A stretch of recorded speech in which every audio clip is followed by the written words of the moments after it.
The makers of Camel cigarettes present Dick Powell as Richard Diamond, private detective.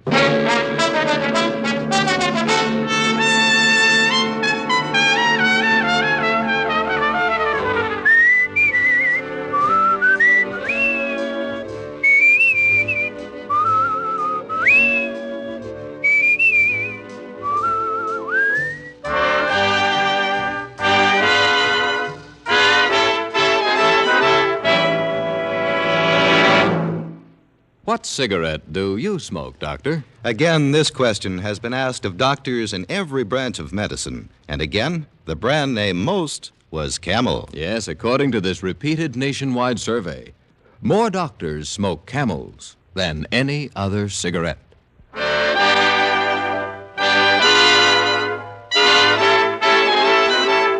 Here, transcribed, is Richard Diamond, private detective, starring Dick Powell.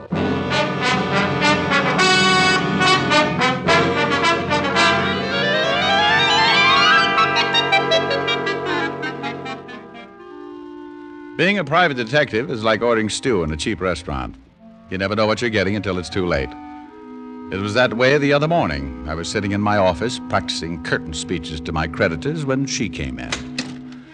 She was wearing a casual item that must have caused a sharp dip at the mink population. When she reached my desk, she stopped and her perfume kept moving. She probably noticed the glassy look reaching my eyes because she said, "Does my perfume bother you, Mr. Diamond?" "Well, no, not at all. My fangs always show like this." Mm-hmm. Le Joie. It carries a special guarantee. Well, I won't ask for what. Won't you sit down, Miss... Not Miss, just Yvonne. It's not my real name, but I find it has a better effect on the trade. The trade? Cosmetics. Perfumes, facial creams, mud packs. I manufacture them. Mostly for women, but I have a lot of male customers. I'll bet you do. Unfortunately, I've just bought a magnum of shaving lotion myself. Oh, don't be silly, Mr. Diamond. I didn't come here to sell you anything. I'm sure you wouldn't have any need for my products. We'll save that debate for later. Well, I'll be brief. I'm a woman who likes to come to the point. I can see that. How would a $200 fee sound to you? Like a mirage, but beautiful. Well, here you are. 100 now. The rest when you finish the job. Well, far be it from me to hesitate over money. Especially that nice, luxurious shade of green. But don't you think that... Of course. You want to know what you have to do. It would help. It's very simple. This afternoon, the Ile-de-France docks in New York. On the ship will be a man named Bouchon. One of your customers? Or is this social? Monsieur Bouchon has developed a wonderful new face cream. He's arranged for me to have the exclusive American rights. Well, that's fine. Where do I come in? Your job starts at 7 tonight. All you do is pick up the sample from Monsieur Bouchon at his hotel and bring it to me. Oh, I see. Do you mind if I look at your legs? Why, no. But I thought we were talking business. We are. Mm-hmm. Well, you've got nice legs, Yvonne. They take me where I want to go. What keeps them from taking you to Bouchon's hotel? You mean pick up the sample myself? I was sure you'd ask that. Well, I did. You don't know the cosmetic industry, Mr. Diamond. My competitors would do anything to get hold of that face cream. They know you expect Bouchon? Only one of them. A ruthless man. Does he have a name or just a disposition? Robert Mockler. He owns the Venus Beauty Enterprises. And you think he might follow you, take the sample away before you can start to manufacture? So you're paying me $200 to protect it? Oh, Mr. Diamond, I'm going to like you. You're so understanding. $100 bills make me that way. I'll expect you tonight around 7:30. My job's over when I deliver the sample to you, is that it? Yes. But don't make any plans for the rest of the evening. There's a new perfume I want to try out.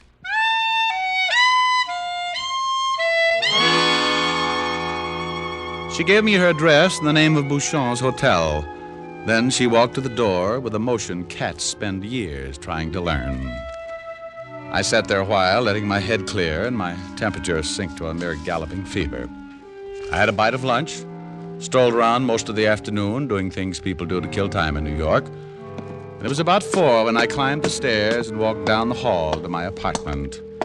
Au clair de la lune, mon ami Poirot, prêtez-moi la plume Pure creed. Oh, she was too old for that anyway. Hey, what is this? Hello, Diamond. Didn't you knock?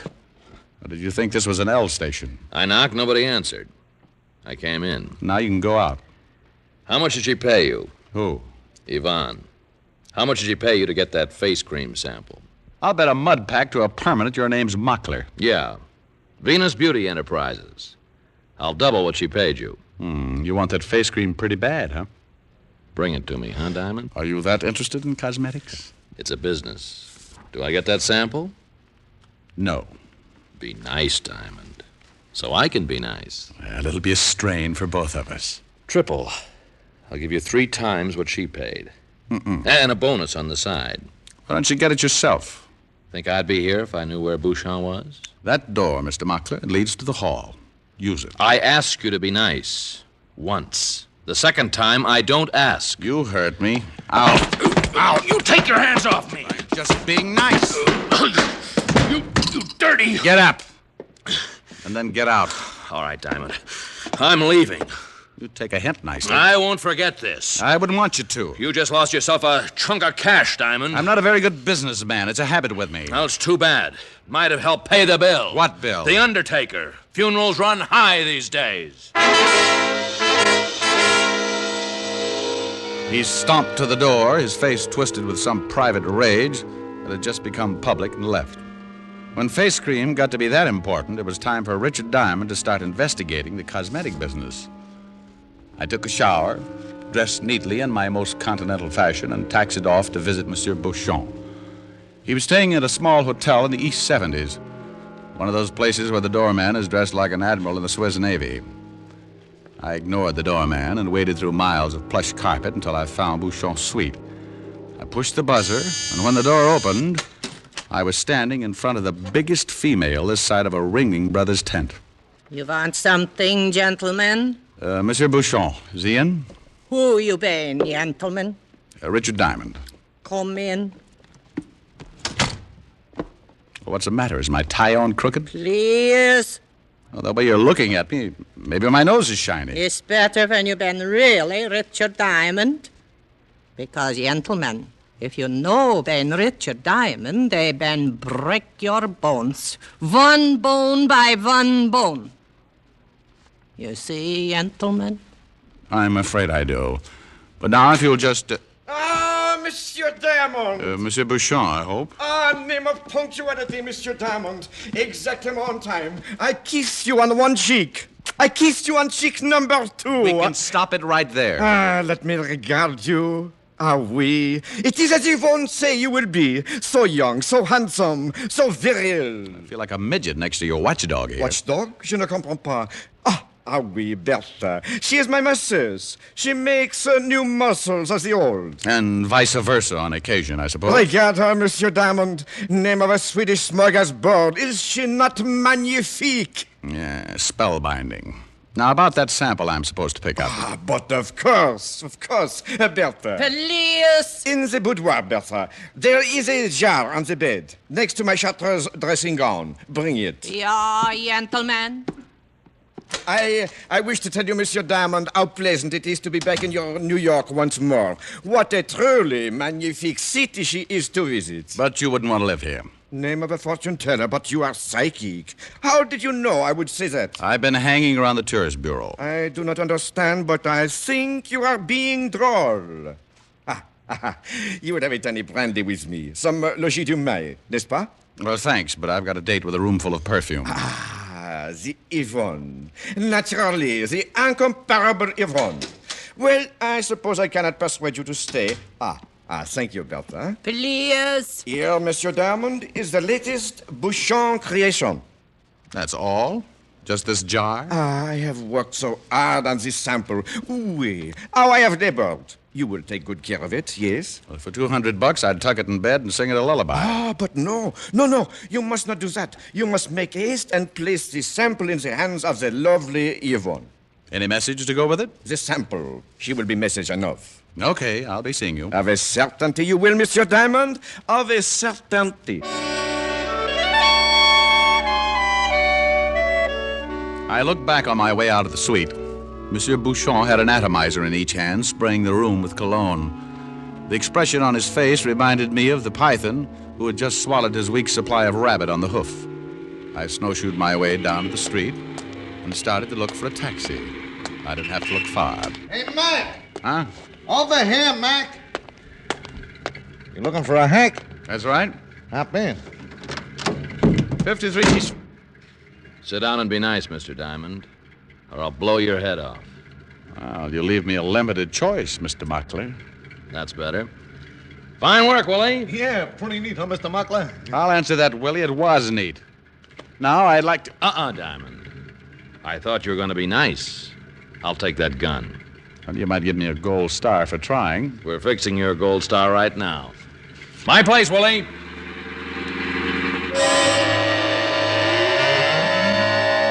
It didn't do any good to tell myself I should have known better. I'd been caught by a trick 10 times older than I was. I took a quick look at Mockler's profile just to make sure it was still there.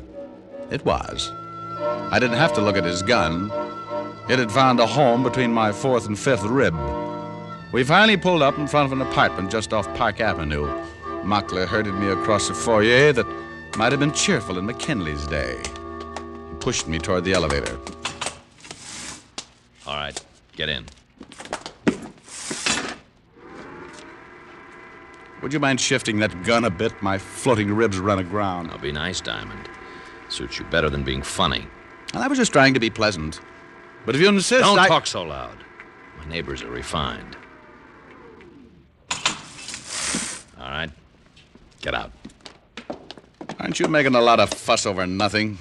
After all, it's only a jar of face cream. You'd be surprised. No kidding. Any drugstore. Shut up.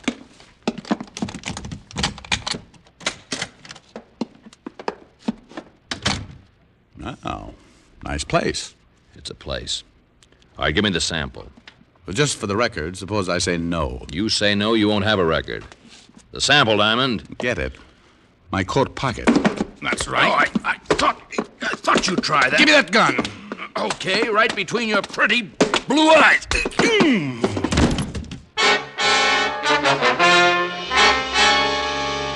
His gun caught me a glancing blow on the forehead, and I went down. I couldn't have been out for more than a few seconds, because when I came to, Mockler was still in the room. I tried to get up, but my body had a will of its own. At the moment, what it wanted most was to rest comfortably on the rug. Mockler didn't notice me. He was too busy trying to get the top off the jar. When he finally did...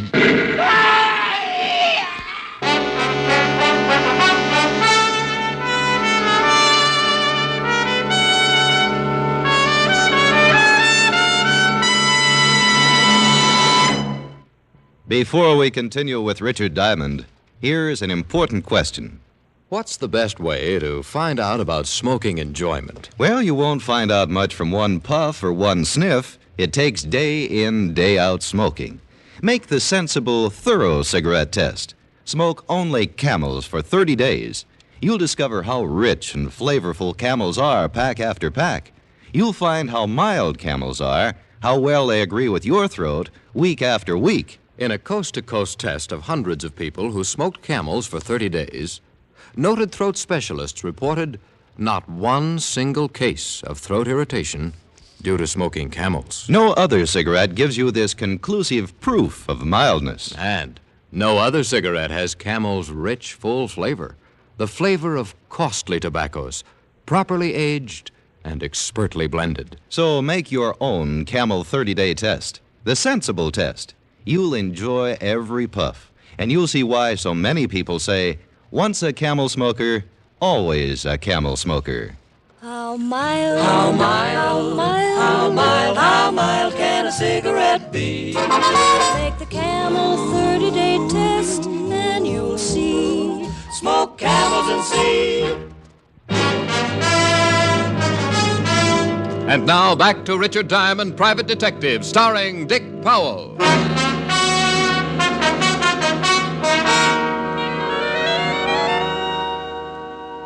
Rick.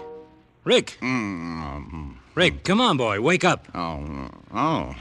Wow, did they say nice things about me, Walt? Who? The preacher. One who read my funeral service. Oh. This is a hospital, and you're not dead. Oh. You mean I've got to go all through that again? Why you're not dead is something I'll never know. What happened? You tell me, Walt. Well, we got a call an hour ago to come to the apartment of a guy named Mockler.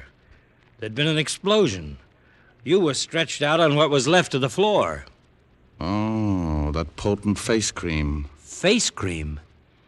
You sure you're awake, Rick? I'm awake, Al. What about Mockler? Well, he was around the apartment. I might say all around. Oh, so it was a booby trap. Booby trap? What's this all about? Walt, are those my pants on the chair? Well, what's left of them. Throw them over, will you? Now, wait a minute, Rick. Aren't you going to tell me what's going on? Sure. A Frenchman named Bouchon was trying to blow up a girl named Yvonne with a jar of face cream. That face cream again.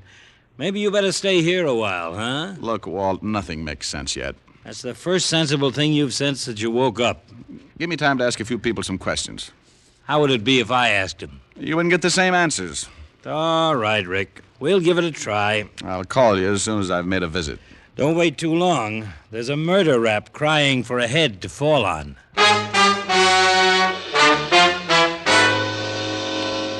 I checked out of the hospital and walked a few blocks to shake the India rubber out of my legs. I knew it wouldn't do any good, but I ducked into a phone booth and called Bouchon's hotel. And as I expected, he'd pulled out a couple of hours before. Manager had no idea where he'd gone. There was only one place left for me to go, and it was a little after 10 when Yvonne opened her door for me. I could tell by the quiet music on the radio that she didn't know what had happened. The way she greeted me bolstered up my deduction. Well, hello. Do come in, Mr. Diamond. Thanks. Aren't you afraid of catching cold in that thing? You mean this negligee? I wore it specially for you. I've been waiting a long time. Too long. Well, you just missed waiting a lot longer. That Monsieur Bouchon, so talkative. He has a few other qualities. Come sit down. Here on the chaise longue.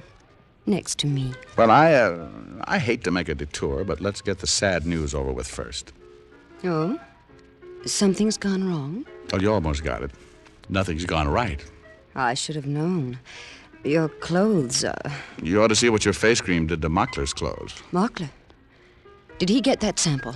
He had it for a few minutes, if that's what you mean. Mr. Diamond, if I didn't like you, I'd be very angry. Well, you shouldn't be. When Mockler opened that sample, he got very dead. It was a bomb. I don't understand. The face cream Monsieur Bouchon gave you was a bomb? Well, not quite, no. The bomb Monsieur gave me was a bomb. Just a minute, Mr. Diamond. Let me turn off this radio. You don't know how this upsets me. I know. I was upset myself this evening, violently. Oh, you poor boy. Well, no. That helps. Hand me that bag, please, there on the coffee table. Well, if you want a handkerchief... I have what I'm looking for. Here, Mr. Diamond. $100. The other half of your fee. No?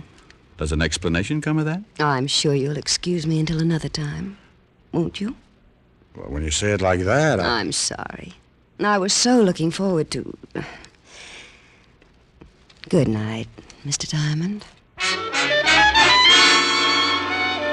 There were a few reasons why I'd like to have hung around, but I could tell this just wasn't my night. So I left Yvonne, called Walt, and told him he could forward the bill for Mockler's murder to Monsieur Bouchon if he could find him. Then I crawled into a little bistro on 53rd Street to relax and count my $100 bills. I was on my second cup of coffee and third Campbell's cigarette when it came to me. Like the paraphrase of an old song, Bouchon knew that I knew. If he'd been foolish enough to let me be messenger for his booby trap, it was a cinch he wouldn't be foolish for very long. As long as I was walking around in one piece, Bouchon could never feel safe. I could have dodged him, maybe for a long time, but I decided it would be better to see him when he wanted to see me. I went home and made myself available. At 11:35, the walls of my room started to shudder when somebody pounded on the door. I didn't have any doubts about who it was. Oh, be careful, will you? It's just mahogany. It's only me, gentlemen. Bertha. I couldn't possibly have guessed. Please. Oh, never mind. What do you want? Monsieur Bouchon, they have been send me. It'll be a tight squeeze, but won't you come in? You come out, gentlemen. Okay, just as soon as I get my coat. You know Ben need your coat, gentlemen. Well, it's right over here. You come now, gentlemen. I will assist your arm. Please. Oh, nothing. I always thought my arm bent the other way. It's better this way. It's healthy for bones. You come now, gentlemen. Please.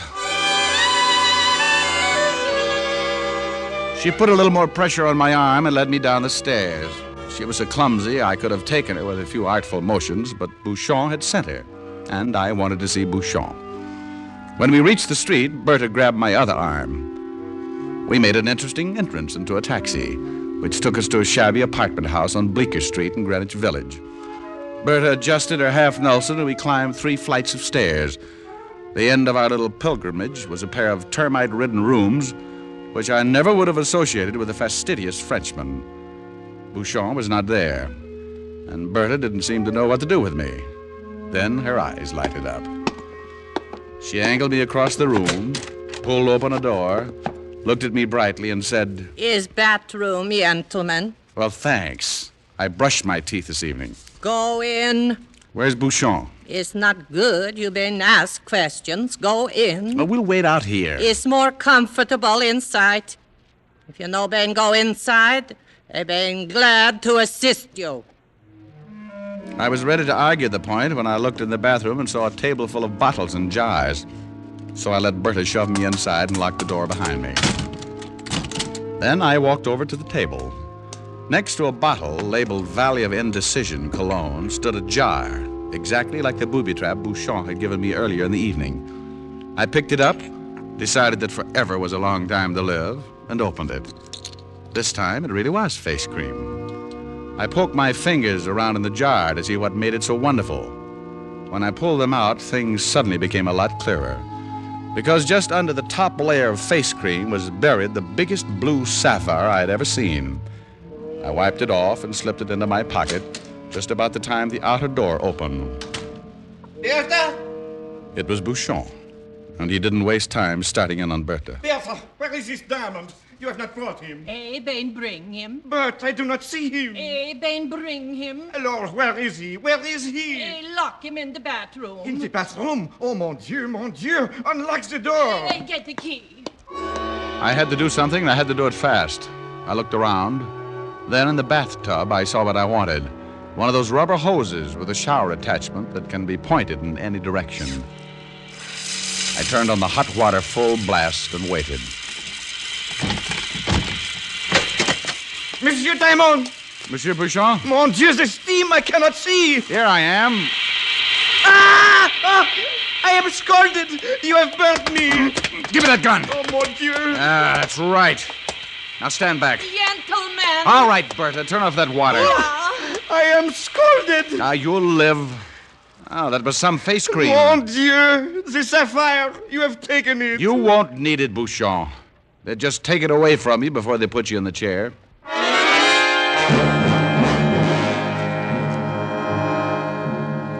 I persuaded Bouchon, with the help of his gun, which I was holding, to tie up Bertha. Then I knotted some bright red French neckties around his hands and feet and surveyed the situation. There was no phone in the apartment, so I locked the 2 of them in and raced down to a drugstore on the corner. I caught the owner just as he was closing and put in a call to Walt. Then I doubled back to the apartment to keep Bouchon and Bertha company. I thought it was funny that the door was open when I had locked it so carefully. I stopped thinking it was funny when I walked through the door straight into the barrel of an ugly automatic. Hello, Mr. Diamond. Well, Yvonne. You're just in time.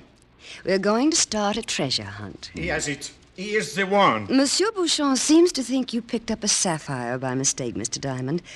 Probably in the excitement of the evening. It is true. All what I tell, it is true. You hear what Monsieur Bouchon says. But Monsieur Bouchon tried to kill me tonight. Maybe he also lies. No, he took it. Name of a thief. Oh, do be quiet, Monsieur Bouchon. You disturb us. Well, Mr. Diamond? Oh, come on, Yvonne. You're taking this thing much too seriously. Mr. Diamond, I've said repeatedly that I like you. But that won't stop me from shooting you, if I have to. Now, you are intense, aren't you? I've risked a lot to get that stone. Let's not make it more difficult. Well, you haven't asked Berta what she knows. Berta? Sure. Go ahead, ask her. All right. What do you know about the sapphire, Berta? Please. Mr. Diamond, I believe you're pulling my leg. Oh, please. I've got a good answer, but I'm afraid this isn't the time. Do you have the sapphire? For want of a better word, yes. Give it to me. Oh, Grandma, what a greedy voice you've developed. You're wasting time. Only in a manner of speaking. Come on, Diamond. I'm not... Hold it where you are. Drop the gun, miss. Go ahead, drop it. Well, you certainly took your time, Fatty. I got here as fast as I could. I was just running out of words. Wasn't I, Yvonne? Mm-hmm. You know something, Mr. Diamond. Tell me, dear. I'm sure I'll hate myself in the morning. But it's funny. I still like you.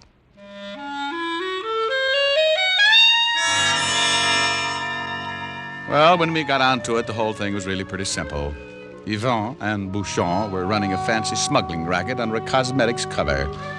Bouchon wanted to make it a one-man operation, so he tried to dissolve the partnership the hard way by killing Yvonne. It didn't work because Mockler found out about the sapphire, got in the way, and stopped the bomb intended for Yvonne. Monsieur Bouchon summed the whole thing up rather neatly on the way to the station house. He said, Mon Dieu, I should have stood in France.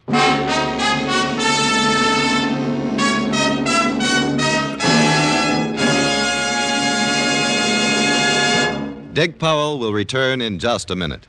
More people smoke Camels than any other cigarette. Yes, more people smoke Camels than any other cigarette. Among the millions of Camel smokers are many stars whose throats are their fortunes. Stars like Reza Stevens, Patrice Munsell, Mario Lanza. Great singers who insist on mildness in their cigarette and find it in Camels. Friends, make the sensible cigarette test. Smoke only Camels for 30 days and see how mild, how flavorful, how thoroughly enjoyable a cigarette can be. How mild, how mild, how mild, how mild can a cigarette be? Make the Camel 30-day test and you'll see. Smoke Camels and see. Here's Dick Powell with a special message. Thank you. Ladies and gentlemen, if you've ever spent any length of time in a hospital bed, you know how a gift can cheer you up. Every week, the Camel people send gift cigarettes to our hospitalized veterans and servicemen, both in this country and overseas. This week's free Camels go to Veterans Hospitals, Downey, Illinois, and Indianapolis, Indiana, Army and Navy General Hospital, Hot Springs, Arkansas, U.S. Naval Hospital ship, Constellation. Now, until next week, enjoy Camels. I always do.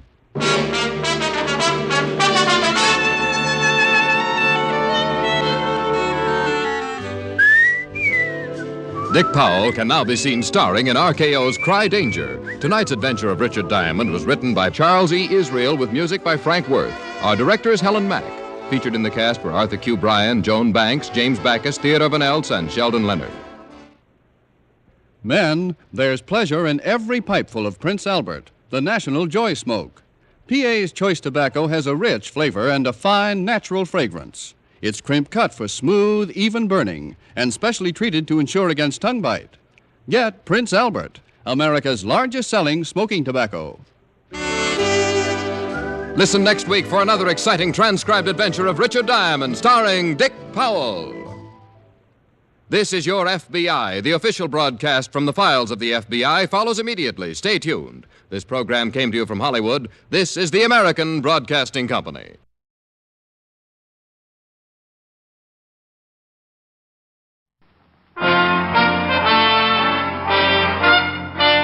Listen while the makers of Rexall drug products and 10,000 independent Rexall family druggists bring you Dick Powell as Richard Diamond, private detective.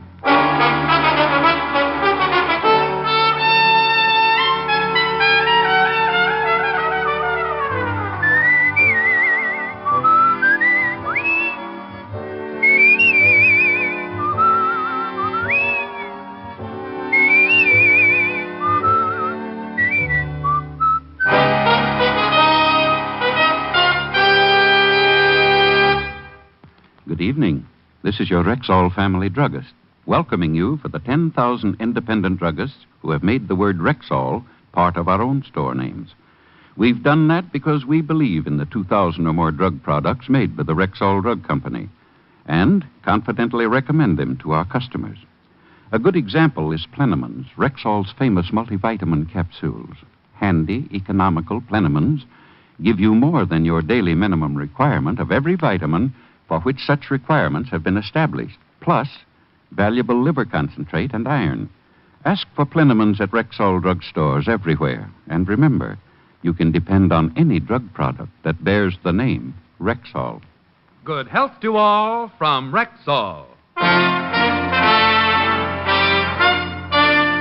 Now, your Rexall family druggist brings you a half hour with Richard Diamond, Private Detective, starring Dick Powell.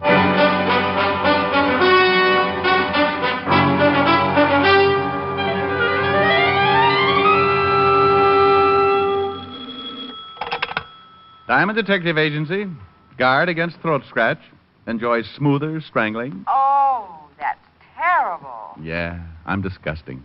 No, only when you're too busy to stop by and see me. Well, I was just going to call you, Helen, baby. Oh, I'll bet. Cross my heart. Hope to lose my skate key. You mean New York's gift to the detective world was really thinking about rural me? Rural you is a mighty interesting subject for rural me to think about. Well, why don't you stop being so spiritual and give your thoughts the benefit of some action? And just what exactly do you suggest? Spend the bottle? Post office? A romantic ride through Central Park in a hansom? Yes. How'd you like to go to the theater tomorrow night? Inside, or are we going to stand out in front and get a between-acts descriptions from the usher? I only made you do that once, and from all reports, it was a pretty bad play. What's the one we're seeing? Very bad, but I was given 2 tickets. I refuse to sit in the back of the balcony again. I keep getting the bends. Oh, 4th row center. Must be a bad choice. I got a couple of friends working at it. Going to close in 2 days. Mr. Diamond? Hold it, Helen. People are running in. My name is Diana Campbell. Client? Well, Rick? It was hard to say. That's a wonderful thought. I'll see you tonight. I'll bet it's an attractive girl. You win, hands down. Bye. Now, Miss Campbell, what can I do for you? Mr. Diamond, you've got to help me. Something terrible has happened. I don't know if I'm doing the right thing by coming here, but I had to do something. I'm sorry, Miss Campbell. Now, if you'll put the symptoms in alphabetical order. You must promise not to go to the police after I've told you. Oh, one of those. It's for her sake, not mine. Whose sake? Promise me first. I promise to say goodbye if I'm not interested. Mr. Diamond, my aunt is Mrs. Martha Campbell. You've probably heard of her. Martha Campbell?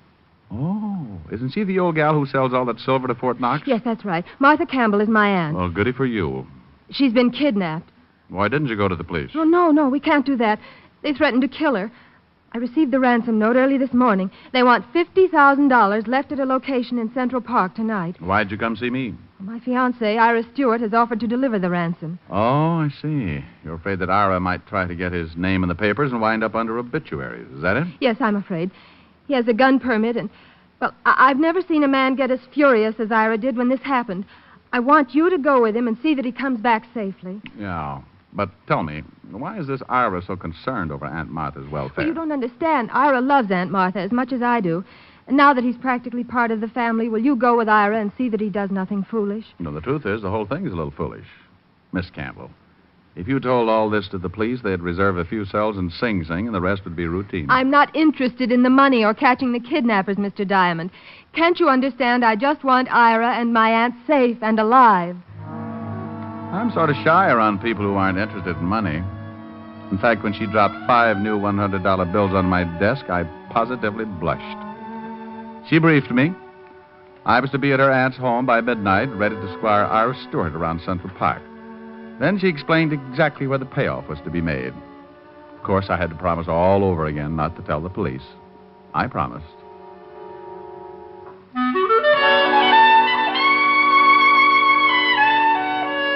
Diana Campbell left, but her perfume lingered on.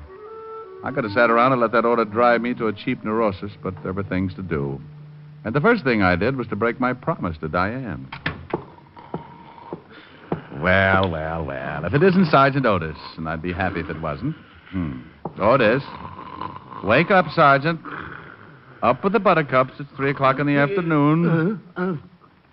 Oh, hello, Shamus. Otis, you'd make a hibernating bear look like an insomnia victim. Well, I'm tired. I've been working hard. I guess you got a right to be tired.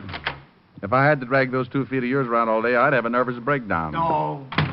Hiya, fatty. Who's dead? Well, there's been a nasty rumor going around about your sergeant. No, stop clowning. It's too hot. What's on your mind? No. Well, it's not your department. I need somebody I can trust. Kidnapping. Martha Campbell. The Martha Campbell? Yep, she's been snatched, and the retail price is $50,000. The old dame's niece hired me to take care of her boyfriend when he makes the payoff tonight. Where? Central Park, 2 a.m. Come as you are. Otis, Yeah, Lieutenant. bring me a map of Central Park. Get Lieutenant Davis. Tell him I want every detective available tonight. Prepare a special message to all units of... Hey, wait a minute. Prepare a special message to all units of... Hey, wait a minute. What should I do first? Resign, Melonhead. Get that map. Walt and I went to work on the map. We circled the payoff area and set up watch points for an army of plainclothesmen. Nobody going into the area before 2 a.m. would be stopped. But anybody coming out after that time is going to need a good story. It looked great on paper, but Walt was sadder than a Scotchman being held up. If anything went wrong and the news broke, the kidnapping of a woman with Mrs. Campbell's prestige would really upset the commissioner. I left Walt, taxied over to Park Avenue in time to have half of Helen's dinner, spent the rest of the time before midnight with her, and then left to keep my date at a gray stone mansion on the west side.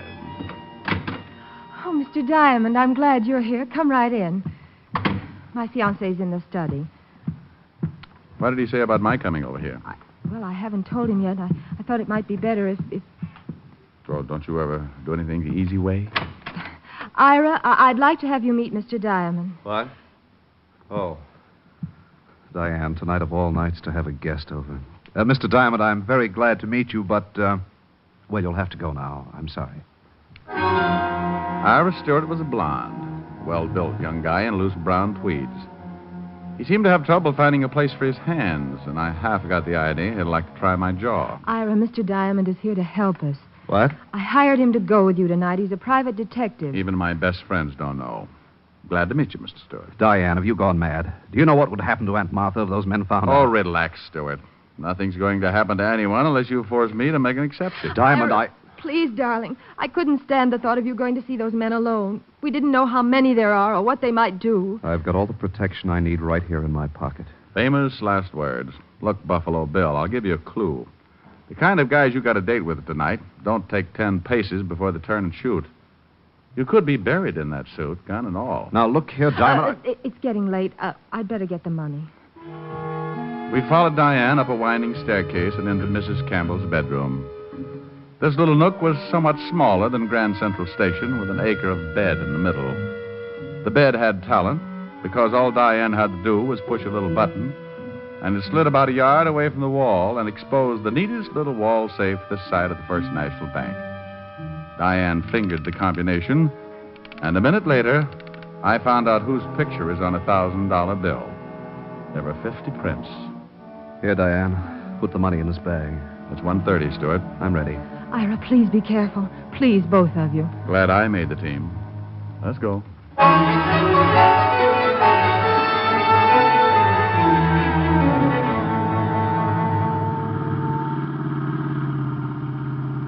Central Park by moonlight. Bad night to be stag. Well, we're almost there. I'll have to park here. Must be among that clump of trees up ahead. Now, keep close, Stewart. And don't get any ideas about shooting anybody. It might turn out to be me, and I'd squeal on you. We both went into a crouch and edged forward. There was a small clearing between the trees, which the moon had turned into a silver pancake. I might have enjoyed it, except that Stewart was as nervous as an old maid looking at a calendar. Did you hear anything? Oh, sounds like a revolution in the insect world. You stay here. I'll go through this hedge and have a look. Maybe I'd better come with you. No. You stay here. Diamond! Ooh!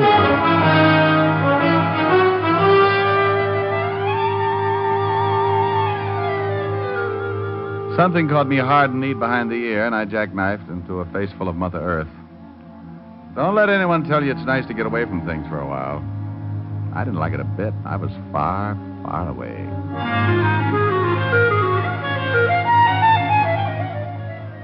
I don't know how long my beauty nap lasted, but the first thing I felt was an elevator starting around my heels and roaring up. When it burst through the top of my head, I awoke. For the next few minutes, I felt like my head was a ball and the rest of me was a drunken seal trying to keep it balanced. Then I saw Stewart, stretched out the way I had been. The copycat. He was bleeding from what was going to be a nasty scar on his forehead. A hunk of pipe was lying nearby. I went to work on him. All right, Stewart. Rise and shine. Rise and shine. Oh, come on. You're just not used to it. I make it a point to have my head cracked at least once a week. What happened? Last one out talks first, and that's you. Yeah. Now I remember. There were two of them. One started for you, and I yelled. Check. Then I heard one of them say, "Get him, Bob." And then you were shaking me. Diamond. The bag. The money's gone. So it was. It was time to give Walt part of my headache. Stewart and I stumbled back to the car. There was someone in the front seat. I pulled the door open and found myself face to face with the kidnapped Mrs. Martha Campbell. She was dead.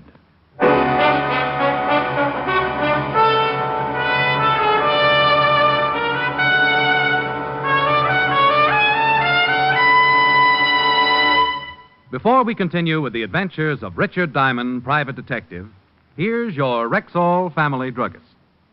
There are two important facts I'd like you listeners to remember about Rexall aspirin.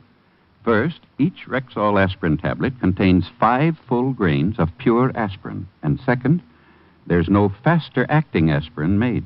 But what exactly do you mean by fast-acting? Well, ma'am, aspirin itself is too fine to hold together in tablet form.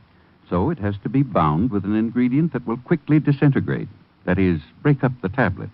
So the aspirin itself will immediately be free to do its job. You mean the aspirin doesn't do any good until it's free from the tablet? Right. And that's why Rexall scientists developed a binder so low in moisture content, it begins to break up the very second it touches water. Now that means that when swallowed with water, the aspirin in a Rexall tablet is free to go to work for you, even before it reaches your stomach. Well, that's fast enough for me. And it's fast enough for 10,000 family druggists.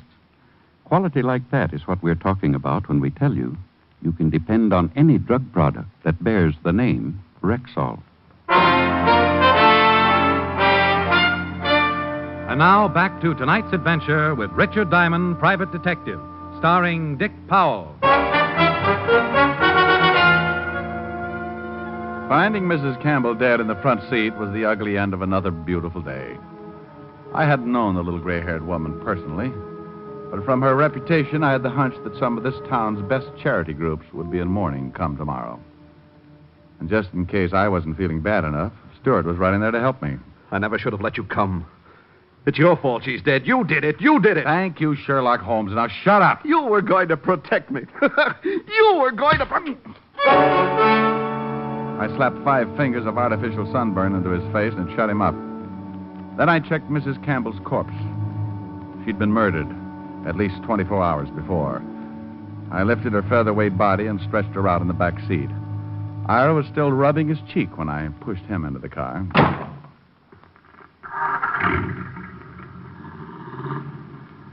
Now, what about those 2 guys, Stewart? Oh, now I slapped you back there for your own good. Did you get a look at those guys? It was too dark. One was big and heavy, the other was thin. Could you identify them if you saw them again? Yes, I think so. What's that on the road ahead? Someone's waving a light. That's the police. Just step from that car quietly, you. Otis, it's me, Diamond. Rick, that you? No sign of any kidnappers yet. Not kidnappers, Walt. Murderers. Huh? Exhibit A is on the back seat. Come on, Otis. Open the door. Oh, vicious one. Head bashed in. What are the police doing here, Diamond? I thought... Don't brag. You didn't think. Otherwise, you'd have gone straight to the police in the first place. What about the money? I don't care about the money. Mrs. Campbell is dead, and that's all that matters. Well, I'm sorry about that, Mr. Stewart.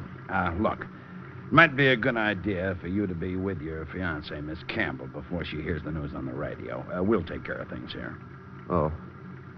Yes, of course, Diane. Yeah, I'm sorry, Lieutenant, about my behavior. You understand. And Mr. Diamond, Oh, forget it. I've got a head that knows just how you feel.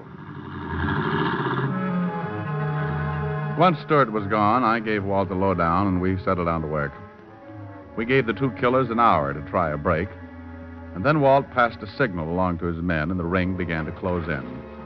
We beat the bushes, turned lights in the trees, and kicked over rocks, even the small ones. But by the time we reached the payoff spot, we'd found nothing out but each other. Now, that's impossible. Are you men sure you didn't miss anything? Double-checked all down the line, Lieutenant. They couldn't have gotten through. Take it easy, Walt. Time now for cool heads and dull little dragnets. Otis, I want you to start picking up mugs wholesale. Right, Lieutenant. Anybody who even thinks twice before he answers, bring him in. I want this town covered from the Harlem River to the Battery. Now do it. Otis waddled away, and I drove back to police headquarters with Walt. Soon, Manhattan Island was tucked under a blanket of blue as the biggest police force in the world went to work. The next day, I took a stroll through Central Park for another look at the spot where Stewart and I had been slugged. I found one possible witness, but he wouldn't talk. Probably because he didn't know how. He happened to be an English sparrow. Late in the afternoon, I dropped back to see Walt. He was in his shirt sleeves, hunched over a desk piled high with notes, reports, and cigarette butts.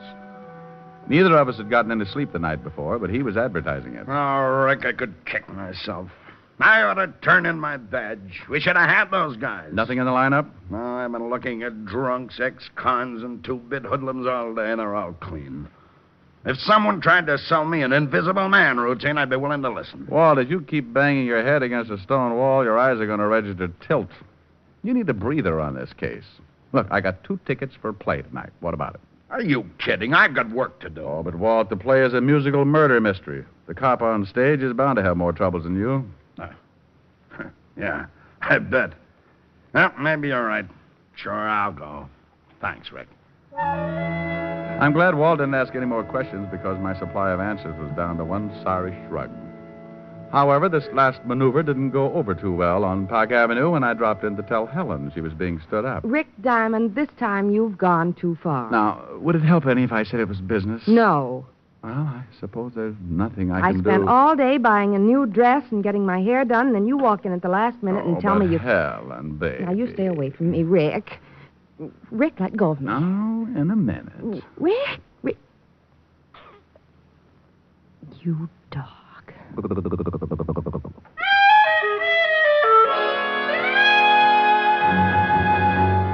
Walt was ready when I dropped in at the precinct and we took off for the theater. After the show was over, we meandered backstage to see my friends of the cast. Turned out to be an interesting evening. The next morning, I called up Ira Stewart from Levinson's office.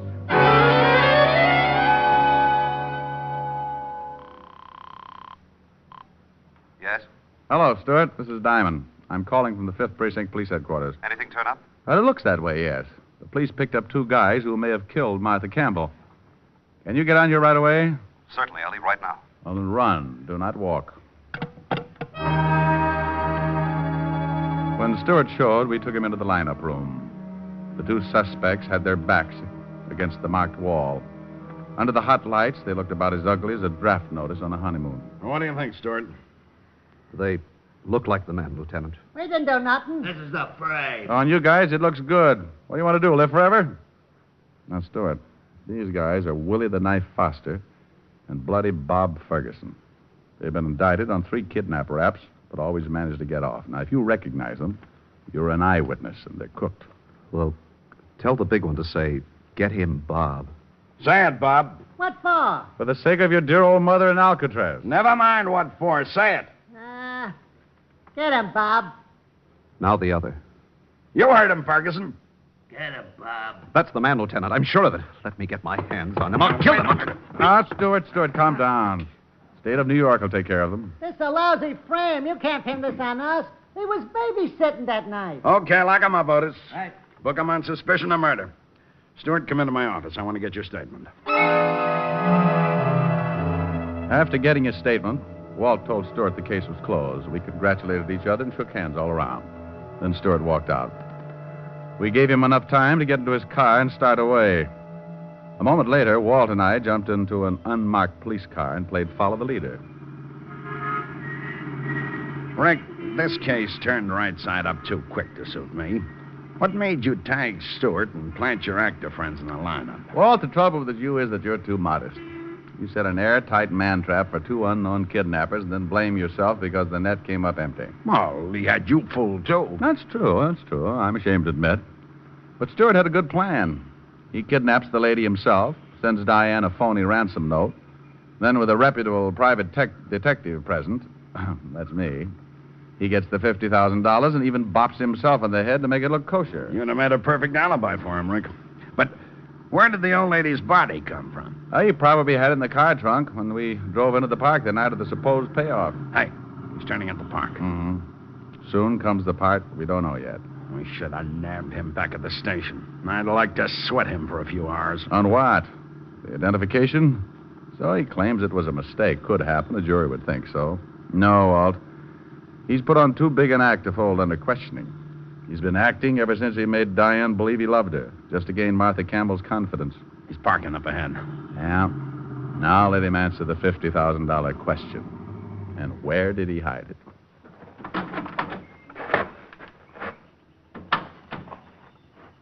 He's heading toward that same grove of trees.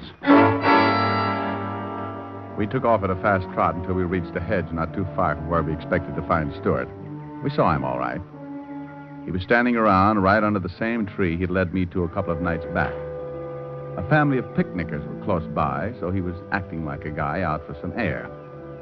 We ducked behind the hedge to watch, though I had to hold Walt back a few times. Finally, Stewart tipped his hand. He reached up past the nest of my sparrow friend into a hollow of the tree. It wasn't eggs he was after. The stuff he pulled out had that fascinating color known as currency green. That's enough for me, Rick. Okay, Stewart. Duck, Walt. Are you hurt, Walt? Yeah. One of his shots creased my shin. Hurts like blazes, though. Let's get that guy. He's running for the zoo. I'll get him, Walt. Put a tourniquet around your neck and sit tight. Oh, watch out for the crowd, Rick.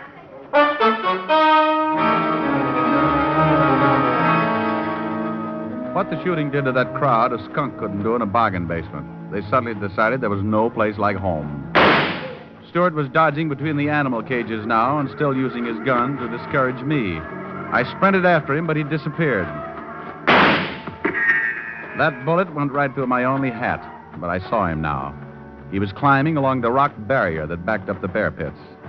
He made a lousy target because those jagged rocks and overhanging ledges gave him plenty of cover. He was trying to reach the road on the other side, and if I didn't do something about it, exit Mr. Stewart. I took aim.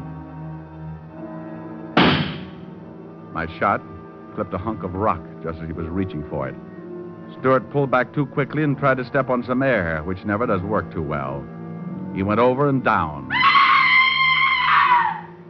He never hit the ground because down in that pit, waiting for him with open arms, was a giant polar bear that had never forgiven the man who brought him from Alaska to New York.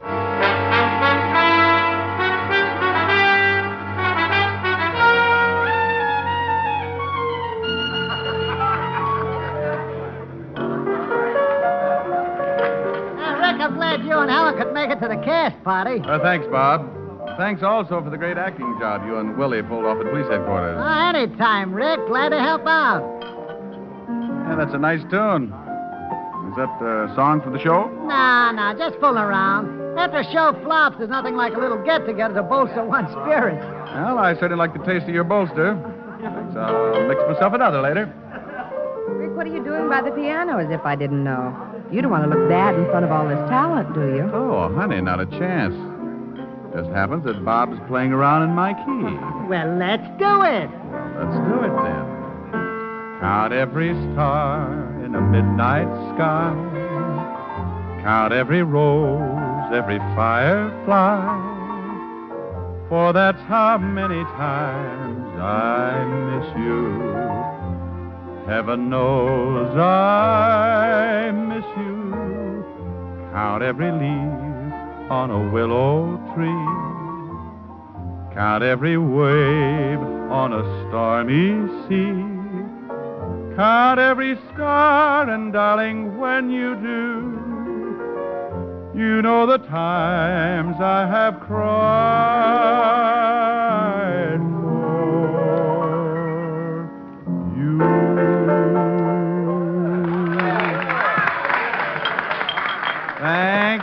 Thank you. I'm sorry, but due to previous commitments, I'm only available for stage, screen, radio, television, and parade. Rick, you are becoming a ham. Me becoming a ham? Oh, my dear, really?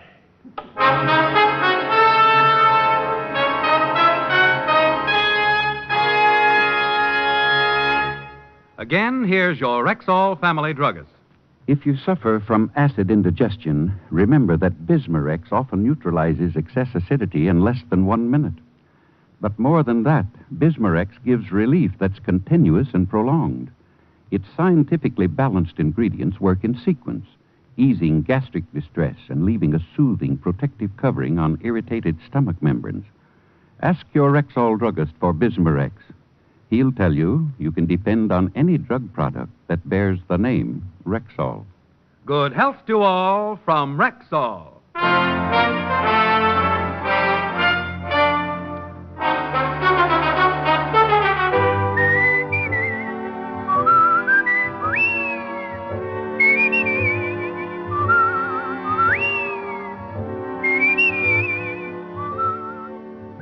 Richard Diamond, Private Detective, stars Dick Powell in the title role and is written by Joe Morheim and Hal Bloom, with music composed and conducted by Frank Worth.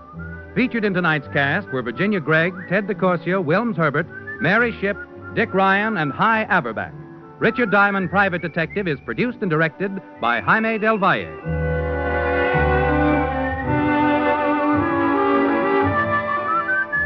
This is Bill Foreman inviting you to be with us next Wednesday at this time when we will again bring you Dick Powell as Richard Diamond, Private Detective. Incidentally, Dick's turned writer this week. Pick up a copy of the August issue of Radio Mirror from your dealer tomorrow. Read The Adoption Racket by Dick Powell.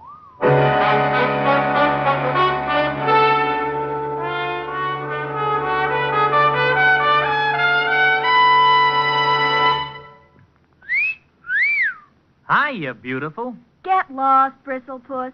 You need a shave. But I have shaved. What else do you want me to do? Silly boy, she wants you to go Stag. Go Stag? But why? Because Stag is Rexall's exclusive line of men's good grooming aids, like Stag Brushless Shave Cream. No fuss, no massage, just smooth it on, and presto, you get a clean, close shave. Your face stays smooth and whiskerless all day long. I'll do it. I'll go Stag. That's it. Join the Stag line now at Rexall drugstores everywhere. Yes, to make girls care. Go Stag. Sarah Berner will delight you with Sarah's Private Caper tomorrow on NBC.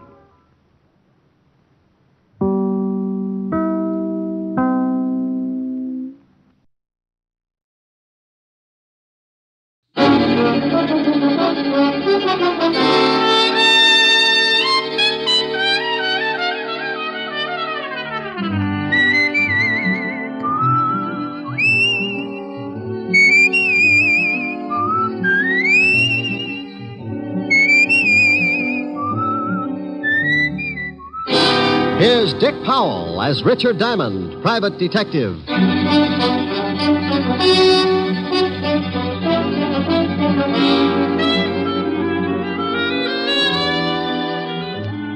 Hello there. This is Diamond. Hey, what about this heat? I can think of a lot of times I've been uncomfortable, but this runs itself right up to the top of my list. But the only thing good I can say about it, get your laundry dry in a hurry. I usually wash a few things out in my office because the soap's free. Come to think of it, I was scrubbing a pile of things the day we had that big wind. 97 degrees in New York, and we get a tornado to cool us off. I had so much dust in my office, I could have supplied mud pies to the whole neighborhood. And after it was all over, the cigarette ad on Broadway was blowing smoke rings through the trap door of one of my scattered longies.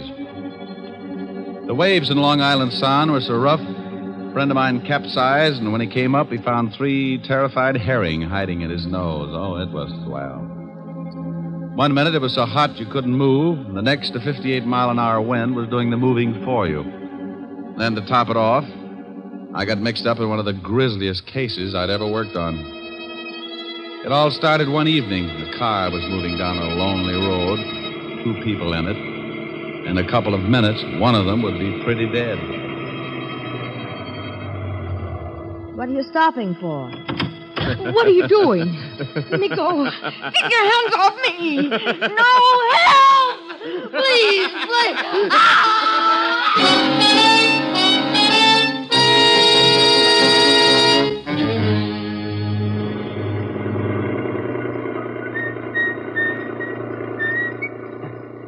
Hey, Ed. Huh? Stop the car a second. What for? Thought I saw something lying back there on the road. So what? Probably a dead dog. No. Hold it. Too big to be a dog. Oh, for Pete's sake. Back it up about 20 yards.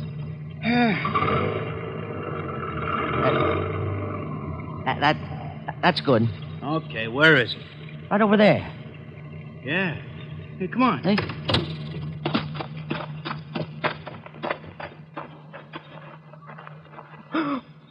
Oh, holy cow. Yeah. She dead? She's wrecked. I think I'm going to be sick. Me too. Let's get to a phone, call the cops.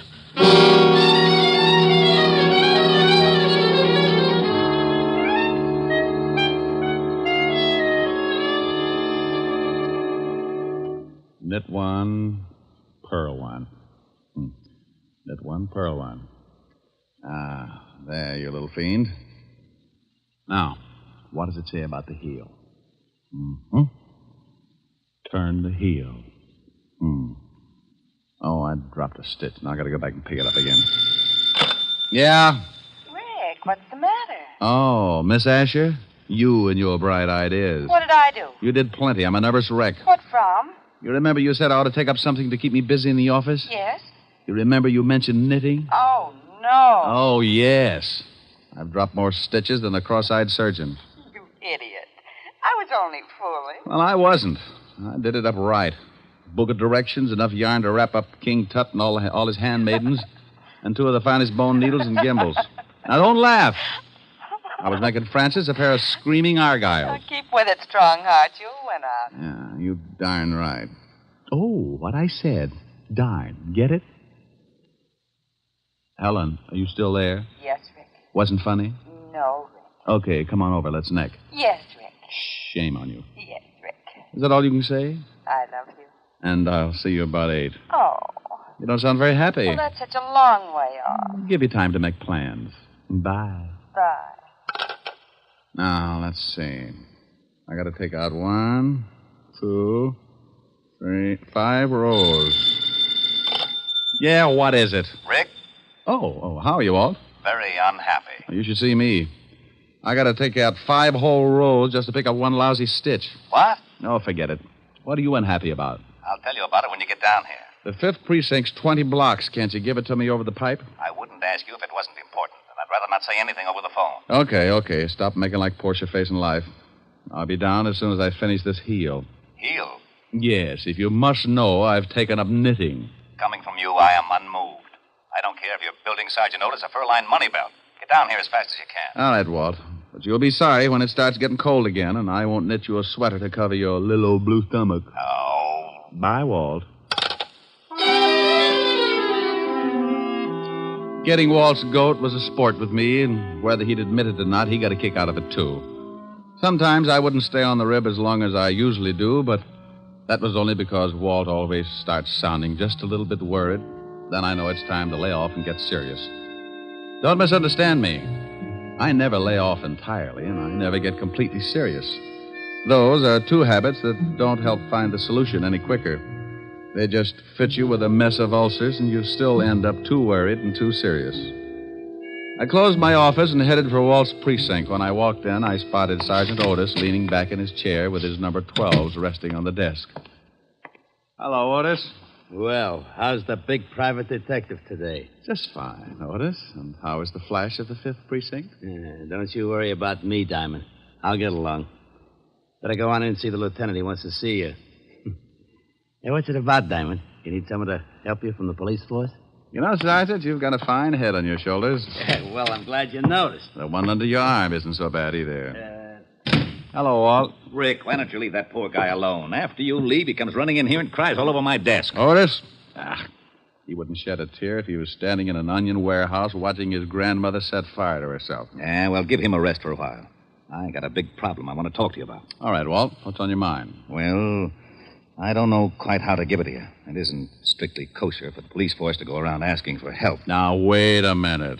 I don't want any apology routine. If you want a favor, you came to the right boy, and you know that goes without saying. Yeah, I guess I do. But this is a pretty big favor, Rick. The commissioner's on my back. So is everyone else that's got anything to do with this city's government. Sounds rough. What did they do? Find out you were hiding a chimpanzee in a cop's uniform and calling him Sergeant Otis? Oh, now be serious for a second, Rick. Sure, if you'll get to the point. All right. I guess you've been reading about these homicides we've been having for the past 3 weeks. Yeah, pretty messy. Well, the powers that be say solve them or turn in my badge. Oh, well, now, wait a minute. Don't they know that this is the toughest kind of a killing? The killer's obviously got a lot of screws loose, and a maniac doesn't need a motive to kill. Don't those swivel chair bigwigs know that a crime without motive is the toughest job in the world to crack? Sure, they know all that, but the public and the press is yelling its head off, so the pressure is on. Well, what do you want me for? You've got one of the best departments in the state. When you were on the force, it was the best department in the state. Now you stop that. Then stop twisting my arm. What do you want? I want help. I've got to crack this case by next week, or I'm out of my ear. You're the best detective we had on the force, and you're the best private gumshoe in the city. Oh, that's better. Now, what about these killings? Now, each time they find some dame looking like the last of a hamburger sale. Oh, excuse me a minute, Rick. Yeah? Lieutenant? No, Jack the Ripper. What do you want, Mallet Head? We just got a report from a guy out in the River Road. Another one of them butcher killings. What? Yeah, some dame all hacked up and lying beside the road. Okay, get the car out. I'll meet you downstairs. Oh, did you hear that, Rick? Mm-hmm. Well, come on. You want me along? Of course. I can brief you about the whole setup on the way over. Oh, I don't know whether it's such a good idea to get mixed up in this. Why not? Well, it looks like whoever gets close to this killer doesn't have much of a future. Well, you can't live forever. Oh, aren't you the sweet one? No, that's not what's worrying me. Well, what is then? When I go out, I want a nice, comfortable place to lie down in. The way this nut goes to work with a knife, I might end up in a freezer.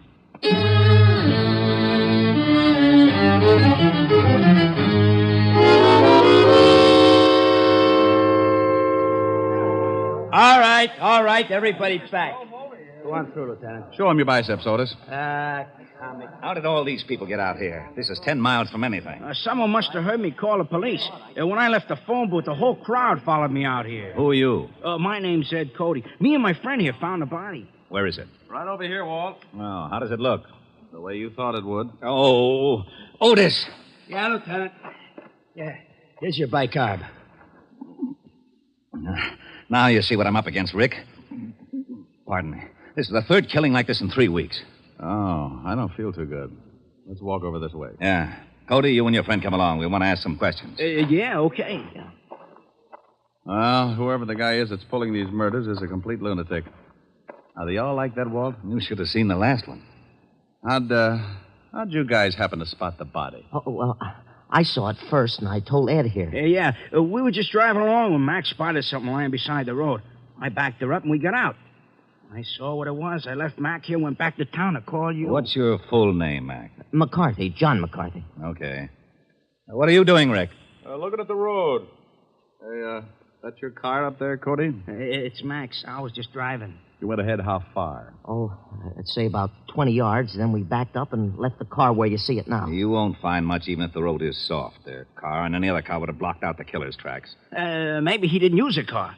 Maybe he walked her out this way and then killed her. No, this place is 10 miles from anything. He drove, all right. This crowd has ruined any footprints for sure. Oh, here come the boys. Come on, Rick. As soon as they start examining things, we can get back to the station. Yeah, I want to go through the whole file on the last 2 killings. You won't find much. Well, a change of reading never hurts anyone. I'm getting tired of reading those dime novels. Too bloody.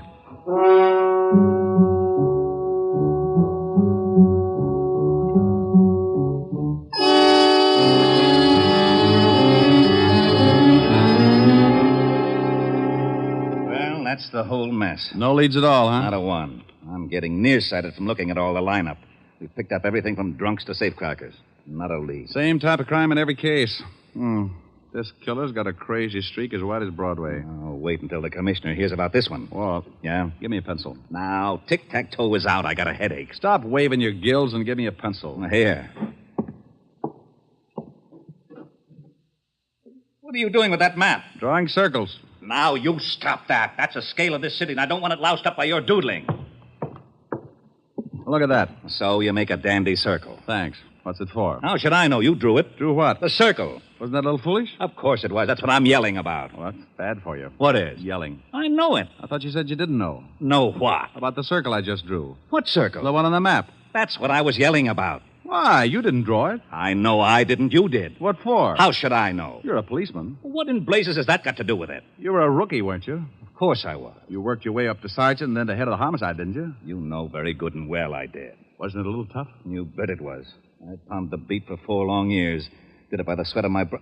Now, wait a minute. How did we get into this? You asked me about this circle I drew. I did? Yes, Walt. But you didn't know what it was for. Oh, yeah. What is it for? It's for you. I get... Yeah, it's not bad. Oh, I knew it. You lowlife, you conniving, dirty, underhanded louse. You always do this to me. I think you sit around nights and pull the wings off of flies. Moths. All right, moths. Sit around and dream up little monstrosities to pull on the police force and use me as a guinea pig. Right, guinea pig. You call me, Lieutenant? No, get out of here, you idiot. Yeah, Lieutenant. Diamond, for once I'm going to find out what's at the end of this merry-go-round. I want to know about that circle. And I'm going to get it out of you if I have to shove that map down your throat. Huh? Oh, not you, Commissioner. Yes, Commissioner. Yes, Commissioner. Well, I just went out and looked at the body. Yes, but... Your motor's running. You shut up. No, Commissioner, somebody else. Yes, sir. Yes, sir. Yes, sir. Oh, who was it? I am not talking to you. Don't you want to know about the circle? No. Fine. When I was looking over the reports on the killings, I noticed something. You don't say. Say what? Okay, if you don't want to play, be a sorehead all your life. Well, I noticed that all of the killings, including the one we looked at this afternoon, were within at least 10 miles of each other. And the first one, this one right here, was exactly in the other direction from the last one. Bully for you. No, it's nothing. Well, using the first and last homicide for the edge of the circle, we find that the other killing also falls within the steer. Okay, so what? Getting interested? No, I'm not. Well, the girl this afternoon had been dead for about 14 hours, wouldn't you say? Yeah, but the coroner can come closer. Well, about anyway. Now, in the other 2 cases, it says that both girls met their deaths about 3 in the morning. Now, if the last one was dead 14 hours, she comes close to that time, too. Okay. What does that prove? Not a thing, but it's something to go on. This is a wild one, Walt. But let's say that our killer started off with his victim somewhere within that circle. To drive 5 miles, half the distance of the circle, it would take him, about... 15 minutes. Okay, 15 minutes. Now, that means he left his starting point around 2:45. Now, that's a funny hour to be so consistent. You're right. Bars close at 2. 45 minutes to talk a dame into a ride? Might be. Oh, I'll be darned. I may be all wet. The killer probably started from somewhere outside the circle, but we can start by eliminating the idea of the night spots anyway. Yeah, Lieutenant? Checking all the night spots from... 45th Street and Broadway, the center of the circle. From 45th Street and Broadway for 10 miles in every direction. Yeah, Lieutenant. That means cafes, bars, bowling alleys, anything that stays open till 2 or after, and step on it. I hope we're right. So do I. I don't like walking on eggs. Then sit down. Who knows? You might hatch something. Walt found out the name of the last victim, and the family supplied us with a picture. Her name was Martha Kirk, and her family knew nothing of her whereabouts the night of the murder. You can't really appreciate a police department until you really see them in action. Inside of 2 hours, Walt had every dive, bar, and night spot in the 10-mile circle tagged. They spread out, one man to every 5 blocks, each with a picture of the 3 murdered girls. Because it had been my idea, Walt wanted me to swim with it and maybe sink. I took a little section from 48th Street to 46th Street, and by late afternoon, I'd covered most of the likely prospects. You guessed it. The bottom of the barrel was coming up fast, and it was emptier than a ballpark during a thunderstorm. No one had ever seen the 3 victims. The last spot on the list was a bowling alley. I walked in and spotted a cocktail lounge.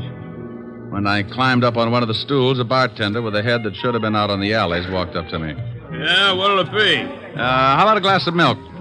Glass of milk? Think you can stand it? Well, if you're worried, water it a little. I don't want to pass out on you. Yeah, get him. He made it funny. So did your family. You're looking for trouble? Only if I get pushed. I'm looking for information. First door on the left. Yeah. Ever seen any of these girls before? What are you, cop? Well, let's say I'm nosy, and then I've got a badge to keep me in the spirit of the thing. Oh, why'd you say so? Let me see him. All right. Here's the first one. No. I ain't never seen her. How about this one?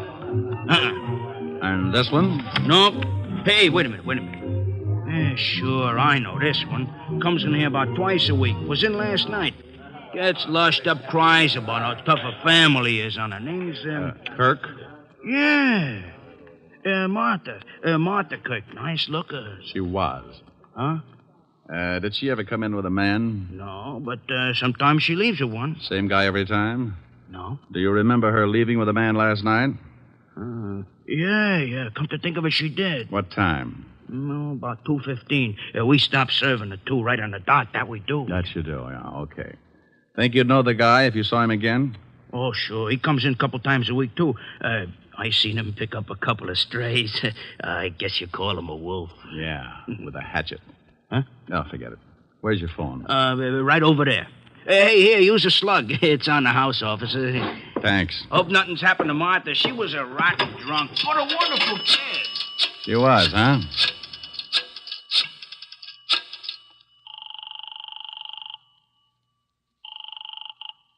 Fifth Precinct, Sergeant Otis. Otis, let me speak to the lieutenant, and if you crack just once, I'll come over there and shove your head so far down you'd have to untie your shoelaces to cough. Okay, Diamond. You don't have to get nasty. Lieutenant Levinson. You can forget about retiring, Walt. You got something? Yeah, looks like. What did your boys turn up? Nothing yet. What is it, Rick? Don't play games now. Get over to 47th and 9th, the bowling alley in the middle of the block. I'm in the bar. Want me to bring the boys? No. This is one we've got to play quietly. I don't want to scare our ghoul off. I'll be right down. Hey, what about that milk? Huh? Oh, yeah, coming up. Hey, is there going to be a pinch? There is, Buster. There certainly is.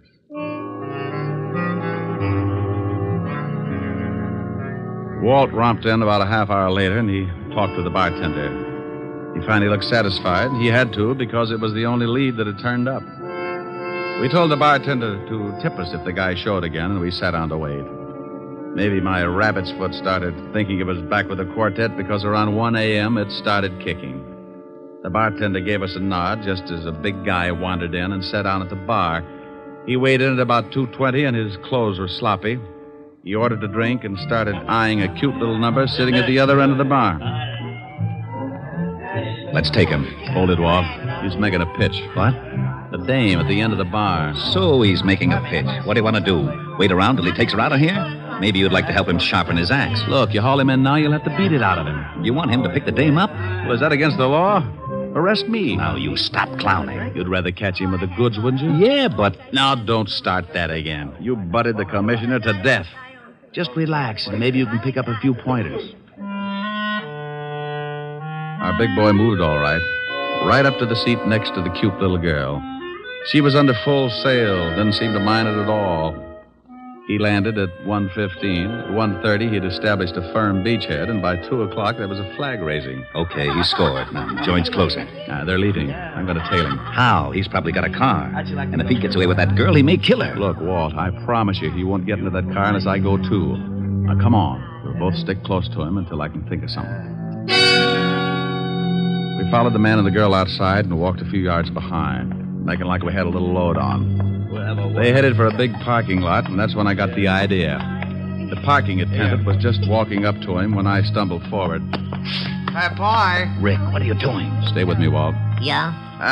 Son, I want my car. Just a minute. I was here first. Sure, honey. Don't let him get away with it. Look, old man, my friend here is late getting home. He's got a wife that's 10 feet tall. You mind if I get my car first? Go ahead. Some nerve. Relax, honey. We're going to take a little drive, huh? Yeah. Okay, let's see your ticket. Oh, here's someplace. Come on, we'll walk up. I know where the car is. Okay, but you gotta have a ticket. Rick, what's going on? Keep walking. Hey, I thought you was loaded. Keep going. We're the police. Huh? That's right. Oh. What's wrong? Which one is that guy's car? You mean the guy back there with the dame? Yeah. If you give me his ticket. Right over there, the coupe. Rick, come on. I'm going to climb in that trunk, and you're going to put in a general alarm, Walt. Then you're going to get in your car and tail us. But stay far enough behind so that he doesn't spot something. Okay, but I think you're crazy. Is the trunk open? Yeah. Now get going. Well, they'll see me coming back. Tell him you forgot something in the bowling alley and that I passed out in my car. All right. And, son. Yeah? Don't let on that anything had happened. We think that man is a killer. Oh. I squeezed into the trunk and waited. About 2 minutes later, the Lovebird showed up and got in the front seat. We rode like that for about 15 minutes, and it wasn't bad until we hit the dirt road. Then my inside started bouncing around like a pound of rice in a wind tunnel. We drove for about 10 minutes more and came to a stop. I raised the trunk just enough to get some fresh air and listen. I didn't want to climb out because they'd feel the movement up in front. I was sure they could hear my breathing. What are we stopping for? Well, I just wanted to look at the pretty scenery. How can you? It's too dark.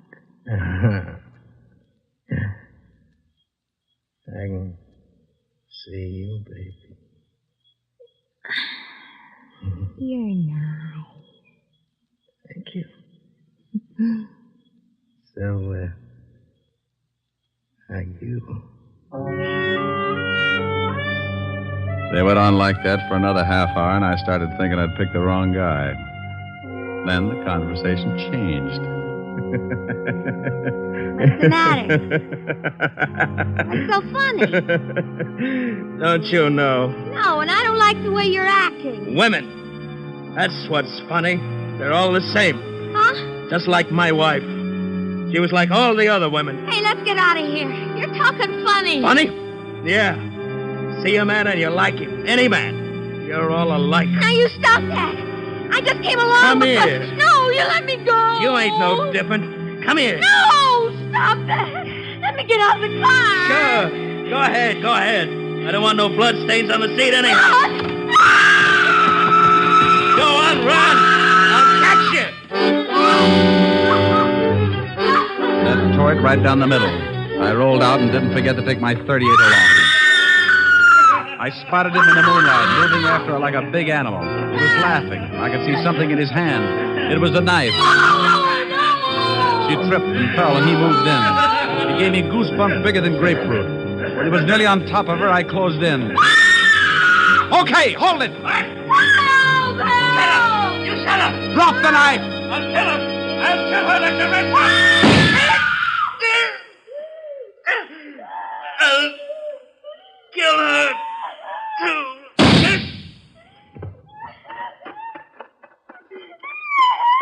You all right, honey? No. Just take it easy. Take it easy. It's all over. I'm so glad you got here. Come on now. Let's get back to the car. Easy. You sure you're all right, dear? You know something? No, what? I think that man was crazy.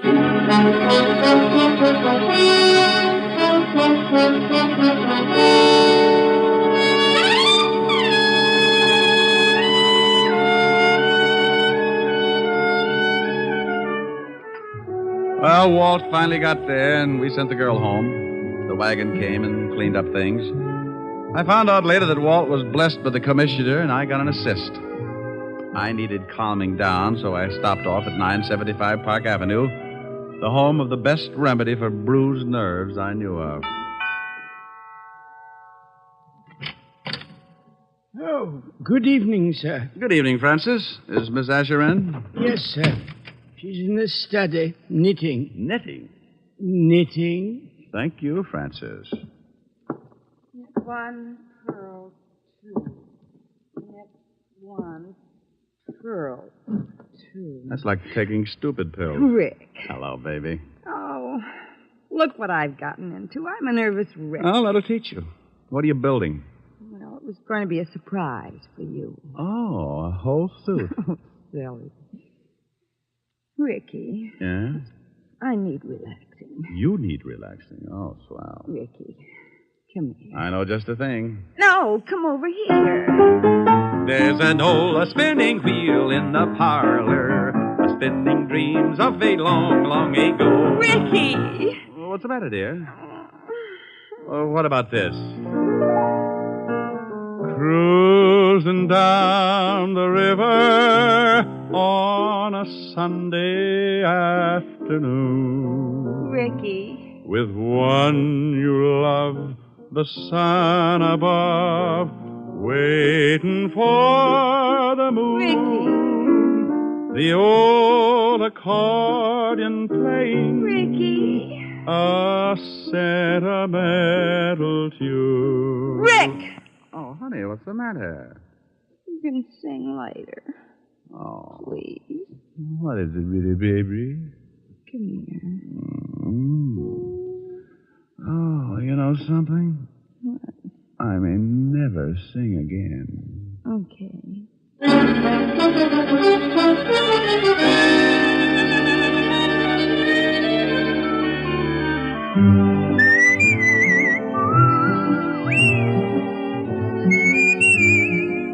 You have just heard Richard Diamond, Private Detective, starring Dick Powell. Helen was played by Virginia Gregg, Lieutenant Levinson by Ed Begley. Also in our cast were Wilms Herbert, Bill Conrad, Lorene Tuttle, Jack Crucian, and Sidney Miller. Music was under the direction of Frank Worth. Richard Diamond is written by Blake Edwards and directed by William P. Rousseau. Dick Powell will next be seen in the motion picture Mrs. Mike, based on the best-selling novel Mrs. Mike. Now, this is Eddie King inviting you to be with us again at the same time next week when we will again bring you Dick Powell as Richard Diamond, Private Detective.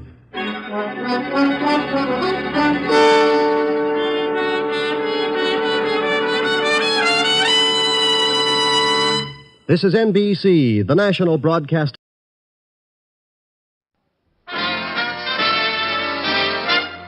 Listen while the makers of Rexall drug products and 10,000 independent Rexall family druggists bring you Dick Powell as Richard Diamond, Private Detective.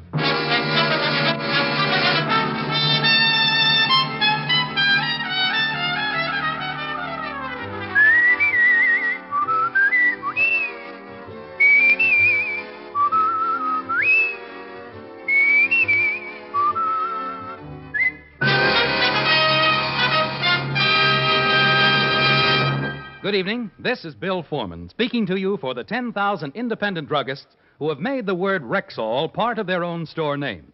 They've done that because they recommend and sell the 2,000 or more drug products made by the Rexall Drug Company. This evening, we want to call your particular attention to Rexall's sensational two-page ad in this week's issues of Life, Look, Collier's, the Saturday Evening Post, and in the Farm Journal. One page of this important two-page spread announces 10 great new products from the world-famous Rexall Laboratories. The other page features 10 bedrock bargains available at Rexall drugstores all during the month of June. For new and better health aids, for bigger and more useful bargains, be sure to check Rexall's eye-opening two-page ad in this coming week's issues of Life, Look, Collier's, the Saturday Evening Post, and in the Farm Journal. Good health to all from Rexall. Now, your Rexall family druggist brings you a transcribed half hour with Richard Diamond, Private Detective, starring Dick Powell.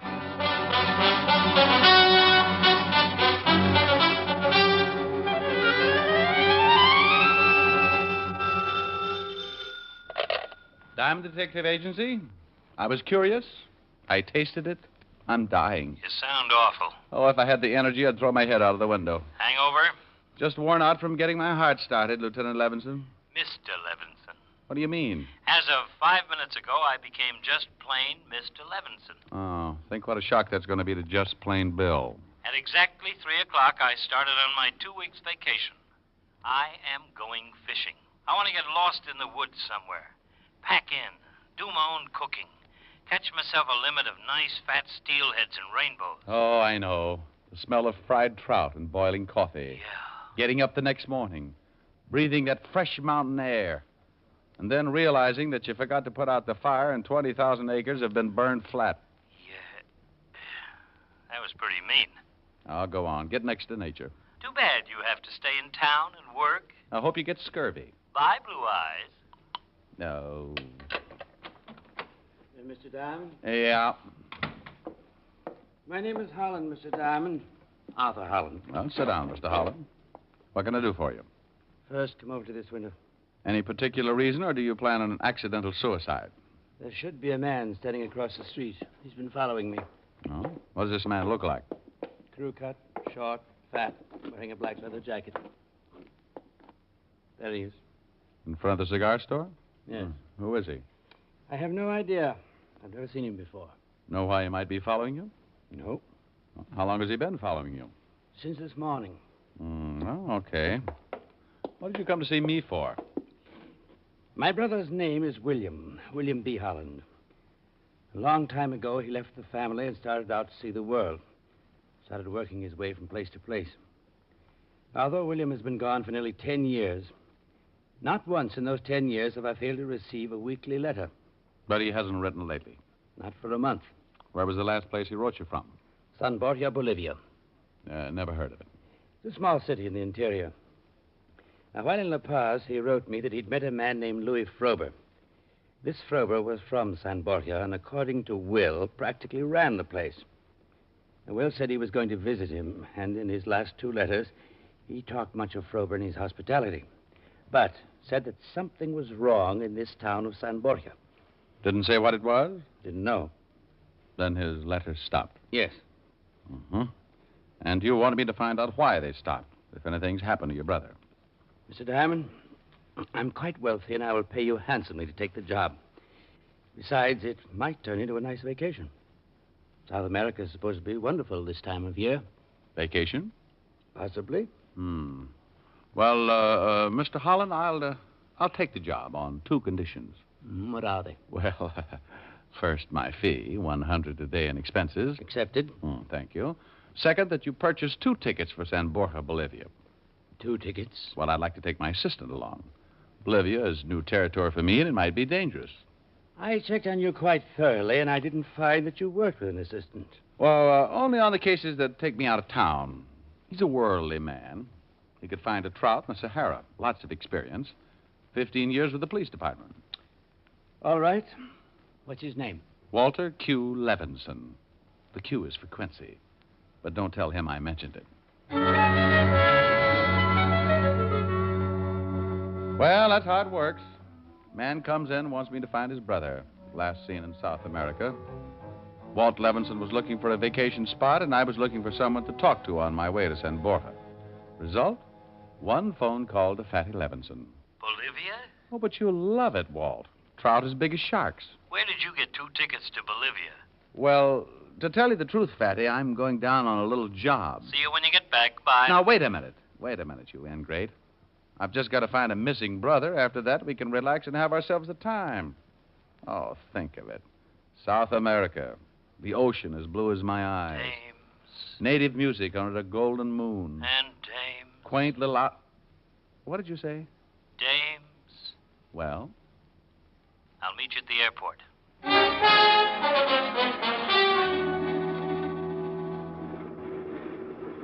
Pan American Grace Clipper, Flight 109 from Miami, Guatemala City, Panama, Lima, Arequipa, and La Paz, boarding at Gate 7, all aboard.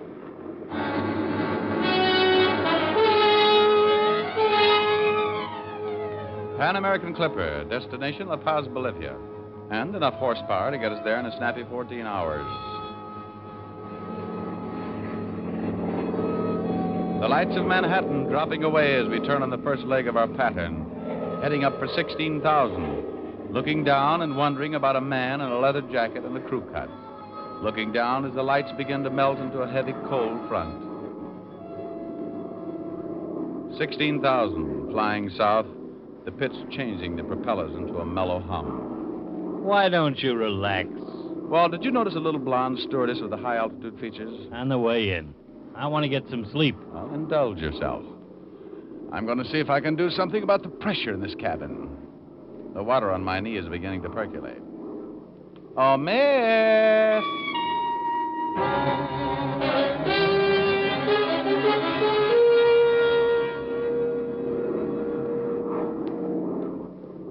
Hey, Fatty, wake up. Huh? Oh. You had yourself quite asleep. Yeah. Where are we? Well, another hour, we're in Miami. How'd you make out with Miss Hummingbird? Been with Pan American 3 years, 60,000 miles, over 2,000 hours. Name's Rogers, Gene Rogers, Baltimore. How'd you make out? Oh, shut up.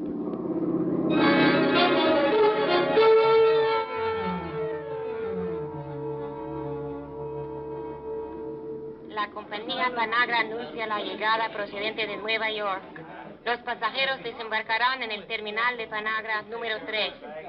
Pan American Grace Airline Clipper Flight 109 from New York now unloading at gate number 3. Oh, I'm a little stiff. I didn't know you brought anything with you. What now? Well, pick up our baggage and on to San Borja. Where the devil is San Borja? How do I know? Let's go find out. And we did. San Borja, according to the information desk, was some 200 kilometers into the interior. 10,000 feet above sea level, high on a plateau, and the only way there... Oh, this is swell. Dandy vacation, but what happens when my liver comes loose? Well, relax, Walt. Only 160 kilometers to go. Considering where we are, these roads are pretty good. We'll never make it.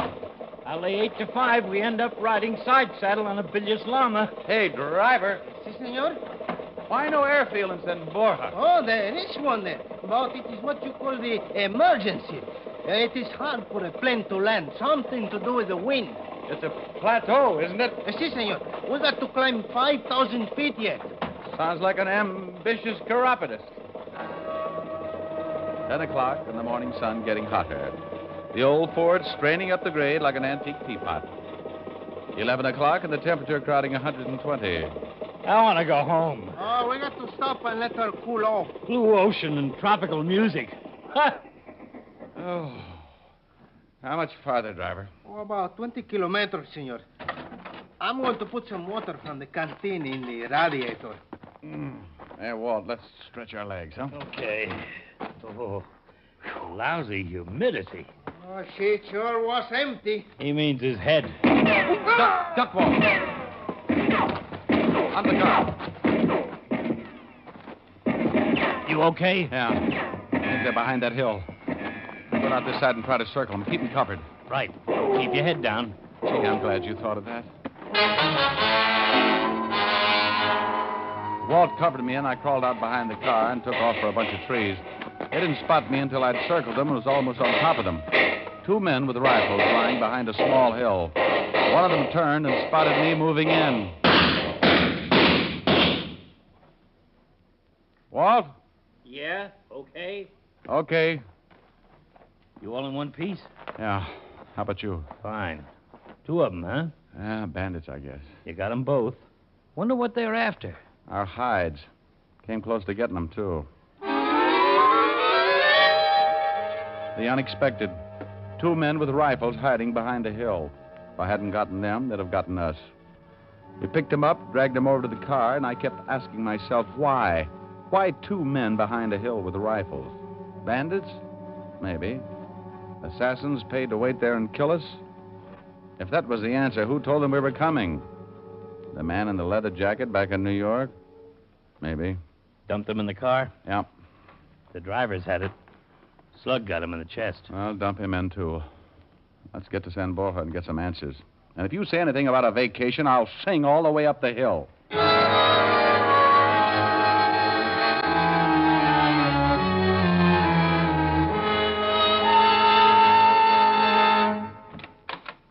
two Americans, Mr. Diamond and Mr. Levinson. Come in, come in. I am Louis Frober. How do you do, sir? Anything else, Mr. Frober? No, that's all, Paul. Well, gentlemen, I understand you ran into some difficulty, hmm? Well, your local constabulary seemed to think there was some law against driving around San Borja with 3 dead men in the back seat. And these bandits attacked you and killed your driver, is that right? That's right. And you, in turn, killed them? That's right. Well, for tourists, you fight rather well. Well, not exactly tourists, Mr. Frober. We asked to see you because we were sent here to locate a William Holland. Ah, I see. May I offer you a drink? Lovely suggestion. He represents the interests of Arthur Holland, William's brother. That's right. Water? Straight. Well, gentlemen, I informed Mr. Holland that William simply left. After all, there's nothing strange about that. There you are. Thank you. Thank you. We're not looking for anything unusual, Mr. Frober. This was the last place William was heard from, so this is the most likely place to try and locate him. Of course. Well, here's to a pleasant stay in San Borja, gentlemen, and gee, have a good health.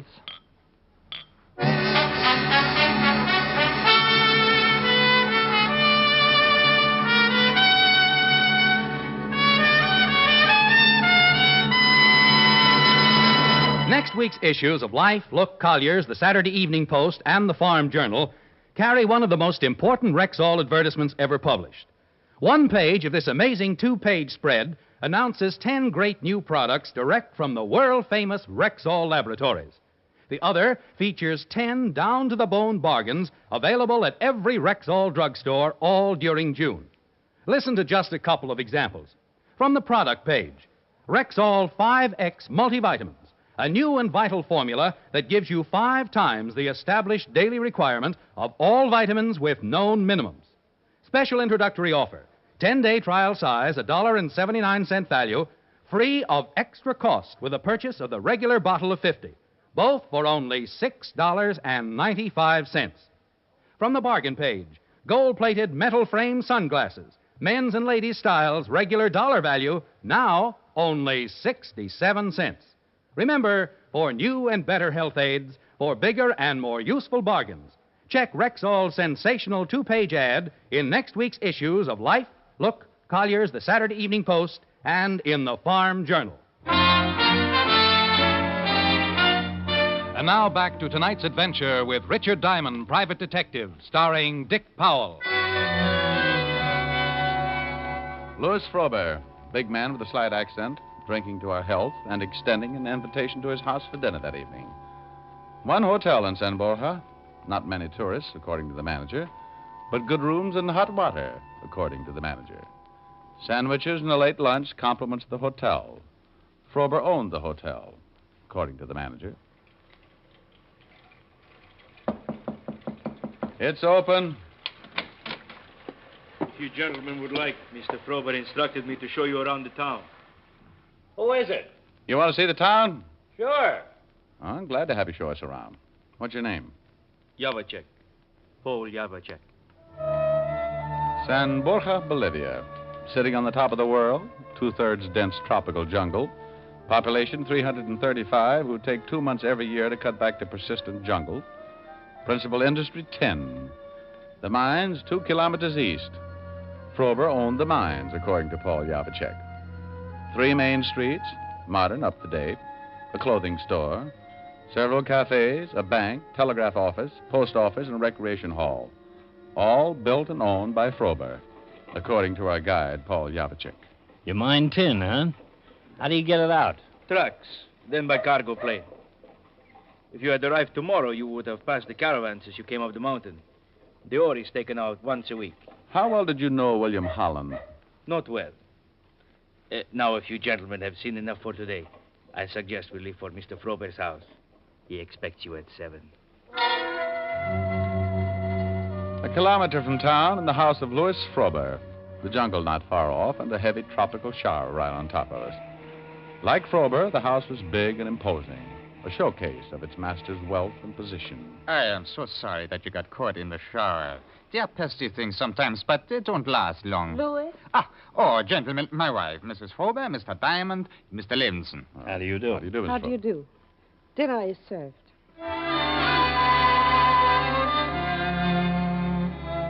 dinner.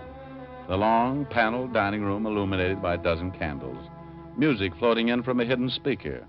The food, something to make the Waldorf chef quietly fold his tent.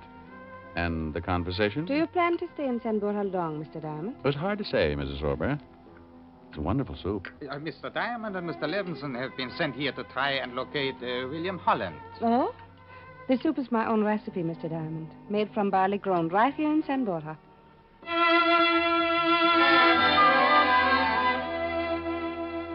Just a casual dinner conversation, unless you're conditioned, aware of the subtle interrogation. The end of a pleasant and filling meal. Armagnac in the den, and more talk about health, wealth, and the weather. And more interrogation. 10 o'clock. Well, I am afraid you'll have to excuse me now, gentlemen. I have to be up at 6 o'clock, and I have a hard day ahead of me. The conventional goodbyes and exaggerated compliments on a wonderful evening, then back to the hotel. All in all, a very interesting evening, according to Fatty Levinson. Our charming hostess slipped me a note as we left. Why, Walt.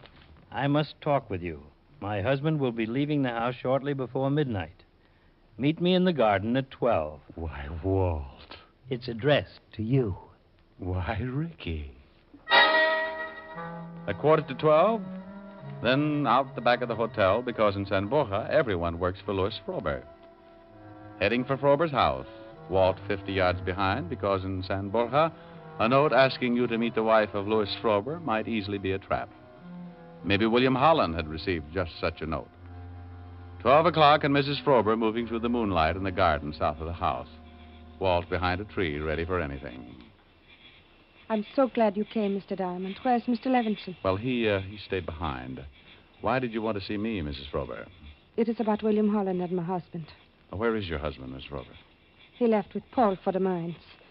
From what I could find out, he's going to meet someone. Someone of great importance. Oh. What about William Holland?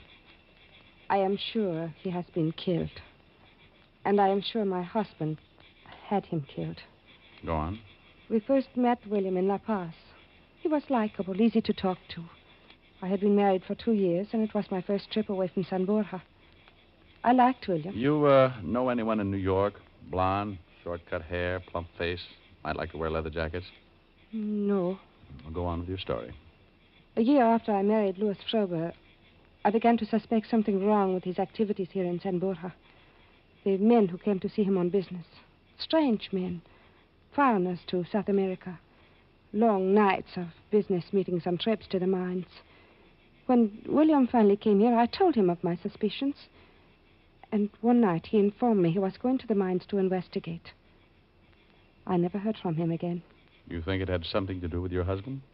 Right after that, I overheard a phone conversation by my husband. He was talking to someone he called the director. The director? Yes. My husband said that William had found his way into the mines and had been eliminated. I see. You've only known your husband for 2 years. 2 years and a half. I met him in Rio while he was down on one of his business trips. I married him 6 months later and came to San Borja to live. Would you like to know where I met my husband, Mr. Diamond? If you think it's necessary. With what I've come to believe, I feel that it is most necessary. I met him at a party given by the Russian embassy.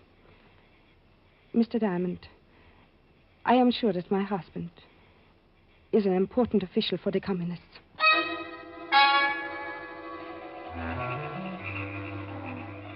Along the road east of the Frober mines, no lights, just the moon.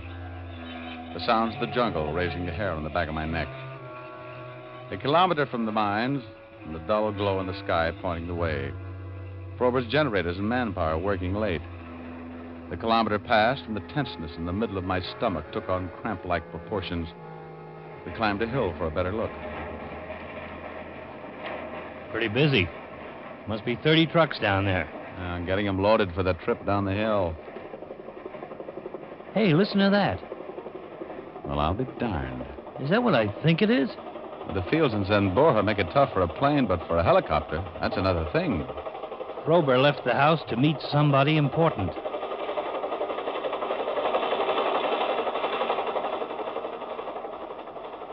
Anybody who comes into San Borja in a helicopter at night is a pretty good bet to be important.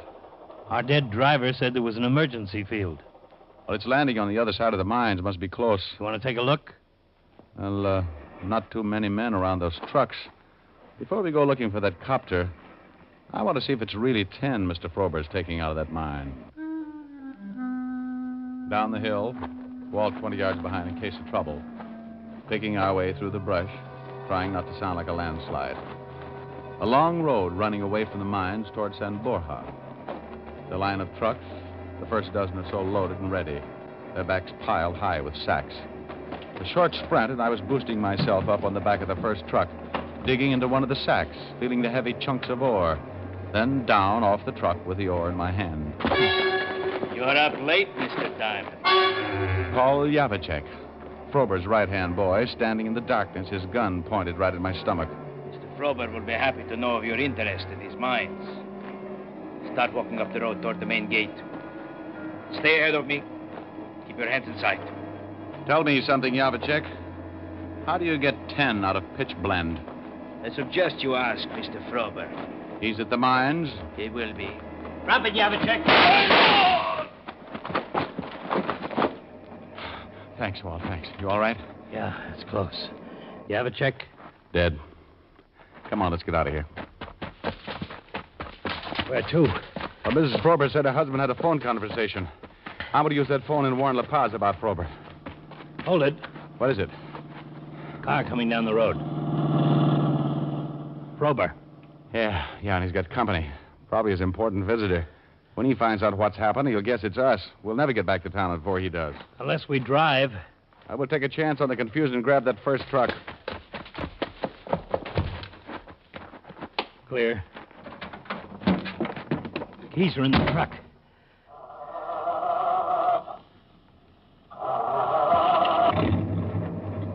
We must live right. Yeah, but for how long?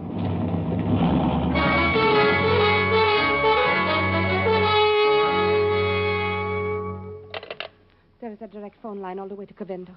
The operator at Cavendo can put you through to La Paz. Bueno. Operadora de Covendo, ¿puede escribir? She's talking Spanish. You better take it. Oh. Esta es la señora Frober. Favor de conectarme con La Paz. Minutes running out. Mrs. Frober looking frightened, waiting for La Paz to answer. She has them. Ask for the embassy. Car pulling up. La Embajada Americana, por favor. Frober and his important friend. Mr. Diamond, I have them. Hello? Yes, American Embassy. Now listen carefully. I can't repeat. This is Richard Diamond, American citizen, calling from San Borja, Bolivia. Louis Frober is not mining 10. It's pitch blend, and is believed to be working for the Russian government. Look out! Hello, Mr. Diamond. Rick? Okay. Mrs. Frober? I'm all right. Take a look at Frober and his friend. Hello. What happened? Hold on a second. There's been some trouble. Frober's friend is dead. Frober's moving, but it doesn't look very good. Hello, La Paz? Yes, Mr. Diamond. Go ahead. What about Frober? Wait a minute. Maybe I can get him to tell you himself if the phone will reach. Frober, can you hear me? Hello, La Paz. There's been a shooting here, and Mr. Frober's dying. Frober. Yeah. Frober, you're dying. You want to tell us about it? You're mining pitch blend instead of 10, right? Right. You're working for the Soviet Union? Yeah. Did you send 2 men to ambush me? Yeah. Our agents in New York watched Asa Holland and reported that she had been hired. The guy with the crew cut and a leather jacket. Did you have William Holland killed? Yeah. He found out what... Oh. Frober. Hello, La Paz. Frober's dead.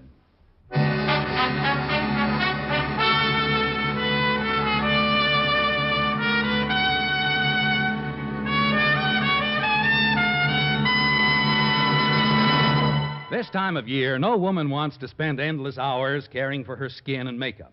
Since you want the finest beauty care in the least time and with no nonsense about it, why not try the new Ann Delafield Cosmetics? Designed expressly for the busy modern woman, they give you the most for your cosmetic dollar and save time as well. There are no endless bottles and jars, no endless creams for different corners of your face and neck. Just one fine cream, the Ann Delafield All-Purpose Deep Cream. A day cream, cleansing cream, night cream. All creams in one. There are vitamins, too, for true beauty from within, and other lovely makeup aids tailor-made for you. Look for the fine Ann Delafield cosmetics at Rexall drugstores everywhere. Good health to all from Rexall.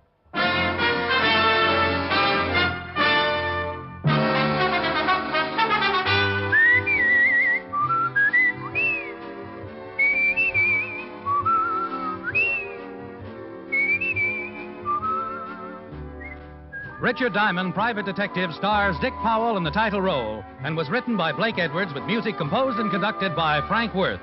Dick Powell directed the RKO production Split Second, which is now in release, and his latest film appearance was in the Metro-Goldwyn-Mayer award-winning The Bad and the Beautiful.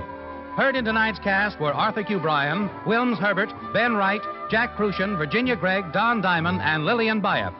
Richard Diamond, Private Detective, is transcribed in Hollywood by Jaime Del Valle.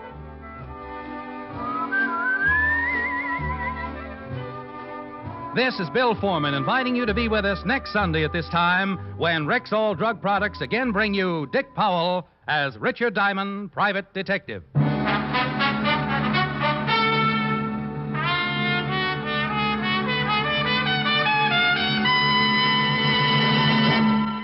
Remember, for new and better health aids, for bigger and more useful bargains, check Rexall's sensational two-page ad in next week's issues of Life, Look, Collier's, the Saturday Evening Post, and in the Farm Journal.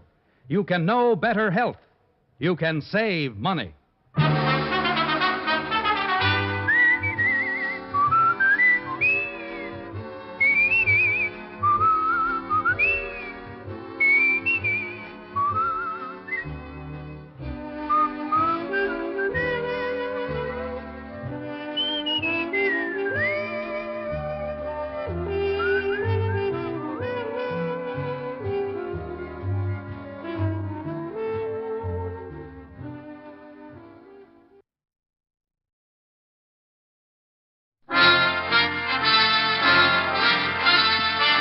Listen while the makers of Rexall Drug Products and 10,000 independent Rexall family druggists bring you Dick Powell as Richard Diamond, Private Detective.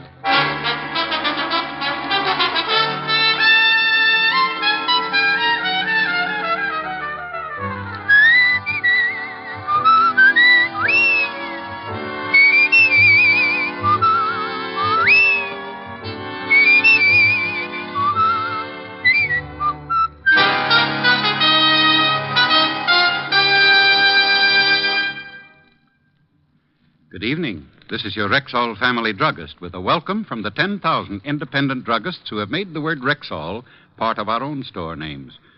We've done that because we recommend and sell the 2,000 or more drug products made by the Rexall Drug Company. Like Rexall Mineral Oil, for example. This is the mineral oil specially refined for extra heavy body. What's more, Rexall Mineral Oil is tasteless, odorless, colorless, non-irritating, and non-habit forming. Quality like that is what we family druggists are talking about when we tell you you can depend on any drug product that bears the name Rexall. Now, your Rexall family druggist brings you a transcribed half hour with Richard Diamond, Private Detective, starring Dick Powell.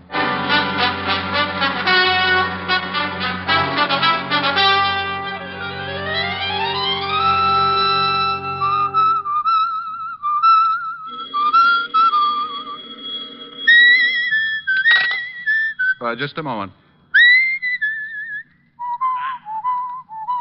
Diamond, pick up the receiver and speak to me, or I'll...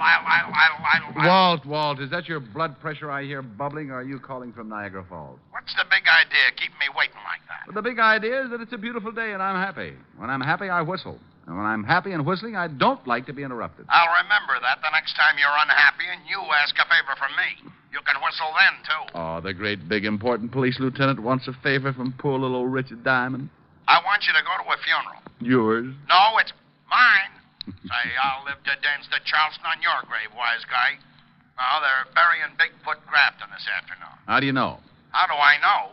How do I know what? That it's Bigfoot Grafton they're tucking in. The way I read in my paper, the Harbor Patrol fished out a guy presumed to be Bigfoot Grafton, boy racketeer. We're satisfied with the identification. Huh? Fingerprints? Fingerprints. Look, the body was in the Hudson River for nearly a week. Oh. Then tell me, what makes you so sure the guy they're putting in the ground today is Grafton? Look, Diamond, you're beginning to exasperate me. Will you or won't you go with us to Bigfoot Grafton's funeral this afternoon? Why me?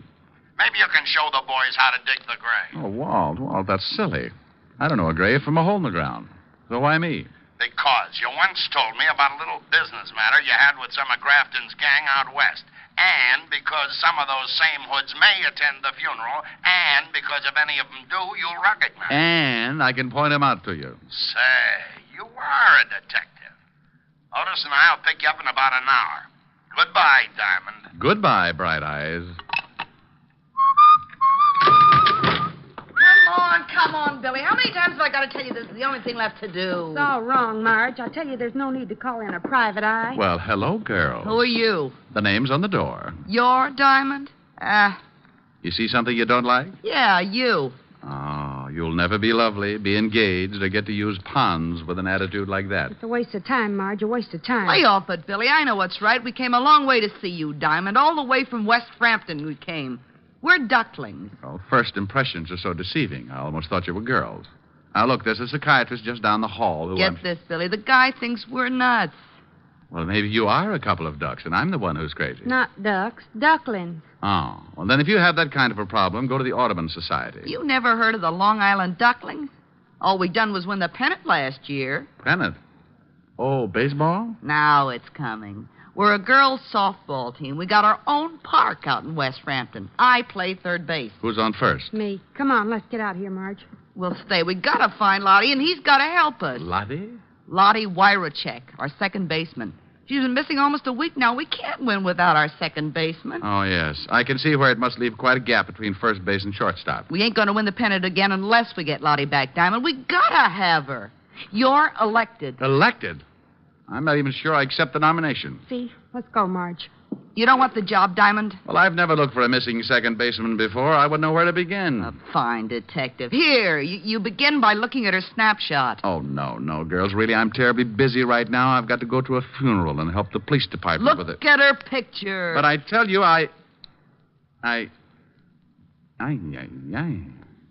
Don't tell me this is... Lottie Wyrachek. You mean a girl who looks like this wastes her nights playing second base? Yeah. Wastes, he says. Diamond, stop drooling. You take the job? Well, I'm tempted. Yes, I'm very tempted. Now let's get some answers first. Ask Billy. She's her roommate. All right. Now think back, Billy, to a day or so before she disappeared. She seemed worried about anything, nervous, upset. No. Why, she even hit 2 home runs the very last night she played. She did, huh? Oh. I wonder if... Oh, no, that isn't possible. The Dodgers do a lot of things, but they wouldn't kidnap people. You say she's been with the team 2 years? Yeah. Diamond, what sort of questions are these? Please, Lefty. It's my turn at bat. Now, Billy, what did she do before she became a second baseman? Who knows? You'll find her for us? For you? Oh, no. For me. They gave me a pass for the game that night with the Amagansett Amazons, informed me how to get out to West Frampton the quickest way as the E train flies, then exploded themselves out, leaving me with a snapshot of a second baseman who looked like Jane Russell, only more so.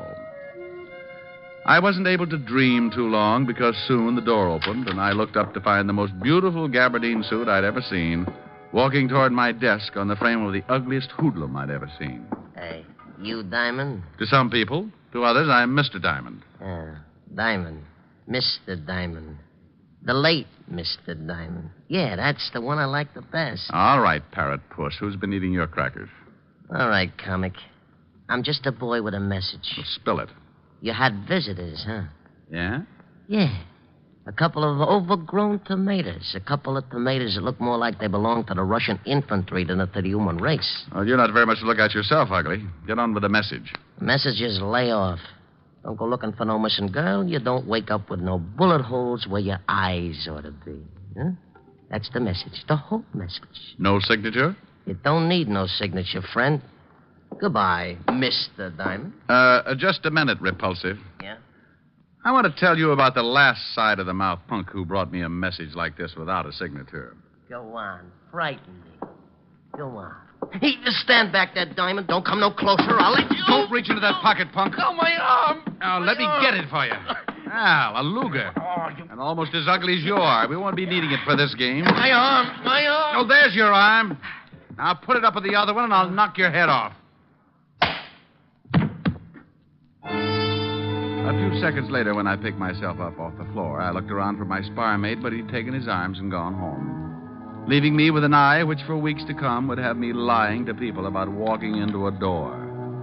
Yeah, a door wearing gabardine.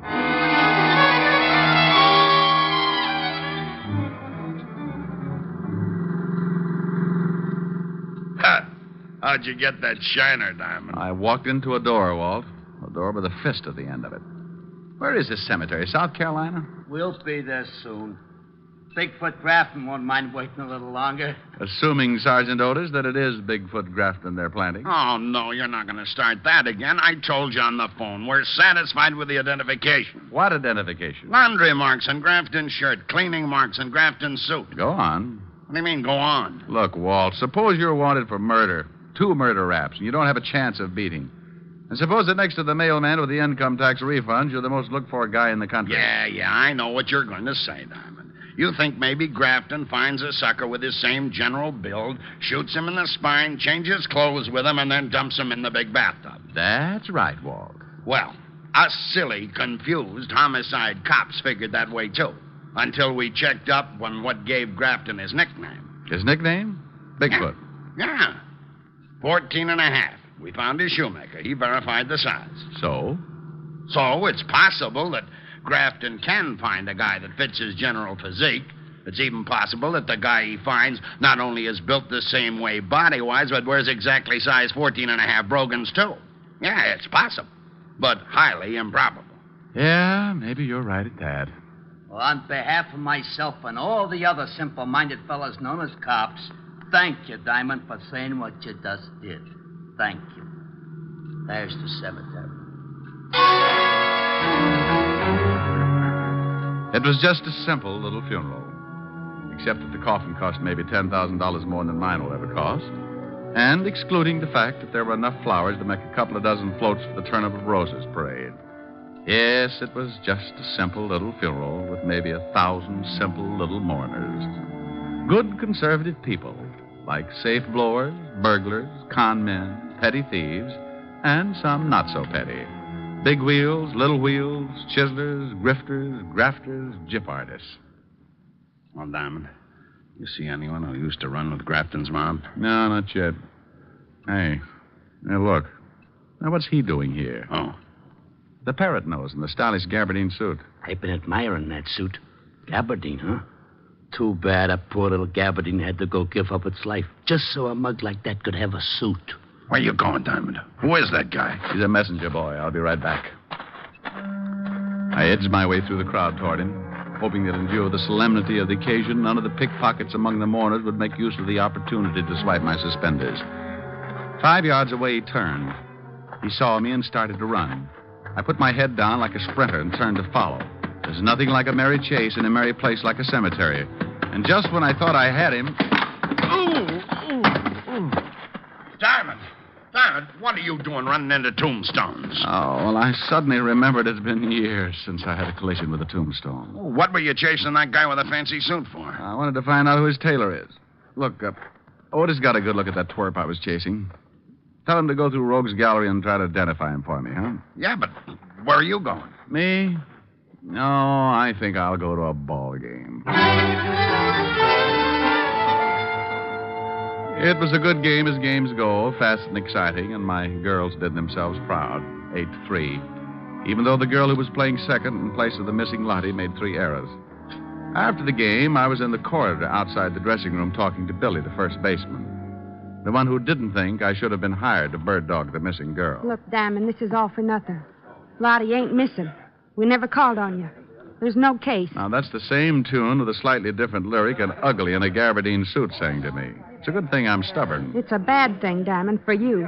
It's going to maybe cost you your life. No. No! Don't! It happened that fast. By the time I turned around to see who did the shooting, he had disappeared in the crowd.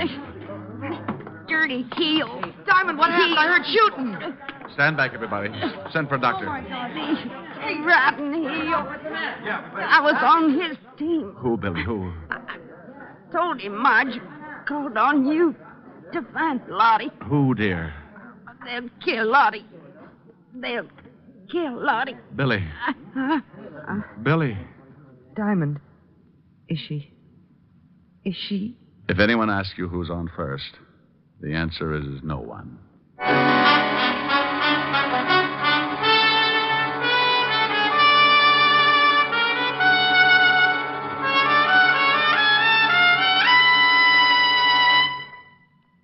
Before we continue with the adventures of Richard Diamond, private detective, here's your Rexall family druggist. I've discovered lately that a lot of people think they don't need to take any precautions against vitamin deficiency during the summer months. But the truth is, we're just as apt to be low on vitamins during the summer as any other season. Then you think people should continue right through the summer taking a vitamin supplement? Indeed, I do, ma'am. And the one I recommend is Rexall Plenamins. Why exactly? Well, just 2 Plenamon capsules a day give you more than your minimum daily requirement of every vitamin for which such requirements have been established, plus valuable liver concentrate and iron, plus other beneficial factors of the vitamin B complex. Say, with all that, they must be expensive. On the contrary, Plenamins cost you only pennies per day. Ask for Plenamins at any Rexall drugstore. And remember, you can depend on any drug product that bears the name Rexall. And now back to tonight's adventure with Richard Diamond, private detective, starring Dick Powell.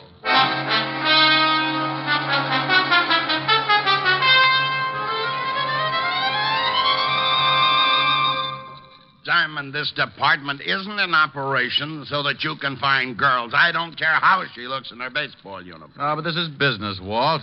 I tell you, she's been kidnapped. Another girl on the team was just murdered. Another murder? Where? West Frampton. West who? Frampton, out on Long Island. City limits? No.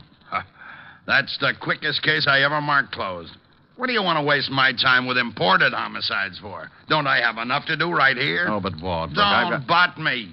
They've been knocking each other off like flies this week. We're so jammed up, I got 3 stiffs that don't even have a place to lie down. 4, if you include Otis. Oh, just for that, wise guy, I ain't talking. Oh, if I could only be sure of that. I mean, I ain't talking about the guy you played tag with in the cemetery. I found him in the picture book, all right, Diamond. It took me 2 hours. And just for making cracks at me, I ain't telling you his name. Whose name? Joe Gabardines, that's whose. And I ain't telling you what else I found out about him in the picture book either. Why not? Because you think you're smarter than the whole police department put together. That's why not. Oh. And so if I go spill to you that this Joe Gabardine used to work as a gunsel for the late Bigfoot Grafton, you're going to right away say Bigfoot Grafton ain't dead after all, and that I'm a dope. Walt, you hear that? The guy that threatened me if I went looking for Lottie Wirachek, this Joe Gabardine, is one of Grafton's boys. Say, who told you? Was one of Grafton's boys. Grafton's dead. No, but maybe not. Maybe all these shenanigans are part of Grafton's plot to put some sucker in his coffin and stay undercover. Sure. Maybe Lottie Wirachek knew in some way or other that the guy they fished out of the river and buried today wasn't Grafton. Look, Walt, you got to... Diamond, Talbot. That name you said, the one that sounds like something spelled backwards. Wirachek? That's funny. What's funny? That's the same name as this dame's in the file missing person sent over. Only this one's name is Lottie Wirachek. So's this one, you dope. You mean there's 2 dames with a name like that? Yeah, just like there are 2 heads on a sergeant named Otis Loveloon. Now, listen here. Who reported her missing? Just for being a fresh guy, I ain't going to tell you. You ain't going to tell him what? That it says here on the file card that this doctor reported her missing. Who said anything about a doctor? Huh? You sick, Otis? You need a doctor? I ain't sick. Besides, he ain't that kind of doctor. He's a dentist. Who's a dentist? This Dr. Allman, Dr. Percy Allman. 223 Park Avenue. So? What do you mean, so? What about him? What do you mean? What about him? Well, you brought him into the conversation. Dr. Percy Allman. You said 223 Park Avenue. What made you mention him if you don't have anything to say about him? He's the guy who reported this laddie whatchamacheck missing, you dope. Gee, Diamond, are you dumb?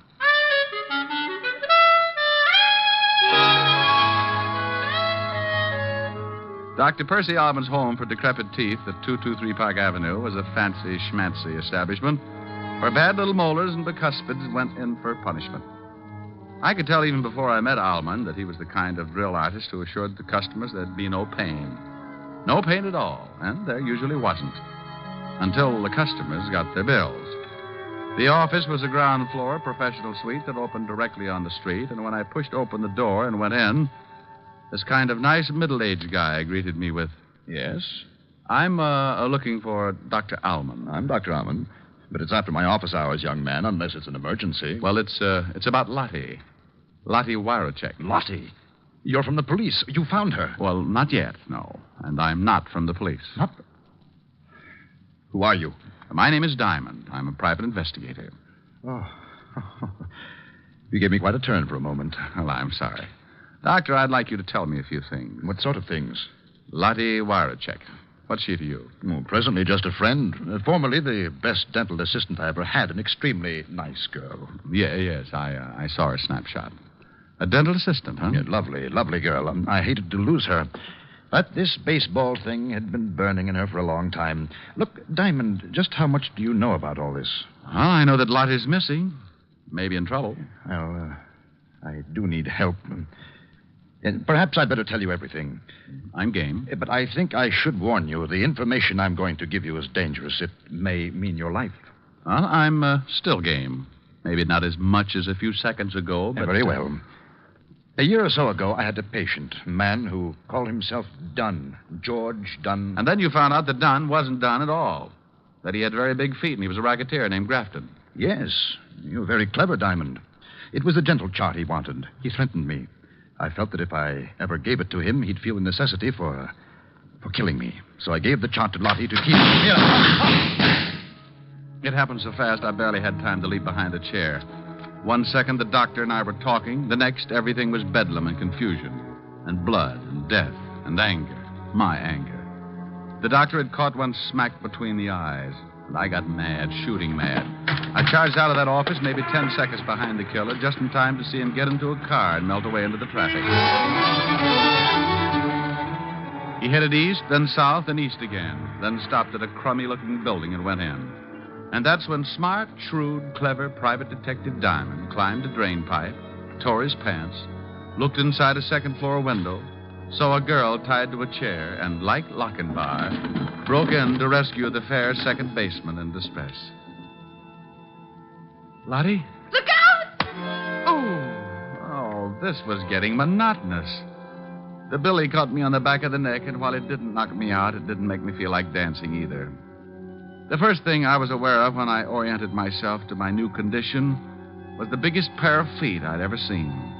And the next thing I saw was the gabardine suit containing in its bright, clean folds the filthiest little murder artist I'd ever seen. So I made like a possum and pretended I was asleep. Say, Grafton, I told you the shamus followed me. I want him. He's all yours, Joe, I promise, but later. Why later? Why wait? Because I gotta get that dental chart, that's why. Now that you've rubbed off the dentist and that goofy Billy the ball player, that chart's the only thing in the world that can prove Bigfoot Grafton's still alive. So why does that have to hold up Diamond's execution? Because maybe he knows where the dental chart's hid. I'm giving up on the dame here. She'd have told us long ago if she knew. If Diamond knows, he'll talk. Even if he don't know, he'll talk. And scream, too. Later, Joe. Now put that pig sticker back in your pocket. I don't hear you, Grafton. This Diamond made me unhappy, and I don't like to wait. I said put that knife away, Joe. I still don't hear you. All right, Joe. I knew this was the only chance I'd get. They were too busy showing each other their fangs to give me their undivided attention.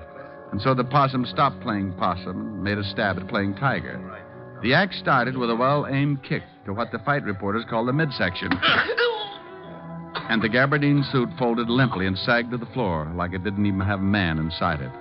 And that's when Grafton pulled the gun, and that's when I made a grab for his knees. And you guessed it, there was a shot. And then there was a punch that made a mess out of a jawbone. And I'm happy to report that this time it wasn't mine. Oh, you're wonderful. What's your name? Well, honey, my name's Diamond. Diamond. Yes, dear, and believe me, a diamond is a girl's best friend.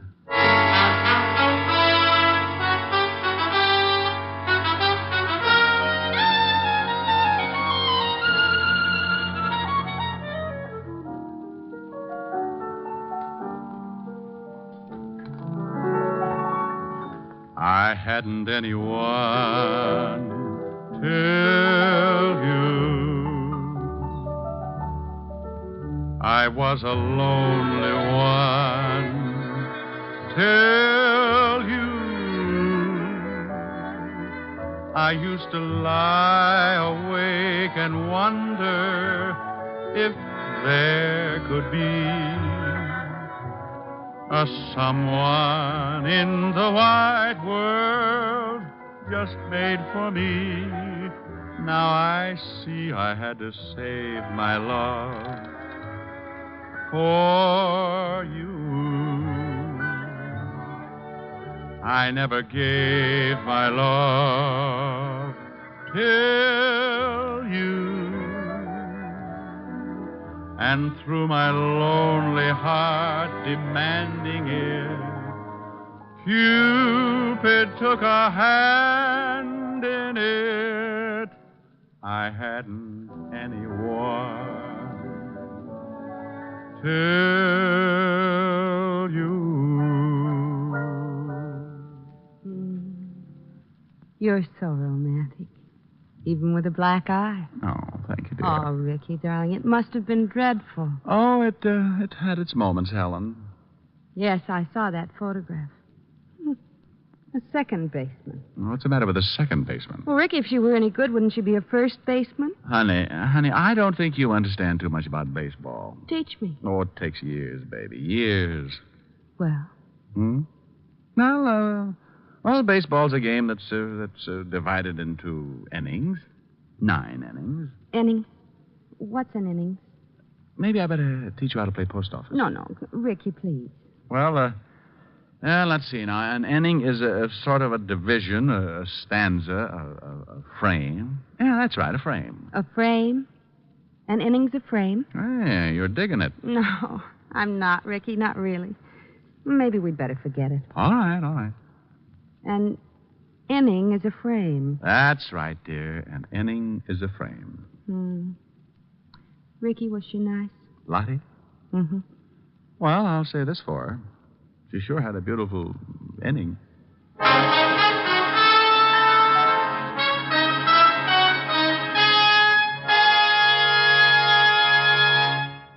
Again, here's your Rexall family druggist. Don't wait until you're already suffering from acid stomach and then wish you had Bismarex on hand. Buy a bottle tomorrow. This famous Rexall antacid often neutralizes excess acidity within 1 minute. More than that, Bismarex gives relief that's continuous and prolonged because its scientifically balanced ingredients work in sequence, easing gastric distress and leaving a soothing protective covering on irritated stomach membranes. Ask your Rexall druggist for Bismarex. He'll tell you you can depend on any drug product that bears the name Rexall.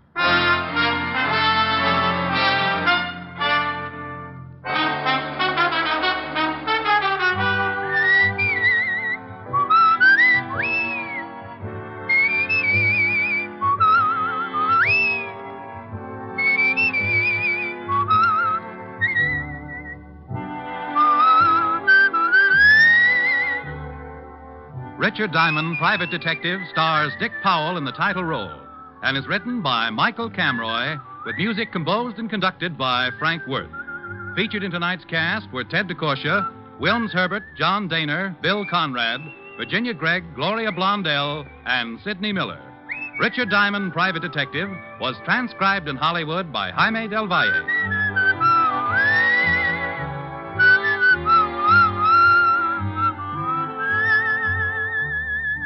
This is Bill Foreman inviting you to be with us next Wednesday at this time when we will again bring you Dick Powell as Richard Diamond, private detective.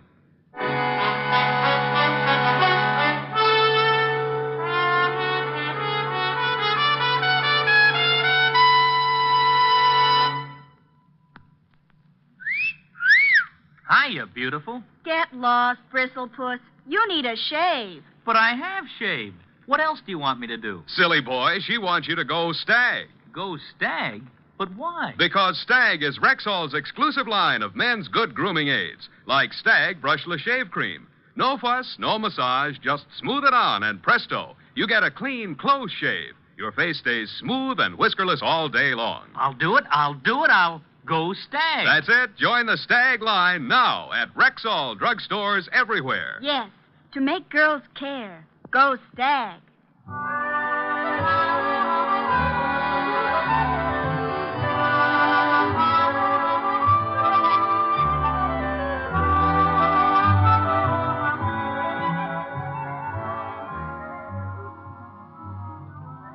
Three chimes mean good times on NBC.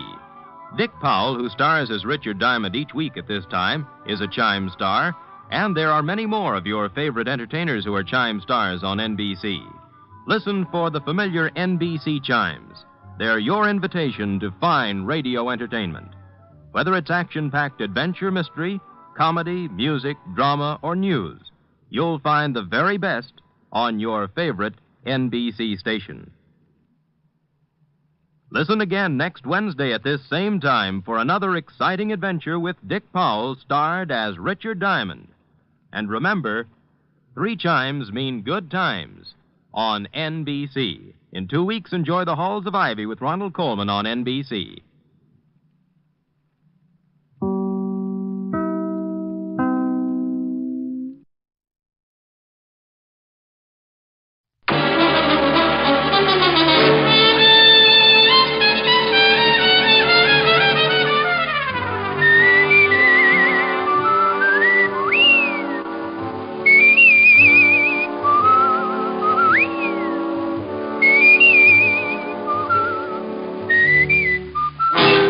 Dick Powell as Richard Diamond, private detective.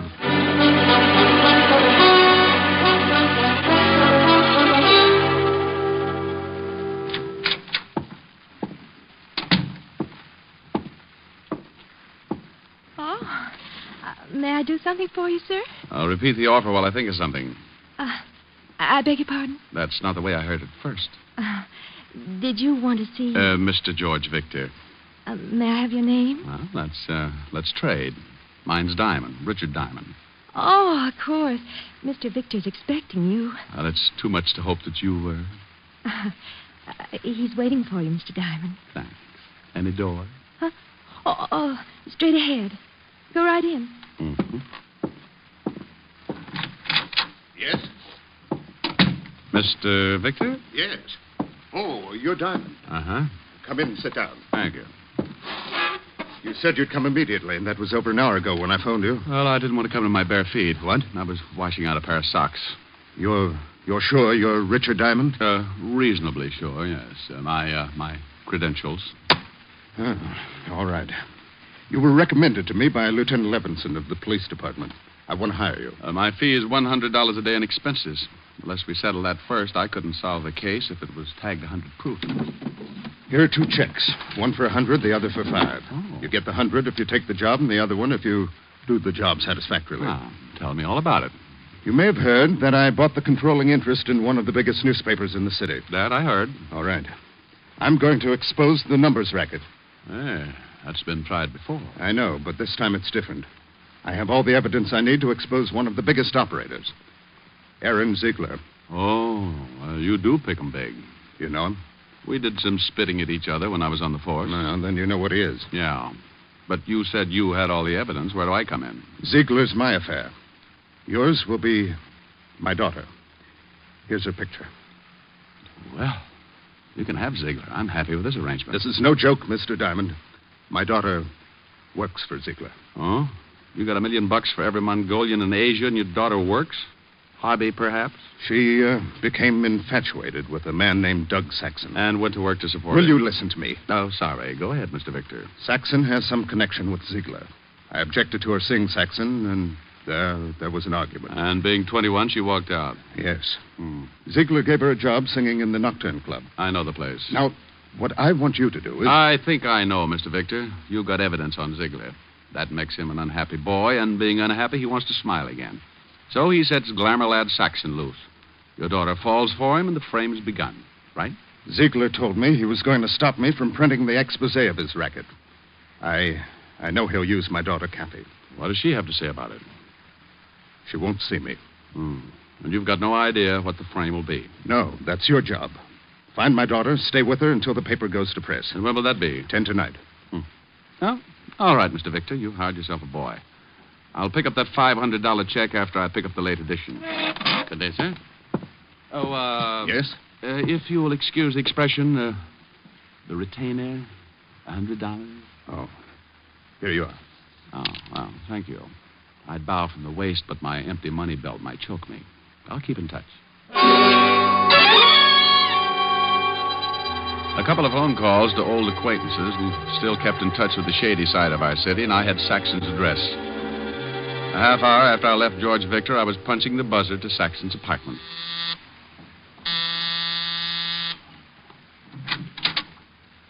Good afternoon, Mr. Saxton. Who are you? What do you want? I'm Mother Hubbard, and I've come to look at your cupboard. Ask me in. What's the idea? Who? This won't take long, Mr. Saxton. Listen, you. I was just going to ask you to listen. But since you asked first, go ahead and give me something to listen to.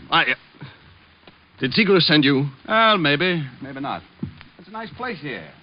All the scenery. Phonograph, big overstuffed chair. I'm glad you like it, but don't make yourself comfortable. What's in the other room? Look here, I don't know who you are or what you want, but... Maybe Ziegler did send me. Did he? No. You a cop? Used to be. Always enjoyed my work. And I never enjoyed it more than when I was up against a character like you. Get out of here. Oh, now somehow getting tough doesn't look well on you. You're not the type, Saxon. From a quick but thorough study, I'd say you were more used to soft lights, sweet music, and setting up pigeons to be knocked over by your boss. I don't know what you're talking about. Kathy Victor. Know her? What if I do? You know her. And, Saxon. Keep away from her. Oh, now you're scaring me. Sure.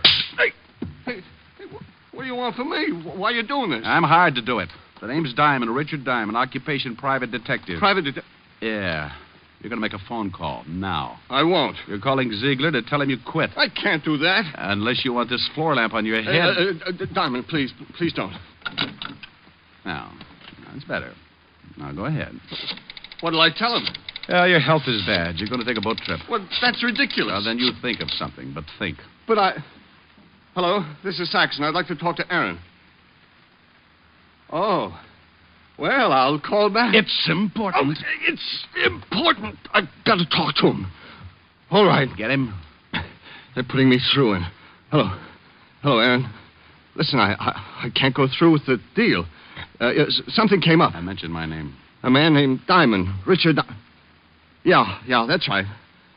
I don't know, Aaron, but please don't blame me. I did. Hello, Aaron. Aaron. He hung up. Good. You do the same. You don't know what he'll do, Diamond. You don't know him. Oh, but I do.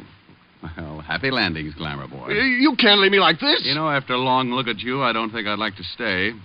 Bye, Saxon. 20 feet of the East River will look good on you. Okay, so it was a bluff.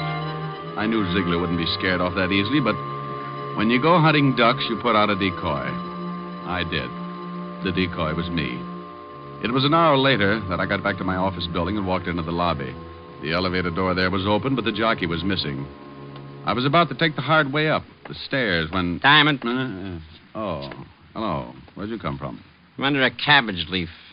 Don't believe it. Get in the elevator. I'll walk. Hey, Mac. Mr. Diamond don't want to get in the elevator. Maybe he gets car sick. Get in, Diamond. What's the big idea? Close the door, Mac. Sure. You know how to run this thing, Diamond? No. Start it up. Go on. Okay.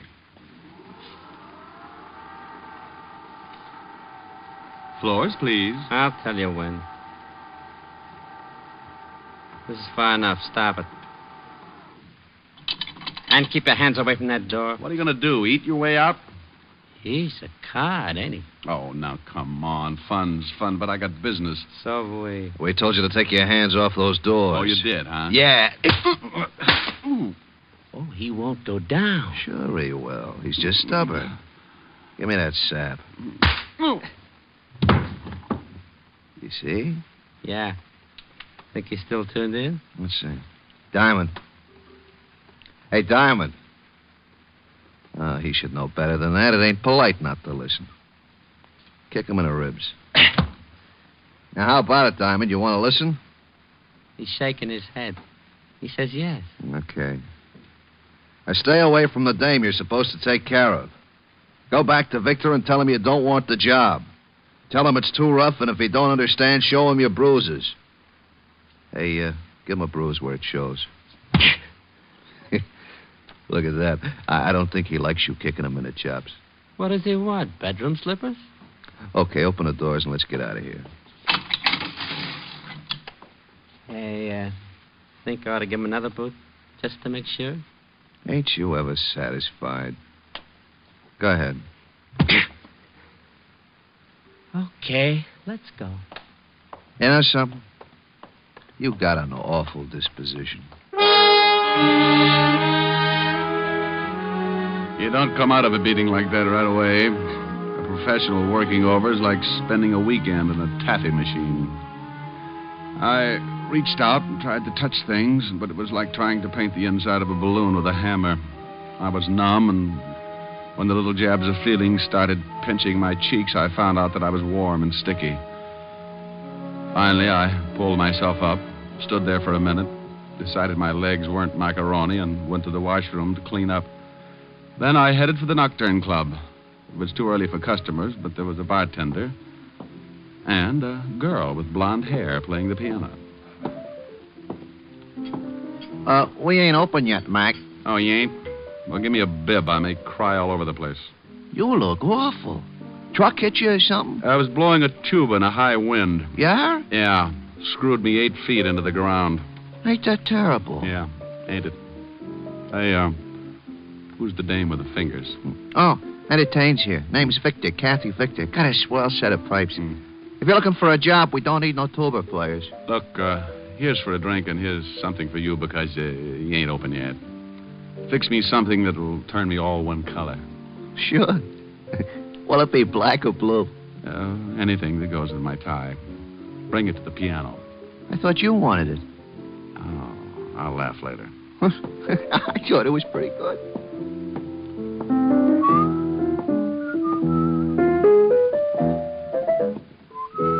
Hey, know the words to that? Yeah. Time in my hands. From your looks, I'd say you needed time. Oh, don't let the bruises fool you, honey. When the swelling goes down, my face is fairly normal. Hey, blue and yellow make green, don't they? Yeah, why? I wasn't sure, but here's a drink anyway. Who knows? Maybe you'll turn plaid. Sure. Here, put this in your pocket and go back in the bottle. Sure, thanks. Yell when you want another one. Hey. What's the matter? Why'd you stop? I need a drink, too. You get the jumps early, huh? I work late. Catches up with me. Oh, try out running them for a day. It does wonders. Oh, I know you. You're a spy from Alcoholics Anonymous. Go ahead, play some more. All right.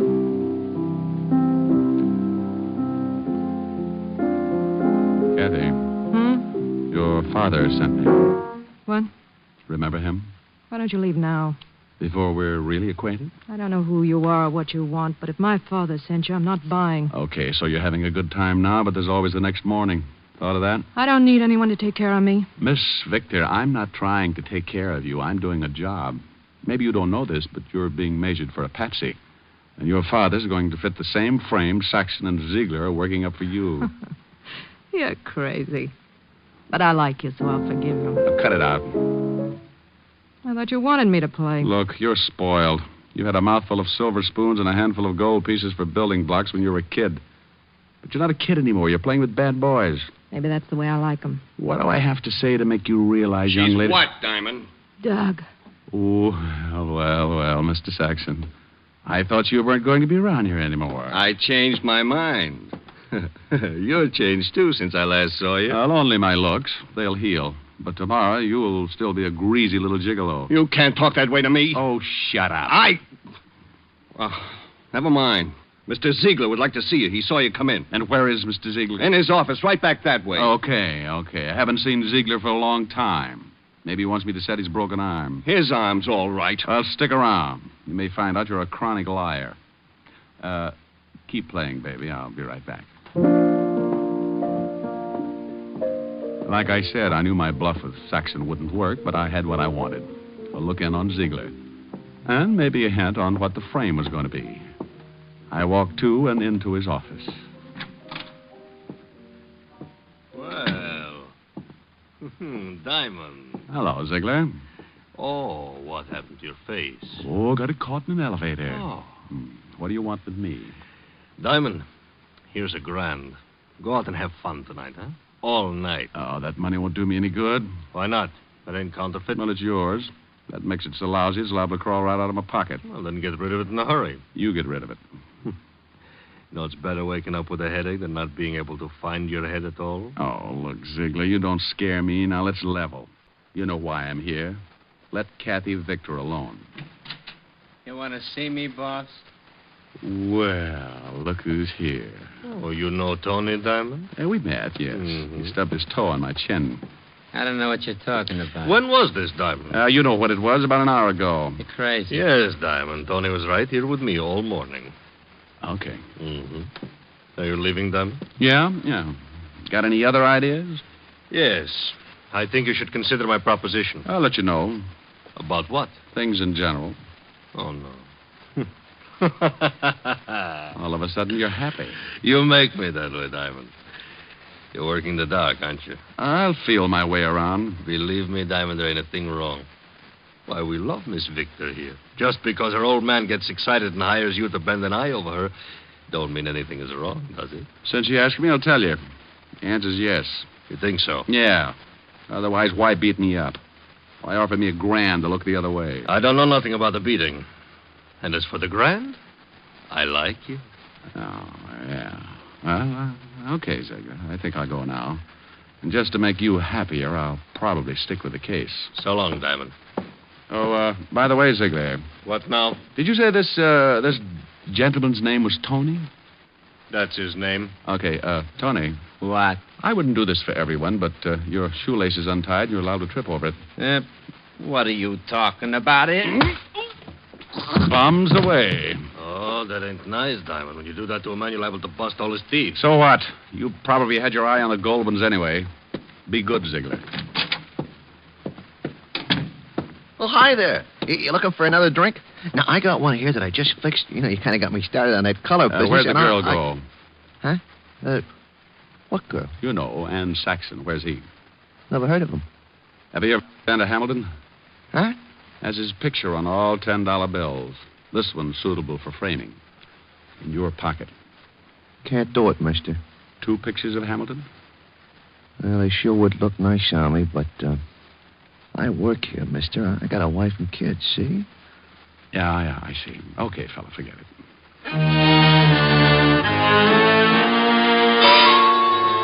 Well, I fell for the oldest gag in the world. Kept busy someplace else while Saxon walked out with the girl. Now I had to find her. But where?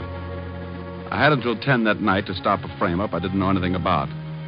But I played a hunch and headed for the 5th Precinct Police Station and Lieutenant Walt Lemonson. I walked in on him. Diamond, oh, no. Hiya, Walt. No, please go home. Nothing good can come of this. Why, Walt, I'm surprised at you. Well, I'm not. You've got some horrible joke up your sleeve. I don't want any part of it. I can only stay a few minutes. I want to know about a guy named Saxon. Douglas Saxon? That's it. What's the matter? Can't you find things out for yourself? Right now, Lieutenant, I'm a citizen asking about a guy. Now, what have you got on Saxon, Walt? Not a thing. He was clean when we picked him up a couple of times. Why was he picked up? Why are you so interested in him? Oh, it goes with my business. Oh. And if I tell you? Well, I'll tell you something sometime. Now, come on, Walt, give. Okay. He was picked up on suspicion of handling narcotics. But that's a job for the Vice Squad. Why is he so dear to you? He's working for Aaron Ziegler. This, Mr. Diamond, is not news. He'd be just the boy to work a frame for Aaron, wouldn't he? If it involved a gal, yeah. This does. How? Don't know. Yet. But, if she was picked up with narcotics on her, it'd be a nice frame, wouldn't it? What makes you think it would be a frame? This gal looks too healthy. Yeah, but you could be wrong. Why? Because for some stupid reason I like you, and I don't want to see you make a fool of yourself. Well, why would I do that? For this dame. What dame? The one that Saxon's going to frame. Is he going to frame her? Of course he is. I better get her out of it. Certainly, that's just what I was saying. Bye, Walt. Rick. Yeah. Thanks. What for? For not dragging out that who's on first routine. I don't think my stomach could have stood it today. Oh, Walt, you're an idiot. Yeah. Be a good boy.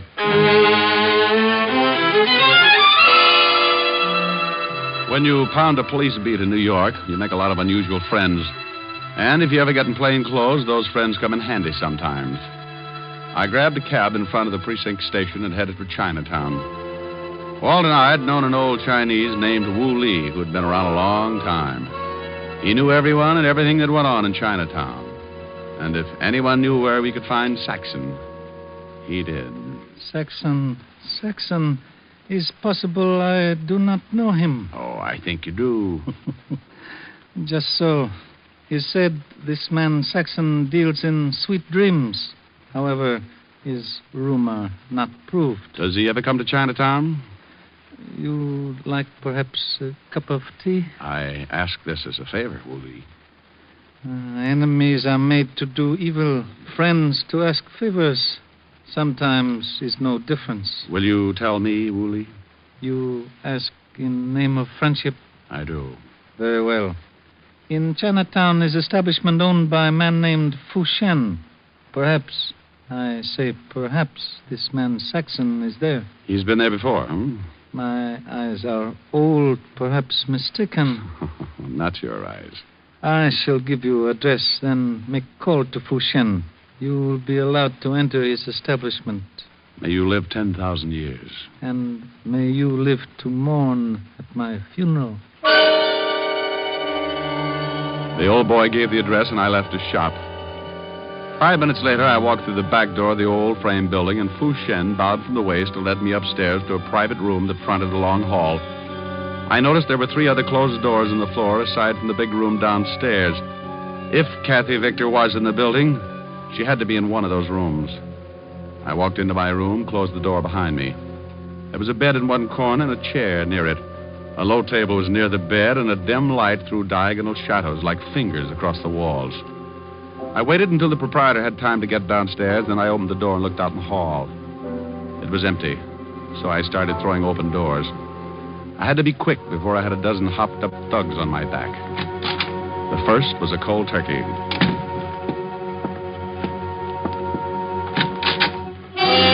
Beat it! This room's in use. Diamond. Well, Mr. Saxon, I presume. Look, Diamond, lay off me, will you? Where's the kid? I don't know who you mean. You will. No! Diamond, my arm! You're hurting. So here's another twist for size. Ow. Now sing, Saxon, and loud. Look, you got it wrong. How wrong can I be? Okay, but it wasn't my idea. I can believe that. Ziegler thought it up. You pulled it off for a couple of grand. Listen, if I tell you, will you let me go? The girl's all you want. Let me go, will you? Where is she? In the next room. Walk ahead of me. And in case you get any ideas... Now walk ahead of me. Open the door. You got my arm. You got another one, but not for long if you try anything. Open it. There she is. Oh, out cold. She's all right, Just knocked out, huh? Let me go now, Diamond. Sure. So this was the game, huh? Bring her here, knock her out, plant narcotics on her, and then push her into the street to get picked up. Look, I showed you where she is. Now give me a break. You know, I was just thinking of that. How would you like it, in the arm or in the jaw? Oh! Crumb. Now, come on, Mr. Victor. Let's wake up now. Come on. Mr. Diamond, you got bad habits. Yeah, Tony, and one of them is running into you. Okay, Diamond, keep your hands where I can see them. Right on the ends of my arms. Oh, what a sense of humor. All right, Diamond. All right, what? I think you're going to get a hole in the face. Just a minute, Tony. You hear anything? Yeah? Those are police cars, Tony, coming here. You're crazy. Yeah? You don't think I'd come here alone, do you? Get over there by the door. Look, Tony, you got yourself all dirtied up for Ziegler. Is he here? No, he let you and Saxon walk around in the mud. Those cars are almost here, Tony. Shut up, I got orders. They'll rub me out, I know, but what if you do? How are you going to get out? Got an answer for that? They ain't coming here. That didn't go past, Tony. Now, listen. I got nothing against you. Make a break for it. Out the back door. All I want is the girl. Go on, fast, before it's too late. Yeah, I ain't gonna take the rap for nobody. Diamond! Rick! Diamond, you in here? Diamond! Up here, Walt. Come on. You all right? Yeah, sure, but I sent a package, special delivery, out the back door. We've got that covered. Otis will sign for him. Okay, wonderful. And now... Hey, wait a minute. Huh? What are you doing here? Why'd you come? Why? My ulcers told me you were up to some stupid business. I knew when you left me you had some dizzy idea in your thick skull. I'm a cop, you know. I checked with Wu Lee, too. Hey, that the girl? Yeah. She'll be all right. Coming around okay. Uh-huh. Oh, and Saxon. Mm-hmm. Hey, what did you hit him with? Still out? Limp. Yeah, Walt, listen. If the papers get word of this kid's father will be ruined. If she's in the clear, you've got my word. No one will hear about it. Well, I know she's in the clear, but I can't leave her here. I got a job to do. I was hired. Oh, you want to take her, huh? Yeah, I think she'd like to go home. Okay, I'll take your word she's all right. Now, beat it fast before the narcotics boys get here. Thanks, Walt. Come on, baby. Snap out of it. Come on. Get her out of here before we're all booked for obstructing justice. I'm going. Hey, Walt. Yeah? How are you going to explain knocking over this joint before the vice squad? Why, didn't you know I got a reported homicide here? I'll let you know what happens. Where'll you be? Oh, silly boy. Where else but Helen's? Now, come on, Cassie, baby. On your feet. On your feet. Walt. Now what? I love you. I'll marry you later. Now take off. Oh, my stomach.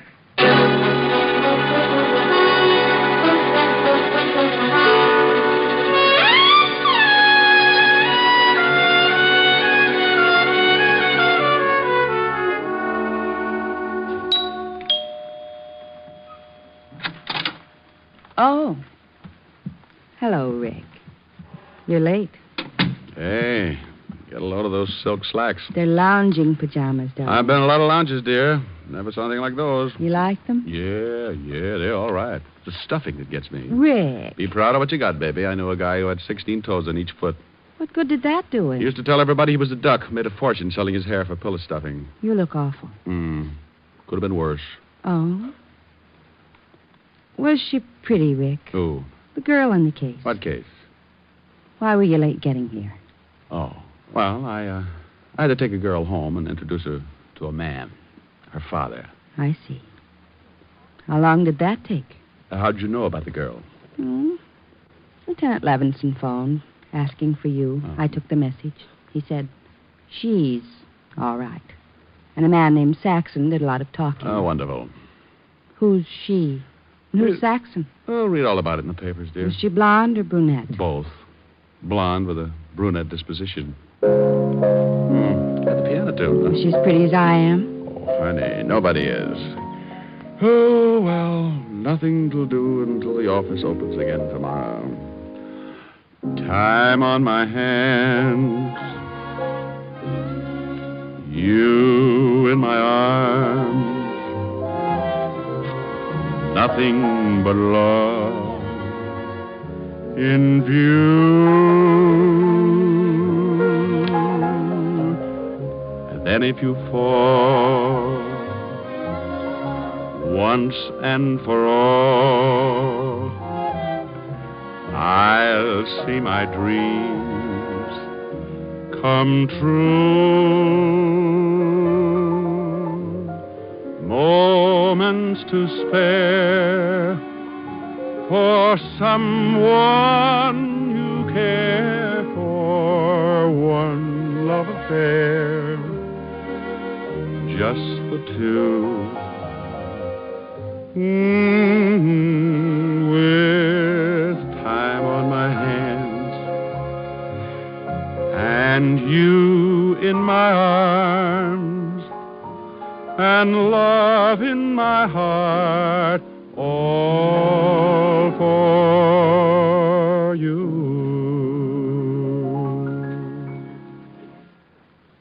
How long did it take you to take her home? Oh, let's forget her, Helen. I'm willing. But are you? Mm-hmm. Look. Oh, what nice big checks. Yeah, another day, another $600. Are we going out for dinner? With what? Well, you've got a handful of checks. Baby, I got news for you. The banks are closed. Oh, come on. I know the bartender at the Nocturne Club. Oh, no.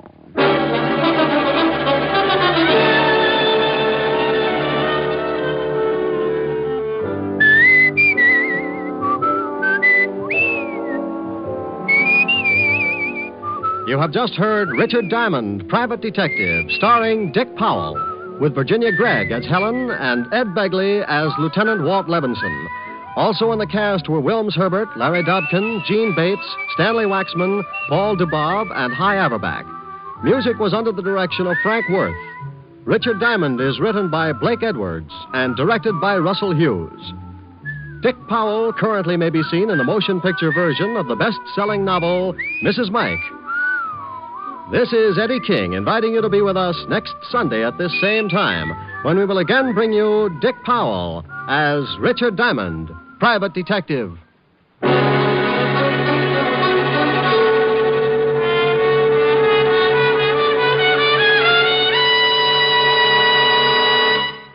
What's on NBC today?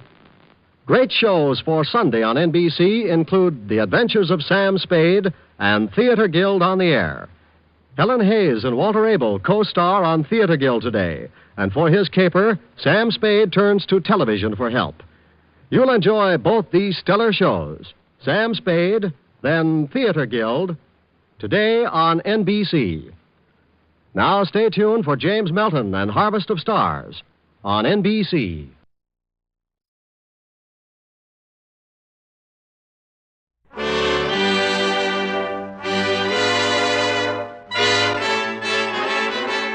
The makers of Camel cigarettes present Dick Powell as Richard Diamond, Private Detective.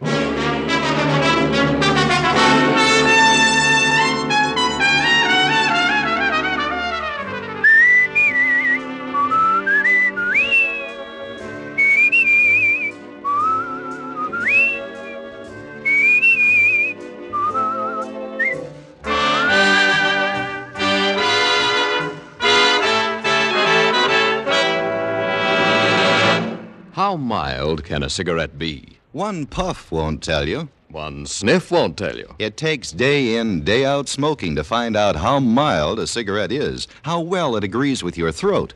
Make the sensible cigarette test, the thorough test. Smoke only Camels for 30 days and see just how mild a cigarette can be.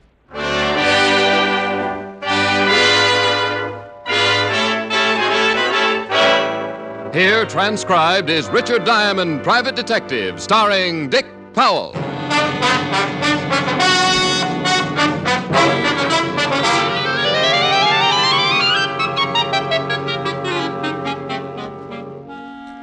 It was about 2 o'clock in the afternoon. It was cold out, and it had been raining. When it got a little warmer, it would probably snow. The whole city was covered with a heavy sheet of ice, and the steam heat in my office gurgled and clouded up the windows. I was feeling pretty good. I was warm. I'd had one client in the past week, and my bank account was on its way to recovery, and a good breakfast in the drugstore downstairs had made me comfortable and drowsy. I put my feet up on the desk, leaned back in my chair, and closed my eyes. Mr. Diamond? Mr. Diamond? I must have been napping and didn't know it. I hadn't heard the door open, but there he stood, framed in the door, resting his weight on the jamb, and looking across the room at me with tired eyes. Mr. Diamond? Yes, what can I do for you? My name is Abel Gunther. I want to hire you.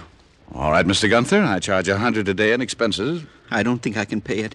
I can pay you some, but I don't think I can pay you that much. Well, that's my fee for you or Rockefeller. I got expenses. I see. Well, I'll keep looking. I need help. Perhaps you could recommend someone? You'll pardon me for saying so, but you don't look too well, Mr. Gunther. I'm pretty sick, Mr. Diamond. Maybe you'd better sit down and tell me what your problem is. I can't afford the money. That's all right. Tell me about it anyway. I think I had better sit down. Yes, you better. What's wrong? You got the flu or something? No. I'm afraid it's a little more serious. Would you really like to hear my story? I think I really would. I'm a farmer, Mr. Diamond. My home is Haiti, near Saint-Léger. Haiti? Yes, the West Indies. I was born there, raised there. My parents died when I was 13. I have a wife. She's there now, and she's the main reason I have come here seeking help. My wife is dying, Mr. Diamond. I must get help quickly before it is too late. I have a farm. He kept talking, telling me about his life on Haiti. He told me about his farm, a fairly good-sized farm by his description. He told me how in the past 2 years things began to go wrong on his farm. And soon all the farms First, in the it was area fires. were also having the trouble. cane fields would burn every year. Then it was the cattle. One by one, they became sick. Then my wife, and now me. And you don't know what's wrong with either of you, huh? Yes and no. My Christian religion fights it, but my life on Haiti has taught me deep respect for it. Respect for what? Voodoo, Mr. Diamond. Oh, I know just what you're thinking. But a doctor in Haiti has examined my wife and can find nothing wrong. Well, I don't particularly believe in anything like that, Mr. Gunther. But if you do, why have you come to me? I said I have a healthy respect for it. I don't entirely believe it, but some of the things I've seen make it difficult to disbelieve. I came to you because I suspect a possibility of something more. Immediately after my wife was taken ill, I received an offer for my farm, a very low offer from a Saint-Léger banker. I investigated, found it had been made in the interests of one Arthur Cotswold. Arthur Cotswold? Haiti's biggest planter. Oh. How about the other farmers? They received offers like mine.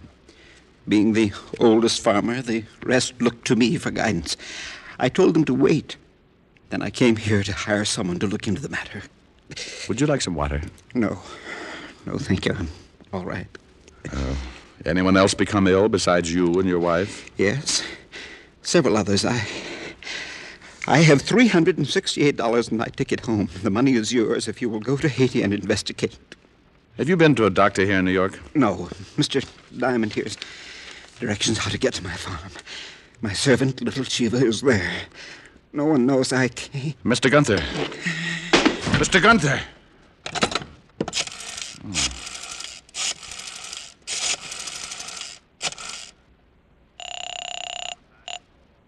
Levinson Homicide. Hello, Walt. Oh, Rick. Yeah. Better get up to my office. I've got a dead man for you.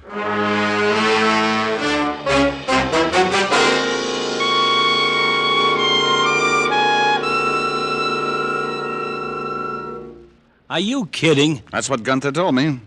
Voodoo? Voodoo smoodoo. That's what the man said. Now, steady, boy. Oh, stop it, Walt. You know I don't believe it. But you're going down to Haiti. Well, somebody's got to tell the wife. The local authorities can do that.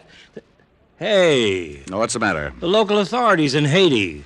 Why didn't Gunther go to them if he thought there was something phony about the setup? You want an opinion? If you can strain one out. Well, Gunther probably didn't go to the Haiti authorities because he knew they'd think just what you're thinking. Okay, so I'm crazy. Well, Gunther died in my office. He came a long way for help, and the poor guy wanted to give me his last $368. So I'm going to Haiti.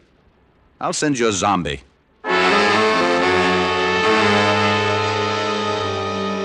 Walt promised to send a wire and care of the authorities in Saint-Léger as soon as he got an autopsy report on Mr. Gunther, and I headed for the airline's ticket office. By 8 o'clock that evening, I was in an airline's flagship at 12,000 feet heading for the West Indies and Haiti. The trip wasn't bad. We landed in Miami, where I grabbed a cup of coffee and then climbed aboard a clipper for Port-au-Prince. At Port-au-Prince, I took a bus to Saint-Léger, and from there a beaten-up taxi to the Gunther farm about 10 miles into the country. As we neared the farm, I could see a crowd of people standing around in front of the house. And as I climbed out of the cab and approached them, they turned, and their hushed conversations were suddenly stilled. I didn't know what it was. No one said a word. But something was wrong. I could feel it. I walked through the crowd to the house and stopped cold as the door opened. Who are you? I'd never seen anything like him. He was a native, and he ducked his head as he stepped out of the door to face me. He was a good 7 feet tall, or maybe more. He must have weighed close to 300. He stood on his bare feet, his long, muscled arms hanging loosely at his sides, and looked at me with dark, shining eyes. Me, little Chiva. Who are you? Oh, me, very little Richard Diamond. Mr. Gunther hired me to come here. You from New York? Yes. Mr. Gunther couldn't come back. He died. That's right. How did you know? You come in? Sure. What are all those people doing out there? They're friends, Madam. She died, too.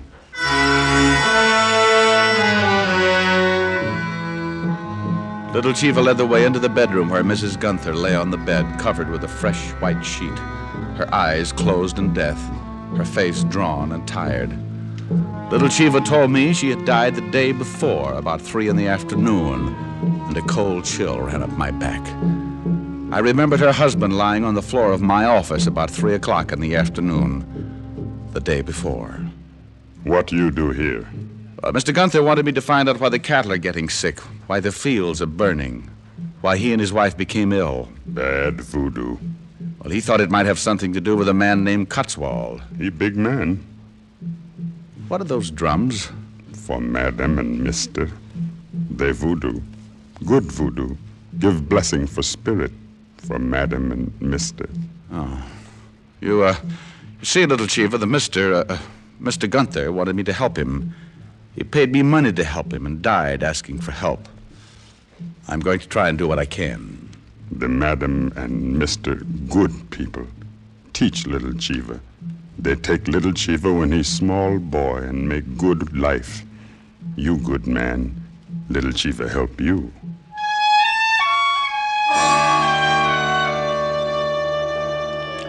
Right then, I inherited Little Chiva. And if there was going to be any trouble, the giant servant would certainly help to make up the difference. The first thing I wanted to do was contact the local authorities in Saint-Léger. And Little Chiva told me my man was one Inspector Laplanche. A very fine person, Mr. Gunther. I'm sorry he's dead. Well, how'd everybody know he was dead? On Haiti, things of such nature are never a secret. The natives know. Voodoo? Being a stranger to Haiti, Mr. Diamond, I expect you to be a skeptic. But you believe in voodoo? Let us say I've been in Haiti too long not to believe. Well, Gunther thought the whole thing might have something to do with a man named Cotswold. I would suggest you forget Mr. Cotswold. Then I suggest you give me a good reason to forget him. Mr. Cotswold is a very big man on Haiti, the largest plantation owner on the West Indies, and a self-made man with a considerable temper. Well, thanks for the advice, Inspector. But supposing I come up with something incriminating. If Mr. Cotswold has breached the law, it would certainly be my duty to arrest him. But I am not considering the arrest. More, the necessary steps that would have to be taken to prove the guilt. Dangerous steps, Mr. Diamond. One might trip on those steps. And break his neck. Yes. You like the middle of the road, huh? It is much easier to see what is ahead. It's possible to get run down from behind. I do as much as I can to prevent that possibility. Example, my suggestion, you forget Mr. Cotswold. I left the philosophical inspector and went outside where Little Chiva had been waiting. Every time I looked at Chiva, it was like a little kid spotting the Empire State for the first time. He smiled a mouthful of white teeth as he said, The inspector. He say forget Mr. Cotswold. That's right. What do you think, Little Chiva? I think I do what you want. You know what I want? You want go see Cotswold. Think I'm crazy? You're not afraid. You're not strong like Little Chiva. But Little Chiva think of all the men he know, you would fight hardest. I don't like to fight, Little Chiva. Little Chiva know that. We go see Cotswold.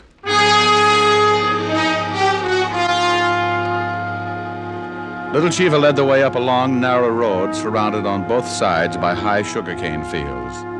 Somewhere from not too far away, I heard the drums start again. Little Chiva stopped, looked off to the north. He began moving his shoulders, slowly, keeping time to the steady rhythm of the drums. He began to sing softly. Oh, hey, say Papa Nuki Papase. Oh, hey, say Papa Nuki Papase. What does that mean, Little Chiva? It means in your language, it is our Papa who passes. Papa? Papa Dambala, the great source. Voodoo? Yes. Later I must leave you. Today is Wednesday. This is the day of Papa Dambala. Oh, hey, say Papa Nuki, Papa say. He continued his little chant until we reached the beginning of a long, high fence running along next to the narrow road. Chiva leaned down and swung a gate open. Then we walked up the path that led through the Cotswold property until we reached the house. There, sitting back between two huge trees, was the Cotswold mansion. I walked up to the front door alone. Mr. Diamond. Yes, Chiva? Watch out for Mr. Jocelyn. He guard Cotswold. Thanks, I'll do that.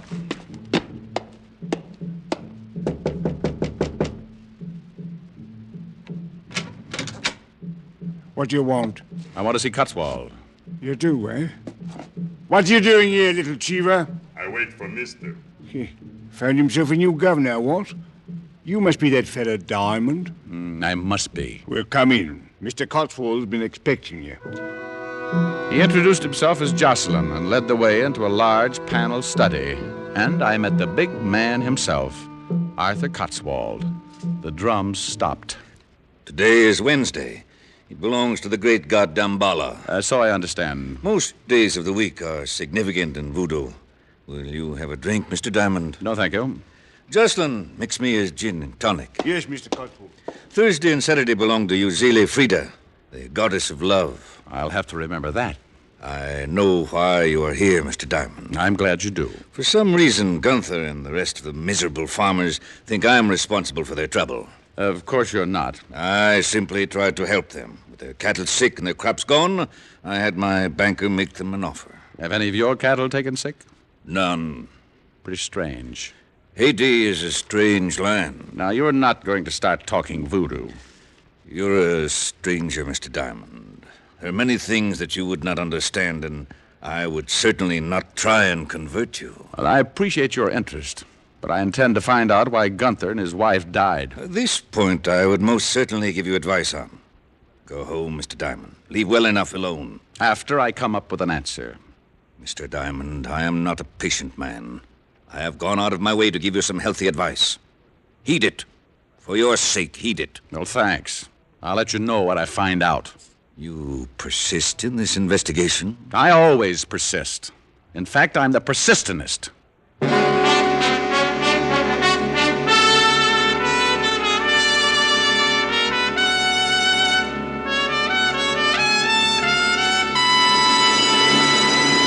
Before we continue with Richard Diamond, here are a few words about smoking enjoyment.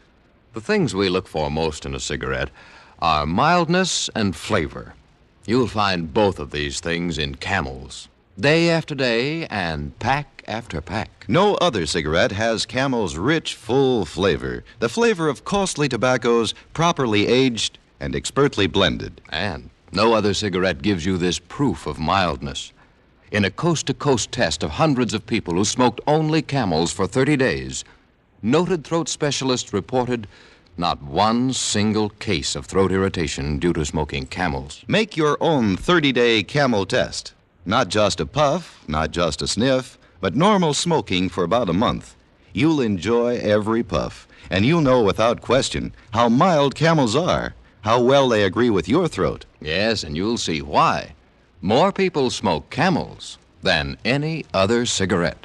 How mild, how mild, how mild, how mild, how mild can a cigarette be? Make the Camel 30-day test and you'll see. Smoke Camels and see. And now, back to Richard Diamond, Private Detective, starring Dick Powell.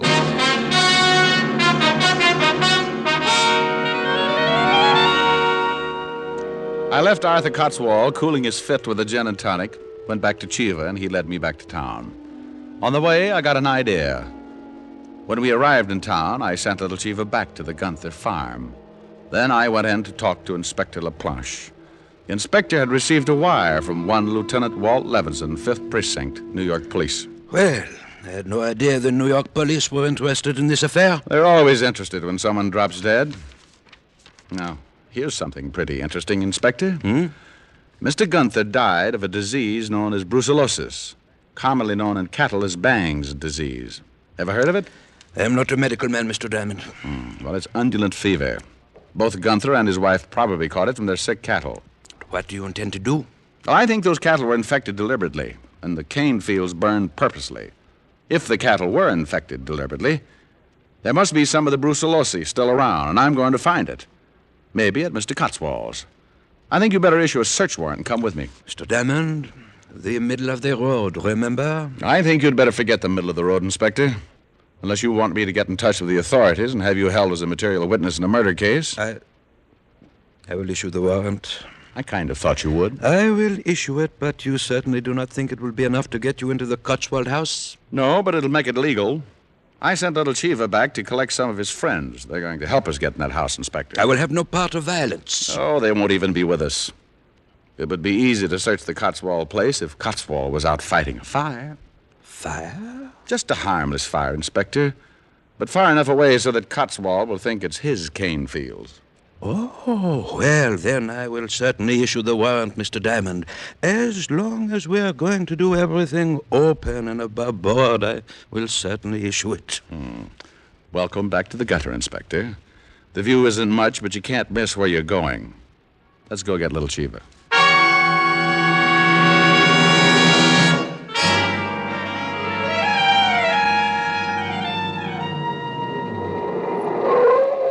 What are all those natives doing at the Gunthers? I don't know. It looks like something's wrong.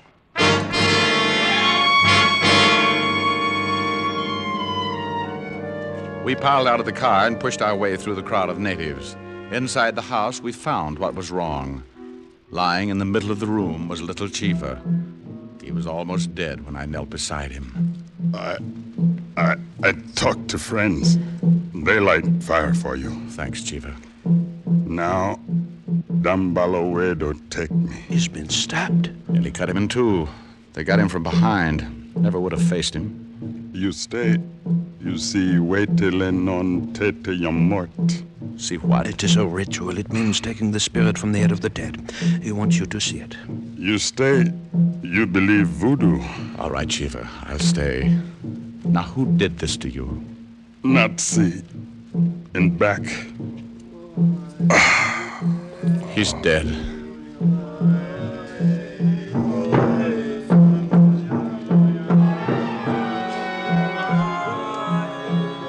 The next few hours I'll never forget.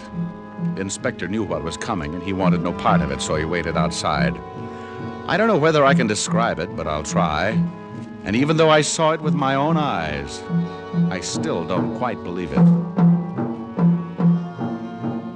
The natives came into the house and picked up Little Chiva. They placed him on a bench, and the ceremony began. Some of them had already obtained the necessary items used for Waitiloa non Teti Yum Mort. They included several live pigeons, olive oil, 30 pieces of fat pine wood, a pair of chickens, some coarse cornmeal, and a saddle blanket, and a large white plate. Little Chiva's body was covered by the blanket, and then the pigeons were killed and cooked without seasoning. The cornmeal was roasted, then placed in the white plate. The 30 slivers of pine wood were lighted and carried by the natives like candles. Then one of the natives took the white plate with the meal in one hand and the pot with the chicken in the other and approached the fire chanting a strange dirge.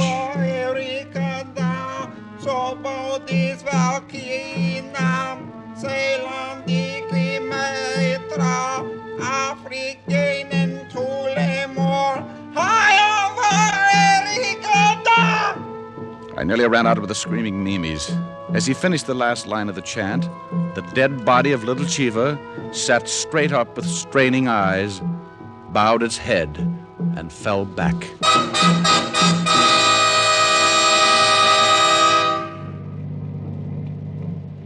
You look a little pale, Mr. Diamond. Well, I can't understand why. Probably because my blood's hiding in my feet. What do you think of voodoo now? Well, let's forget it, shall we? I haven't got the money for a good rest home. Yeah. We are close to the Cotswold house. Good. Let's park it here and wait until the fire starts.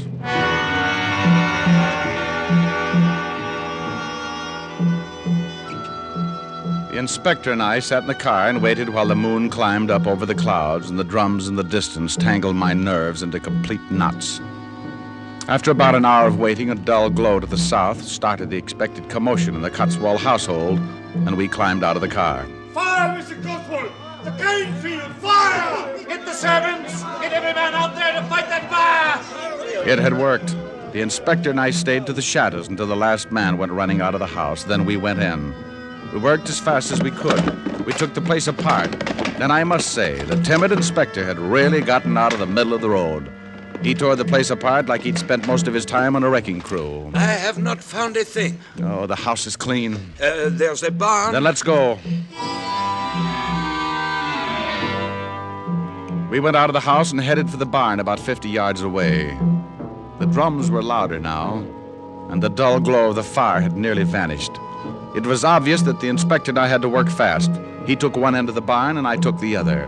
We worked toward each other. Just about the time I was ready to give the whole thing up. Diamond! Diamond! Inspector, you find something? This hypodermic for cattle. That's not enough. This bottle hidden under this box. Well, it's more like it. Let's get it back to town and have it analyzed. That won't be necessary, Mr. Diamond. Cotswold. It was Cotswold, and he had three things on his side that made the situation very uncomfortable. His bodyguard, Jocelyn, and two guns. They stepped through the open door and moved up to us. I see you found my secret, Mr. Diamond. This is the stuff you've been infecting the cattle with. And this is what killed the Gunthers. That's correct. You see, you should have really taken my advice and returned to the States. You'll be held for murder, Cotswold. Who will convict me, Mr. Diamond? No evidence, no one to testify. I'm surprised at you, Inspector. I thought you had more sense. Sometimes a man finds his pride and does the best thing. You know, of course, I can't allow either of you to live. No, we had a hunch. Now tell me something. Who killed little Cheever? He was getting to be a nuisance. I had Jocelyn here attend to the matter. What's that? Diamond. Mr. Cotswold, look!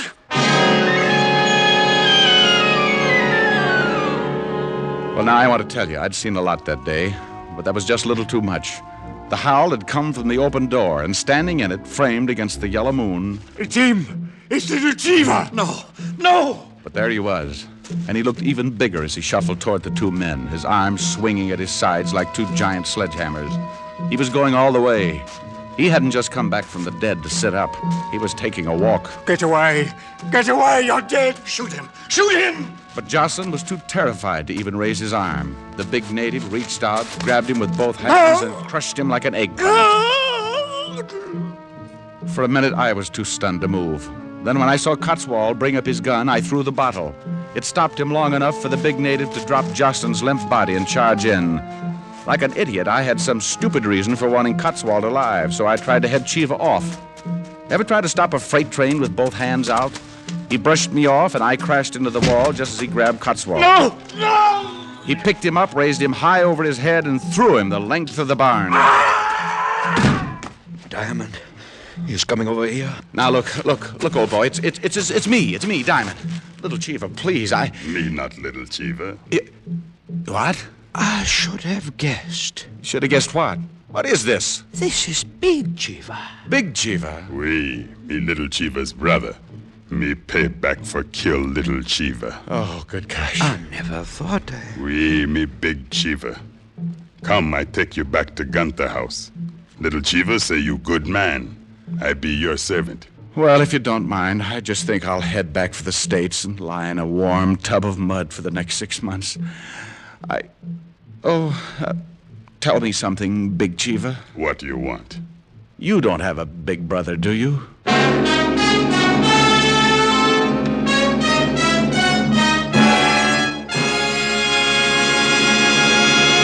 Dick Powell will return in just a minute.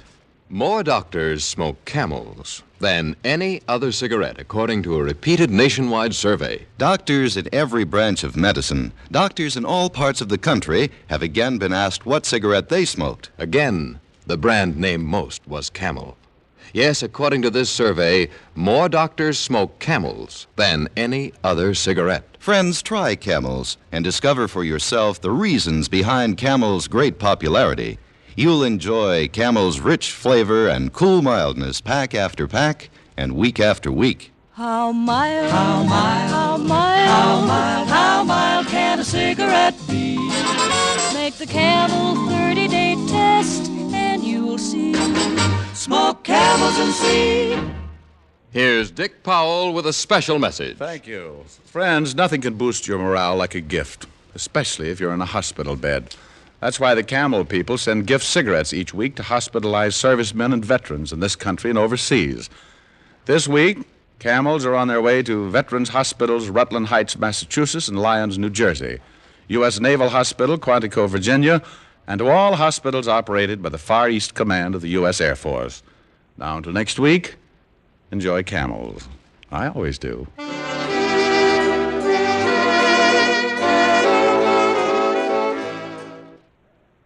Men, has your pipe got your tongue? Well, switch to Prince Albert, the National Joy Smoke. PA's Choice Tobacco is specially treated to ensure against tongue bite. Yes, and it's crimp cut, too, for smooth, burning, and cool smoking. Get Prince Albert, rich, flavorful, and with a delightful natural fragrance. It's America's largest selling smoking tobacco. Listen next week for another exciting transcribed adventure of Richard Diamond, starring Dick Powell. This is Your FBI. The official broadcast from the files of the FBI follows immediately. Stay tuned. This program came to you from Hollywood. This is the American Broadcasting Company.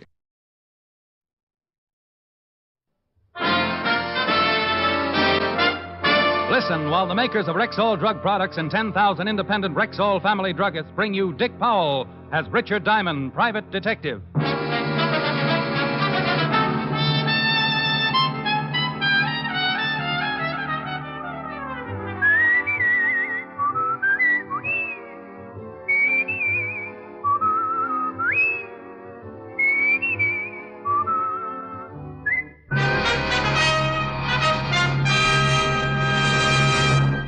Good evening. This is Bill Foreman, speaking to you for the 10,000 independent druggists who have made the word Rexall part of their own store names. They've done that because they recommend and sell the 2,000 or more drug products made by the Rexall Drug Company. This month, Rexall family druggists are introducing 10 great new products direct from the famous Rexall laboratories. One of them is Rexall Multivitamin Formula V10. Here's a really pleasant-tasting, really easy-to-take liquid that supplies twice the minimum daily requirement of vitamin B1, 5 times the requirement for iron, plus the minimum daily requirement of vitamins A, D, and B2, plus red crystalline vitamin B12. Rexall Formula V10 aids in the formation of hemoglobin, stimulates appetite, and is especially good for convalescents. Remember and ask for it by this name, Rexall Formula V10, at Rexall drugstores everywhere. Good health to all from Rexall. Now, your Rexall family druggist brings you a transcribed half hour with Richard Diamond, private detective, starring Dick Powell.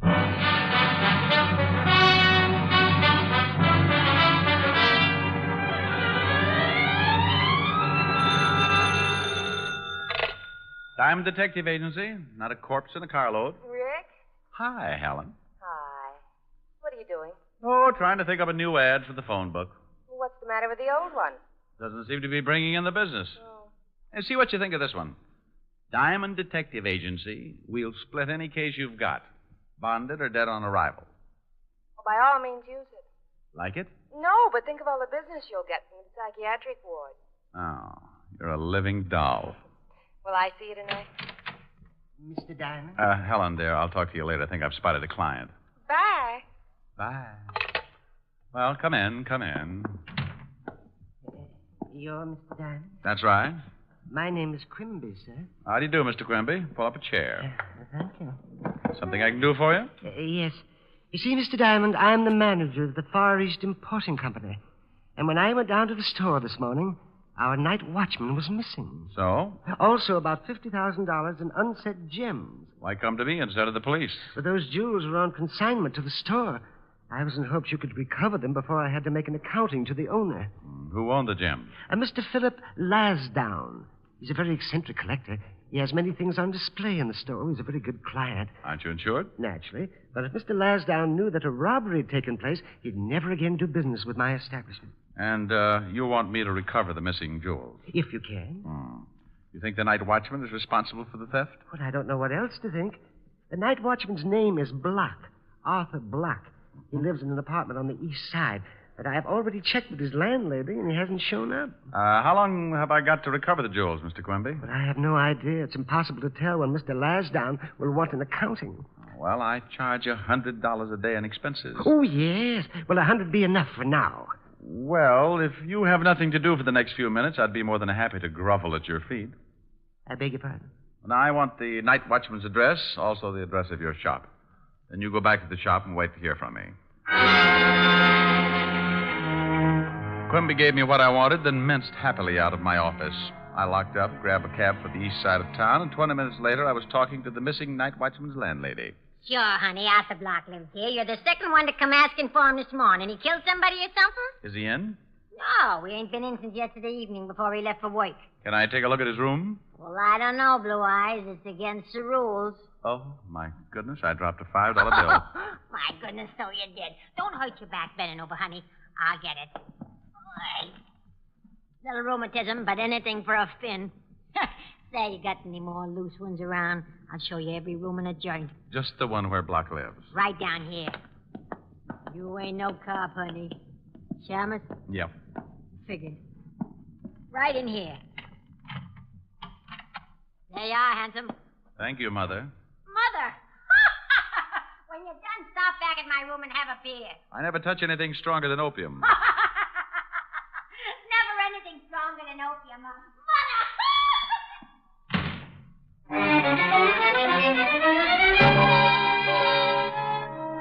The night watchman's room was a shabby affair, about 15 by 20, and I went over it inch by inch, cockroach by cockroach. Apparently, Block hadn't taken anything with him. The drawers of the broken-down dresser were filled with an assortment of socks and underwear. In the closet, I found the rest of his clothes and an old empty suitcase. Yes, if Arthur Block had skipped, he was figuring on buying a wardrobe someplace else. I left, keeping on my tiptoes as I passed the landlady's door. Then I headed for the address of Mr. Quimby's antique shop. Hey, Mr. Diamond, did you find out anything about the night watch? Well, his landlady's a lush and likes blue eyes. Oh, my gracious. What's the matter? Mr. Lasdown. Good afternoon, Mr. Lasdown. I do hope you... Enough of your vulgarism, sir. It's a perfectly wretched afternoon, as you very well know. Yes, it is. Pardon me. Mr. Diamond, Mr. Lasdown. Philip J. Lasdown. How do you do, sir? How do you do?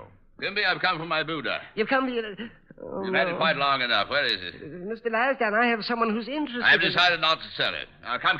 Where is it? It's over there, in the corner, Mr. Lasdown. In the corner? Yes. I see. It's not enough that I suffer the torment of lending my exquisite stature to a firm that employs a Philistine as manager. No. I'm now subjected to the ignominy of having it secreted in a corner behind a variety of bric-a-brac one would expect to find only in the men's lounge at Coney Island. Mr. Lasdown... Remember, I told you that Buddha was to enjoy this room's most favorable location. You made a grave mistake, sir. A momentous mistake. But please, Mr. Enough, Lasdown... sir. I'm repossessing my Buddha forthwith. For years, I forced myself to deal with you in a patient and forbearing manner. But never again. This is the crowning blow. Far be it for Philip Lasdown to cast pearls before swine. Oh, that man, Mr. Diamond. Oh, that terrifying man. I must have been born under an unlucky star. Well, relax. Things could be worse. You've still got a little hair on your head. Even that's getting thin. So who wants fat hair?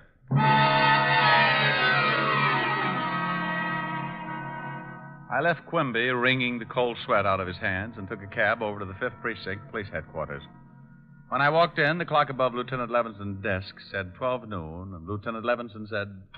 Oh, no. Well, what's the matter, Fatty? Did I remind you of your lost youth? No, a lost cause. Well, you might as well face it, Walter. You hate me because I have an athletic waistline. Ha, ha, ha. Eureka. At last, a 3-syllable word. I knew you could do it, Otis. I'm going to let you do me a favor. Yeah? Mm-hmm. I want you to check with the morgue and all hospitals and jails for an Arthur Block, lately employed as the night watchman of the Far East Importing Company. Oh. Well, I'll check, but not because you told me to. Then why? Because I'm stupid. I guess I told him. What's all this about, Rick? That's a missing night watchman and $50,000 in jewels, Walt. But you can't stick your nose in it yet. Nobody's dead. I've got a sergeant who could make a liar out of you. What do you know about a guy named Philip J. Lasdown? Never heard of him. Show me that phone, will you? Yeah. Thanks. Forget it. Just leave a nickel. Oh, he's a collector of rare art objects and nasty dispositions. Want me to check on this Lasdown for you? Might be a good idea. Okay. Yes? Quimby, Oh, Mr. Diamond, I was hoping you'd call. you and 10,000 foolish debutantes. Mr. Lasdown has had the Buddha removed, and he is sending his lawyer over in the morning for an accounting. Now, should I tell him about the jewels now or wait until morning? Oh, wait, if you want this thing solved. What's Lasdown's address? Blue Heron Road at Long Island. Thanks. I'm going out to see him. I'll check with you later.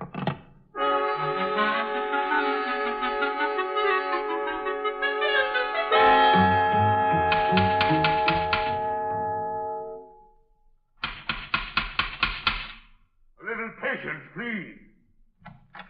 I do not read pick, look, see, quick, or popular mechanics.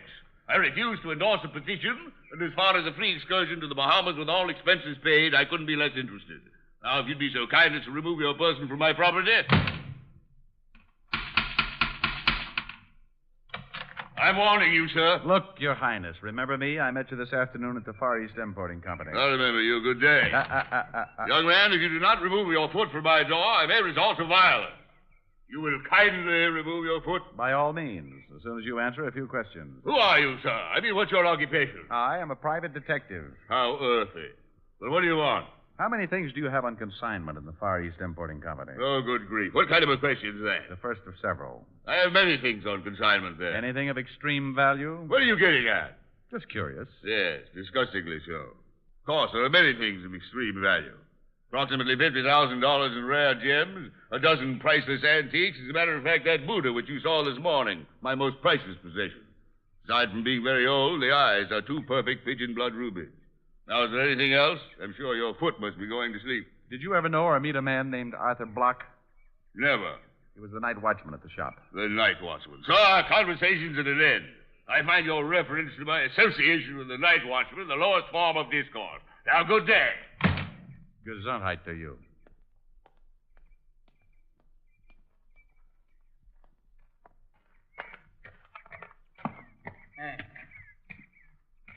Hey, bud. Sorry, I do not read pick, click, quick, look, spook. Hey, who's taking the census? Just want to know if a party named Lasdown lives here. You could hardly call him a party. More like a friendly street fight. Look, friend, I got to pick up some luggage. Does Lasdown live here? Yeah, with a bosom Buddha. Lasdown's a one with the toupee.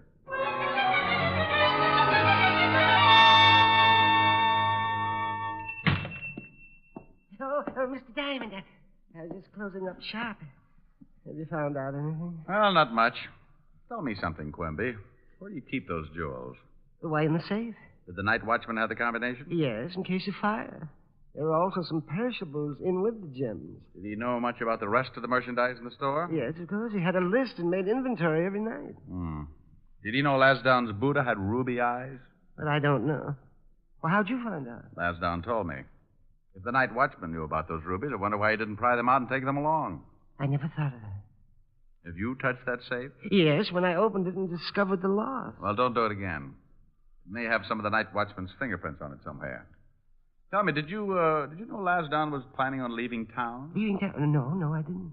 Well, I'm not sure that he is, but I've got a hunch. Are you going home after you lock up? Yes. Well, give me your phone number. I'm going down to the precinct and may want to reach you later.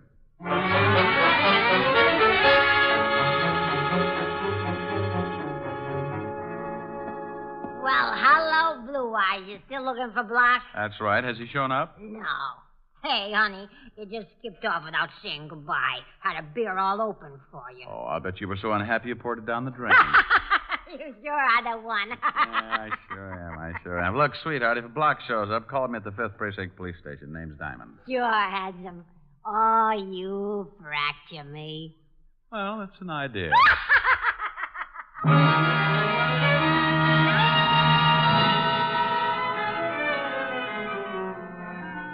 I couldn't find nothing on that missing night watchman, Shamus. Well, thanks anyway, Otis. In appreciation, I may send you a large can of Red Heart, liver flavor. Oh, go chase your tail around the block. Otis.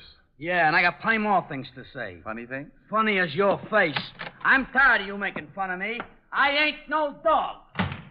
You having trouble with Otis again? Oh, I don't think it's anything serious. But I would suggest a rabies shot. Well, here's something that might interest you.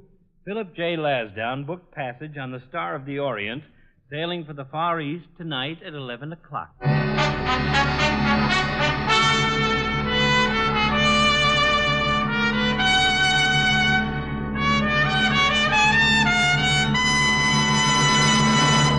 Famous beauty expert Ann Delafield says that women are tired of endless jars and bottles that cost so much time and money. She says that more than one cream is just nonsense. But can just one cream do everything for your skin? It certainly can. That is, if it's Ann Delafield's all-purpose deep cream. Here's a cleansing cream, face cream, night cream, eye and throat cream. All creams in one. A special blend of all the fine, rich, natural oils so necessary and good for care of your skin. Sounds wonderful. Does Ann Delafield have makeup, too? Yes, indeed. She's designed a whole new, no-nonsense cosmetic line just for you modern women. There are vitamins for true beauty from within. Fine powder with built-in foundation. Everything you need for looking your loveliest. All this must be pretty expensive. But you're wrong. You'll find that the Ann Delafield Cosmetics give you most for your cosmetic dollar and save you so much time as well. So look for them today at Rexall drugstores everywhere.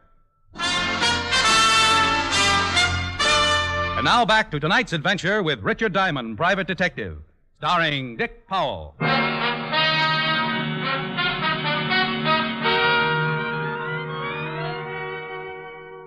Well, Walt's enlightening bit of information certainly seemed important, so I sat down to try and figure out exactly what I had to date.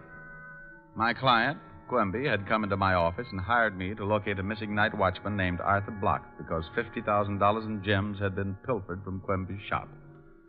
The gems belonged to a particularly disgusting character named Philip J. Lasdown. The missing night watchman, Block, was still missing. And by the looks of his room, he'd skipped without taking anything with him. And by the look of his landlady, I couldn't blame him. Well, I tied it all together, and the conclusion was amazingly simple. I had exactly nothing. Yeah, I got something hot, Lieutenant. 211 on River Street. They fished a guy out of the bay at the end of Pier 16. Identified as one Arthur Block. Hey. That's your missing night watchman, isn't it? That's his name. They bring the body in? Yeah, it's down the morgue now. Get Quimby down there for identification. Here's his phone number. Does Block have any family or anything? I don't know, but you might check with his landlady. She can get you an identification, too. Otis, get this Quimby and the landlady. Take them down to the morgue. We're going up to see Verdier in ballistics. Right.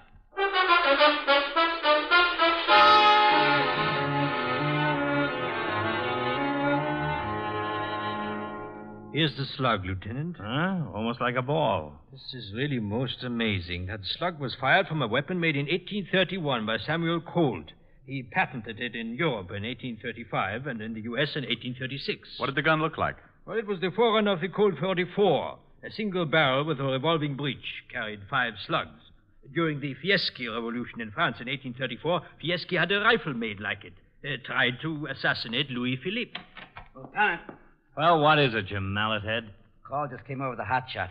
That guy, Philip Lasdown, said someone had busted into his house and tried to rob him. He said he chased the guy off, but he was screaming for protection. Come on, Walt. I think we'd better go over there.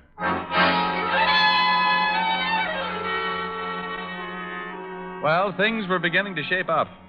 Walt and I piled in the squad car and headed for Long Island, the house of Philip J. Lasdown. When we got there, Lasdown was hopping around like a kangaroo with a hot foot. Fine state of affairs. It's getting so a man isn't even safe in his own home. What's the city coming to? A police force is obviously second only to the Boy Scouts. Now, calm down, Mr. Calm down, my Lasdown. good fellow. I have no intention of calming down. How would you enjoy walking into your own living room and there, slinking around in the dark, a pathological fiend intent on robbing you of your most priceless possession? What was he after? My Buddha, the object of your particularly uncouth interrogation of this afternoon, Mr. Diamond. By the way, where were you 40 minutes ago? Oh, relax. Did you get a look at this guy? The lights were out. Well, did he take you, Buddha? He most certainly did not. But had I not walked in at the precise moment, he would probably be carrying it piggyback through the middle of Times Square. And your observing police force would undoubtedly stop traffic for him. That's the Buddha right over there, Walt. Keep your hands off it. Now, look, Lassie. You called the police. The police are here, so relax before someone puts their foot in that big mouth. Well, really? Yeah, really. You're getting ready to leave town, aren't you? I don't see that that's any concern of yours, Lieutenant. Well, Buster, in case you don't know it, you're the #1 suspect in a killing. I beg your pardon. Do you own any antique guns? Guns? Sir, I do not collect weapons of any sort. I demand to know what you mean when you say I'm suspected of killing. The night watchman at Quimby's antique shop was shot to death and dumped in the river. The night watchman again. I told Mr. Diamond once that my association with the night watchman was as ridiculous as General MacArthur sending Stallion a charm bracelet. Nothing's been touched on the Buddha? Nothing. I assume that the thief knew the value of the ruby eyes. Has there been any publicity about the Buddha? Some. Walt, come here. You excuse us a second, Mr. Lansdowne? You couldn't make it a year, could you? Charming fellow. Yeah. Look, Walt. In some way, the night watchman, the missing gems, Lansdowne, and his Buddha are all mixed up together. Okay, so what? We haven't even got the murder weapon. Well, if the night watchman did swipe the jewels out of the safe, then someone probably killed him for them. Yeah, that figures. If he was planning on stealing them, wouldn't he be all ready to skip town? Sure. Well, he hadn't packed a thing. His apartment hadn't been touched. Oh, well, that's not much. Okay. If someone wanted to get that Buddha, why not break in the store? Because it's easier to break into a house out on Long Island. The Buddha was just moved this afternoon. Who knew Lansdowne took it? Yeah. And if the potential thief is mixed up with the original jewel theft, why didn't he grab the rubies in the store? I never thought of that. No. I think he wanted that Buddha for something else. Oh, Lansdowne. What do you want? Is there anything else about that Buddha besides the eyes? I told you once it's a very rare piece. Yeah, aside from that. Could anyone hide something in it? Hide something? Why, yes, of course. It's hollow. The whole back swings open. Wealthy families used to place their valuable possessions inside the Buddha for protection. Show us. Certainly. There you are. You see, the space inside is quite... Good grief. Don't touch it. Isn't that a gun? Certainly is, and there may be fingerprints on it. Well, I assure you that does not belong to me. Do you know anything about a gun like this? Well, only that it's apparently very old. An antique. 8 to 5, that's the one that killed the night watchman. Give me a handkerchief. Yeah. I'm afraid you'll have to postpone your trip, Mr. Lansdowne. I've already purchased my ticket. Have you any idea why the night watchman was killed last night? Not whatsoever. All of those uncut gems you had consigned to Quimby were stolen. What? That's right. Well, why wasn't I notified? Because Mr. Quimby thought I could recover them before you found out. That Shylock, that deceitful little pipsqueak. After all the business I've given him. Come on, Walt. I shall personally take extreme delight in exposing him as a discredit to his profession. Come on. You won't leave town, will you, Lassie, old boy? You have my word, sir. At least not until I've dealt with that traitor personally. But he's a suspect. We can't leave him. Rick! Rick!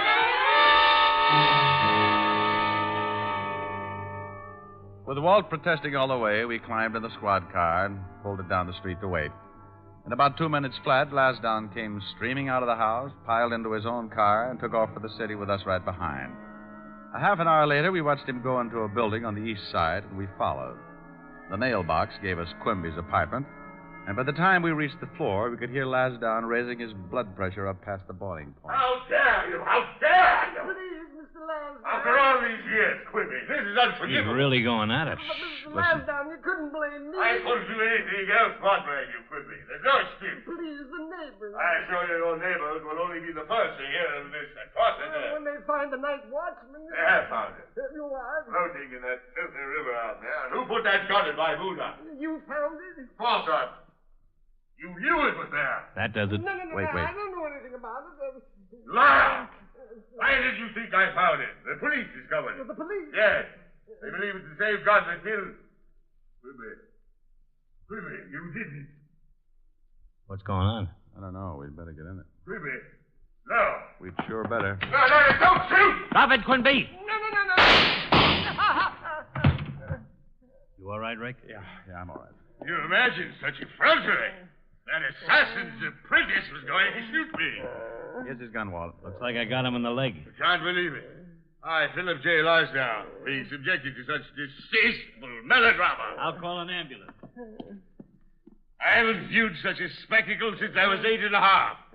Sitting in the balcony of the Savannah Opera House, watching a third-class road company chase Little Eva across the ice. I can imagine, Lassie. Now, let's have a look at Quimby.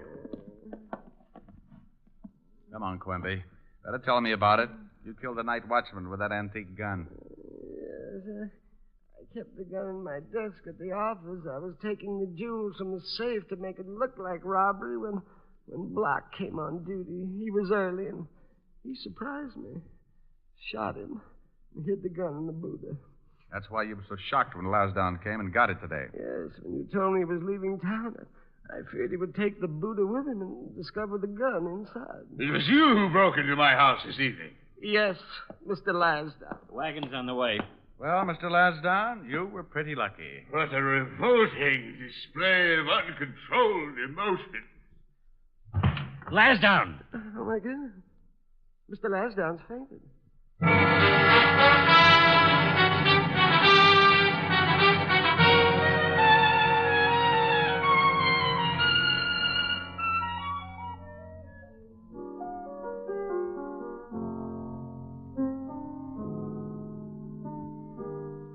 Why were you so late, Rick? Oh, I got mixed up with a screwy one.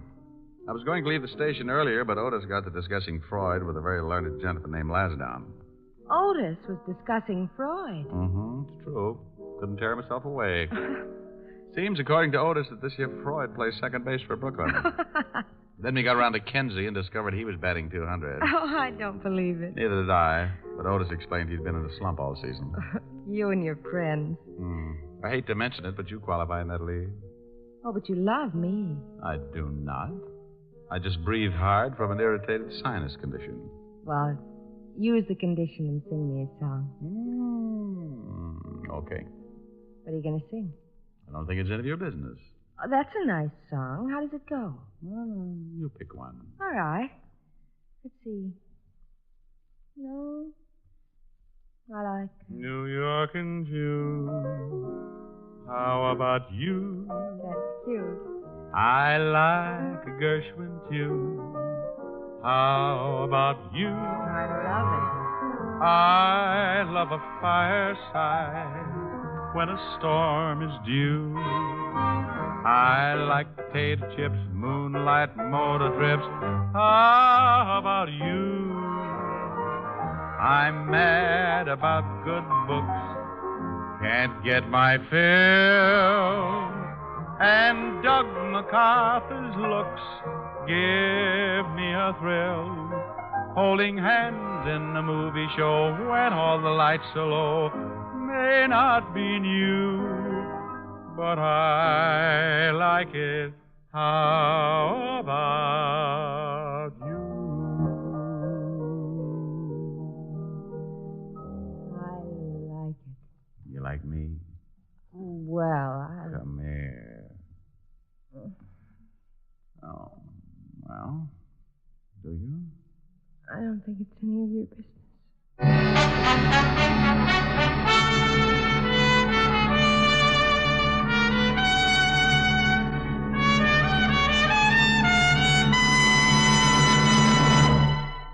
If your summer fun is being spoiled by the misery of athlete's foot, your Rexall family druggist has a great new product for you.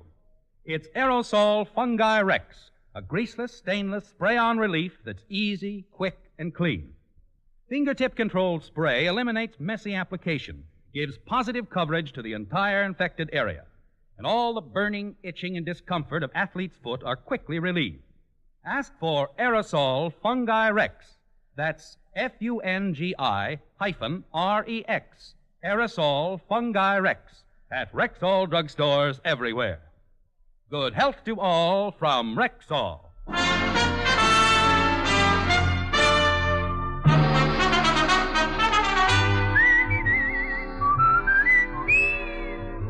Richard Diamond, Private Detective, stars Dick Powell in the title role and was written by Blake Edwards, with music composed and conducted by Frank Worth.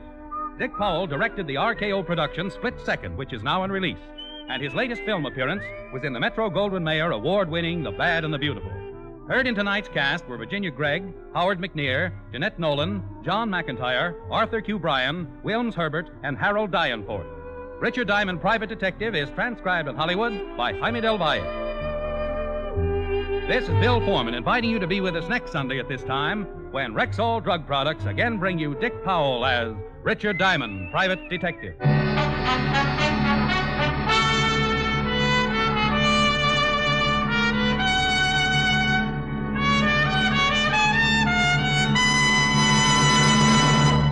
Now get new and better relief from acid upset stomach.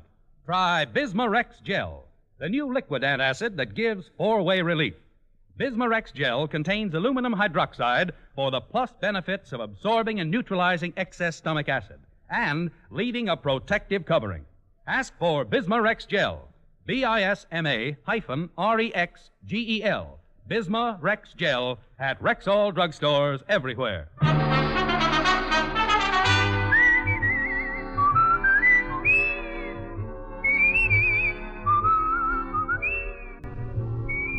This is the CBS Radio Network.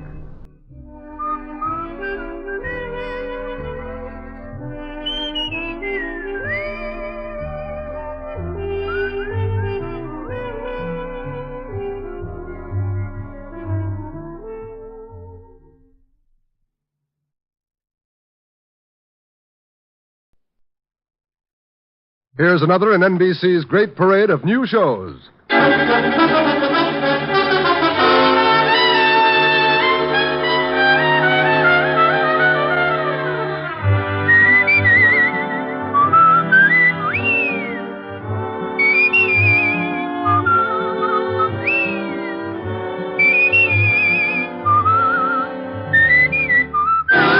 Now, Dick Powell as Richard Diamond, private detective.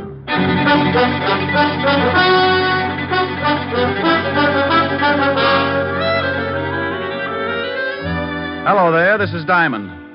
You know, if you've ever got a few idle minutes and you need a good chuckle to keep you going, just turn to the personals in any of the local papers. Now, I'm a guy with a strange sense of humor, and it really takes something right out of left field to get a spasm out of my funny bone. But just listen to this one out of the Little Rock Bugle. Oh, yeah. Bachelor, sincere young man, 4 feet 10, 190 pounds, handsome, out of work for a year, desires to meet woman who can straighten him out. See what I mean? If this guy does find a woman who can straighten him out, she'll probably do it with a flat iron. Oh, and get this one. Young man with large personality desires to meet woman with big bank account and small sense of humor. Object, murder. Oh, excuse me, that's merger. Oh, and here's a real whizzer. Attractive, intelligent girl, 30 years old with bubbling enthusiasm for life. Neither smokes, drinks, nor stays up late. Vegetarian and hates comic books. Would like playmate who enjoys active recreation. There'll be a month of fasting after that one. Oh, yeah, I knew I had something else. That case I got mixed up in last week. If you think those personals are silly, wait till you hear about this. It all started about 11 o'clock one morning in my office. Mr. Richard Diamond, private detective? I was out with a hula dancer last night. Wait, I'll look in the mirror and tell you. Come on in so you can see, too.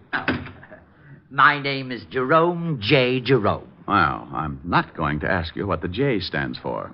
You are Mr. Diamond, aren't you? It's my face, all right, but I'm sure the rest of me's on vacation. Don't you feel well? I don't feel at all.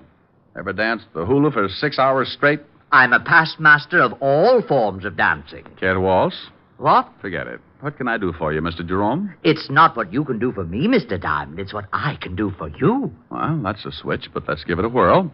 What can you do for me, Mr. Jerome? I'm a millionaire, Mr. Diamond. Well, bless your little pointed head.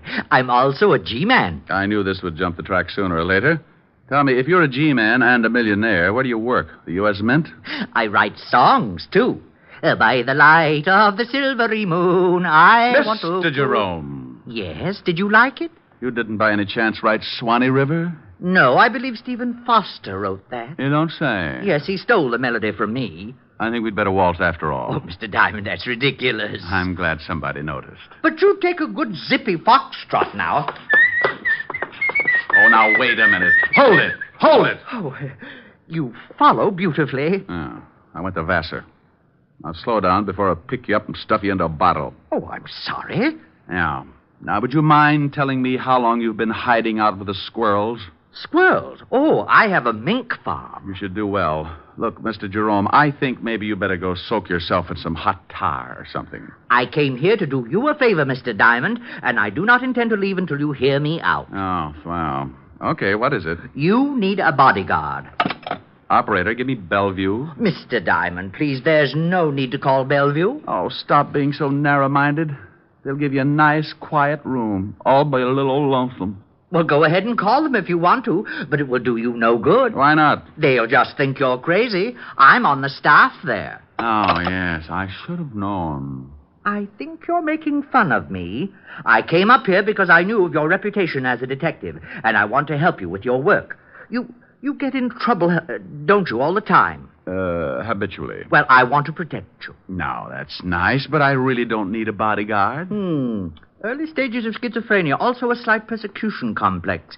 Have you seen a good psychiatrist, Mr. Diamond? It's certainly a thought. Well, when do I start work? Well, you see, it's like this. I'm awfully sorry, but I have my own nutcracker. Oh, no. I mean as your bodyguard. I'm afraid the requirements are too tough. What are they? Well, first you have to find a freshly murdered corpse. It's kind of like a treasure hunt. Oh, I've got that. You got what? A freshly murdered corpse. That's one of the reasons I came up to see you. I thought you'd like to know. Oh, well, now, I'll tell you what you do. You go back and see if the corpse is still there. If it is, call me at once, okay? All righty. I'm off. Amen. Mr. Diamond? Yes? Remember, hopping hot toads have no hair. Oh, no. Mr. Diamond? Huh? Oh. I thought you'd better know something. I can only be your bodyguard for a week. I'm getting married. Congratulations. Who's the lucky girl? It's Miss America. But don't breathe it around. I want time to check her measurements. I'll send you a fruitcake. Just bring it in. You're invited. Goodbye. Diamond's Rest Home. We specialize in nervous disorders, ingrown scalps, and the world's largest bowling alley. Oh, don't laugh. If you'd seen what just walked out of here, you'd go back to yo-yos. Well, what did just walk out of there? I'm not sure, but he had lovely blonde hair. He did? Yeah, all over him. Rick, what in the world are you talking about? I'm talking about nothing in the world. Come on, tell Helen. Well, I've got to get it all straight first. If I figure it out, I'll come over and we can throw sesame seeds at each other. Oh, I'd love to. When will you be here? As soon as I shine up my elk's tooth and lock the office. Bye.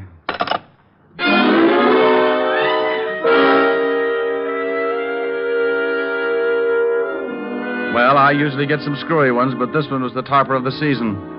I had a hunch that Jerome would be back, so I locked the office and did a quick sneak down the back stairs. I grabbed a cab, and 10 minutes later, I was sitting in Helen Asher's study at 975 Park Avenue. Do you think his story about the body had any truth behind it? Well, he told me he was a millionaire, a G-man, owned a mink farm, and was going to marry Miss America. Now, tell me you think there's some truth behind it, and I'll have you committed. Well, all right, but if he continues to pester you ought to call the authorities about him. Yeah, I guess I'll have to. Poor little man. It's a poor little man like that who ends up hanging his grandmother on a meat hook. Oh, he doesn't sound dangerous to me. Sometimes the harmless ones work themselves right into a storm. Now, take me. You would never guess that somewhere in the back of my head a square knot is being tied. Rick, now stop that. See?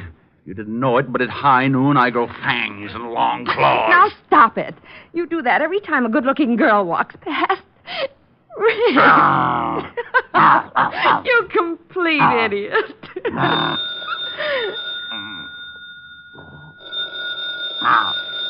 Rick, the phone's ringing. Oh, I hope it's happy. It might be something important. Oh, Rick, you're mussing my hair. Now, stop that and answer the phone. Oh, you woman are a fiend. Harold Appleknocker's Happy Home for Hogs. Rick. Who is this? What's the matter with you all? Ain't you got your ear trumpet tip right? I know it's you, Diamond. No, it ain't. This is old Harold Appleknocker. I'll let you talk to my gal, Lulabelle. Say hello to the Lieutenant, Lulabelle. Howdy.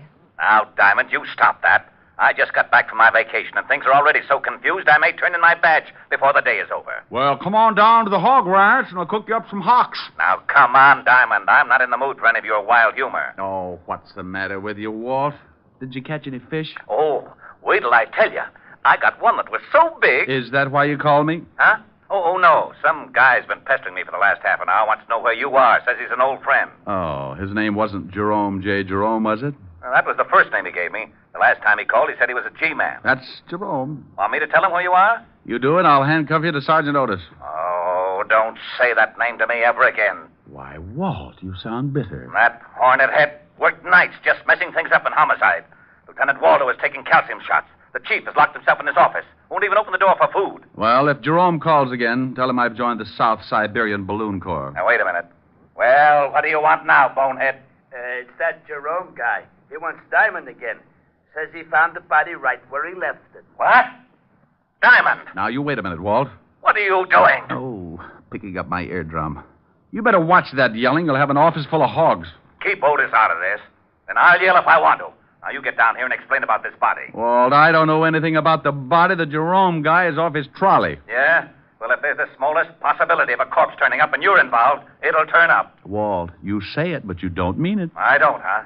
You get down here in 10 minutes, or I'll have a warrant out for you, and I mean that. Now, step on it. Now, by heaven, I'll forget modern police procedure and drag out the rubber hose. Why don't you use Sergeant Otis's tongue? You could beat an elephant to death with it. I'm not kidding. I've heard 2 words, diamond and body, and that means overtime in this department. Now, get down here. All right, but you're mean. Oh, and Diamond. Yes? Pick me up some bicarbonate on the way over, will you? I'll get you something. But don't spill it on your car. It'll take the paint off. Bye. Rick, what was that all about? Oh, Levinson's got heartburn again. That nut that wandered into my office told Otis about the body he says he's found. Oh, Walt didn't believe him, did he? Walt's been a cynic ever since we were introduced. I'll see you later this evening, honey. All right, Rick. What do you want to do? Helen. What? What you said.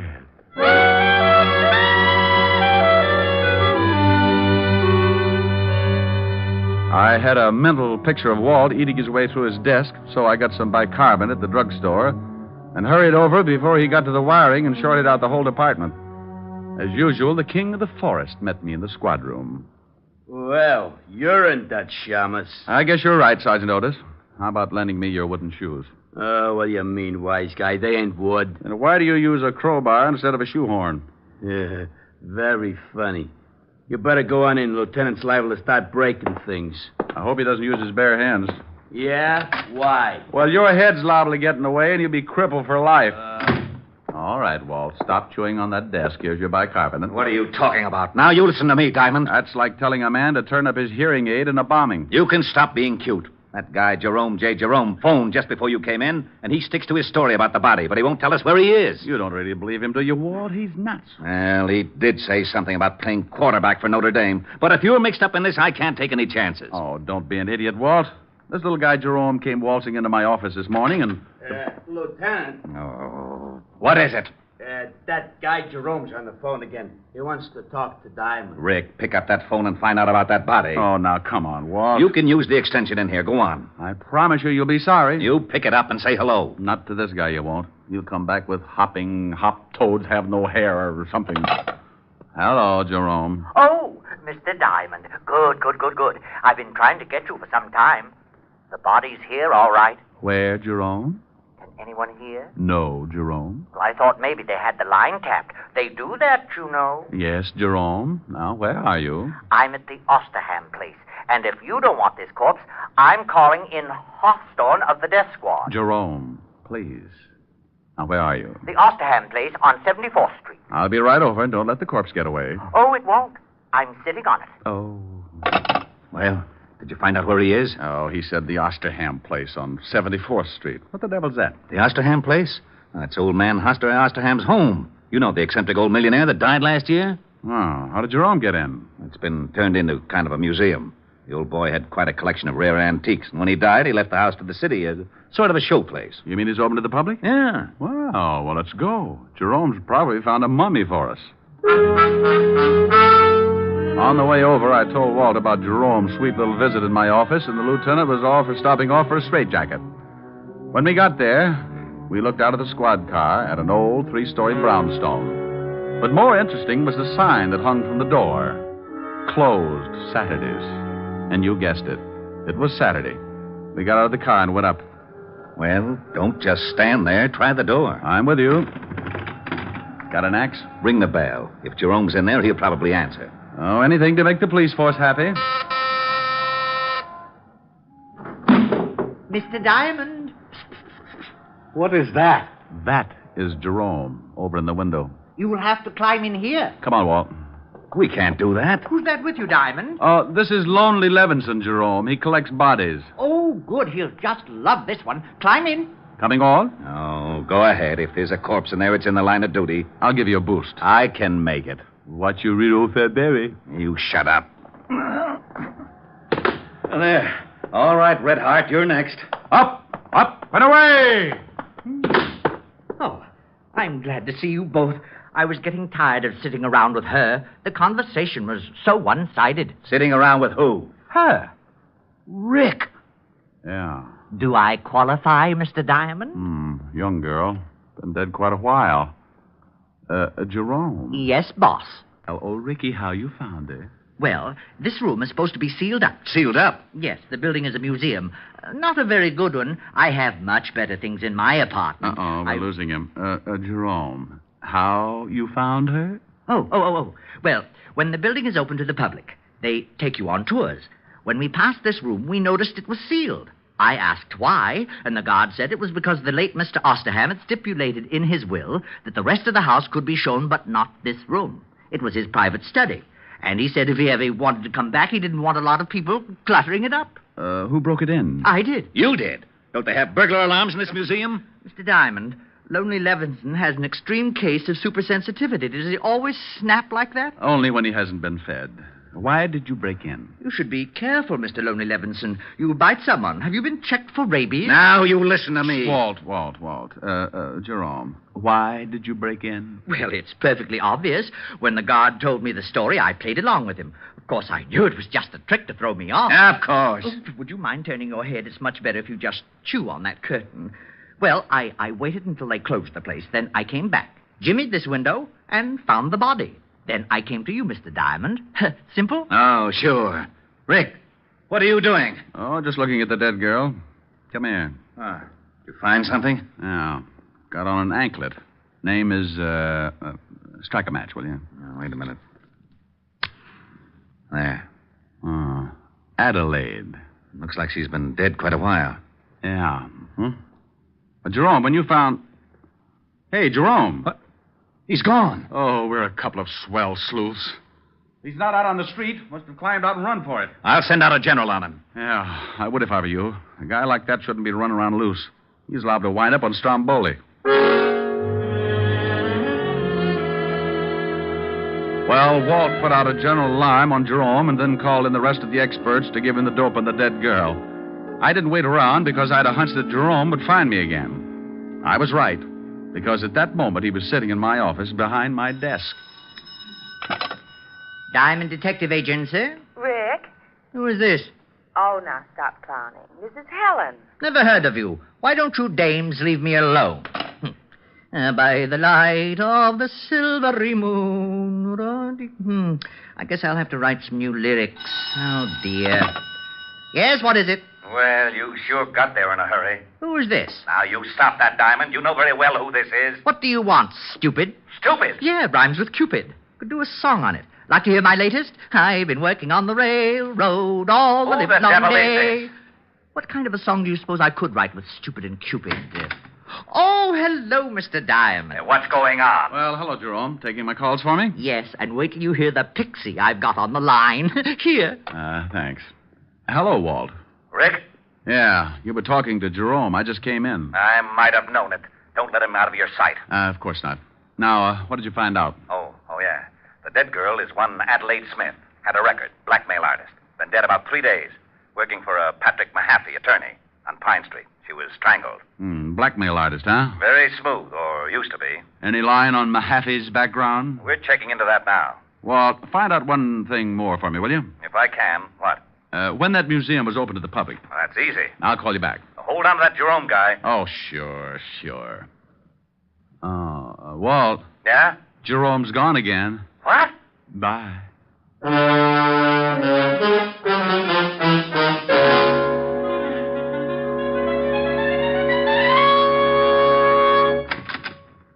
Sorry to bust in, but you seem to be missing your secretary. Come in. My secretary just walked out the other day. I haven't had time to get another from the agency. Are you Patrick Mahaffey? Yes. What can I do for you? Was your secretary's name Adelaide Smith? Why, yes. How did you know? Oh, from the police.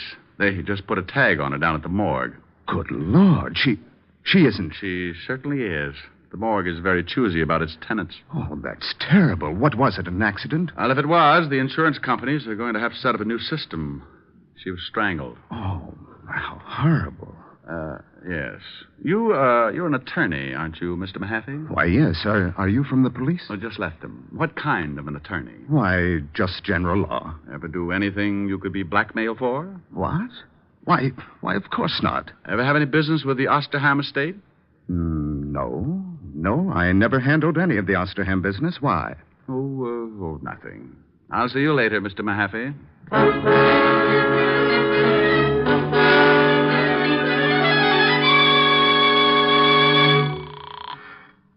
Homicide, Lieutenant Levinson. Walt, Diamond. What did you find out about Mahaffey? Rick, there's something fishy. You got to stop going to these cheap restaurants. Oh, be serious. That Mahaffey guy was executor for the Osterham estate. What? Yeah, funny coincidence. Coincidence, my shoulder holster. I just left him, and he told me he'd never even heard of the Osterham estate. Now, why would he do that? He's certainly smart enough to know we could check. Maybe he wanted time enough to skip. You think he's mixed up in the killing? Oh. Did you find out when the museum was open to the public? Yeah, the city completed the alterations 2 days ago. And if it means anything to you, that room was sealed up on the last day. Oh, thanks, Walt. And something else.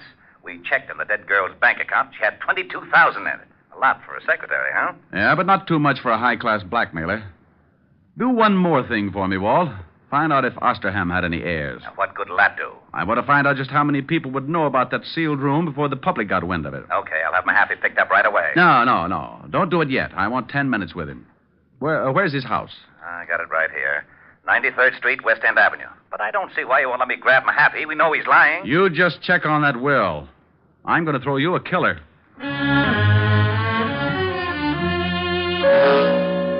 I left the phone booth and headed for West End Avenue and Patrick Mahaffey's residence. Strangely enough, it was on the west side of town. And when I got there, I spotted a green sedan in front of the house. I started up to the front door, and Mahaffey met me halfway. He had a suitcase, and he was in a hurry. Oh, it's you. Your memory's getting better. Come on, you don't want to leave right now? Let's go back inside. But I have to catch a plane. I'm leaving town on business. Oh, I'll bet you are. Let's go. Now, wait just a minute. You have no legal right. Do I have to show you my biceps? Well, all right, but make it brief. I'm late as it is. Now, just what is this all about? I thought you said you didn't have any business with the Osterham estate. Why, that's right. I checked. Oh. Just exactly what was your capacity? Well, I handled the incomes on the trust account. I was also the executor of the will. You wouldn't be handling it now, would you? When Mr. Osterham died and I executed his will, my job was done. Were there any heirs? 2. Neither of them were able to hear the reading. Who did hear it? Just an official from the city. Why weren't the heirs present? Because one of them couldn't be found. The other one was in a kennel. In a kennel? A cocker spaniel. He received $10,000. Oh, I bet he rolled right over on his back. Who was the other heir? Mr. Osterham's nephew. He hasn't been heard from in 10 years. He went to France to study hat designing, but hat jobs were very scarce, so he just vanished. He was rather eccentric. Oh. Now we come to the jackpot question. What you got in the bag? What? You look a little green. Open it up. Now, look, you can't do this to me. It's against the law. Where's your warrant? I got a fistful of them, see? Oh. All right. There. Dump it out. But I've got to catch a plane. If I dump all this... Dump it out. Well. Yes. It's a lot of money, isn't it? Sure is. Isn't it lovely? Well, I'm glad you like it. Go ahead. Take half. I was hoping you wouldn't say that. Why not? Because I'll hate myself for the next 2 years. Put it back in the bag and let's go. But I'm offering you $100,000. You must be a fool. Oh, this is a very elementary deduction. Come on, you can figure it out in Sing Sing. I don't think so. You should have looked in my pocket, too. Oh, I hope that's an old pipe you're pointing at me. I hate to disappoint you. It's a 38. Now you're turning green. Now, you better answer it. That's the police, and they know I'm here. All right, but you say one thing wrong, and I'll have to shut you up permanently. Yes? Is Diamond there? Yes. Let me talk to him. All right. You were right. It's for you. Go ahead, talk to him. But I warn you again. Hello? I'm getting tired of dialing. Everything all right? Just dandy. What did you find out? There were 2 heirs, and get this. One of them was a... Cocker Spaniel. Yeah, how did you know? What else? Well, that guy Mahaffey's a crook. We checked and found out that there's only about $10,000 left in the trust fund. The bank says Mahaffey had power of attorney, and he'd drawn out about $200,000. You got him there with you? Yeah, but it's all in the way you look at it. Oh, Much like that, huh? See if you can stall him. There ought to be a prowl car nearby. Goodbye, Walt. Did you get the information you wanted? Yeah, you killed the girl. Probably because she found out you were dipping into the till. You paid her $10,000 and got her over to the museum and strangled her. I took the money, yes. But you're just guessing about the murder. No one else but you knew about that closed room until after it was sealed and the public was told. The girl was killed the day before the room was sealed. You figured she'd never be found, but a little guy named Jerome J. Jerome went in and found the body. And if I'm right, little Jerome is really the missing heir. Impossible. Wasn't the museum rigged with a burglar alarm? Yes. Well, we found Jerome inside and the window open. He'd climbed in, but the alarm hadn't gone off. Simple. A member of the family might still have a key. He found the alarm and disconnected it. I don't believe it. But you must, Mr. Mahaffey. What? No, it can't be. Oh. Well, you really throw a beautiful left jab, Mr. Diamond. Oh, thanks for turning his head, Jerome. Now, would you mind telling me something just to sort of clear things up a little? You mean, am I really cracked? No. Like Mr. Mahaffey said, just a little eccentric. You see, I found out the money was missing, so I looked up the girl. She told me for $20,000 she'd show me the thief. She told me to meet her at the museum that night and the thief would be there. When I got there, she was dead. Well, I knew I couldn't solve the case myself, and if anyone found out who I really was, I might be held. So I became Jerome J. Jerome and hired Richard Diamond. Correction, I was not hired. Correction again. You'll receive a very substantial check as soon as the estate is settled. And thank you. Thank you. Oh, you might do me one more favor. If you know anyone who would like to buy a hat, I have got some dillies. I'll speak to Hedda Hopper in the morning.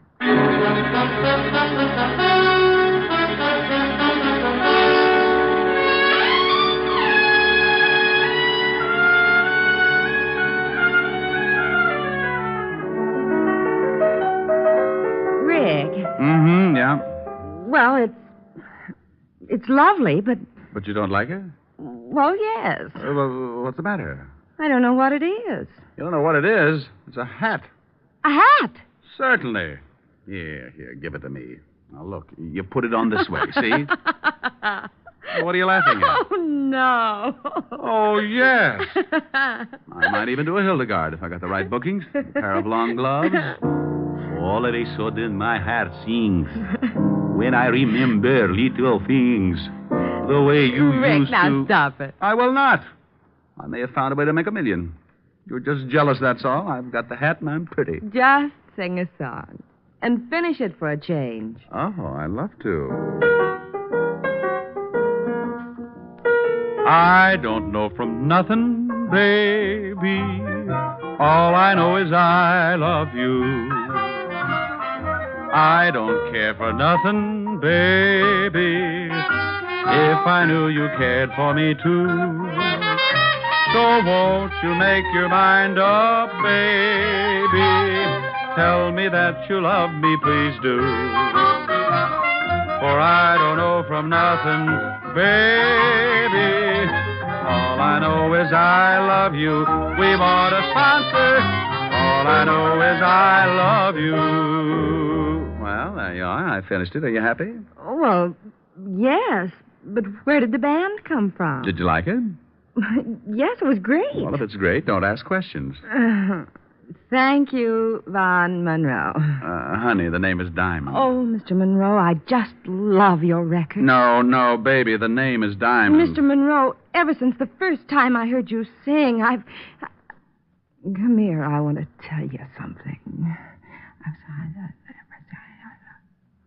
Racing with the moon, sailing through the midnight blue.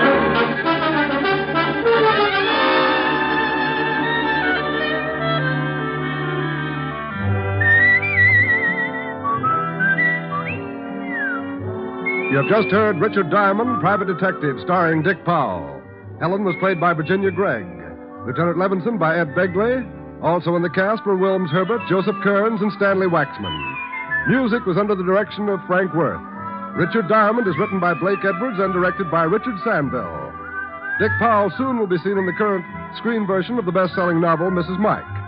Now, this is John Storm inviting you to be with us again at the same time next week when we will again bring you Dick Powell as Richard Diamond, Private Detective.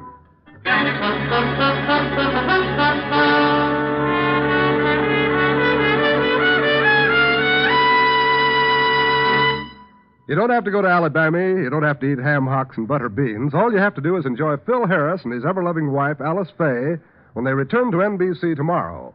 For 30 minutes of Southern fried joy, lend an ear to Phil Harris, Alice Faye Show, returning tomorrow on most of these same NBC stations. Your tune for the stars on NBC.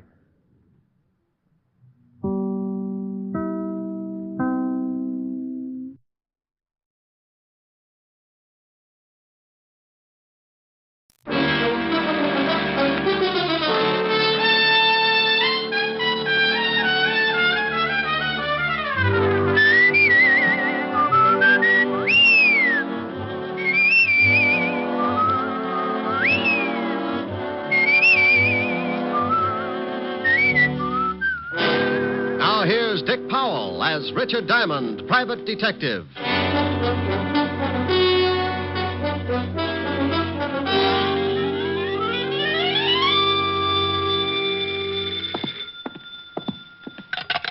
Diamond Detective Agency, a corpse to fit every pocketbook. Rick? Oh, hello, Helen, baby. Let me sit down. Oh. Rick, what's the matter? You sounded like your arches just broke. You got the right idea, baby. Oh, but your geography is cockeyed. Are you really hurt, Rick? Believe it or not, I was trampled by a herd of horses. Oh, Rick, you idiot. Now tell me what did happen. Okay, one horse. He ruined me for life. You went horseback riding? Oh, I don't believe it. Yeah, want to see my bull legs? You actually did. Uh-oh. Took a girl to get you to ride a horse. But it was some slinky blonde. No, baby, it was a Palomino. And look, let's get off horses. I've had enough to last me. What's with the early call? Early? Rick, did you just get in? It's after 11. I was dreaming of you, baby. You wouldn't have wanted me to stop just to get into the office. It's probably a whole harem. Helen, you got to stop that peeking. You read the morning papers? They come out in the morning? Now, you stop that. Did you read them? Well, didn't have a bet down. Why? You on the society page again? Oh, much more exciting than that. The police commissioner's house was robbed of $50,000 worth of diamonds last night, and his gardener was murdered. What? I thought that would fetch you. Better get a paper. The commissioner's statement's written in blood. Yeah. And if things don't wind up fast, tomorrow's statement will be in Walt Levinson's blood. It'll be his case. Now, you stay out of it, Rick. This thief cuts throats. Yeah, I'm scared. Are you, Rick? Well, come over tonight, and I'll frighten you at close range. Say 8. I'll practice my knee knocking so I'll be in good form. And stay in. No nightclubs. At the sound of the castanets, Francis can open the door. It'll be me and my knees. See you tonight, baby. Bye. Is this the Diamond Detective Agency? Just like it says on the door. Come in and close it gently. My Japanese beetle's still asleep. Asleep? He's got a better union. Sit down, Mr. Burton, Phineas Burton. What can I do for you, Mr. Burton? Well, I want to hire you if it's agreeable. Well, for $100 a day in expenses, I'm pretty agreeable. Well, that's fine. I have a package I want you to deliver to a party in Philadelphia. You can get a messenger for $5, or if you're hard up, a carrier pigeon for a handful of popcorn. Why a detective? Well, I'm perfectly capable of judging for myself what I need, Mr. Diamond. Now, here's $300. There will be 200 more for you after you make safe delivery of the package. Why? Well, why? 3-letter word meaning why you want to pay me for 5 days when the trip to Philly and back can be done in a few hours. Oh, Mr. Diamond, I simply want you to drop everything else and take this job immediately. And that is my reason for the added payment. Oh, all right. I'll take your money. Just as soon as you tell me what's in the package, who it goes to, and why it's so important that I take it personally. I can't tell you that. Okay, it's your problem. Now, where did I leave my soap chips? Do you have to know? Of course.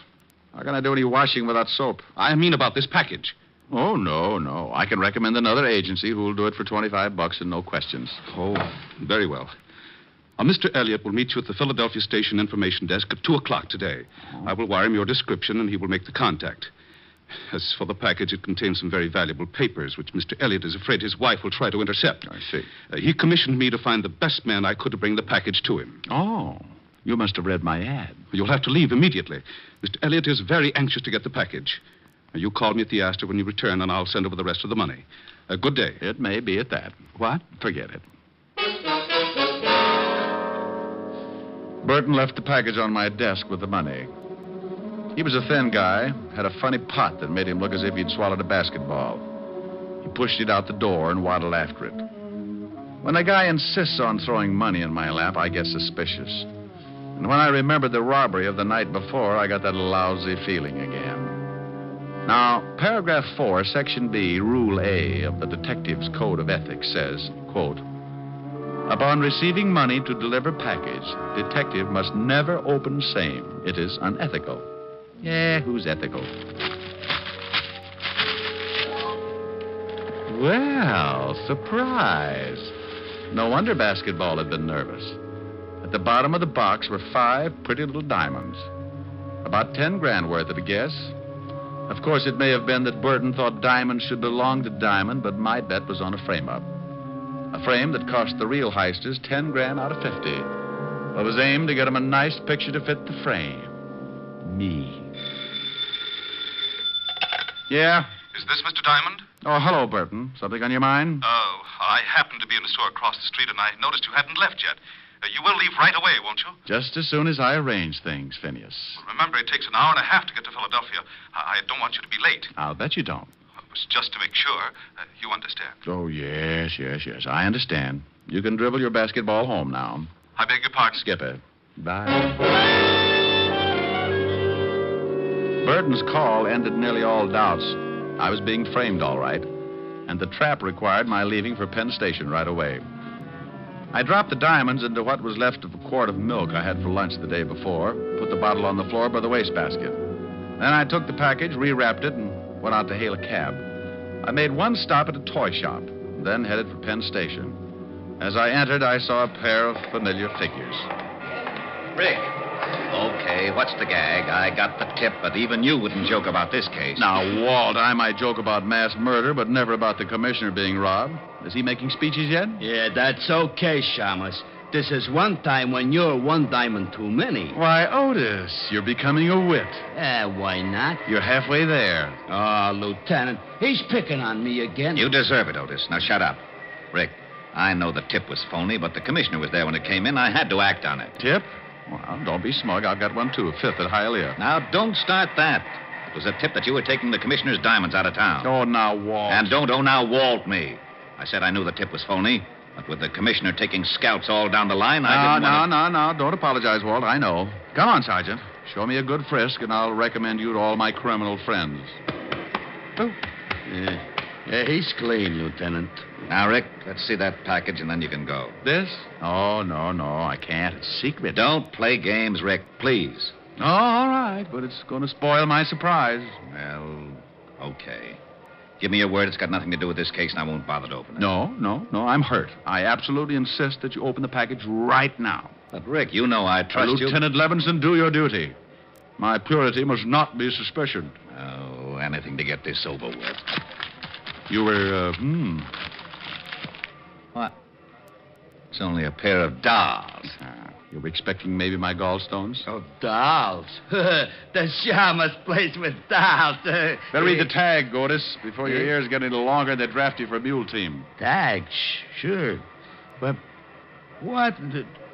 To my beloved Otis from his Ricky. Oh. Rick. Now, don't be a grouch, Walt. The other one's for you. For me? Oh, no. I'm sorry, Walt. I couldn't resist it. Anyhow, you spoiled my surprise to Otis.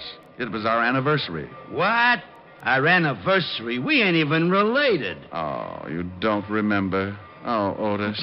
Lieutenant, can I go back to traffic? I can't stand much more. Oh, shut up, Otis. Rick, if we weren't such good friends, Walt, hey, now you're upset. Upset? Why should I be upset? Just because two hoods lift 50 grand in ice from the commissioner? Or because it's dumped in my lap with the murder of the gardener? Or that I'm given 24 hours to break the case and then get a tip that leads me to a friend who decides to play games and wreck my Sergeant beyond repair? Now, why should I be upset? Otis, here you are, Lieutenant. But take it easy. That's a second bottle of bicarb today. Walt, you rate an apology and I make it. I'll do better than that. I'll help you if you'll let me. Well, I can sure use your help, Rick. I haven't got a single lead. You want to look at the corpse first? May as well. Has he got a record? No. And the commissioner swears he was honest. Probably stumbled onto the thieves and they had to put him away. How about the rest of the servants? They were all out. Commissioner and his wife were at a party. They'd given the entire staff the night off, but I guess perhaps the gardener returned a little early. Yeah, well, let's go down and take a look at him. I've got a personal interest that makes me want to crack this case.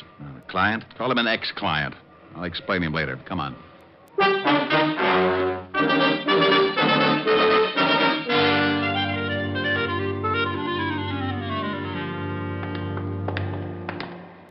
Here he is, Rick. Nasty cut. How was it made? Well, it could have been a sharp knife, but it's a safer bet that it was a razor. Remind me not to go to his barber. What safecracker's got enough nerve to pull his job, Walt? Well, I got 3 guys that could fit the job, but not one of them has ever been known to carry a weapon of any sort, much less a razor. Correction. One dealer, that Gardner's playing a lousy joke on us. I suppose this could have been the first time one of them carried a razor. I don't buy that, neither do you. Give me the names. I want to talk to them. Maybe I can get a lead of some sort. Sure. Here they are. And please, Rick, call me if you get anything. If I can find a nickel. Bye.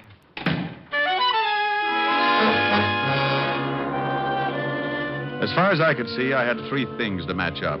1, the careless barber. 2, the safecracker with nerve enough to rob the police commissioner. And 3, the reason why I was picked as the pigeon. I gave up the idea of hunting for Burton, the guy who came into my office. He was probably a flunky and not worth running down. So I checked the names I got from Walt, grabbed a cab, and headed for the Bronx. The first turned out to be an ex-con trying to go straight by working in a Bronx hash house. The second was likely, but he'd kissed his wife with a beer bottle and spent last night in jail. At the third address, down in Greenwich Village, I met a landlady with gin-loaded tonsils and a cute mustache. She tipped me that my third prospect, Vincent Mayer, might be playing pinochle at Pietro's, which turned out to be a cafe with a 30-foot bar, 3 tables, and a back room. Hey, barkeep. Yeah. What'd it be, friend? Milk, no chaser. Milk? Who makes it? Oh, you mean like from cows? Never carried the stuff. Where can I find Vincent Mayer? Why don't you ask me, handsome? Wow. Hello, baby. Now, do I look like a baby? No. My name's Jean. What do they call you? Take your pick. Call me Rick. Hey, you talk funny. But you're awful nice. Too nice to be hunting for Vince Mayer. He's a bad boy, Rick. Yeah. Well, I'm trying to be a hero. Where is he? In the back room. There. The guy with the light hair. But be careful. Thanks, baby. I'll buy you a palace. You can figure me for 80 mil, Joe, 20 clubs, 20 spades, and 40 pinochle. What? No diamonds? Hey. Well, look who's here. What do you want, Shamus? Vince the Iceman, isn't it? Well, now, let's see. Sing Sing, class of 38. Where's your school tie, Vince? The name is Mr. Mayer to you, Diamond, and privates are not welcome here. It's a closed game. Yeah. Move on. Give me a reason. You want to play dead? Oh, come on, Vince. You're not going to get upset just because I think you robbed the commissioner? You did, didn't you? I told my story to the cops. I'll bet. But you didn't answer my question. And here's another. Who's your barber? You're asking for it, Diamond. I was brought up right. Now, let's get off this cat and mouse kick. I want some answers, Vince. Do you? That's right, Junior. I do. All right. Call him, Joe. Hey, what? All right, Joe. Stop it. That's enough, Joe. All right, now drag him out in the alley. Vince, can I, Yeah, okay. Maybe it'll teach him not to get so nosy. But keep that razor in your pocket. I will, honest. This is gonna be real fun. Come on, Shamus. Here's where I do some road work on your liver.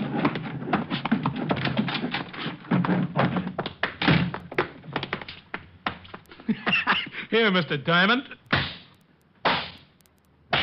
I only wish my brother could see you.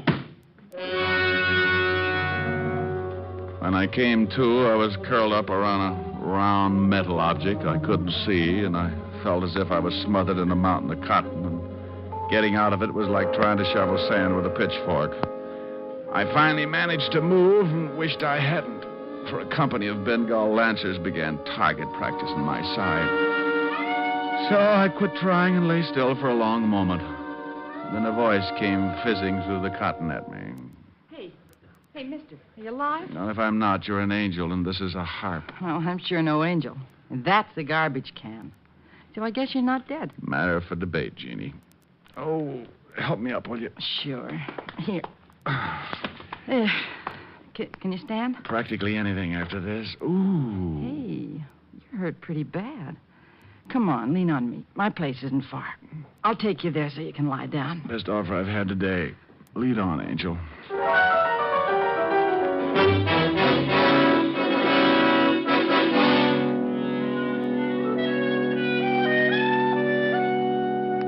There. Now, how do you feel? I never use language like that in front of a lady. Oh, I'm no lady. I'm a waitress at Pietro's. I heard the noise in the back room. When you didn't come out, I took a look. Ooh. Gee, does your head hurt, baby? Like all my relatives who are inside digging for gold. With luck, I can open my eyes and they won't fall out.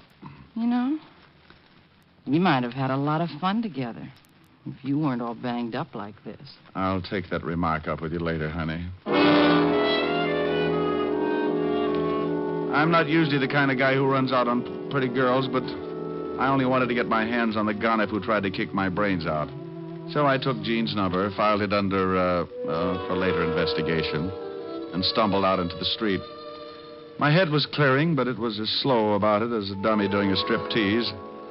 Maybe that's why I didn't notice when I came out of the house that I had two guys for company. Hello, Diamond. Huh? When Pietro told me Jane had run out, I thought I might find you here. She always goes for guys like you. Well, she has taste. I'm glad you came around. I have a few things I want to discuss with you and Joe here. Hold it, Chalmers, or I'll show you how easy it is to get rid of your troubles. No, that's a pretty little gun. Aren't you stepping out of character, Vince? You're supposed to be a smart one. You're getting on my nerves. Yeah? Well, put the gun away and I'll quiet you down a little. You want me to mess him up again, Vince? And what's with you? Come to do your job over again? I may at that. Yeah? Well, you got 32 teeth, Sonny. Want to try for none? Why, you... I got some questions I'd still like to have answered. Why was I picked as pigeon? Why me? You're getting a little too smart, Diamond. Now, listen. I know you got wise to Burton, so it figures that you still got the package. Now, I got no reasons to give you $10,000 worth of diamonds. I want them back. Oh, dandy. I've got big news for you, Buster. You're not going to get them. Don't make any mistakes, Diamond. I'll use this gun if I have to. Go eat a tombstone. Joe. Yeah, how's your stomach ache? Wait a minute, Joe. Now, Diamond, look, you can have a choice. You bring the rocks to me at Pietro's in an hour and we'll forget the whole thing. Or don't. And I'll send Joe with a few friends to call on you. And for the last time. For a few sick minutes, I leaned against the wall, wondering if I wanted to live. One thing I was certain of was that Vince Mayer was never going to get those diamonds back. Or was he? An idea began to percolate in my head to the tune of an old rhyme about a goose and a gander. And I got inspired enough to sit up and forget my aching ribs. When it simmered into a full-scale boil, I grabbed a cab, went back to my office, and got the diamonds out of the milk bottle where I'd hidden them. Then I headed for the village fast. I was soon banging on a door there like a drummer playing Bob.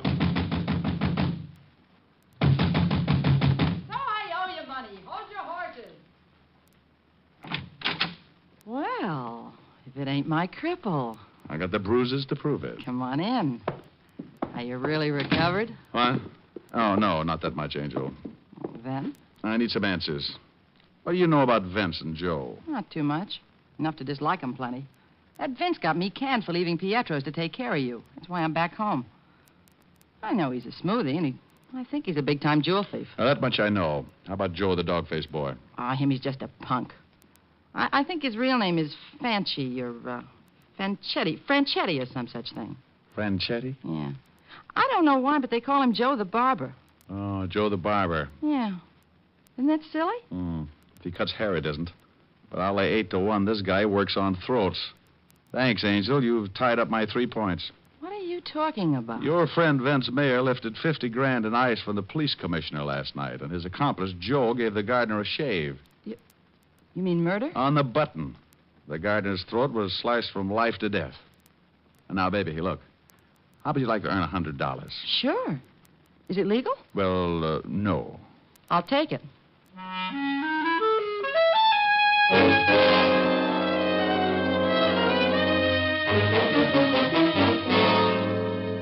Now, where is he? Will you tell me where's Rick? I know where I'd like him to be. I'm worried, Otis. Seriously. Rick is in this thing up to his ears. You mean he was in on that job? Don't be stupid, Otis. Of course not. Rick's no crook. But he's mixed up in this case some way, and I'm worried. He should have called me by now. Gee. Hope he hasn't tangled with that razor guy. I thought you hated Rick. Oh, you know I was just talking. I know. What a mess. Rick in danger, and I can't find him. The commissioner spouting lava all over the city hall. Why the devil did it have to be the commissioner's house? You know, it's kind of funny at that. The commissioner himself. You knucklehead. For 2 cents, I'd... Maybe that's him. Lieutenant Levinson, homicide. Walt, Rick. Rick, where the devil you been? Taking care of some arrangements. Arrangements? Never mind, just listen. I was picked as a pigeon, and some of those diamonds were planted on me this morning. What? I've traced your hoods. They're Vince Mayer and Joe the barber Franchetti. Now, you come to Pietro's in half an hour, and you'll catch him with part of the diamonds on him. Rick, what is this? Well, Vince had it figured as a double-barrel gag, Walt. First on the cops by raiding the commissioner's house. Second, by dumping a few of the rocks in my lap and tipping the police so I'd take the rap. But why you, Rick? Well, Joe's name, Franchetti. You remember, I sent his brother Tony to Sing Sing a few years back. Oh. I knew he had a brother, but until now, Joe stayed out of Manhattan. I get it. Okay, what's the play? Well, I'm going to take the package back to Vince. Give it to him in Pietro's. The girlfriend will be raising so much fuss, no one will notice me. Then as Vince and Joe leave, you nail him with the diamonds. And no alibi for having him. Right. You said half an hour? In front of Pietro's.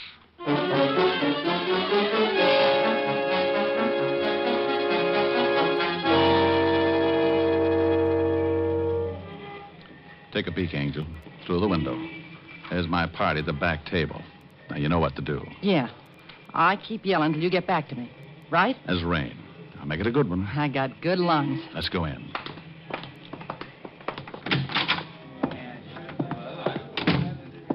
Okay, over to the bar. Luck, Rick. There he is now, Joe. I told you he'd show up. Hello, Diamond. You got something for me? That's right, Vince. Okay, let's have it. Hey, what's going on over there? Stop, stupid dame. Yeah, do you want the package or not? Oh, yeah, give it to me. Come on, Joe. Let's scram out of here before that dame brings the cops. Yeah.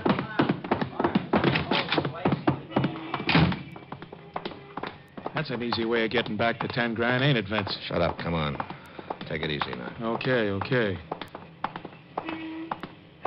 We're okay now. Let's split up. Hold it, Vince. What? Let's have a look at the package. The cops! Levinson, what are you doing The here? package, Vince. Hey, what are we going to do? Shut up. You, got a warrant, of course? Of course. Otis, take the package. Yeah, Lieutenant. You can't arrest me. I don't even know what's in that package. It was given to me by a friend. Now, don't use the term so loosely, Vince. Why, Walt, what are you doing here? Hello, Rick. I've captured a criminal. No. Yes, and he was carrying a package of his loot. Why, I bet it's part of that diamond robbery. What is all this? Diamond, you just planted that package on me. Me? Why, stranger, you're telling a fib. You just know that's downright immoral or something. This is ridiculous. Lieutenant, he gave me those diamonds in Pietro's not 5 minutes ago. I didn't lift them from the commissioner. Didn't you, Vince? Why, then I must have made a mistake. You can prove your story, of course. Sure I can. Bartender saw Diamond slip me the package. Oh, now, Vince, you think that bartender was going to be watching you when a lovely girl is practically tearing up the joint? Boss, the dame yelling. She was a plant. Yeah, but this is a frame-up. Diamond, you can't get away with this. Please, don't talk to me. I never associate with common criminals. A frame. You dirty double-crossing copper. Look out, Rick. He's got a razor. Oh, my arm. Now, don't cry, Joe. This is for you. Wow. What a punch you got, Shamus. Well, that does it. Come on, Vince. Otis, load that killer into the car and pick up that razor. Yeah, Lieutenant. Want a lift, Rick? Yeah, no thanks, Walt. I'm going to go home freshen up. Yeah, you look like you could use it.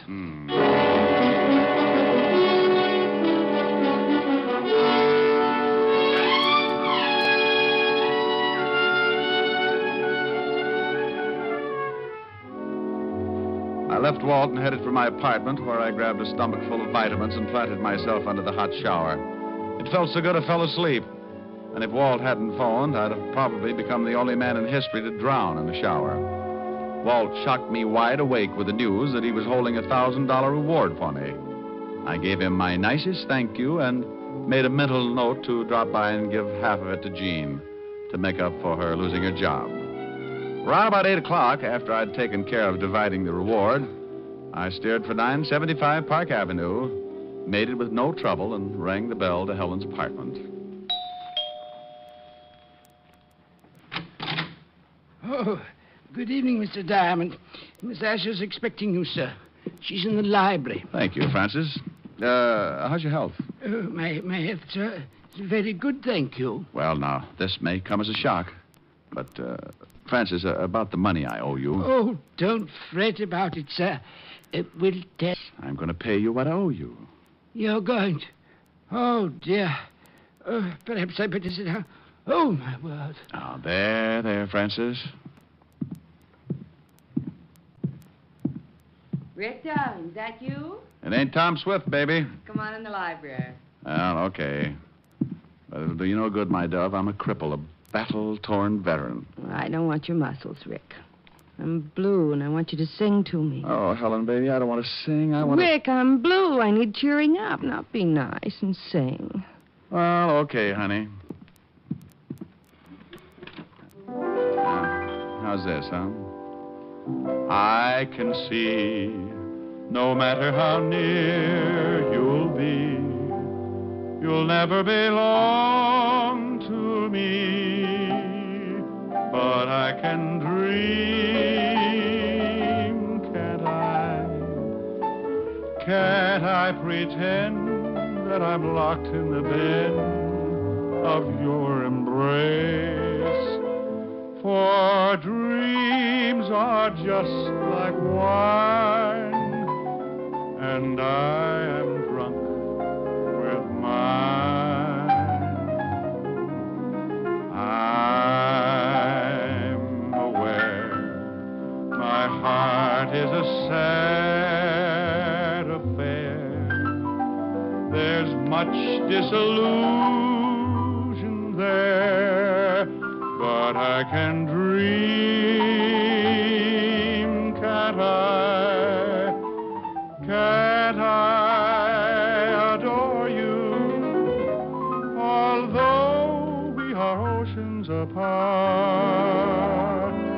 I can't make you open your heart, but I can dream,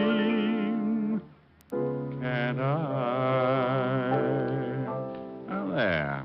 Still feeling blue, baby? Oh, Ricky, come here.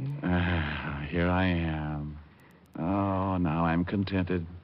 You in my arms, my bills paid off, and my bills... Oh, for Pete's sake, I forgot Francis. Francis? Rick, what are you talking about? Come with me, I'll show you. Now, there he is. Francis, you all right? Oh, yes, sir.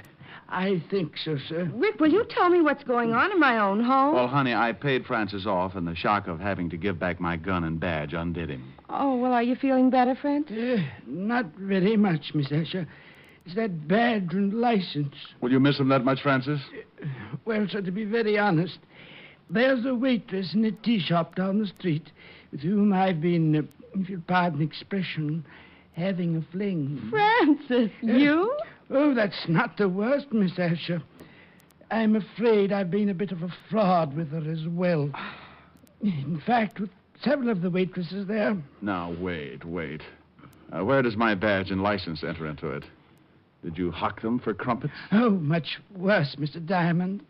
You see, to all the waitresses of Miss Tuppingham's tea shop, I am Richard Diamond, private detective. Oh,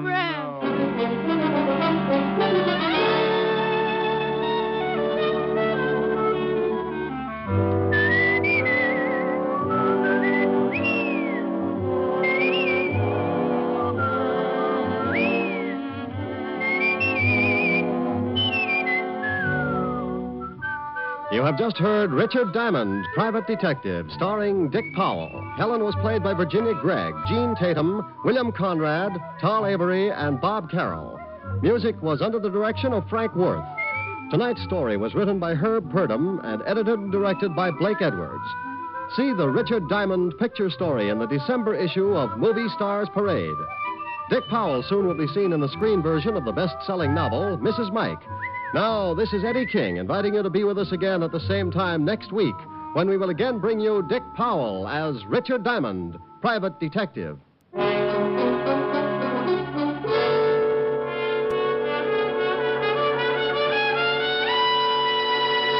Listen tonight to NBC for a star lineup of entertainment. Every Saturday on NBC, you can hear such stellar programs as Hollywood Star Theater, Ralph Edwards' Truth or Consequences, Your Hit Parade, A Day in the Life of Dennis Day, The Judy Canova Show, Grand Ole Opry, and songs by Morton Downey.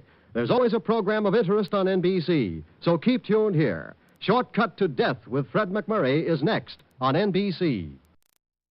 Here is another in NBC's great parade of new shows.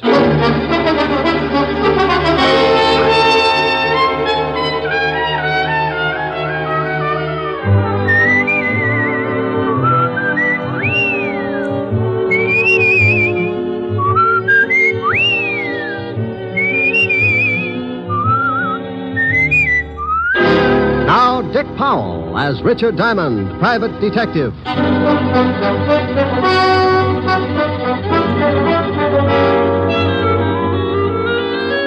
Hello there, this is Diamond. You know, there are a lot of people in a big city like this, good ones and bad ones. They walk down Broadway and rub elbows, and you can't tell them apart. Why can't you? Because a lot of them are poured out of the same mold, brought up in the middle of garbage cans and gang wars, weaned on the smell of slums and conditioned to the taste of dirt and a kick in the ribs. By the time they get old enough to raise their fist, they're given two choices, two ways to beat the gang wars and garbage cans. One guy picks himself up, shakes off the filth, and jumps over on the right side of the fence. The other guy picks himself up, too. But when he does, he raises that fist and shakes it at the whole world because he wants things the easy way. He continues to shake his fist until someone shoves a gun in it. Then he's a swaggering giant. Sometimes he climbs over with his little bag of rot and hides in the lap of society. But take away the gun, and he ends up right back in the middle of the garbage cans with his face in the dirt. What about the guy on the right side of the fence? Well, you rarely ever hear of him, unless he becomes president or gets mixed up with the guy on the wrong side of the fence. Like the case I bumped into a couple of days ago. It all started in Central Park.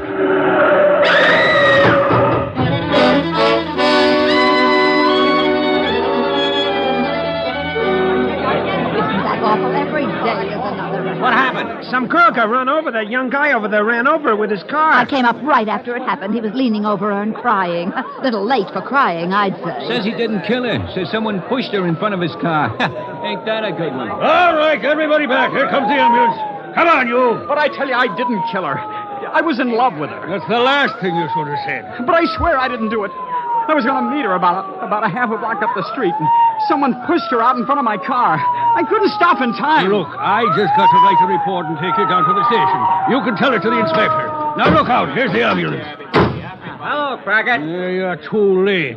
The body's ready for the morgue. Ah, Central Park's turning into a graveyard. I'm going to start taking my girl someplace else. What do you mean? Somebody else got run over in the park? Somebody got shot full of holes. Call came in just for this one. That gangster Chino Scabo. Scabo got knocked off. He was due, wasn't he? Please, officer, can't I get to a phone? Shut up. One of the biggest gangsters in town gets rubbed out, and I got to show up at the station with you. You know, Sonny, I'm not pleased with you at all.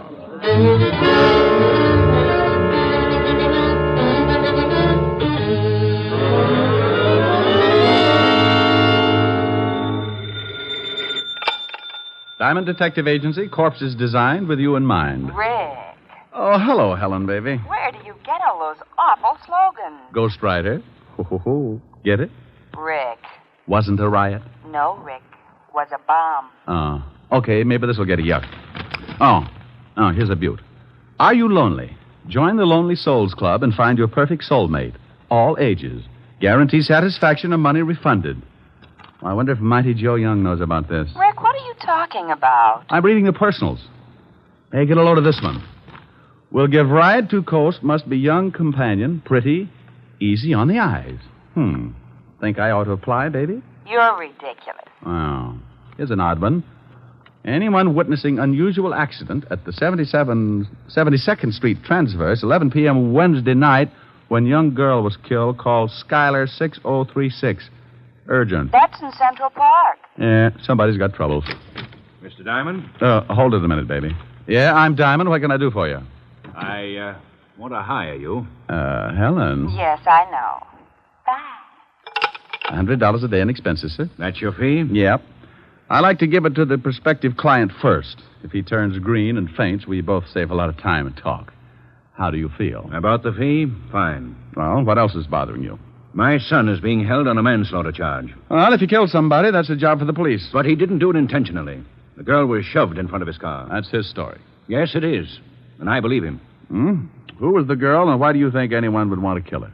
Her name was Jean Cooper. My son was in love with her.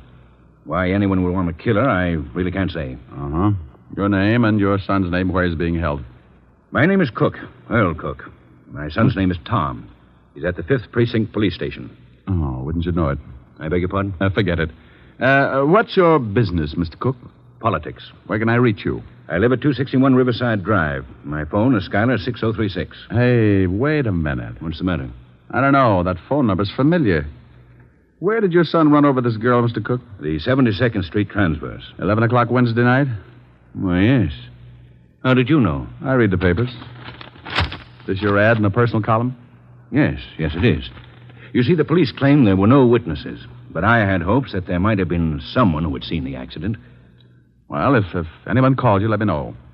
Now, I'll take $100, Mr. Cook. That's a retainer in case I run into trouble and have to get buried in a hurry. I hate to strain my relatives. He wrote me out a check, and I closed the office and headed for the 5th Precinct Police Station. An automobile death isn't exactly up my alley, but if someone had pushed the girl out in front of the car, then it was murder. And that was a territory I knew my way around in. Well, good morning, Sergeant Otis. Huh? Oh, where did you come from, Shamus? Sugar and spice and everything nice. Huh? That's what little boys are made of.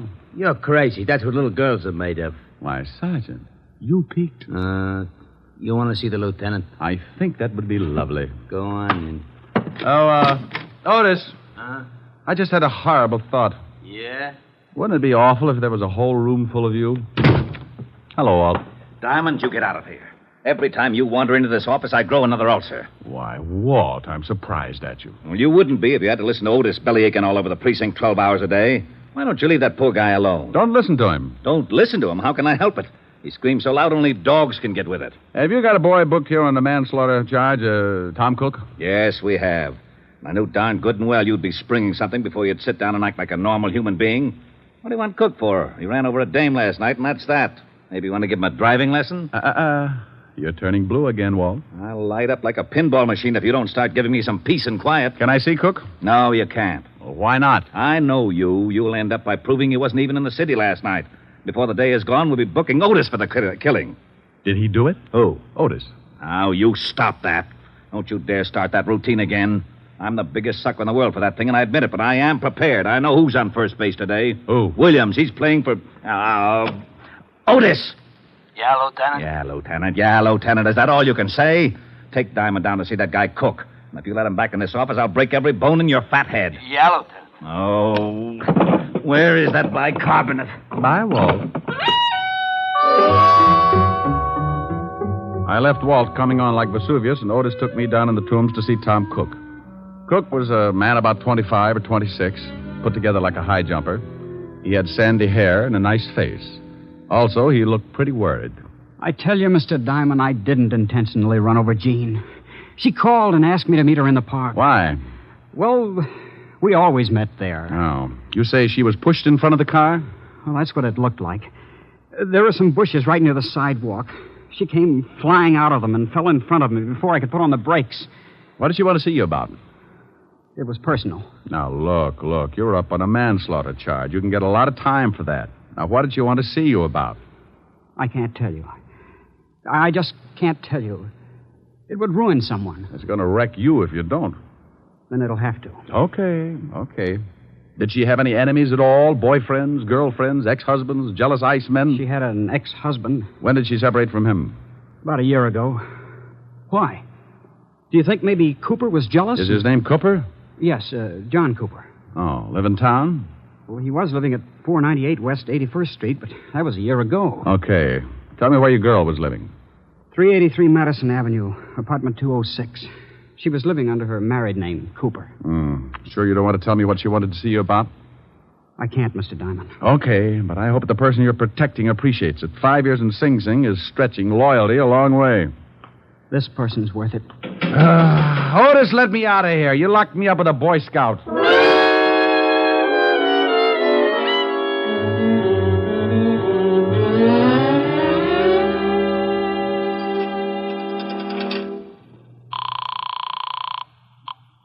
Yes? Mr. Cook, Yes? Who is this? this is Diamond. Diamond. I'm so glad you phoned. Oh? Remember my ad in the personal columns? Yes? Well, I just received a call from someone who claims he saw a man push a girl in front of my son's car. Oh. He said he was in a hurry, so he didn't wait around to see the rest. Can you imagine that? In too much of a hurry to stay round. No, I can't imagine it unless he was running away from something, didn't want to be caught. Did he tell you anything else? No, I asked his name, but he hung up. No. Well, if you hear from him again, call Lieutenant Levinson of the 5th Precinct. And I'll call you later. All right, Mr. Diamond. But now I'm sure my son is innocent. Well, I hope I can come up with more than your confidence. I knew a guy who yelled frame all the way to the electric chair. They fried him like a lean pork chop. I left the phone booth and took off for John Cooper's apartment. I found the place and gave my rabbit's foot a pat on the hock. The little bunny was still with me because a John Cooper was listed on the mailboxes. I took the steps two at a time. Yeah, who is it? The name's Diamond. I don't want any. I'm selling a homicide, complete with samples. You better open up. Hey, what are you talking about? I'm talking about your ex-wife. She was killed last night. What? Mind if I come in? No, come on in. Jean dead. How did it happen? She was run over by a car. Oh, that's awful. Are you from the police? You get a gold star. Where were you at 11 o'clock Wednesday night? I was right here in my apartment. You can prove it? Oh, I didn't leave. I don't guess I can prove it. I hope you don't think I ran over Jean. I know who ran over her. I'm trying to find out who aimed her. I don't understand. She was pushed in front of the car. How do you know that? Why shouldn't I know that? Well, what? I don't know. I guess you should. When was the last time you saw your ex-wife? Oh, about 8 months ago. We didn't get along, so we didn't speak after we split up. You haven't seen her since? No. Were you jealous of her new boyfriend? Jealous? Why should I be? Good question. I'll see you later, Mr. Cooper. Yeah. I hope I've been of some help. You've been dandy. I left Cooper pinning up his gold star and headed for the dead girl's apartment. I knew the law had already been there and that it would probably be locked tighter than a wine truck on Skid Row. I found the landlady's door and gave it a jolt. Yeah? Oh, what do you want? I'm looking for the landlady. You want an apartment? We got one coming up in a couple of days. The dame that was in it croaked. You can pay in advance if you want it. Can I take a look at it? Nah.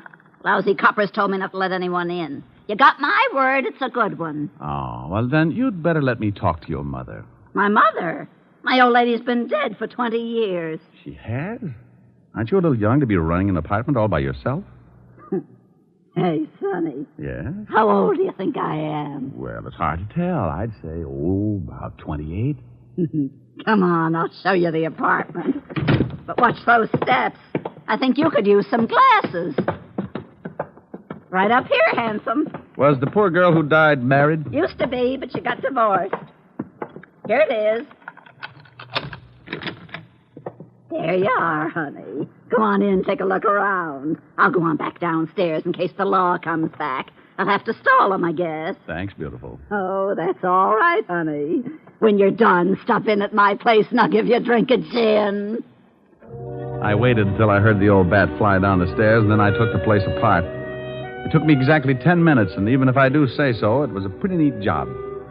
I was on the last lap, going through the wastebaskets, when I spotted something on the magazine stand. It was just below eye level. It was a late issue of a magazine, and it was addressed to Mr. John Cooper, 498 West 81st Street. I grabbed it and picked up the phone. Homicide, Sergeant Otis. Oh, this is Wooly. Was you talking to Lieutenant Levinson? Oh, how are you, Wooly? Get it for you, chop chop. Pretty good, huh? Oh, very fine. Chop, chop. Your head, maybe. Huh? Wooly say very fine. You speak very fine Chinese. Oh. Lieutenant Levinson. Oh, this is Diamond, Walt. It is. I told Otis I didn't want to talk to you. He said Wu Lee was on the pipe. Oh, this is Wooly, too, Walt. Oh, that lame brain, Otis.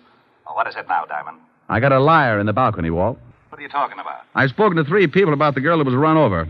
One of them lied to me. No, I believe the kid's story. I think she was pushed. So she was pushed. I can't be bothered with that right now. I'm all tangled up in the Scarborough killing. We found the gun that did the job lying in the bushes in Central Park. Wait a minute. In Central Park? Yeah, we traced it to a pawn shop, and the pawnbroker identified one Louis Spiegel as the one that bought the gun. Walt, what time was Scarborough knocked off? Shots were heard about 5 minutes to 11. Hey, that's just about the same time that Cook ran over the girl. You are so right. And Scarborough got killed on the other side of the park. About 5 minutes to run to where the girl got run over. Now, what are you getting at? If you know something about this Scarborough killing, I Walt, want you... some guy called Tom Cook's father and said he saw the girl shoved in front of the car. He wouldn't tell his name because he said he'd get in trouble. Probably a crank. No one would duck out on a deliberate murder. Unless he just rubbed out New York's biggest gangster. Hey. Yeah. Have you got Louis Spiegel on tap? No, he's hiding out. Oh. Well, do me a favor. Check your files and see if you've got a record on a John Cooper. The dead girl's ex-husband? Yeah, then I'll call you back. I've got a guy who might show us where we can find Louis Spiegel and the guy who pushed the girl in front of the car. Killed two birds with one stone. It's quite a billiard shot, but give my little stool pigeon 2 bottles of fermented grape juice and he can run the table. I left the apartment and slipped by the landlady's door. I knew she was building a party because I could smell the 100 proof clear out in the hall. I ducked out on the street and headed for Skid Row in a place called the Parrot Club. When I went in, I spotted my man sitting in his usual spot at the bar. His name was Wilbur Truitt. Ah, greetings, Bucko. You have come just in the nick. Not having the necessary funds to purchase another bottle of strength, I asked yon bartender to put it on the cuff. Wilbur, Whereupon he handed me this can of rat poison. It turned out to be rather soothing in a toxic sort of way. Bucko, you know me. I do not wish to deprive the little rodents of their daily constitution, so I would much rather nurse on the succulent end of a bottle. Wilbur, I'm looking for someone. I have been looking for someone all my life, preferably a brewery owner. Bartender, bring me a bottle. Oh, noble sir, your overkindness doth wring tears from me. I do embrace your offer. Now, you don't wrap your hooks around this jug until I find out where Louis Spiegel is. That is indeed a difficult problem. Mr. Spiegel carried a rather large gun under his arm. Then if I sit here and gaze at that bottle for any great period, I shall become cotton-mouthed and surely choke to death. Mr. Louis Spiegel might be found in the freight yards, hiding in an old shack at the end of 50th Street now, Bucko. I'm rusting. Here you are, Wilbur, and thanks. Farewell. Lord knows when we shall meet again. I have faint, cold fear thrills through my veins. But no matter. I have never let a cork confuse me before. Bartender, a corkscrew and bring the cat. I owe him a drink.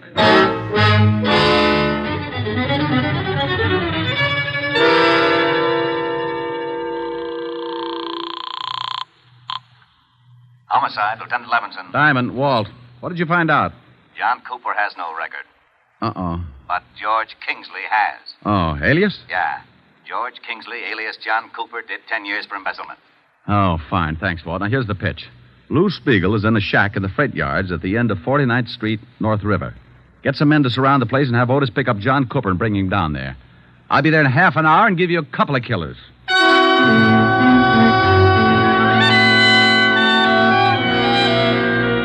All I needed was a motive, so I hung up the phone and headed for the house of my client, Earl Cook.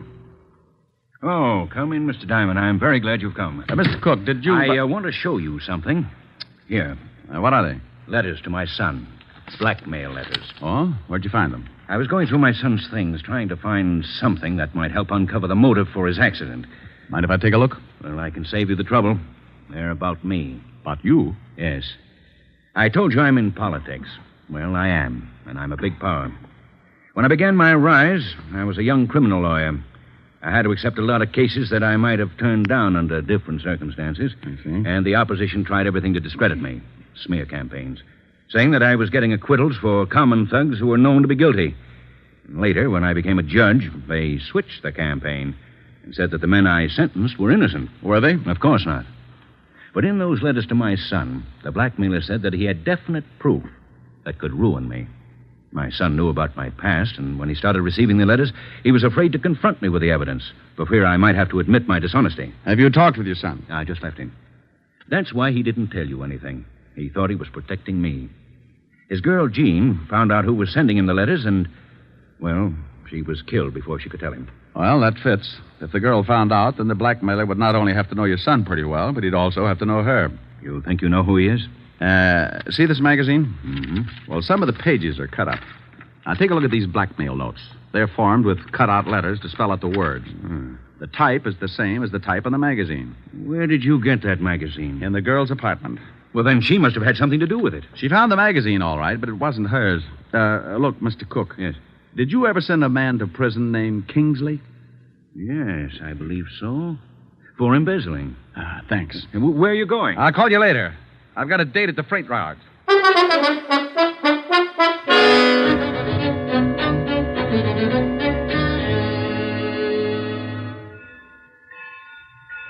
Oh, hello, Rick. We've got Spiegel boxed up. He's in that shack down there. Will he come out? If he does, it'll be feet first. I guess he'd rather have it that way. Any shooting? He tried a couple, but I had the boys hold their fire until you got here. I see. Where's John Cooper? Otis hasn't showed up with him yet. Let me use your loudspeaker, Walt. Oh, sure, go ahead, but keep your head down. Spiegel. Spiegel, Lou. Why, that lowlife, I'll blast him to kingdom come. Hold it, Walt. Spiegel knows me. Louis. Louis, this is Diamond.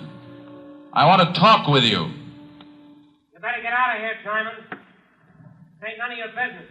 Lou, you've got my word there'll be no shooting. I want to talk to you. Look, Diamond. I know they want me for the Scarborough killing, and I say, okay, I done the job.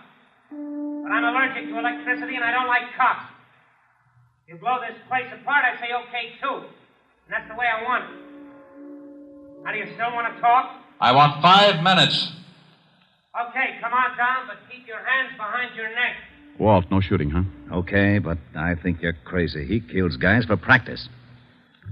I moved out from behind the boxcar and put my hands behind my head. I started down toward the shack, and I could see Spiegel looking at me over the barrel of a .45. One bad move from any of the men stationed around the yards, and I was going to get dead quick. I walked up to the shack and went in. That's far enough, Diamond. You've got 5 minutes. It won't take that long, Lou. Keep your hands where they are. Oh, I thought you might want a cigarette. Oh. Yeah, as a matter of fact, I'm all out. Yeah.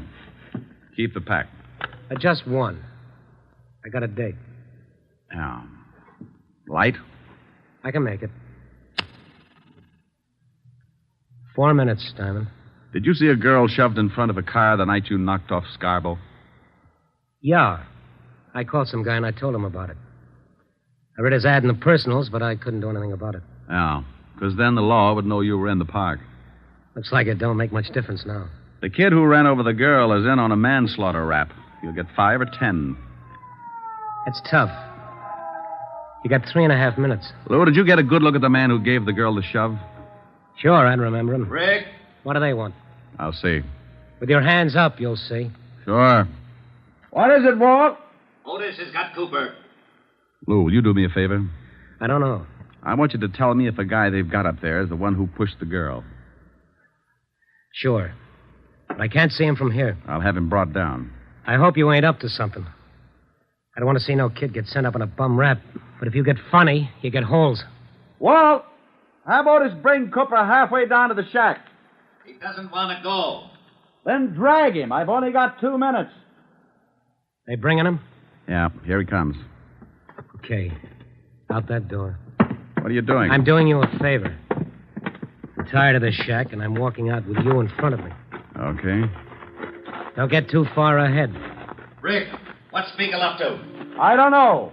Hold your fire. I'm surprised at you. Even if I identified this guy, it wouldn't hold water.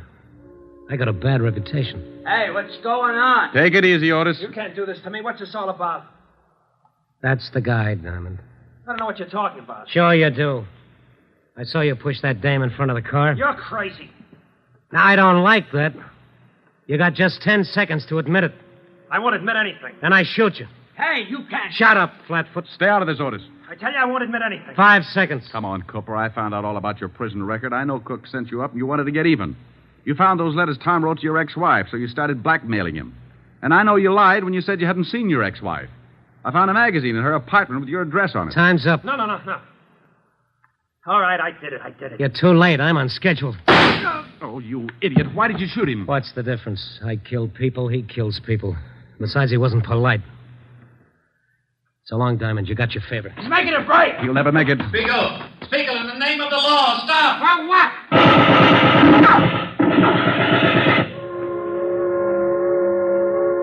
Yeah, they got him. They sure did. You know something? He wasn't such a bad guy. Wasn't he? I guess he's killed a dozen people in his time, but maybe you're right. Maybe he kissed them all goodbye before he pulled the trigger. Well, I got a right to an opinion. Yeah, and it scares me a little. You're lucky you didn't try to pull a gun on him. You'd look pretty silly telling everybody what a nice guy he was after he'd shot off the top of your head.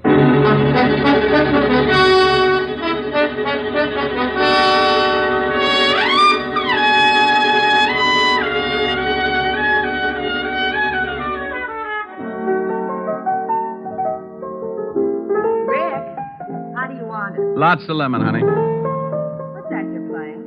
I don't know. It says on the sheet music for kazoo and voice. You idiot. Here, see how this tastes. Oh, that's swell. But can't you drop a mussel in it or something? Now, that's plenty strong. Oh. The last time you complained about my weak drinks, Francis had to carry you home piggyback. Yeah, remind me to buy him a saddle. I hear they let the cook boy out of jail this evening. Well, how the dickens did you know that? Never mind, I find out things. You have been snooping. Well, you won't tell me anything about your cases. How did you find out? Helen? No. You'll be sorry. Here. You sing this, and I'll tell you how I found out. Well, I don't know whether I can. Your lips tell me no, but there's yes in your eyes. I've been missing your kissing just because I wasn't wise.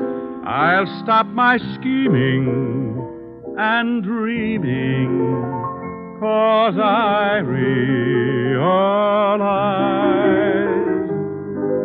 your Rick, lips. that's wonderful. Oh, okay, now make like a truth serum, or I sing 20 courses of McNamara's band. Well, I was looking for you, so I called Walt Levinson. He told me all about it. Very elementary, my dear Diamond. Oh, get her. Do I look smug? Close your eyes and let's see. Now, that's silly. Why do I have to close my eyes? Close your eyes. Oh, that's better. Rick, aren't you nice? I certainly am. But people always notice my dimples first. Come here. Helen. You're looking smug again.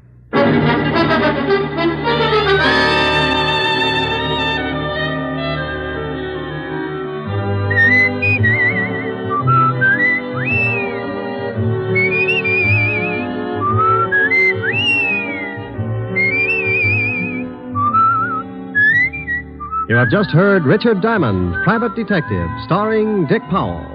Helen was played by Virginia Gregg, Lieutenant Levinson by Ed Begley. Also in our cast were Wilms Herbert, Eleanor Audley, William Johnstone, Sam Edwards, David Ellis, and Frank Lovejoy. Music was under the direction of Frank Worth. Richard Diamond is written by Blake Edwards and directed by Richard Sandville. And now, Dick Powell. Friends, I want to remind you of the wonderful group of programs NBC has on tap for tomorrow afternoon and evening. Shows like Hollywood Calling, Guy Lombardo, Four-Star Playhouse, The Ethel Merman Show, and the NBC Symphony. For the best in radio listening tomorrow and always, keep your dial tuned to your favorite NBC station. Dick Powell soon will be seen in the screen version of the best-selling novel, Mrs. Mike. Now, this is Eddie King inviting you to be with us again at the same time next week when we will again bring you Dick Powell as Richard Diamond, Private Detective.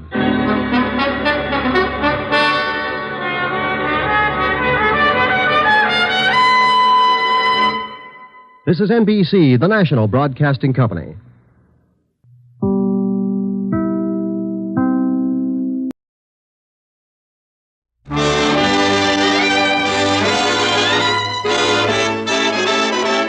The makers of Camel Cigarettes present Dick Powell as Richard Diamond, Private Detective.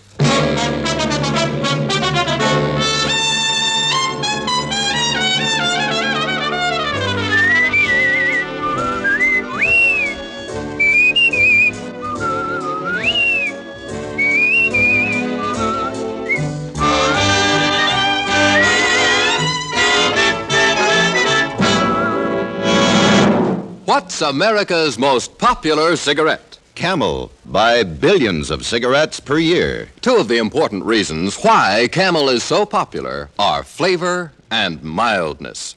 Camel's choice tobaccos are properly aged and skillfully blended to give you a smoke that's rich in flavor. And mildness? Here's conclusive proof. In a coast-to-coast test, hundreds of men and women smoked only Camels for 30 days. Leading throat specialists made careful weekly examinations of the throats of those smokers and reported not one single case of throat irritation due to smoking Camels. Here's a suggestion. Make your own Camel 30-day test. Smoke only Camels for the next 30 days. You'll enjoy Camel's rich, full flavor, and your throat will tell you how mild Camels are. How mild, how mild can a cigarette be? Make the Camel 30-day test and you'll see. Smoke Camels and see.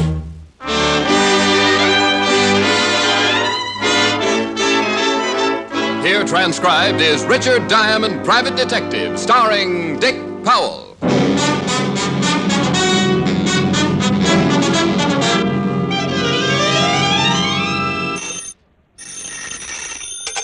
Diamond Detective Agency, we deal in crime, but we're closed now. It's Christmas time.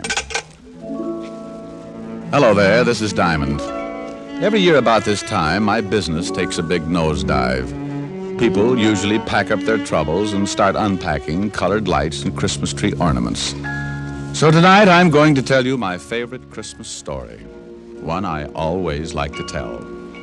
A Christmas Carol by Mr. Charles Dickens. Now, I'd better explain something first. This version isn't exactly the way you've always heard it. Because of the particular type of characters I usually get mixed up with, this story is written to fit their talents and characteristics.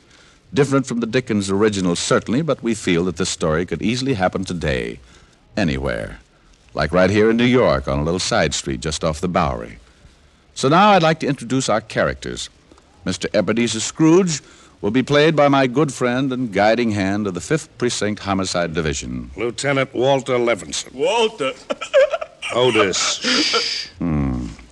The character of Jacob Marley will be played by one of Lieutenant Levinson's most trusted henchmen. Otis, that's you. Huh? Oh, Sergeant Otis Loveloon. Loveloon. Oh. Walt.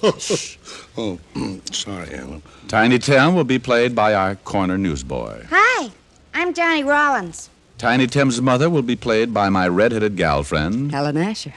The rest of the characters will be played by members of the 5th Precinct Police Station. Officer O'Reilly. Officer Leskowitz. Sergeant Miller. The music will be furnished by the 5th Precinct Police Band, directed by Patrolman Worth. Hi. And now, our version of the Christmas classic, Charles Dickens' A Christmas Carol.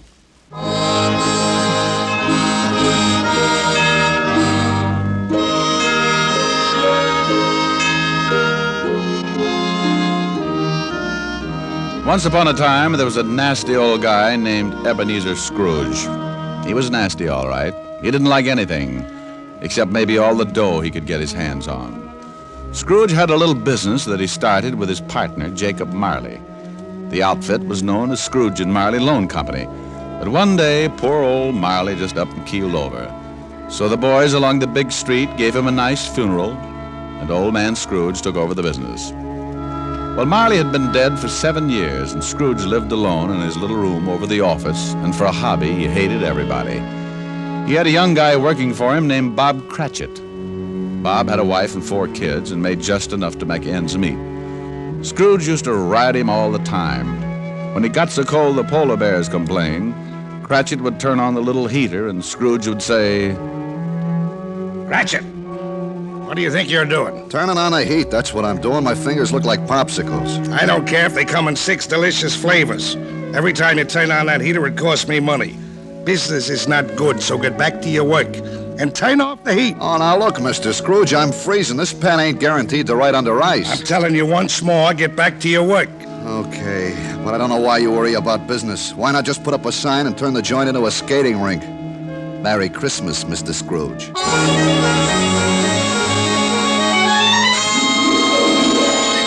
Oh, swell. Merry Christmas. Humbug.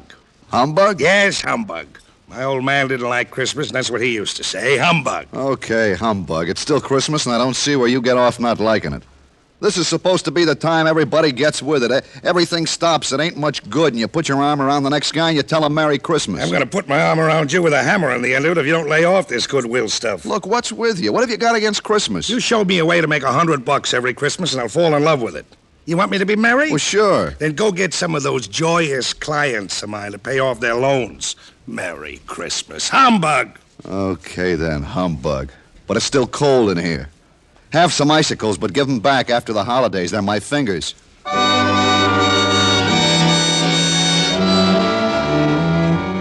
Late that evening, Scrooge went upstairs to his room, the room where Jacob Marley used to stay. It was dark in the little hall, and when Scrooge reached for the door, he looked up at the big brass knocker and saw...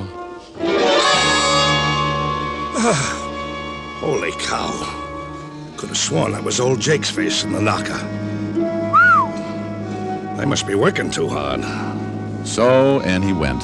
A little shaky after seeing Jake Marley's face, but he just passed it off his nerves. He closed the door and locked it, then got a fire going and started to relax.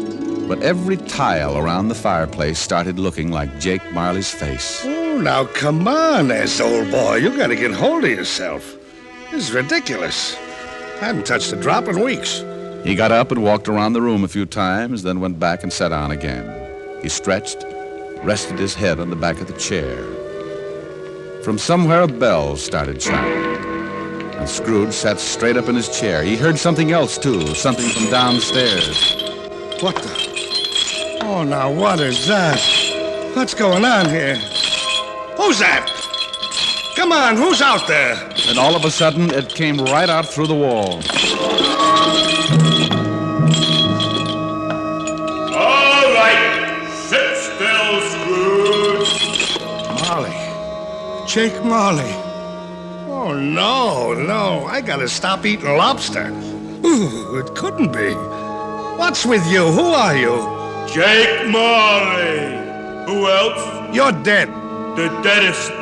But nevertheless, Jake Marley.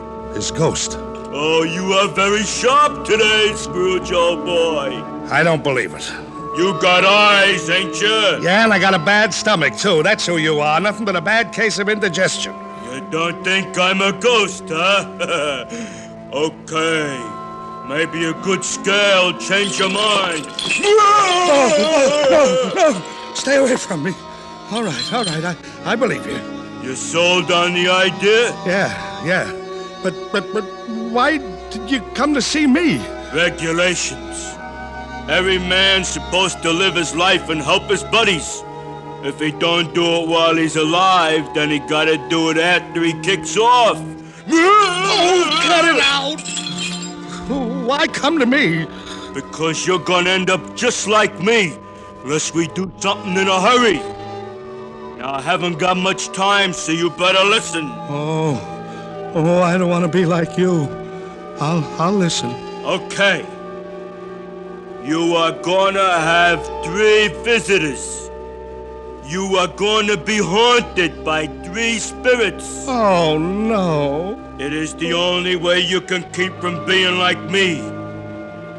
When you hear the bell strike 1, the first one will be here. Well, I gotta be going. You won't see me again, but you remember what I told you. So long, Scrooge, old boy. Your goosebumps can relax now. Cut it out!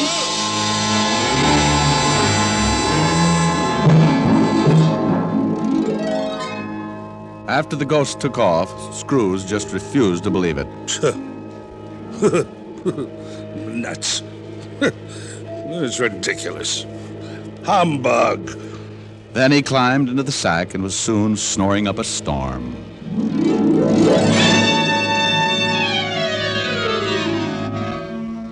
When Scrooge awoke, it was still dark, and the bell from the church on 53rd Street was striking 12. He lay awake listening and thinking to himself. Just a dream. Ghosts. Finally, he dropped off again and slept for about an hour. Then the bell struck 1. 1 o'clock. I don't see no ghost. I knew it was something I ate. All of a sudden, a big light flashed in the room, and the first of the spirits stood before him. Hi, Scrooge. Oh, Jake was right. Are you the first spirit that Jake said had come to haunt me? Yeah, you know it. Well, who are you? Me? I'm the ghost of Christmas past. Yeah? How long past? Your past. Come on. We're gonna take a little ride. Well, where are we going? Just relax. I'm running this tour. Well, let me get my pants. You got 'em. Oh, they're on me.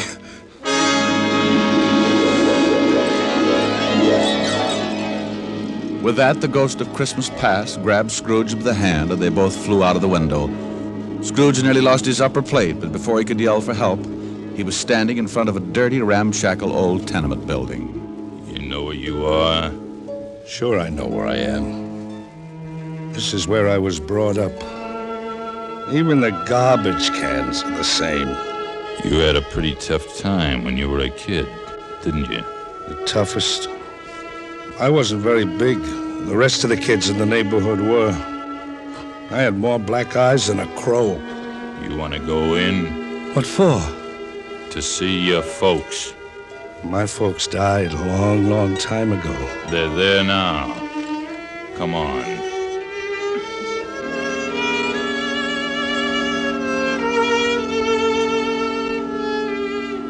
Well, the ghost took old Scrooge into the building and showed him a Christmas, years past, when he was a child with his family.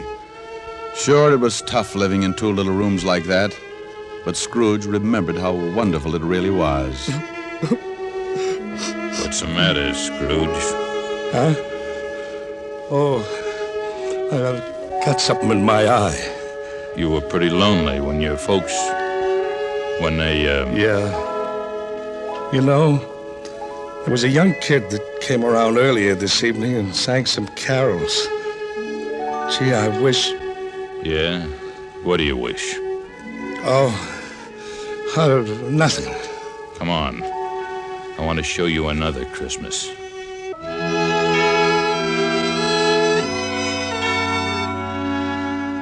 The spirit showed him another Christmas, and still another. And you know, no matter how tough Scrooge remembered his childhood had been, it always seemed that Christmas was wonderful. And then before he knew it, Scrooge was back in his little room, and the spirit was gone.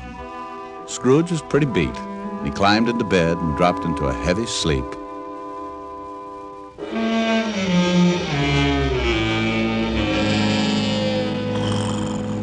Merry Christmas.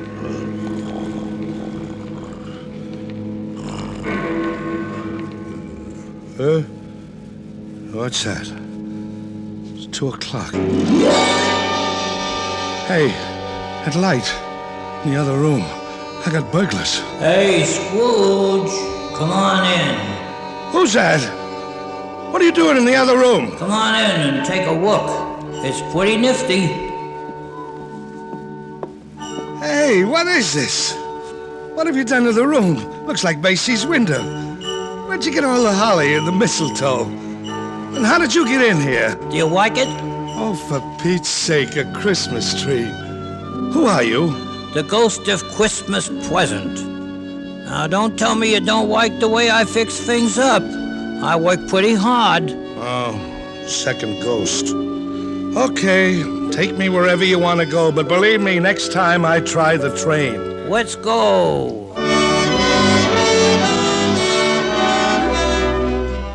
Now what do you see? I see bright colored lights, people having a lot of fun, kids on sleighs. See that building over there? The one with the big weef on the front door? Yeah, that's where Bob Cratchit lives. He works for me. Hey, look, there's Bob now. Yeah, going into the house. Up all those stairs to the 5th floor. He's got his little boy on his back. Tiny Tim. Yeah. He got polio last summer. Pretty sick little boy. I know. Bob said he'd need a lot of care if he was ever going to walk again. Come on. Let's take a peek. Hi. Hello, honey. You and Tim have a good time? The best. Didn't we, Tim? Yeah, Dad. We watched all the kids in the block on their sleds. Mom, will I ever be able to ride a sled? Of course, Tim. Won't he, dear? Well, sure thing, Roughneck. Next Christmas, you'll be out there doing belly whoppers with the rest of them. Dad, what's the matter? Your eyes are all wet. Nothing, Tim. I just got some snow in them. You want some chicken, Tim? No turkey? No, but lots of cranberries. Okay. Can I sit next to you, Dad? You just bet. Bob, will you say grace, dear? Can I say something first, Mom? Of course, Tim. What would you like to say? God bless us, everyone. What's the matter, Scrooge, old boy? Got some snow in your eyes, too? Tell me something. Sure, if I can. What about Tiny Tim? Well, can't say for sure. If his old man makes enough money next year to get the white doctor, little Tim will get along just fine. But times are tough, aren't they, Scrooge? Yeah. Now, the spirit of Christmas present took Scrooge to many places and showed him a lot of happiness and a lot of misery. And finally back to his little room, and the spirit was gone. Oh, I don't know whether I can take much more of this.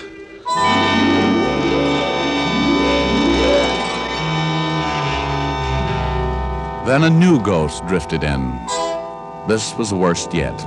He was really done up for haunting. He was all dressed in black with one arm sticking out and pointing right at poor old Scrooge. This was the last one of the spirits. Scrooge's knees sounded like castanets on a reducing machine. Okay, you don't have to tell me. You're the ghost of the Christmas that hasn't come yet. You I'm really scared of.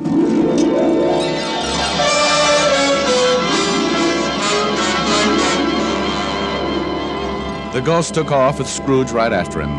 The city disappeared, and Scrooge found himself on the outskirts of town, standing in a graveyard.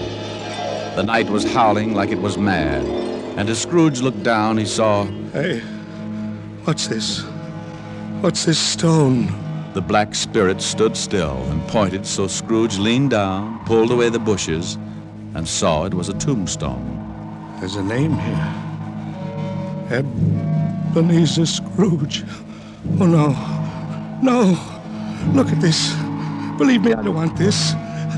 I know I've done wrong, but I'm not kidding. I really know what Christmas means. It doesn't mean just today or tomorrow. It's every day of your life. I swear I'll do better. Only take me away from this. Let me try. Let me try to make Christmas right for me and for everybody else. Please, please, don't let this happen. Give me another chance. Well, don't just stand there. Put your arm back in. You'll catch cold. Well, say something. Suddenly, Scrooge dropped to his knees and reached out for the spirit. But something happened. The spirit started to shrink. Then it collapsed. And when Scrooge looked up... What the... My bedpost. My own bedpost. I'm home. Oh, thank goodness. I lived the past, the present, and the future, and now I'm home. Hallelujah! Spirit, wherever you are, believe me, from now on, things are going to be different. Oh, yeah. And thanks. Paper, get your morning paper. Hey, boy! Yeah? What day is this? It's Christmas. What's with you? Christmas! Oh, boy, I haven't missed it. The spooks did it all in one night. Boy! Oh, it's you, Mr. Scrooge. How many papers you got? I I don't know. Well, here's What? $5. $5. Throw them away and then go have yourself a Merry Christmas. Gee, thanks, Mr. Scrooge. And a Merry Christmas to you. Oh, boy, say that again. Thanks. No, the other. Oh, you mean Merry Christmas? Yeah, that's it. Merry Christmas.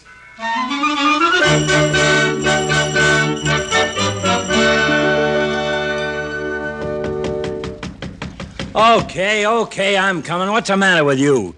Can't you see the store's closed? Look, mister, the store's... Ebenezer Scrooge. Merry Christmas, Barney. You've been drinking? Not a drop. Well, what's the matter? Ain't you going to wish me a Merry Christmas? Oh, sure, Sure. Come on in. The wife's upstairs with her mother, but I got a bottle in the back.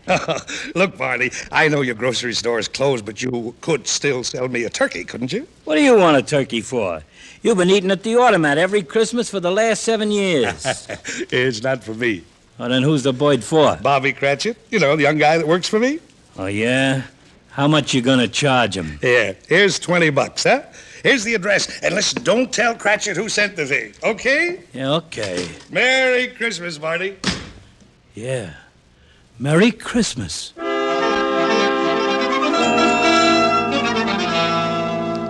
Well, old Scrooge went back to his rooms and took an old blue suit out of the mothballs. He shook it out, put a few creases in it, and went out on the street. The old boy was really with it. Everybody he passed, he greeted them with... Merry Christmas. Merry Christmas. Merry Christmas.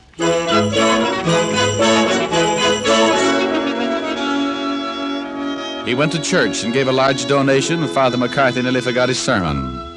Yes, for the first time in his life, Scrooge was having a Merry Christmas and arrived early at his office. If he could just catch Cratchit coming in late, and he did, Bob was a good 21 minutes late. Cratchit! Oh, no. You're 21 minutes late. Yeah. I'm sorry, Mr. Scrooge. I had a big evening. Oh, you night. did, huh? You know what I told you if I caught you fancy-footing it in here late again. Okay, so I'm canned. You think you got it coming? Well, I'm too tired to argue. Jobs are tough enough, and I hate to lose this one, but I'm just too tired. A raise would help, huh? Well, that's the silliest question of the year. Then you got it. It's in the envelope. What? Uh-huh. Maybe after we see how the funds are, we might be able to do something about Tiny Tim. Well, yeah. I don't get it. A raise? You want to do something about Tim? I don't get it. Sure you do, Bob. Haven't you heard? It's Christmas. Now go on home, take the day off, take the week off, come back when you feel like it. Merry Christmas. Mr. Scrooge? Yeah? Merry Christmas.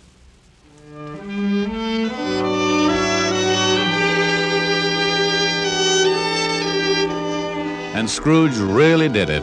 He was as good as his word, better even. He made it the merriest Christmas ever. And later, things got better, and he took care of Tiny Tim. And sure enough, Tim was out on his sled the next Christmas doing belly whoppers with the best of them.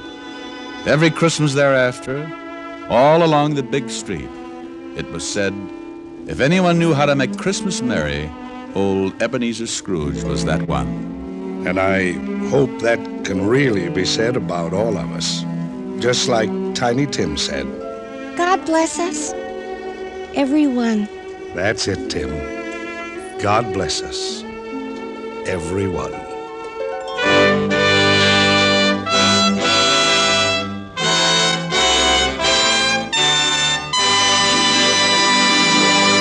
Oh, Rick, that was a wonderful story. Not quite the way Dickens wrote it, but it meant the same thing. Well, thanks, Helen, dear. I thought you were good as Tiny Tim's mother, too, didn't you, Walt? I sure did, and that's no humbug. What in the world was that? It's Sergeant Otis. He's still playing Marley. Otis! Yeah, Ebenezer? Oh, cut it out, Otis. The play's over. Go on, call officers Riley, Lund, and Miller, all of them. Tell them to leave the punch bowl and come over here. We're going to sing. Oh, boy, I'll lead off. Jingle bells, jingle bells. No, Otis. Rick will lead. We can join in later. Oh, Lieutenant. Go on, Rick. Otis, stop breathing down my neck. I'm just waiting to come in. Otis. Oh, for heaven's sake. Snow falling down from heaven, making a mantle of white. Sleigh bells are ringing wonderful Christmas night. Jingle bells, jingle bells. No, not yet, Otis. Voices that sing Hosanna, bathed in a heavenly light. Everyone happy, wonderful Christmas night. Otis? Peace on earth, goodwill toward men. Otis, stop crying. Life on earth begins again. Joy in the hearts of children, there in the trees candlelight, all making merry, wonderful Christmas night. Now, Lieutenant? No, Otis. Oh, let him sing, Walt. Come on, everybody. Oh, boy. Jingle bells, jingle all the way. Oh, what fun it is to ride in a one-horse open sleigh. Jingle bells, jingle all the way. Oh, what fun it is to ride in a one-horse open sleigh. Merry Christmas, everybody.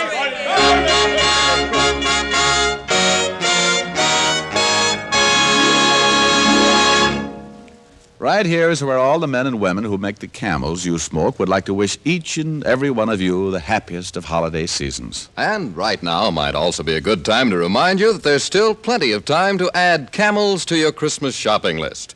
Camels by the carton are so easy to give. Camels come in a beautifully decorated holiday package, so handsomely designed that you don't even have to wrap it. Just write your personal greetings on the card that's on the top of every special Camel Christmas carton. And Camels are such a pleasure to receive. It's the cigarette enjoyed most in America. The cigarette that leads all other brands in popularity by billions of cigarettes per year. So you can't go wrong by giving mild, flavorful Camels. How mild, how mild, how mild, how mild, how mild can a cigarette be?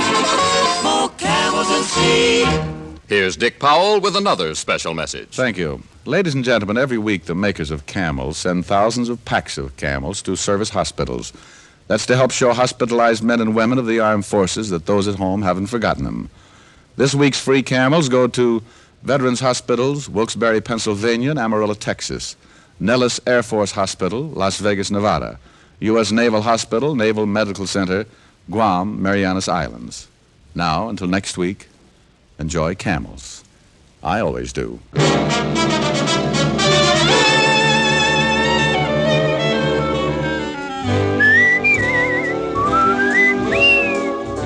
Dick Powell can now be seen starring in the Universal International film You Never Can Tell. Tonight's transcribed adventure of Richard Diamond was written by Blake Edwards with music by Frank Worth. Our director was Nat Wolfe. Virginia Gregg played the part of Helen Asher, and Alan Reed was Lieutenant Levinson. Others in the cast were Barney Phillips, Arthur Q. Bryan, Jack Crucian, Joel Samuels, and Jeffrey Silver. Are there pipe smokers on your Christmas list? There's still time to make them a present of pipeful after pipeful of the National Joy Smoke, Prince Albert. The Prince Albert 1-pound tin comes in a special Christmas box ready to give. There's a space right on it for your personal greeting. Give Prince Albert. The bite is out and the pleasure's in when you smoke Prince Albert. It's specially treated not to bite your tongue. The bite is out and the pleasure's in. Listen next week for another exciting adventure of Richard Diamond, starring Dick Powell. This is Your FBI. The official broadcast from the files of the FBI follows immediately. Stay tuned. This program came to you from Hollywood. This is the American Broadcasting Company.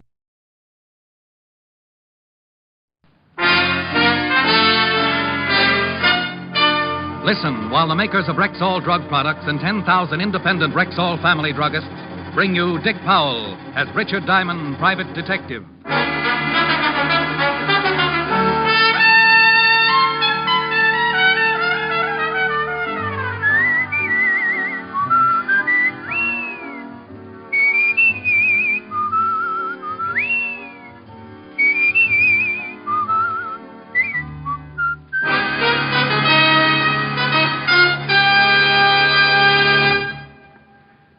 evening. This is your Rexall family druggist with a welcome from the 10,000 independent druggists who have made the word Rexall part of our own store names.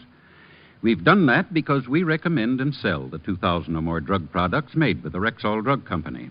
Like Bismarex, for example. This famous Rexall antacid often neutralizes excess acidity within 1 minute.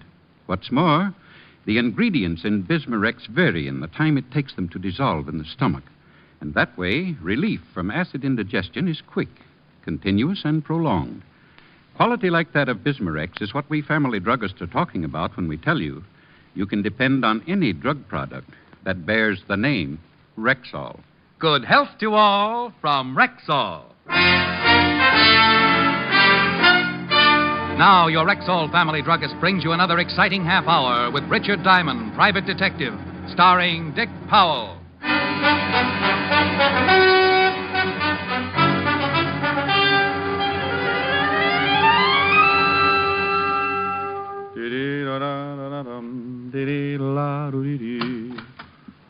Mr. Diamond? Well, are you Mr. Diamond? Oh, my goodness, yes. Come right in. My name is Wolf. Well, unofficially, so is mine. Sit down. Thank you. Oh, no, my pleasure. You must get a dividend from the nylon companies. Be terrible if there was a shortage. I'm well stocked. Yeah. What can I do for you? Start by calling me Edna. Then what? I'd like you to follow my husband. As a detective or a replacement? I think he's been seeing another woman. Why? Have you been running around the house in a diving suit and swim fins? I've always tried to keep myself attractive for my husband, Mr. Diamond. Well, then if your husband is seeing another woman, Mrs. Wolf, it's got to be an optometrist assistant. Well, thank you. I think you and I are going to get along just fine. Well, now that we're all agreed, tell me some more about your husband. What makes you think there's another woman? Usual things. The way he's been acting. Business appointments every evening. Nothing else? He received a call late this afternoon. I listened in on the extension. It was a woman. She called the house? George was very unhappy about it, warned her never to do it again. She give a name? She said, "This is Nancy. I must see you here tonight at 8 o'clock. She didn't say where here was, did she? No, George seemed to understand. Probably her apartment. Probably. If he's seeing another woman, I want a divorce, Mr. Diamond. And you need grounds. Yes. 100 a day in expenses, Mrs. Wolf. Edna. It's still 100 a day in expenses. Here's 200. I hope that's enough of a retainer. Oh, that'll keep me interested for quite a while. Now, tell me, what does your husband do? I mean his business. He's in steel. How much in? Oh, very much. He's vice president of his company. What does he look like? Well, here's a picture of him. Well, I'll start right away and see what I can find out for you, Mrs. Edna. Yeah. Well, look, after I found out just how unfair your husband's treating you, I might lend you my shoulder to cry on. And I'd just about have to call you Edna then, wouldn't I? By 7 o'clock, I was standing across the street from her house waiting for her wandering husband. By 7:30, a man stepped out on the sidewalk and hailed a cab. I recognized him from the photograph as George Wolf, and I started the tale, following him east across town to an apartment house on 47th Street. By the time I got in the lobby, it was deserted. A list of names on the mailboxes showed the only girl named Nancy in the building was a Nancy Fowler. So I headed for her apartment. Her door was at the far end of the hall, and I was halfway to it when George Wolf bounded out and ran right into me. Let me go. Take your hands off of me. You forgot to close the door. Get out of my way. What's the matter, friend? You look like you ran into a yard full of snakes. Will you get out of my way, or must I use force? Well, use all you like, but I think you better go back and close the door. No. Yes. Stop it. You can't do this to me. Well, I hope you aren't always this wrong. No, please. Now get in the room. Oh, swell. No wonder you took off like that. I didn't kill her. I swear I didn't kill her. Nancy Fowler? Yes, I guess so. You guess so? Well, this is Miss Fowler's apartment, but I've never seen Nancy Fowler before in my life. There was the .38 revolver lying next to the dead girl, so I took out my own gun and covered Wolf while I called Lieutenant Levinson of homicide to get right over. Wolf yelled, screamed, and pleaded, and even offered me a nice fat bribe. But we waited for Fatty Levinson and his squad of New York's finest. He finally arrived, but New York's finest was poorly represented. Hello, Shamus. In trouble again, huh? Walt, did you have to bring Otis? I promised he hasn't used the siren in 4 days. Who's this guy? George Wolf. Caught him running out of the door. Well, Mr. Wolf, what about it? I had nothing to do with it, but I'm not saying any more until I see my lawyer. He was crying all over the place before you got here, Walt. Claimed he got a call from a Nancy Fowler who asked him to come up here. That's the truth, Lieutenant. She said she had something important to tell me. Says he never even heard of Nancy Fowler before the call. That also is the truth. When I came to the apartment, I found her lying just as you see her. How'd you get in the door? She told me she'd leave it open for me to walk right in. Bullet came out the back just below the shoulder blades, Lieutenant. You on the gun, Mr. Wolf? I refuse to answer any more questions. Okay, take him down to the car, Otis. Come on, you.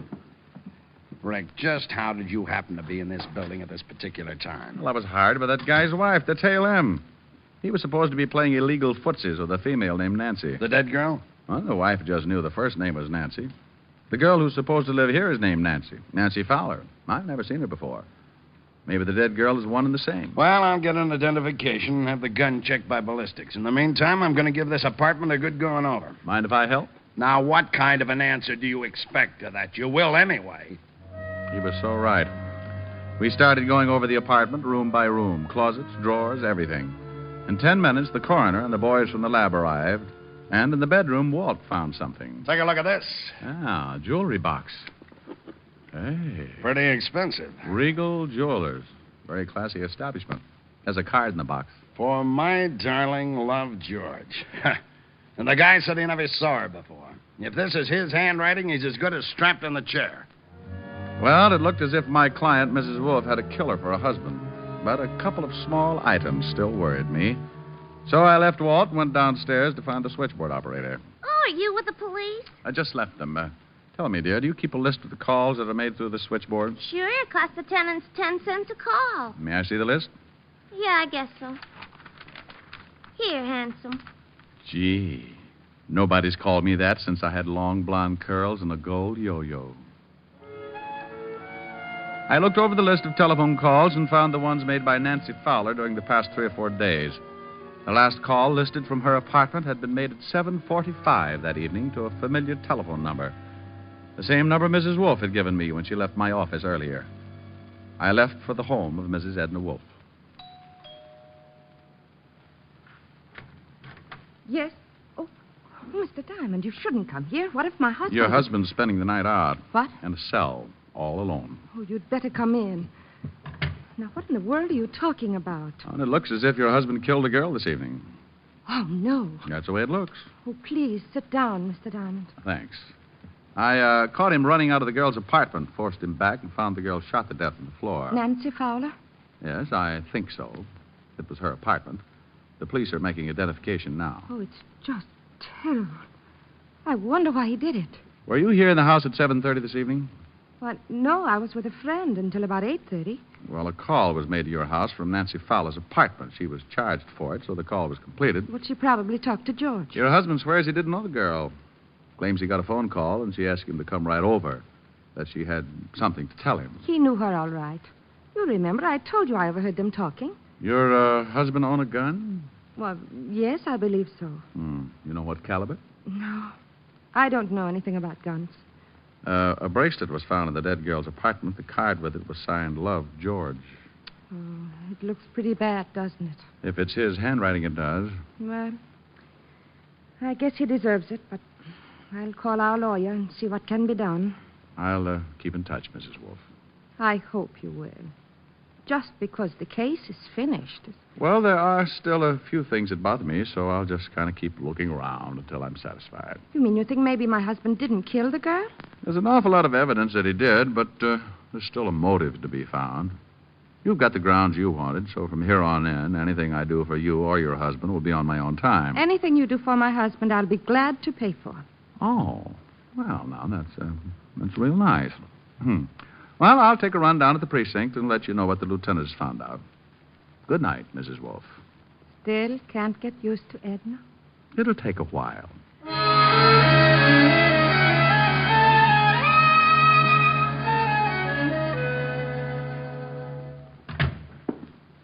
Thought you'd be in bed by now, Rick. My landlord short-sheeted me. What did you find out, Walt? The dead girl was Nancy Fowler. Figured. And George Wolf did do the killing. His gun? Yeah, we checked the registration. His gun, his fingerprints on it, his handwriting on the note in the jewelry case. What does he say about the bracelet and the note? He bought it all right. We checked. Regal Jewelers. Says it was for his wife. You expect him to say something different? No. What's the motive? We'll find it. Probably another man. Here's the report on the dead girl, Lieutenant. Well, isn't it a little late for you, Otis? Why aren't you out flying around some belfry? He's picking on me again, Lieutenant. Maybe you'd like me to tell him about the time I caught you sleeping in the attic hanging by your toe. Oh, not you too, Lieutenant. Otis, I hear you've been picking up some extra money posing for Charles Adams. I don't have to take this. I know my rights, and I ain't no bat. Here's something on the dead girl. She works at the Gilded Cage, a nightclub owned by Eddie Young. Eddie Young. Wow. There's a nice little fella. He'd set fire to his grandmother if he thought it was too cold in the room. We'll have a talk with him tomorrow. Well, I guess I better be going. Sure. See you later. Yeah, I could sure use some sleep. Yeah. And, Rick, when you get over to Eddie Young's club, give him my best. Smarty. The Gilded Cage, where Eddie Young ruled as proprietor and keeper for his flock of hired gorillas, was only about 6 blocks away, so I decided to walk it. But like always, I start in one direction and end up getting sidetracked.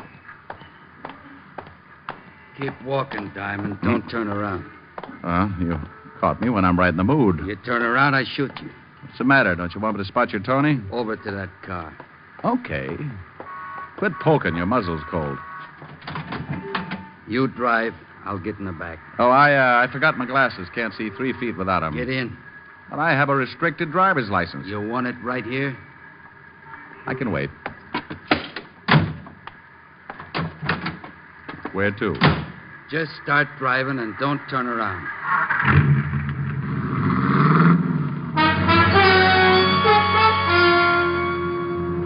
We headed east across town with a gun pointed at my neck. I tried to get a look at the guy in the rear vision mirror, but he was sitting too far to one side. I didn't know where we were headed, but I had a pretty good hunch why we were going there. Turn right. And take it a little slower. I don't want to have to shoot a cop. Well, if we're headed for the river, I've seen it. From the bottom? Don't you think we'd better stop at a bathhouse or something? I know a spot where you can go in, clothes and all. Okay. But if there's anything I hate, it's getting my money wet. Turn right again. We were headed for a cross street. I could only turn right or left. A big warehouse was dead ahead. I eased down on the gas, and we picked up speed as we neared the intersection. As I started to make the turn, I stamped down on the gas hard, and at the same time threw myself toward the floorboard. His gun went off so close to my ear, I felt like my head had split wide open. Then we hit the building.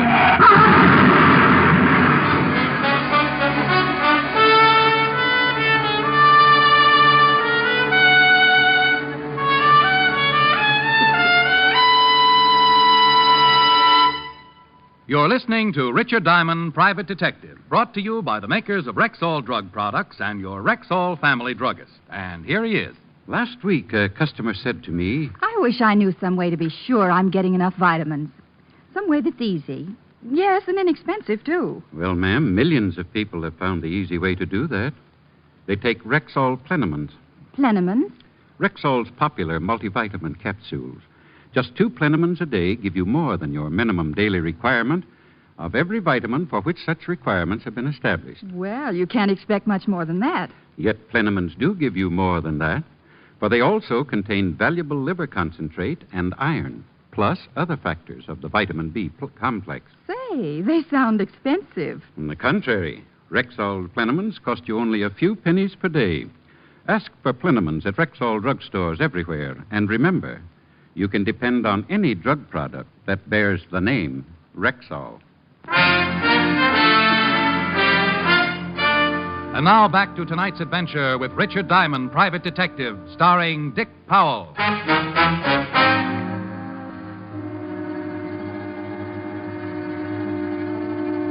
We had hit the building and pushed our way halfway through the brick wall. I was still on the floor, and the motor had been shoved through the firewall and was jammed into the front seat where I had been sitting a minute before. My friend with the gun was stretched out over the top of the seat, his legs resting on the horn and his shoulders through the windshield. I sat up, rolled him off the horn. He was very dead. Before a crowd could collect, I climbed out and got to a phone, called Walt. Are you sure you're all right, Rick? Yeah, I can hear things better now. They just say the other guy's dead. Very, I recognized him, too. Gus Winkler. Holy cow. You know who he's working for now? No? Eddie Young. Oh, that's it. Well, don't pick Young up, Walt. I know a few things I haven't told you about, and this almost puts a cinch on it. I want to talk to Young, and then I'll be down to see you. But if Young tried to have you killed... Oh, if he did, you can't prove it. Not yet, anyway, so sit tight, and when I get there, I'll show you how to catch a killer.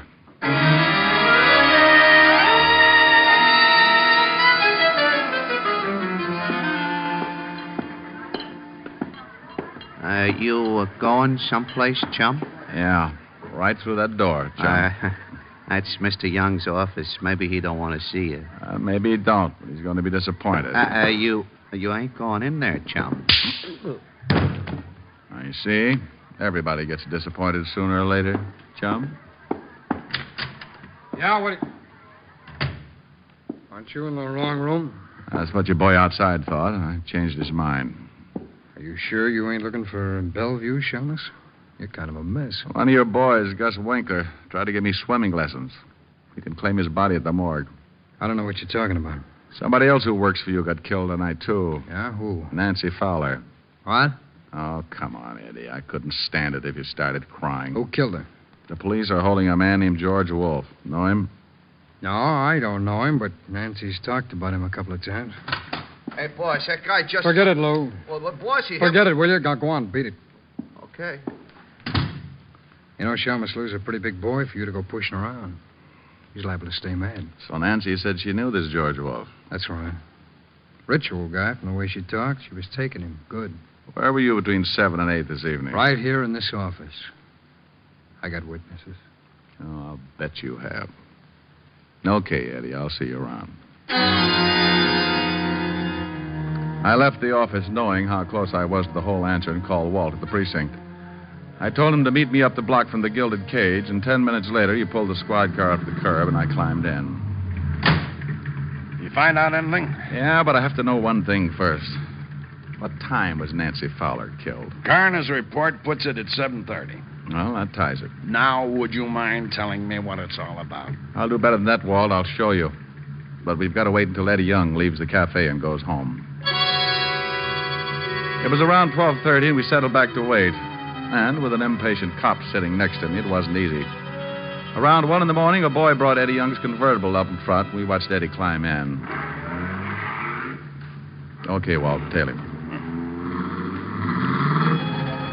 We stayed close, following Eddie Young across town until he pulled up in front of his apartment and turned into the basement garage. Give me 5 minutes, Walt. Then come on up to Young's apartment. Why can't I go now? Because what I'm about to do isn't quite legal, and I couldn't stand seeing you blush.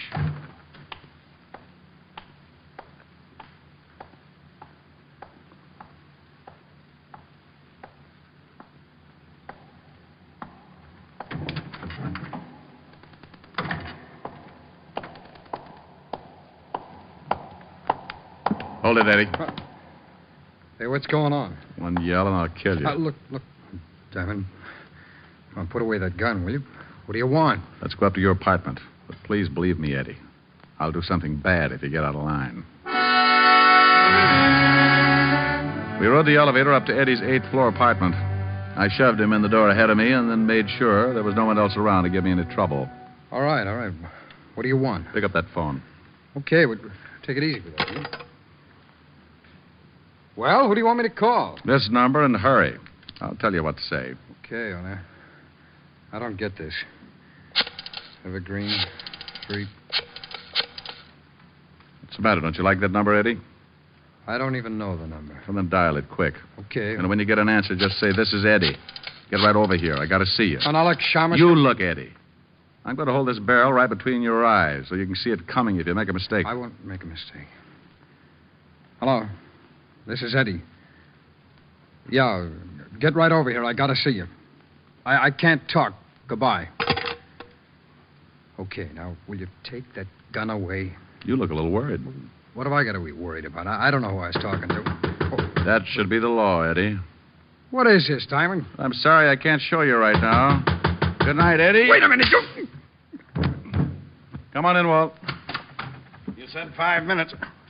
Holy smoke, what happened to him? I just put him to sleep. He'll stay that way for a while. Now, Rick, you've got to tell me what's going on. I told you I'd show you. Now go on in the kitchen and see if you can find some ketchup. Ketchup? Yeah, then bring it out here and pour it all over Young. Have you lost your mind? Walt, I want him to make him look like he's bleeding.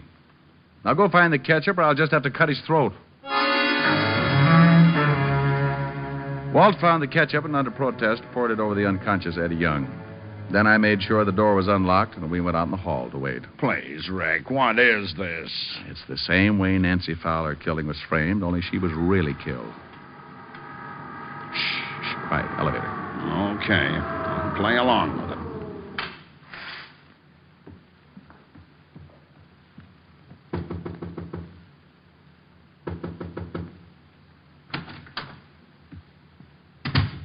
Let's go, Walt. All right, hold it, Miss Wolf. Oh, Mr. Diamond, he's dead. He's dead. His hair is all covered with blood. Why did you kill him? Kill him? I didn't kill him. I just got here. Who let you in? He told me the door would be open. I didn't know you knew Eddie Young. Well, yes, I know him. He's an old friend. What? This is Lieutenant Levinson, Mrs. Wolf. He's the man who arrested your husband for the murder of Nancy Fowler. Lieutenant, I swear I didn't kill Eddie. Looks bad, Mrs. Wolf. I didn't. Why would I want to kill Eddie? Well, why would your husband want to kill Nancy Fowler? I don't know. What has that got to do with this? You told me you didn't know Nancy Fowler. I didn't. You know Eddie. Nancy worked for Eddie. Well, I didn't know it. I didn't know Eddie that well. You said a girl called your husband and said her name was Nancy. Yes, that's right. You told me you didn't know her last name, and yet when I came over and told you your husband had just killed a girl, you asked me if it was Nancy Fowler. That's a lie. You said that Nancy phoned your husband that afternoon. She did. I swear and she yet did. Nancy Fowler's hotel switchboard has no record of a call being made to your phone any time in the afternoon. They made a mistake. But at 7:45, a call was made from Nancy's apartment to your phone number. Then she must have called my husband again. According to the coroner's report, Nancy Fowler was dead at 7:30. Oh, Mrs. Wolf, I can swear your husband didn't go into that building until 8 o'clock. I was following him. I guess it doesn't make any difference with Eddie dead. Did Eddie kill the girl? Yes. I called my husband. I wanted to get a divorce. And his money at the same time. Eddie knew Nancy, so we decided she'd be the one. She let Eddie in. He made her call my husband. Then he shot her. And the gun and the bracelet. You just took them out of your husband's dresser drawer and planted them in Nancy's apartment? Yes. I found the bracelet in the drawer with the gun. I guess my husband was going to surprise me. Eddie! Eddie is moving! Oh, Eddie. Eddie, darling. Hey, what happened? You're hurt. You're bleeding. Bleeding? Stay still until we can call it. Wait a minute, will you? Hey, what is this stuff? This isn't blood. I'm covered with ketchup. Ketchup! Ketchup! Why, you dirty no good! Eddie! We've been framed! Framed? They're all yours, Walt. Why? Good night, Mrs. Oh, I guess now is as good a time as any. Good night, Edna.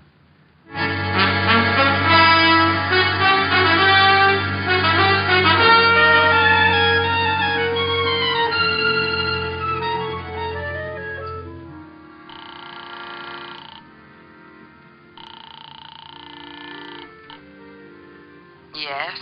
Helen? It's Rick, honey. Oh, isn't that sweet? I was just dreaming. Rick, it's 4 a.m. Where are you? Oh, I'm helping Walt close up the Gilded Cage. Helping Walt close up the what? The Gilded Cage. Nightclub. I hear music. Bud and his accordion will love you. Are you drinking? Honey, I'm with the police force. What was that? Oh, that was Walt. He said, Rick. You stood me up this evening. Well, I'm going to make up for it, honey. Listen. Okay, 1, 2.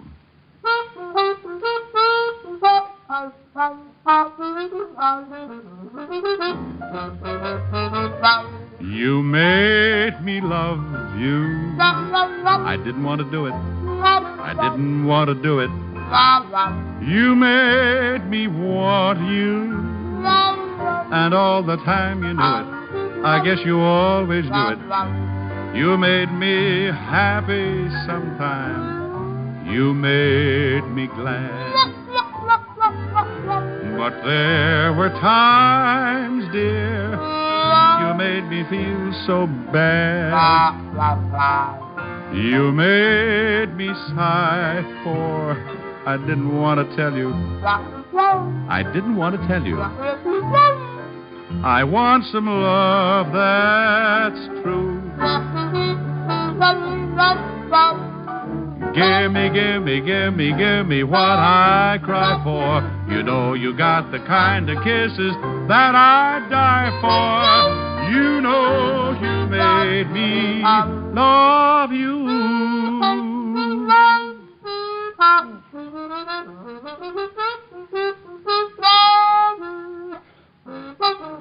Abe.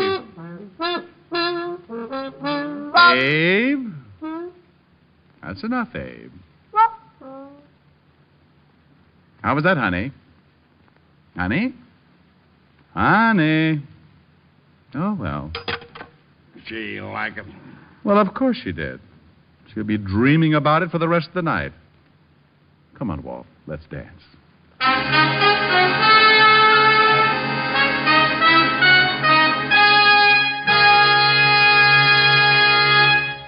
Once more, here's your Rexall family druggist. No faster acting aspirin made. That's Rexall aspirin. When taken with water, the 5 full grains of pure aspirin contained in every Rexall tablet are ready to go to work for you even before they reach your stomach. Next time you need aspirin, remember Rexall aspirin. There's no faster acting aspirin made. Ask for it at Rexall drugstores everywhere. And remember, you can depend on any drug product that bears the name Rexall. Good health to all from Rexall.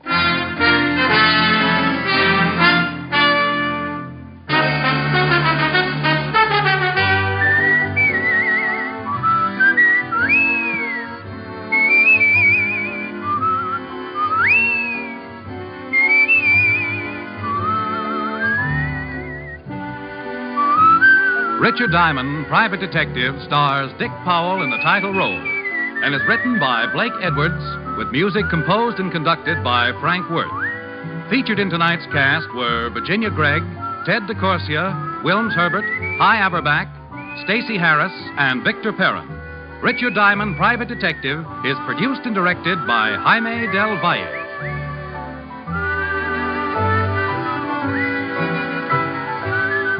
This is Bill Foreman inviting you to be with us next Wednesday at this time when we will again bring you Dick Powell as Richard Diamond, Private Detective.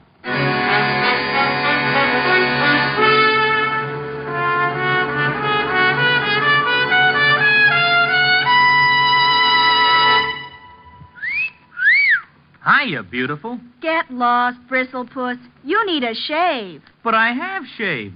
What else do you want me to do? Silly boy, she wants you to go Stag. Go Stag? But why? Because Stag is Rexall's exclusive line of men's good grooming aids, like Stag Brushless Shave Cream. No fuss, no massage, just smooth it on, and presto, you get a clean, close shave. Your face stays smooth and whiskerless all day long. I'll do it. I'll go Stag. That's it. Join the Stag line now at Rexall drugstores everywhere. Yes, to make girls care. Go Stag.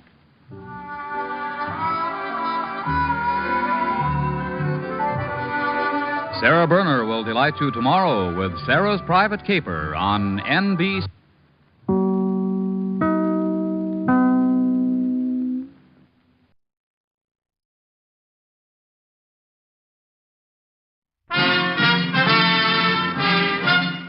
Listen while the makers of Rexall drug products and 10,000 independent Rexall family druggists bring you Dick Powell as Richard Diamond, Private Detective.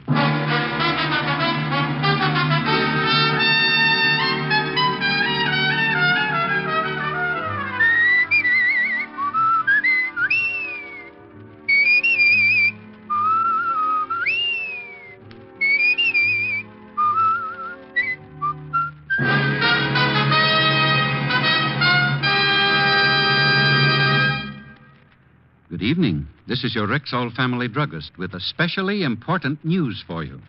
This week's issues of the Saturday Evening Post, Life, Look, Collier's, and the Farm Journal carry a 2-page advertisement on Rexall's famous 1-cent sale that starts October 19th. You'll find 150 guaranteed Rexall products, every one of them offered at 2 for the price of 1 plus a penny. And that's not all. There are 53 other specials too good to miss. So be sure to check this ad on Rexall's big 1-cent sale, and when you see it, remember, you can depend on any drug product that bears the name Rexall. Good health to all from Rexall. Now your Rexall family druggist brings you another half hour with Richard Diamond, Private Detective, starring Dick Powell.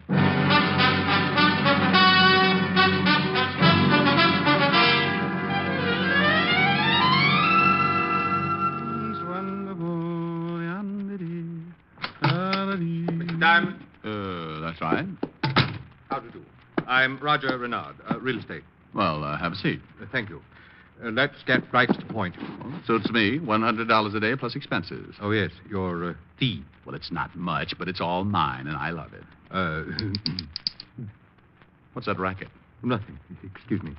Mr. Diamond, I'm being blackmailed. Well, happens in the best of families, especially in the best of families. Mr. Diamond, I'm engaged to marry a very wealthy widow. What's that clicking? Have you got a wild lifesaver in your mouth? I have false teeth, Mr. Diamond. Is that so amusing? When they start making bird calls? Yes. They're new. Just got them yesterday. Awful nuisance. Oh, well, you were engaged to some wealthy widow, last I heard. I don't appreciate your humor, Mr. Diamond. I happen to be very much in love with my fiancée. Sorry? It so happens that I dabbled in a rather, shall we say, off-color business in my younger days. Shall we say what you mean? Perhaps it would be better, yes. 25 years ago, Mr. Diamond, I became rather discouraged working for a living, especially when I saw less gifted men enjoying the real fruits of life, having some education and a bit of charm. Excuse me again. You know, if you learned the Morse code on those things, it'd be the life of the party. Briefly, I courted wealthy women, predominantly widows who sought romance, flattery, etc. I married several times without bothering to obtain divorces in between. Oh, well, wait until the Reno Chamber of Commerce hears about you. In due time, the police caught up with me. My accumulated crimes cost me 8 years in jail. But when I was released, I decided to turn my talents toward more legal pursuits. Glory be, you're saved. Saved, indeed. Can you imagine what my fiancée would think if she learned of my past? She'd surely suspect my motives. And the irony is that I do love her deeply. Oh, I see. Well, who's the killjoy that shares your little secret? Now, that's the puzzle. Nobody in New York knows of my past. I haven't told a soul. But I received this letter in the morning mail. Here. See how smart you are. He gave me a square white envelope, the dozen for a quarter variety, and I slipped the letter out of it. It was typewritten and point by point looked like a pocket biography of a one-time Casanova. It ended up by ordering Renard to have a $100 bill ready that night when someone called Andy would be at his home to pick it up. I relaxed a little. The case began to look like the standard kind of blackmail as found in the detective's manual. I know you think $100 isn't much. Well, that all depends how often you have to pay it. I don't suppose you know who Andy is. I do not. Oh, well, that makes the next step pretty obvious, Renard. What's your address? Here's my card. I'll expect you at 9. Leave a candle in the window.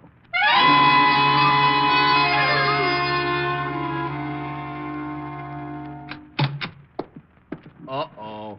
Nailed down everything, Lieutenant. It's the shamus. Why, Sergeant Otis, don't tell me it's you. You've brightened my whole day. I don't know why, but that's too bad. Well, the boys in the pool room told me you were drafted. I cashed in all my war bonds. Now I can buy them back. Otis, stop trying to figure that one out. What's doing, Rick? Oh, nothing much, Walt. How'd you like to come along with me tonight? Help me wrap up a screwy blackmail deal. Might learn something. It's a new angle. What's new about blackmail? Well, the whodunit part in this case. My client doesn't know who's blackmailing him, but some character named Andy is supposed to pick up the cabbage tonight. Want to come along or not? I'd like to, Mr. Diamond, if the invitation is still open. Well, that's very nice, Lieutenant Levinson. It's open to you for a nominal fee. Well, I'm prepared to pay. Oh, hey, cut it out, Rick. Can I go too, Lieutenant? Sorry, Otis. This is strictly stag. Oh, I didn't know. Excuse me.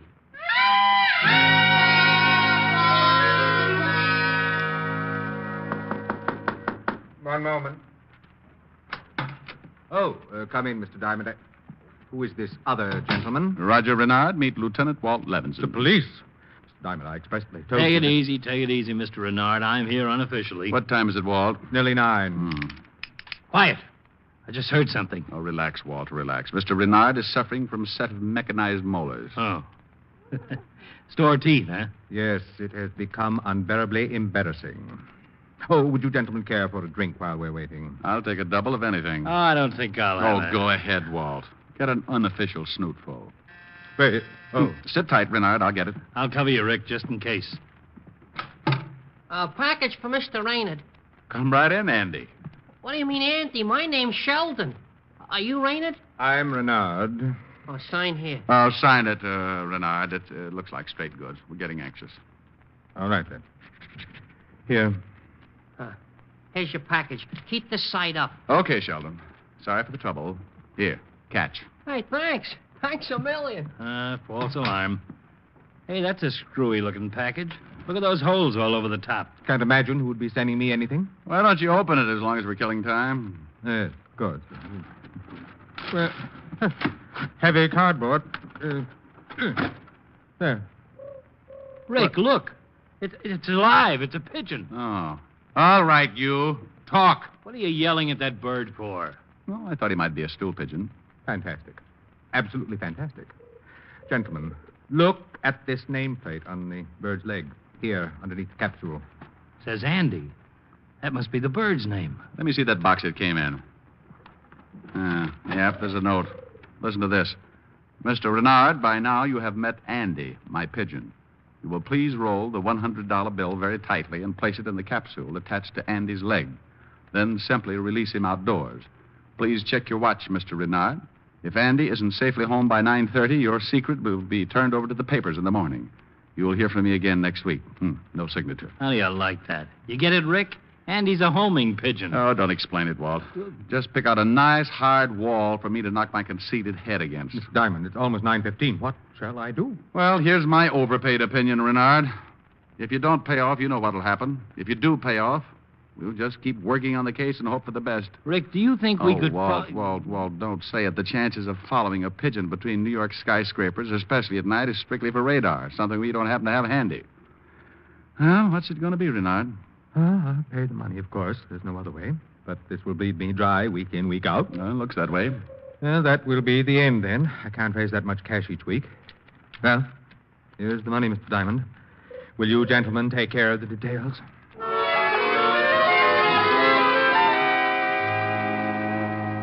There wasn't any use hanging around. Walt drove me home, and I spent the rest of the night dreaming about flying blackmailers. Sure, we could check the delivery outfit that brought the package, but I'd give odds the return address was phony. Come morning, I washed the sour taste out of my mouth with some coffee and went to my office. While I was draping some black crepe around my license, business picked up. A nervous young man walked in, introduced himself as John Miller, hemmed and hawed for a minute, and then blurted out with... Mr. Diamond, I need your help right away. I'm being blackmailed. Just because I sat there with my mouth open, he thought I was interested and told me more. He was married, and several years ago, another girl had come along. Nothing serious. The romance had died in a few weeks, but his wife might not understand, and so on and so on. Mr. Diamond, why are you staring at me that way? Who is blackmailing you? What's the strangest part? I don't know. Oh, don't sit there and lie to me. You've got to know. Blackmail means that somebody has got... Oh, never mind. Oh, there's one thing, though. Tonight at 9 o'clock, someone named Andy will be... Andy? Oh, no. No. Oh.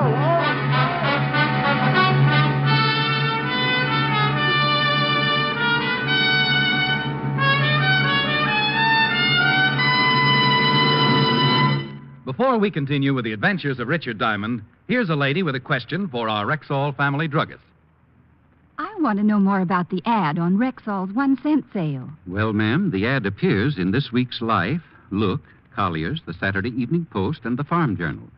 2 big pages crammed with 150 guaranteed Rexall products. Every one of them offered to you during Rexall's famous 1-cent sale at 2 for the price of 1, plus a penny. Golly, what an opportunity to save. And that's not all. The ad also lists 53 other specials that can help you cut your cost of living to a minimum. Now, in front of every item, there's a little square so you can check what you need in advance. Well, I can use the ad as a shopping list. That's exactly what we intend it to be.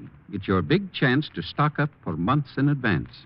Because on October 19th, the starting date of Rexall's 1-cent sale, you double your buying power simply by adding a penny. Where did you say the ad appears? In this week's Collier's, Look, Life, Saturday Evening Post, and Farm Journal.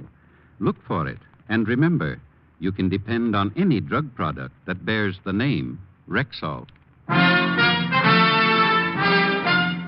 And now back to tonight's adventure with Richard Diamond, Private Detective, starring Dick Powell.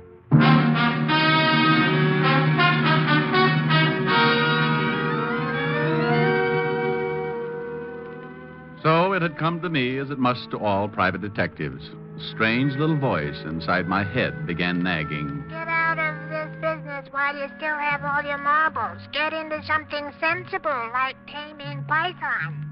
It wasn't enough to have one client being blackmailed by someone he didn't know.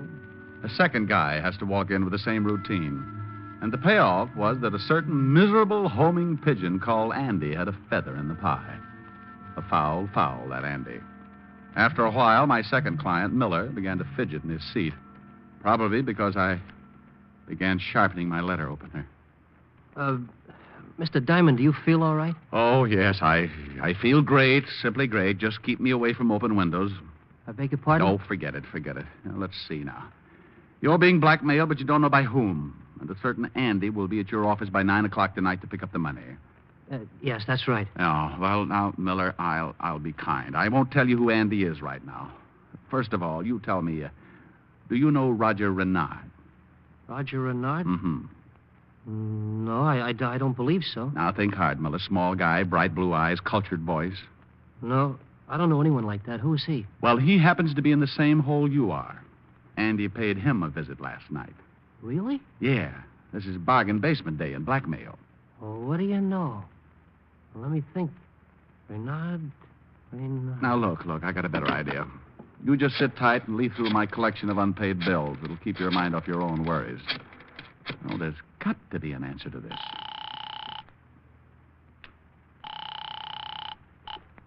Hello? Renard, this is Diamond.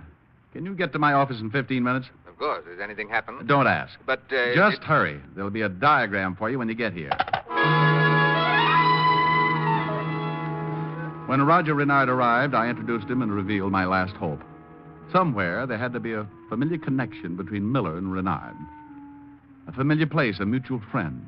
Well, they finally caught on and began playing the game known as Haven't I Met You Somewhere Before? Now, let's see, Miller. Were you in Kansas in the winter of 1942? I had a dear lady friend there at the time, name of Sophie Holloway. Never been in Kansas. I spent 2 years in Seattle, though, 1938-39. No, never had the pleasure of being in Seattle. Pardon me. Bad job done on my new teeth. Oh. Now, about New York. Ever frequented... And so it went on and on. If these guys had been stranded on a desert island 20 feet square, they probably never would have bumped into each other. But the fact remained. Somebody knew about the past of both and was using the same technique to blackmail them.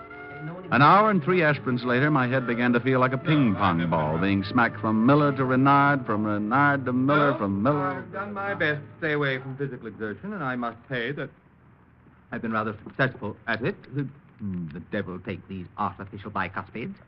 I go to all the expense of having New York's best oral surgeon work on my mouth, and then some incompetent dentist can't turn out a proper fitting denture. Well, we're not getting any place. I have an appointment in 2 minutes. You learn anything new, Mr. Diamond, you'll be sure to call me, won't you? If something doesn't happen soon, I just don't know. No, don't worry, Roger. We'll catch the culprit, or my name isn't... well, it doesn't make any difference anyway. Well, goodbye, Mr. Diamond. Goodbye. Goodbye, Renard. Whew. That guy was driving me crazy with that clack-clack of his teeth. You think an oral surgeon with Cutler's reputation would recommend a competent dentist to his patients? I thought he was great. Yeah, sure. Now, look, Miller, isn't there anything else I can do for you? Find out who stole your yo-yo in 1922, or maybe get Look, just find out who's blackmailing me, Diamond. I haven't slept in days. I know. Somehow I feel that soon you won't be alone.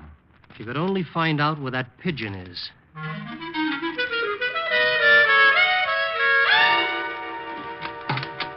Hello, pigeon. Oh, Rick, what What are you doing here in the middle of the afternoon? Oh, I'm looking for a place to hide, Helen, dear. Can I borrow your closet? Hide from what? Pigeons, false teeth. A pigeon with false teeth? No, dear. A client with false teeth. The pigeon's blackmailing him. Oh, a stool pigeon. No, I've tried that. This pigeon flies. He has a plane? Honey, this is a real pigeon with wings yet. You know, like this. Oh, just lie down on the couch and take it easy. You must be working too hard. I don't want to lie down. You want to fly. No. Well, make up your mind. Well, I'm trying to tell you why I came over. Two guys who never saw each other are being blackmailed. By a pigeon? Yes. The same pigeon? Yes. And it flies? Yes, and it goes coo, coo, coo, brr, coo, coo.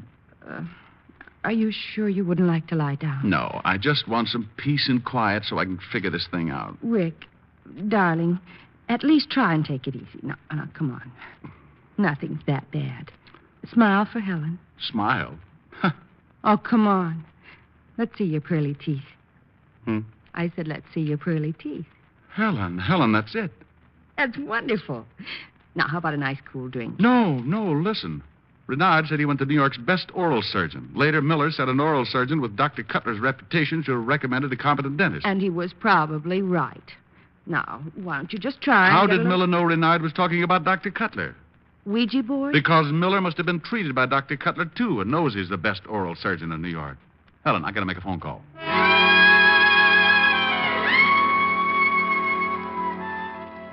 I grabbed a phone book, looked up the office of Dr. Cutler, oral surgeon, then called Walt.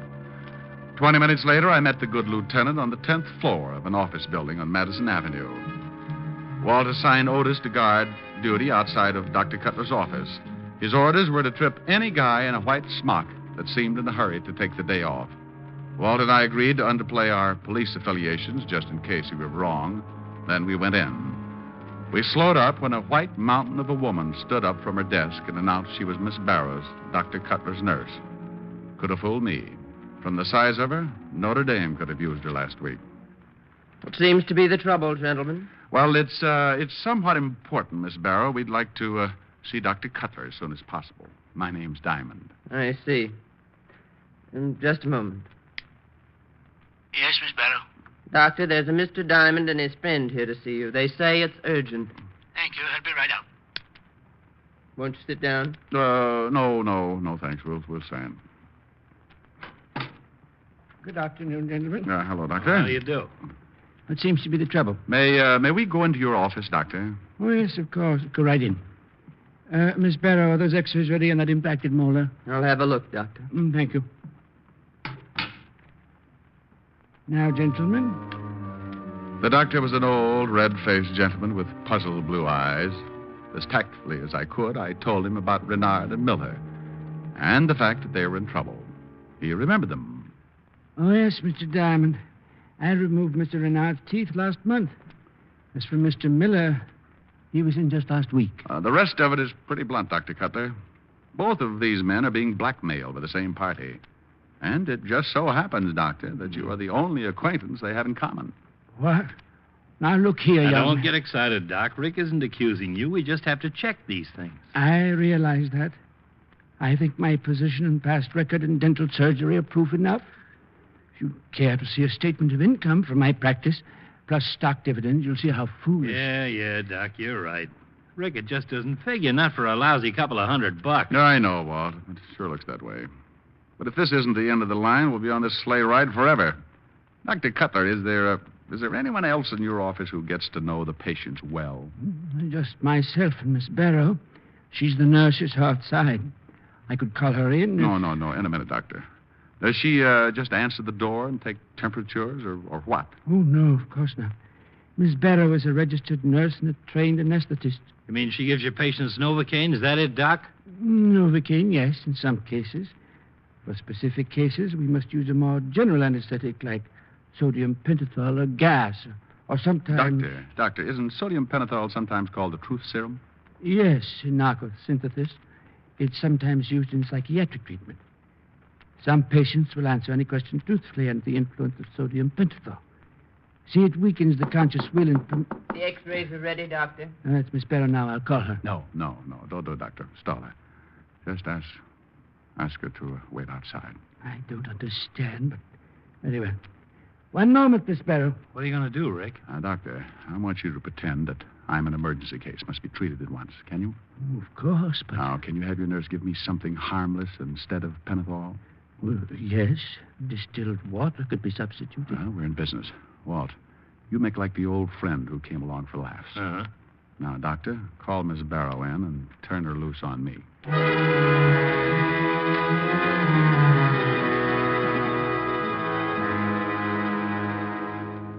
Just relax in the chair, Mr. Diamond.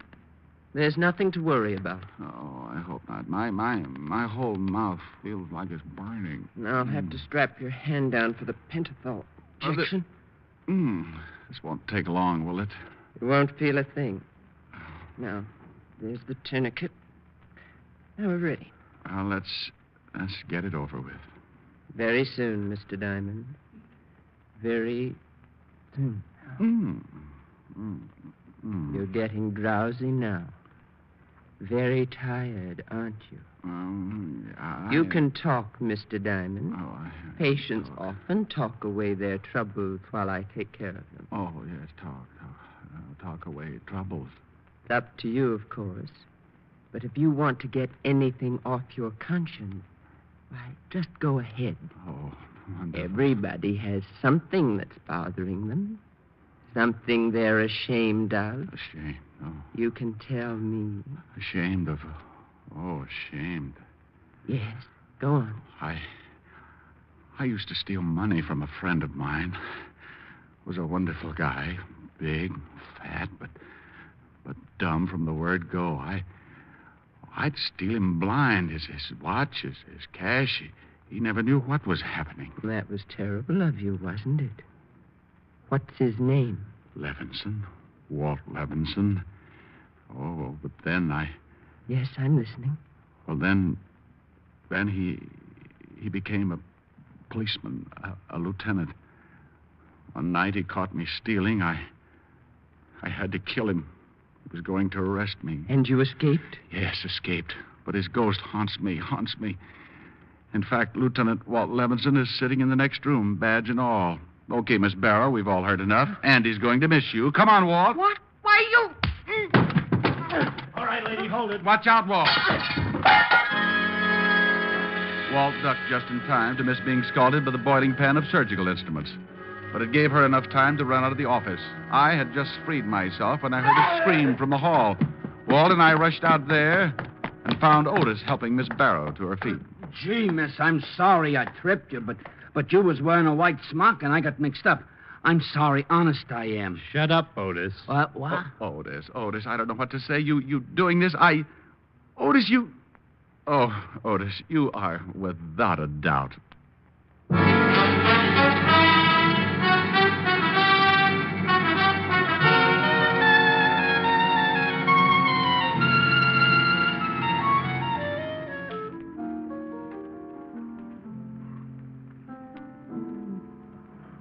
You feel better?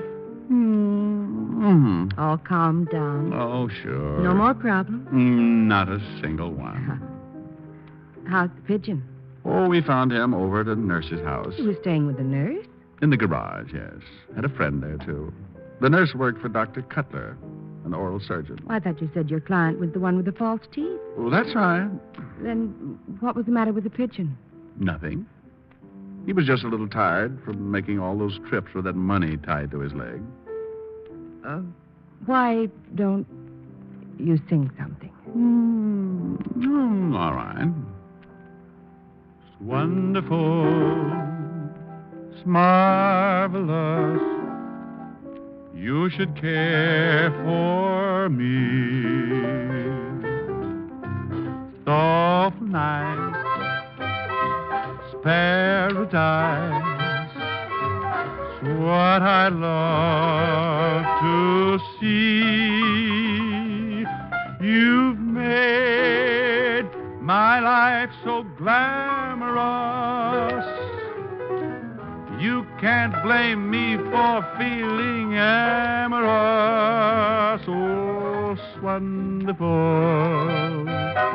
It's marvelous that you should care for Well, honey, how was that? Oh, fine. Fine. I don't even think you were listening. Rick, about the pigeon and what you said about money tied to his leg and... Come here. Now, wait a minute. I'm confused. Come here. You said that you had a client who... He had false teeth. Mm-hmm. And a pigeon with money. Still confused? Uh-huh.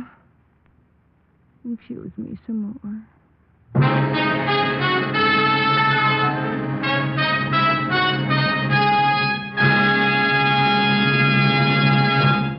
Again, here's your Rexall family druggist. You listeners will have at least one of these magazines in your home this week. Life, Look, Collier's, the Saturday Evening Post, or the Farm Journal. Pick it up and turn the pages till you come to the 2-page ad on Rexall's 1-cent sale that starts October 19th. Take a long look at this opportunity to buy twice as much for just a penny more, because this ad lists 150 guaranteed Rexall products, all offered at 2 for the price of 1 plus a penny. In addition, there are 53 other sales specials you can't afford to miss. So check this ad on Rexall's big 1-cent sale, and remember, starting October 19th and continuing through October 23rd, you can buy twice as much for just a penny more. Good health to all from Rexall.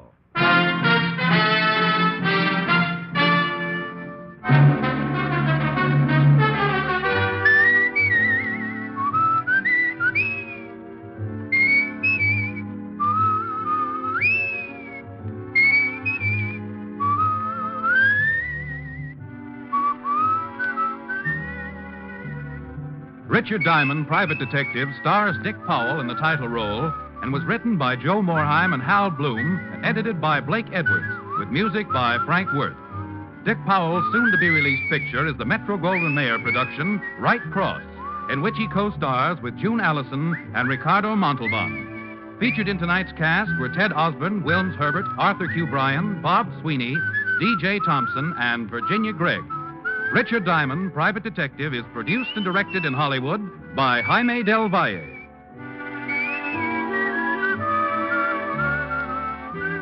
This is Bill Foreman inviting you to join us next week at the same time when we will again bring you Dick Powell as Richard Diamond, Private Detective.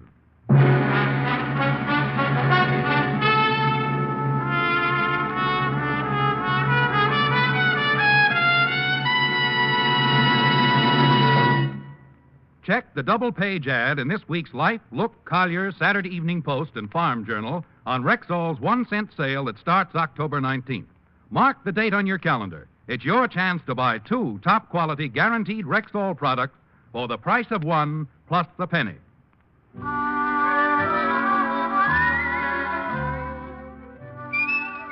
Hear a thrilling police drama on Dragnet tomorrow night on NBC.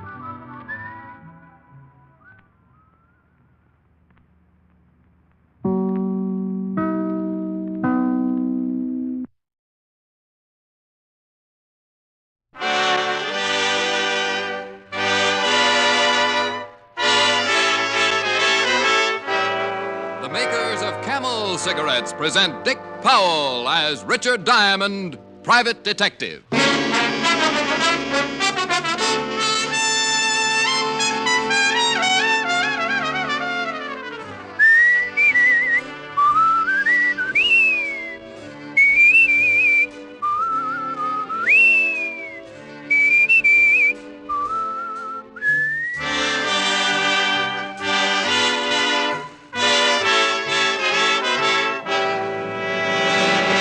More people smoke Camels than any other cigarette. Make your own Camel 30-day test, the one sensible, thorough cigarette test. You'll enjoy the rich, full flavor of Camel's costly tobaccos. You'll see just how mild a cigarette can be day after day, pack after pack. And you'll know why more people smoke Camels than any other cigarette.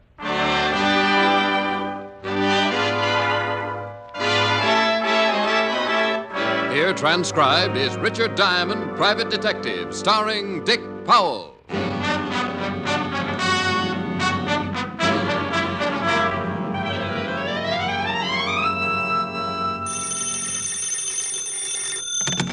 Diamond Detective Agency, the Ham and Mayhem. It's mayhem. Not if it ruins a gag. Hi, Helen. Hi. What are you doing? Oh, trying to spot a client. I've done everything to get somebody up here. Set traps. Hung out of the window by my toes. Nothing. Oh, is it that bad, Rick? Has been for a week. Can I come over tonight and cry on your shoulder? I'd love it. Better wear a bathing suit. Are you going to cry that much? No, but the bathing suit will sure make me feel a lot better. You idiot. Yeah, I can't help it. I try so hard. Are you really coming over? If I cry long enough, I'll work up a heck of an appetite. I'll have Francis fix you a good dinner. I'll pay you back with the first client I get. We'll eat out? No, I'll have Francis fix you dinner. What time will you be over? Mr. Diamond? Rick? Shh. I think I've spotted one. Client? I'm afraid to ask. It might scare him away. Are you Richard Diamond, the private detective? Are you interested in hiring him? I certainly am. Rick? We just made a score, baby. I'll see you tonight. Oh, wonderful. Bye. Well, come in, sir. Come in. No sense in standing in a draft. Might catch pneumonia before we get around to my fee. My name is John Alistair. Well, sit down, Mr. Alistair. Pull up a wallet. Chair. Thank you. Now, what can I do for you? Quite a lot, I hope. 2 days ago, I made arrangements for my own assassination. Huh? It's really very simple. Well, so am I sometimes. Maybe you better be a little bit more specific. Well, I was bankrupt, in danger of going to prison. I have a family, a wife and 2 children. And an insurance policy. That's right. If I was to be killed, my family would be well taken care of. You said you were in danger of going to prison. Why? Well, I'll be perfectly honest. I embezzled money from my firm. Oh, embezzlement. Well, you can get a lot of years for that. Yes. So I decided to do away with myself, leaving instructions for my wife to replace the stolen funds. She could live quite comfortably on the rest. I knew suicide would revoke the insurance policy, so I went to the only underworld character I knew, a man named Gimpy. A long time ago, he'd been my bootlegger. Oh, yeah, I know him. Nearly poisoned me once. I told Gimpy I wanted to hire a man to kill me, a professional assassin. Gimpy said it could be done, and I gave him $200. I told Gimpy to take care of the arrangements and not to tell me anything about the man who was going to kill me. I didn't want to know a thing, how it would be done or when. Well, what do you want me for? Well, something has happened. My wife's brother arrived last week from South America, a very wealthy man, and advanced me enough money to pay back the firm and make a fresh start. Well, then go tell Gimpy to call the gunman off. Have you read the morning papers, Mr. Diamond? No. Here, front page. Gimpy was shot to death last night. Oh. Oh, it's kind of tough, then, to tell Gimpy to call it off, I want you to find whoever Gimpy hired and stop him from killing me. Find a man with the only clue to his identity lying dead in a morgue? He could be one of 50 professional killers wandering the streets. One of 50 who would make it tough to be found even if you just wanted the time of the day. Can you find him? I don't know. I can try. You must find him before he kills me. Well, I'll try my best. In the meantime, you stay here and lock yourself in. In this office? Yep, right here. Don't even let your wife know where you are. All right, if you think it's necessary. Oh, I think it is. And, by the way, I charge $100 a day in expenses. I guess his brother-in-law had given him enough money for a high-priced private detective because he handed me $100 and agreed to lock my door and not answer it for anyone but me. I left the office and headed for the Skid Row Bistro where Gimpy had died on the dirty floor. It was called the Black and Red, and the bartender was wearing an apron that looked like he'd been making hash on it. Yeah, Gimpy got killed here. Right over there, the clean spot near the bar. He bled a little. You know who gunned him? What am I answering your questions for? Because I'm asking them. That ain't enough. I got a fetish for living. I'm a private cop. Well, that's the worst thing you could have said. You better buy a beer or take a walk, huh? I'll buy. You don't even have to change the $10. You think I'd tell you something for a lousy 10 fish? Yeah? Well, you're wrong. I don't know nothing. You were in here, weren't you? Yeah, on my stomach behind the bar. You saw it start, didn't you? You want me to tell you as much as I know? Unless you want to play another tune. We could dance. $10 for what I know? You don't think it's worth it, huh? Nah. But I seen the 10 and it made me greedy. Okay, here. Live a little. Thanks. Well, Gimpy was standing over there drinking a beer. These 2 guys come in and one of them walks up to him. What did they look like? two guys, big guys, hats, coats with the collars turned up, the whole bit. Looked like just what they was. This one guy started arguing with Gimpy about some money. You hear the conversation? Yeah, something about wanting all the 200. Well, Gimpy gets a little nasty. He was like that, you know, a nasty little guy. Well, the guy gets tired of arguing and pulls a gun. Gimpy tries to climb the bar, and he must have been halfway over when the guy cut him in two. By then, I was flat on my face waiting for mine. But these two guys took off, and I called the cops. Wait to 10. You don't remember what either one of the guys looked like? Nah, I was minding my health. Okay, thanks. Hey. Yeah? I don't know whether it means nothing, but the guy who killed Gimpy was wearing a small red flower in his buttonhole. A red flower like a rosebud. I remember it. Funny a guy like that should be wearing a pretty flower.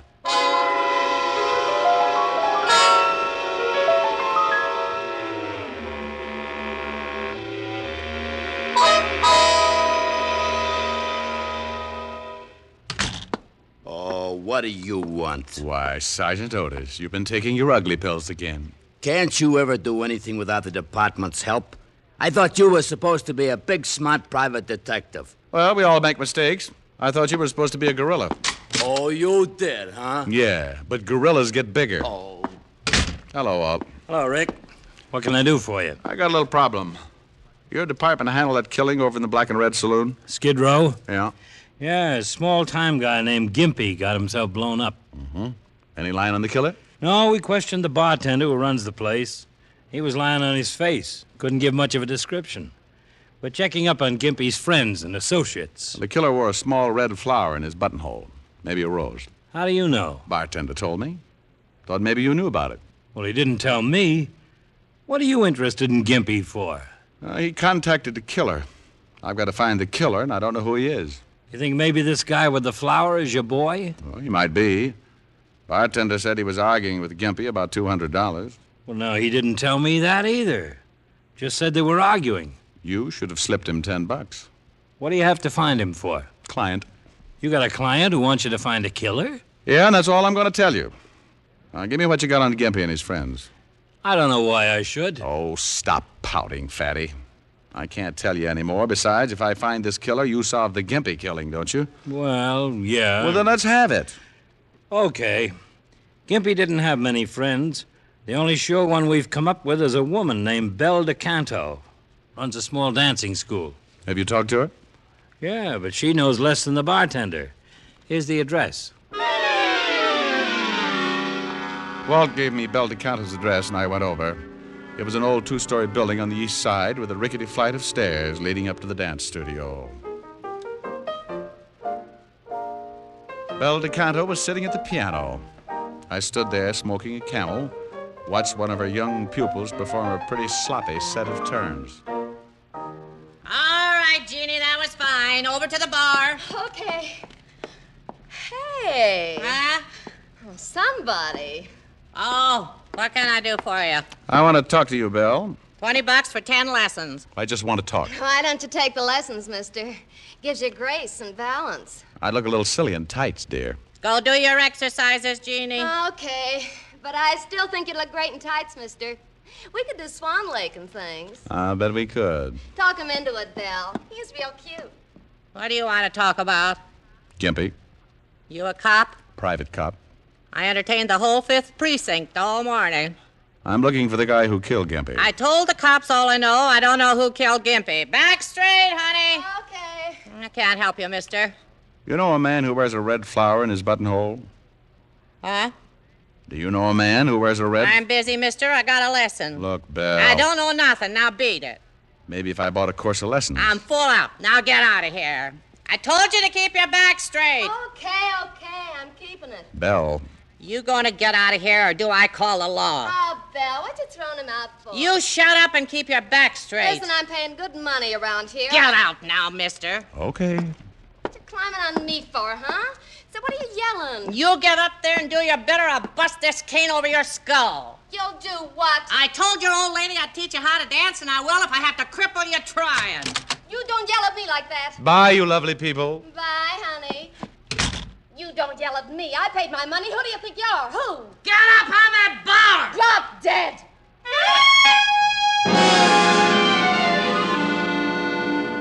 It was pretty obvious my mention of the man with the red flower had set off Belle DeCanto's charming temper.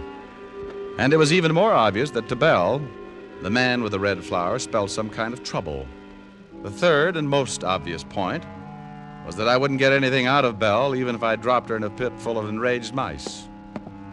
I started down the steps of the dance studio, heading for the street, and I stopped cold. Something on the third step set off little bells in the space in my head reserved for danger. There, on the third step, was a small red rose, and it hadn't been there when I went in. I stopped and thought about it. Maybe the man I wanted was in the building. I looked around. Only one other door besides the studio, and that led to Belle's apartment above. I went up there and looked around. Nothing. Then I got a pretty scary thought. Maybe the man with the red rose had tailed me, waited around listening at the door. If he'd found me, maybe he'd found my client. I spent the next 20 minutes making myself hard to follow, and when I was satisfied no one was tailing me, went back to my office. Alistair. Mr. Alistair. Who is it? Diamond, open up. How do I know it's Diamond? Well, you are being cautious. You gave me a $100 retainer. I told you to lock yourself in my office and not to answer to anybody but me. Did you find out anything? Close it and lock it. Is something wrong? The man who killed Gimpy was wearing a red flower in his buttonhole. I met an old biddy who runs a dancing school, and when I mentioned the flower, she froze up like a clam in a barrel of glue. Who is this man with the flower? I don't know, but before he killed Gimpy, he argued with him about some money. $200. Well, that's the amount I paid Gimpy to hire the assassin. Yeah. I think the man with the flower is probably your killer. And when I left the dance studio, I found this. A red rose? Uh-huh. I think maybe he's tailing me. He knows I came to see you. I don't know. I think he's found out I'm looking for him. Maybe figures I'm trying to catch him for killing Gimpy. Anyway, you're not the only one on the spot now. But what'll we do? If he's looking for me, there's no sense in letting him find you, too. You got to get out of here. But where? Well, an out-of-the-way hotel I know. Manager's a friend of mine. But what if this killer finds you? That's a good question. I hustled John Alistair out on the fire escape, and we climbed down to the floor below, just in case our boy with the red rose was waiting outside my office. We climbed into the 7th floor hall, made our way to the service elevator and down to the alley. A half an hour later, I'd deposited Alistair in room number 11 of the Bunker Hill Hotel in charge of the manager, a one-time safecracker named Herman Clipp. I'd done a lot of favors for Herman, and he assured me Alistair would be safe and that no one would be allowed to see him unless his name was Diamond and he had the bluest eyes in the private detective business. It was 6 o'clock by the time I left the hotel, and I kept to the side streets in case the man with the red rose might be close. It was certainly one way of finding him, letting him find me. But I wanted to be ready for it, and I didn't want to be around my client when it happened. I went back to my apartment on 51st Street.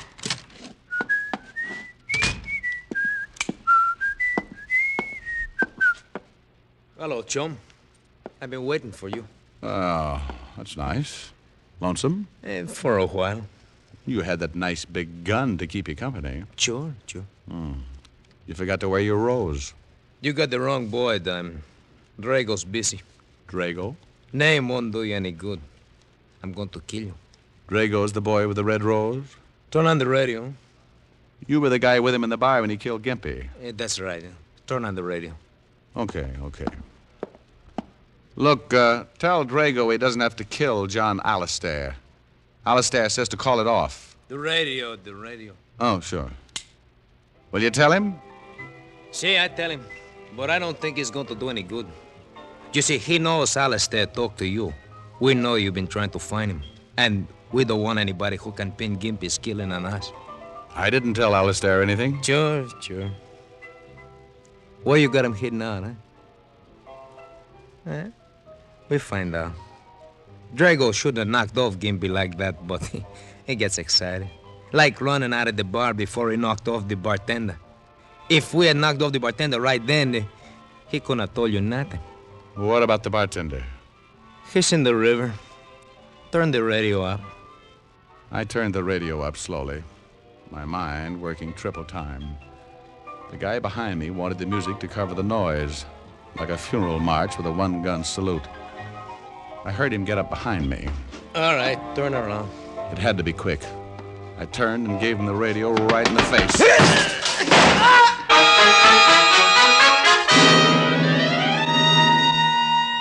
I had twisted his gun right into his stomach. He looked up at me like a kid who was going to bust out crying because somebody had dumped over his blocks. Then he slid down on his face and died without a sound. I put in a fast call to Walt, told him to check his files for a killer named Drago. I told him what had happened and about the bartender who was probably floating on the river. Then I took off for Bel DeCanto's dance studio. The man I'd just killed had said Drago wasn't going to leave anyone around who might pin the Gimpy killing on him. And Drago had left his red rose on the steps outside of Bel's studio.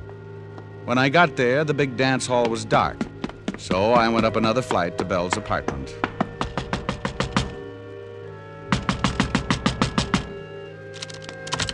Well, here goes.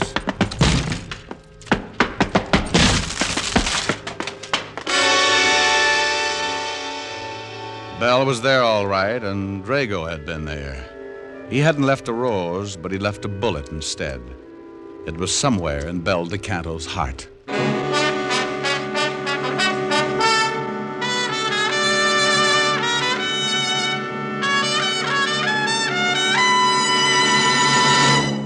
Before we continue with Richard Diamond, here is an important question. How mild can a cigarette be? One puff won't tell you. One sniff won't tell you. It takes day in, day out smoking to find out how well a cigarette agrees with your throat.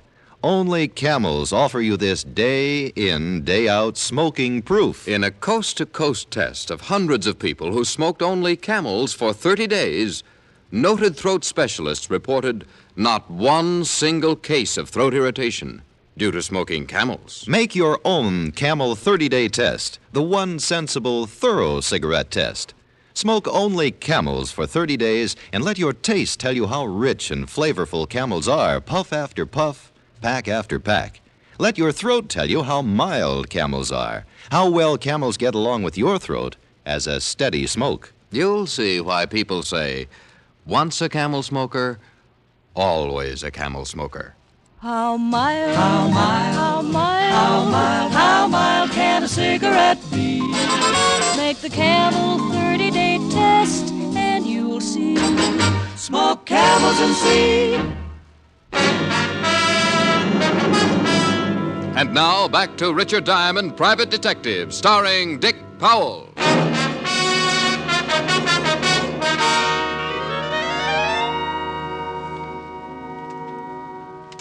Well, here's all the information, Rick.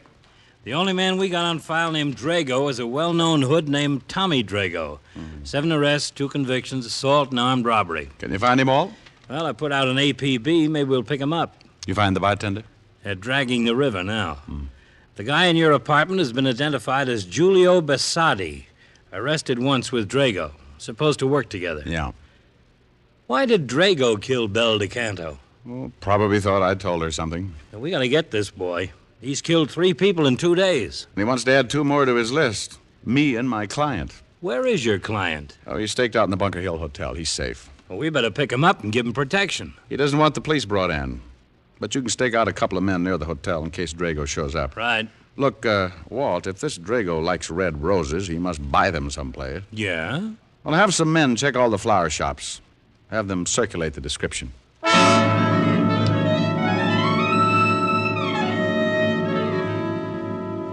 For the rest of the day and into the evening, the entire precinct turned out to look for Drago. Each man had a photograph, and they toured every flower store in the city, showing the photograph and asking questions. Walt and I even took one section, wore out a lot of pavement and several good inches of shoe leather, trying to find someone who might have been selling the roses to Drago. By 6 o'clock, we were back in the precinct, discouraged, and, as Walt said... Oh, I'm beat. Yeah. You want some coffee? Yeah, might as well. We took in 12 shops. Here. Thanks. Looks like the guy grows his own. Well, maybe he does. Swell. I'll put out a general to pick up every window box and flower pot in the city. We're bound to catch him in 10 or 12 years. Yeah, what do you want, Spikehead? Spikehead? Just thought it up. Oh. Well, did you just want to see if the buzzer works? No, I got an address on that guy Diamond shot. Julio Bassotti? Yeah. Well, do you want us to hold a seance while you give it to us by telepathy? 456 River Street, apartment 7. And you sure are getting grouchy. Walt and I piled into the squad car and took off for 456 River Street. There was a chance that the man who wore the roses might live with his partner, Julio Bassotti. We found the manager. He led us into the apartment, and after 15 minutes of pretty extensive house wrecking, both Walt and I came to the same conclusion. Julio Bassotti lived alone and liked it. We hit the street pretty discouraged. Well, come on. Hey, Walt. What is it? Look, that old lady down the street. Well, what about her? She's selling flowers. Oh, well, let's go. Fresh flowers, 20 cents a bunch. Flowers, gentlemen? Do you have some red roses? Yes. Single red roses that I could wear in my lapel? Yes, 25 cents. Have you ever seen this man? What man? Here. Yes, Mr. Drago. I sell him a red rose every evening, fresh. You know where we can find him? Well, what do you want him for? Police. Has Mr. Drago done something? He's wanted for murder. Oh, no, how terrible. He seemed like such a nice man, so generous, he dressed so nicely. He's killed 3 people. 3 people. Do you know where he lives? 3 people. Yes, he lives in the next block. I don't know the number. I'll have to show you. Here, I'll take all the flowers you've got.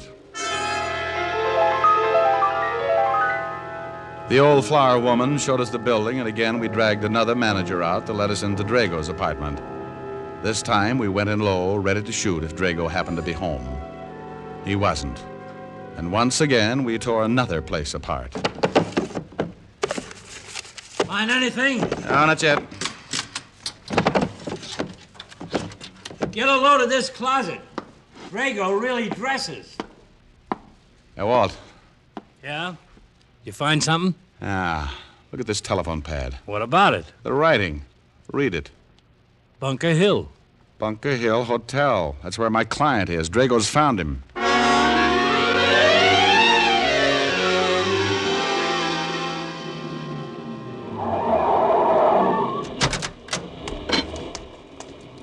Walt, go check for the men you got staked out and see if they spotted Drago going in. I'll go in and see if my client's all right. Right.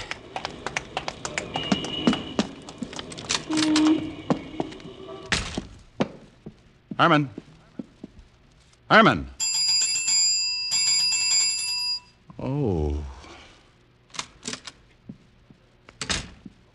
Rick? Over here, Walt. Herman is out cold. Herman? Yeah, the manager. Oh, he looks pretty bad. Yeah, he's really out. Drago? Your men see anybody? No, but he could have slipped in. Now, let's get up to my client. Well, come on. I'm looking for the key. What room? 11. Well, it's gone. I had my client locked in. Come on. 2nd floor.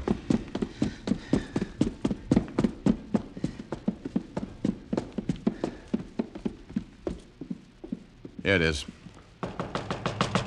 Alistair. Alistair, it's Diamond. Diamond! Diamond, get me out of here! He's been here. He's got a key. Where is he? He tried to get in, but I had the chain lock on. Then he tried to break it down. I pushed the furniture in front of the door. Get me out, please. Just take it easy. We'll try and break it down. The furniture's still there. Well, get it out of the way. Yes, yes. I don't know where he went. Is there a fire escape? Fire escape? Yes. Yes. There's an escape right outside my window. Good heavens, Diamond. Just keep moving the furniture. But the fire escape... Just move the furniture. Walt. Yeah? You stay here. I'm going out on the fire escape. It figured. If Drago couldn't get past the furniture, he'd get in another way. I ran to the end of the hall and out on the escape. I turned the corner of the building and started for my client's room. He's on the escape. He's He's coming down. I can hear him. Get me out. Get me out. At first, I thought my client had heard just me, but then I saw him climbing down from the floor above, a gun in his hand, the polished barrel shining in the moonlight. As he reached the window, Alistair went crazy. He's outside the window. No, no, no, please. I leaned against the building and steadied my arm just as he broke the window. No, no, no, no.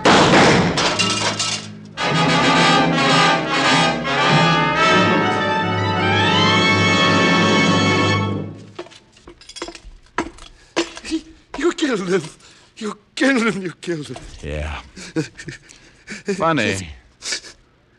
What, Mr. Diamond? Shot him right through his red rose.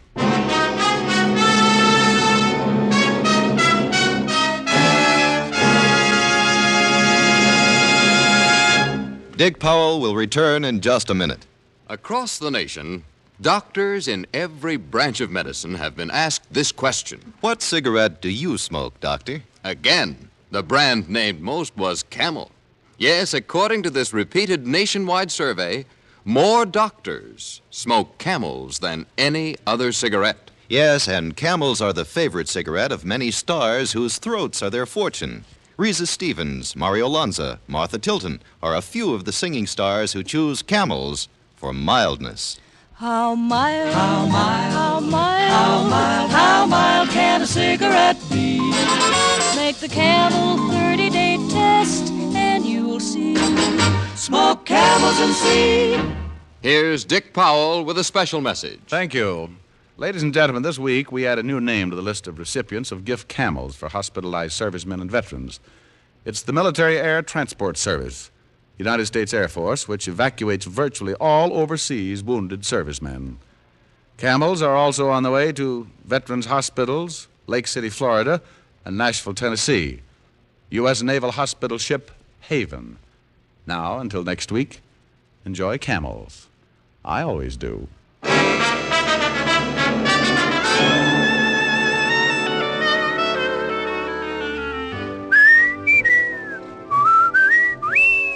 Dick Powell can now be seen starring in the RKO film Cry Danger. Tonight's adventure of Richard Diamond was written by Blake Edwards with music by Frank Worth. Our director is Helen Mack. Featured in the cast were Virginia Gregg, Wilms Herbert, and Arthur Q. Bryan. PA stands for two things, Pipe Appeal and Prince Albert. They go hand in hand, for Prince Albert's Choice Tobacco has a rich flavor and a delightful natural aroma. PA is crimp cut for smooth, even burning, and it's specially treated to ensure against tongue bite. Get Prince Albert, the National Joy Smoke, America's largest selling smoking tobacco. Listen next week for another exciting transcribed adventure of Richard Diamond, starring Dick Powell. This is Your FBI, the official broadcast from the files of the FBI. Follows immediately. Stay tuned. This program came to you from Hollywood. This is the American Broadcasting Company.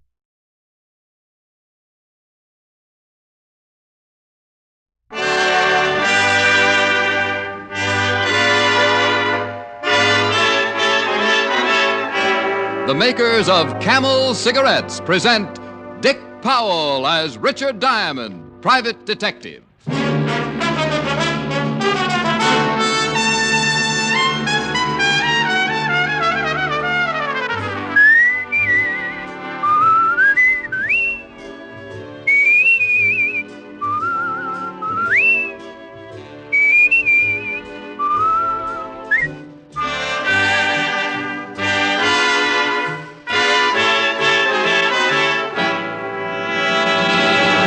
How mild can a cigarette be? One puff won't tell you. One sniff won't tell you. It takes day in, day out smoking to find out how mild a cigarette is, how well it agrees with your throat. Make the sensible cigarette test. Smoke only Camels for 30 days, and you'll see just how mild a cigarette can be.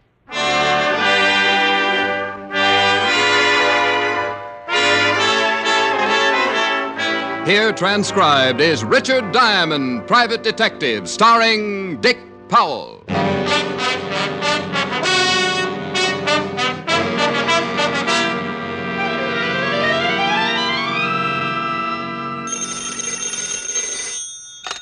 Diamond Detective Agency. Diamond, that's a girl's best friend, you know. Not this girl anymore. Oh, Helen, hi. Hi, you stinker. Hmm? Where were you all day yesterday? Oh, well, you'll never guess what happened. No. 9 o'clock City Hall. They told me I have to renew my license. Cost $200.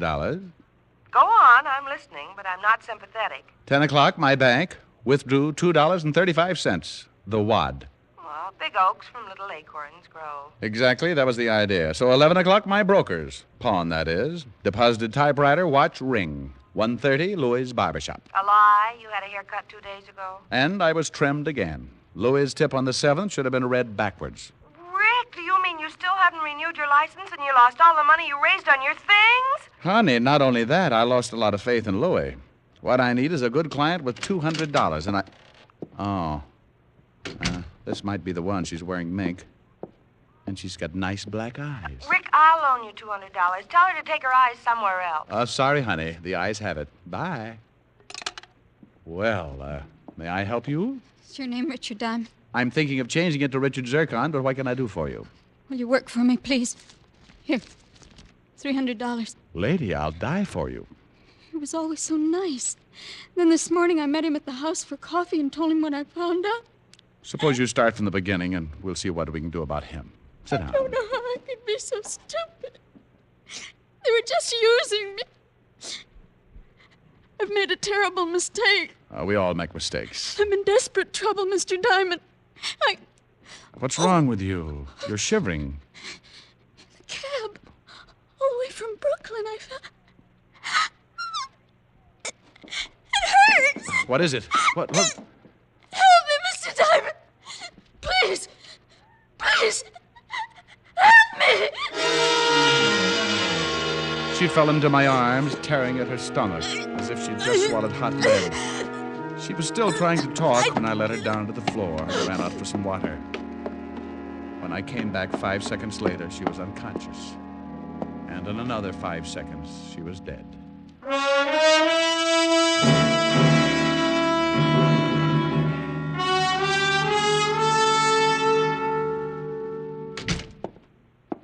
If it ain't Richard Diamond, defective detective. And your name, Sonny? Why, it's me, Otis, Sergeant Otis. You know me, Rick. Oh, yes, Sergeant Otis. I didn't recognize you there for a minute. You had an intelligent look on your face. Oh, you think that's funny, don't you? Well, let me tell you something really funny. Well, do. Personnel Division tells me if you don't get up $200 by midnight, you're going to be an ex-private detective. One of the reasons why I'm here, Otis, old buddy. Now, on your lunch hour, trot up to personnel and tell them about the color of this. Ew. Where'd you get all the scratch? For my client. But she's dead. Well, go ahead, say it. She's dead. But dead or alive, she hired me and paid me, and I'm still working for her. Here. You can take it upstairs and cover my license fee for me. Oh, all right. Now, try to smile through those tears. There you are. 200. All counted. You won't have to take off your shoes. Okay, I'll take it up for you. Hey, about that dame, Diamond. You know, I got a theory. Otis, there's smoke coming out of your ears. I told you that would happen if you ever tried to think for yourself. Now, where's Levinson? Lieutenant's across the hall in the medical examiner's office. I'll go get him. Never mind, I'll do it myself. You might lose your way. Oh, you talk like that. Hello, Rick. Glad you dropped by. Hi, Walt. What did you find out about the girl? Medics just finished with her. It was xylitol killed her. Xylitol? That's new to me. It's a drug. Petrol base. Been in her stomach about an hour. Judging from the way she acted and talked, it could have been suicide. What's her name? Haven't made it yet. Don't know who she is? You need some new talent around here, Walt. Well, there's no identification. Prints haven't lined up with anything yet. Too bad, huh? Real nice-looking kid. I agreed. She was a nice-looking kid. The kind you wait all year long to ask to the senior prom. Watching her die that morning hadn't been easy. It was like standing helpless in the middle of a sudden blizzard that wipes out the flowers of an early spring. When I got back to my office, I was still wondering who she was and how I could help her. Hi, Ricky boy. I've been waiting for you. Oh, hello, Bridgie. Isn't it a little late in the day to be cleaning up my office? I finished swabbing it down a few minutes ago. I was just waiting to get it. Sorry, Bridgie. No canasta this afternoon. Don't feel like it. Me neither. Gotta take my banjo lesson in half an hour. Waited around to give you this. What, Found this purse lying in your wastebasket. One of your girlies must have knocked it off the edge of your desk. Give it to me, will you? Maybe that wasn't the mink coat I seen come in this morning.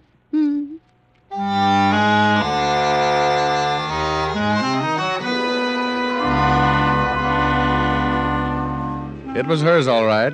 The faint, sweet odor of her perfume still clung to it. But it wasn't the lipstick, comb, small change, and key that made it so heavy. It was the .32 revolver, and inside, 3 bullets recently fired. A driver's license told me her name was Doris Romano, and it gave an address. Nobody was home. The lady next door dropped her mop long enough to wheeze out where Mr. Romano worked. I twisted my way down an iron stairway into a furnace room. Doris Romano's father was taking huge bites out of a coal pile with an outsized shovel. I told him his daughter was dead. He slammed the furnace door and threw down the shovel. I knew someday I would hear this. You look like a nice young man. Like my 2 daughters were once nice young ladies. They went away from me a long time ago, and I'm left here. There's nothing I could do. There is nothing I can do. It's as if they never were. It's better that I go on shoveling until there is no more coal and I die too. I'm better dead.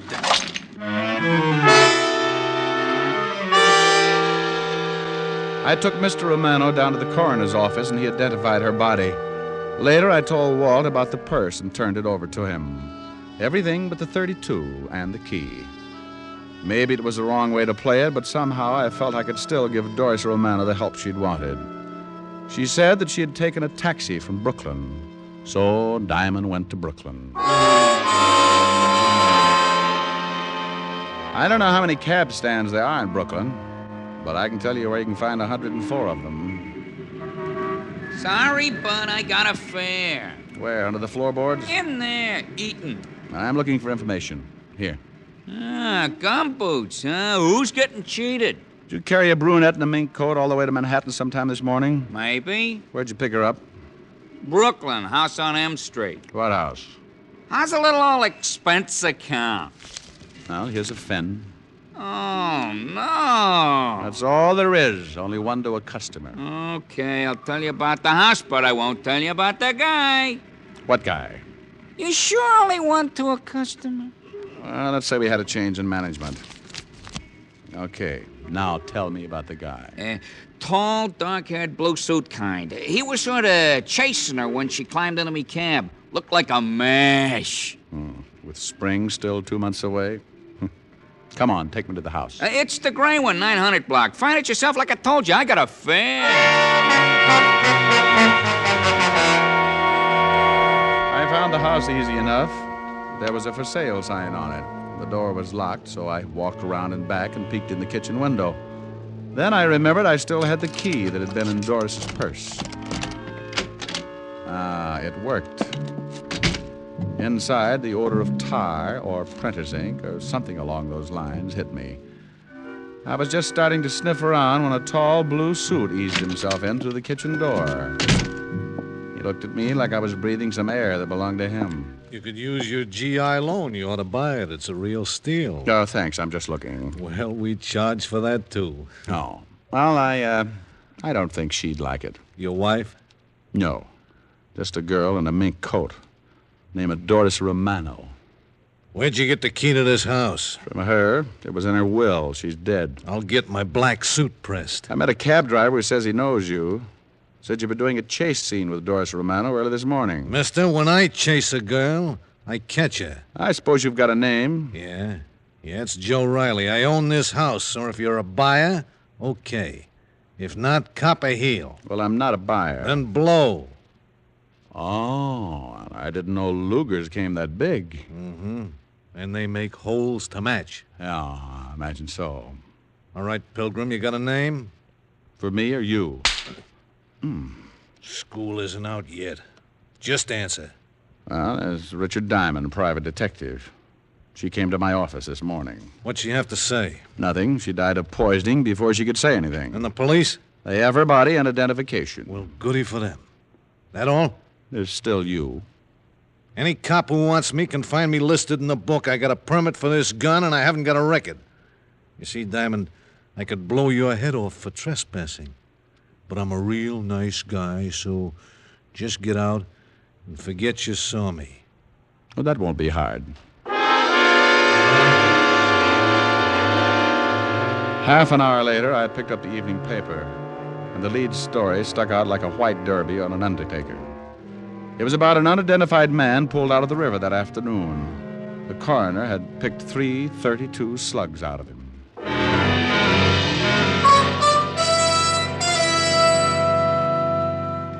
What is it, Rick? Well, about this guy they pulled out of the river. Anything on him? Why? No, just curiosity. It's a terrible thing. Not just 3 .32 slugs, but they'd been filed down the center. Dum-dums? Dum-dums. Tore the poor guy all apart. Everybody in the department's plenty sore. You want to see the body? Some of the time.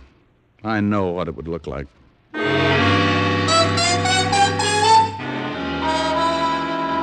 As I left Walt's office, I felt like I was standing on a trap door, and the warden had just smiled at the hangman. But I had to take Doris Romano's .32 out of my pocket and look at it. The 3 remaining bullets were all filed right down the center. Dum-dums. Everybody had a right to be sore, especially me.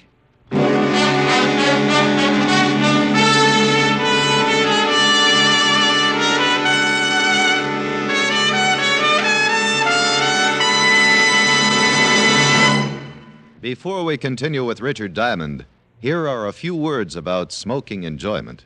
More people smoke Camels than any other cigarette. That's right. More people smoke Camels than any other cigarette. You'll find the reason in 2 words: flavor and mildness.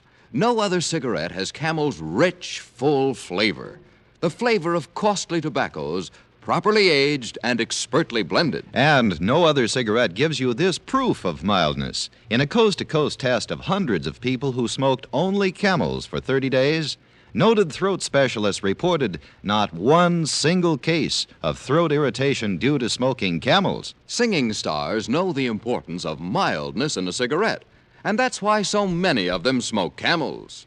Ezio Pinza, Nadine Connor, Patrice Munsell, Mario Lanza are a few of the operatic stars who choose Camels every time. Friends, make the sensible cigarette test. Make your own Camel 30-day test and see how mild, how flavorful, how enjoyable a cigarette can be.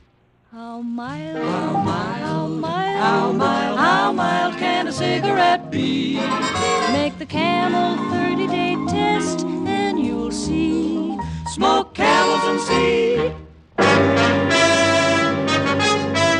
And now, back to Richard Diamond, Private Detective, starring Dick Powell.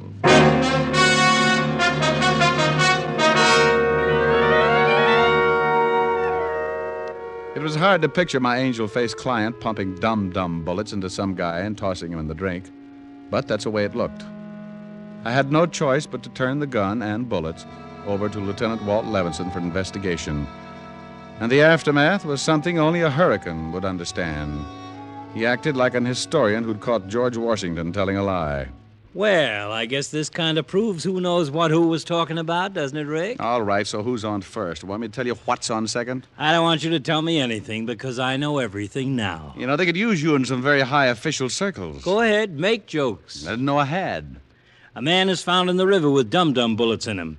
She's carrying the gun that did it. Her fingerprints were on it. And then she commits suicide. Remorse. Ah, baloney. Why did she come to my office to die? Why, when she didn't even know me, was I the last person on the earth she chose to see if she committed suicide? Dames in love want to make a big show. Publicity. Go out with a 3-column spread. Then why didn't she drop down on the city desk of the Graphic? They'd have printed the story in real blood.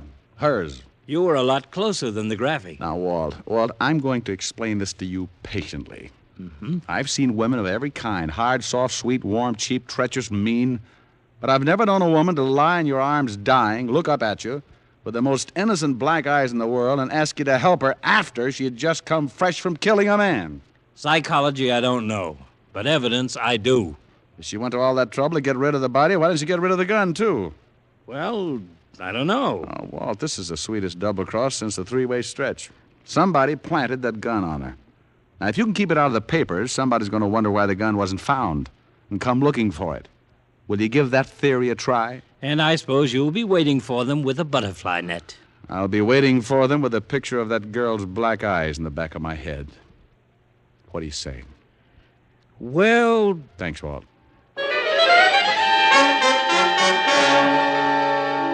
Personnel told me that the gun had been purchased by American Trust and Loan Company in 1941 and permitted to a bank messenger named Dale F. Bronson.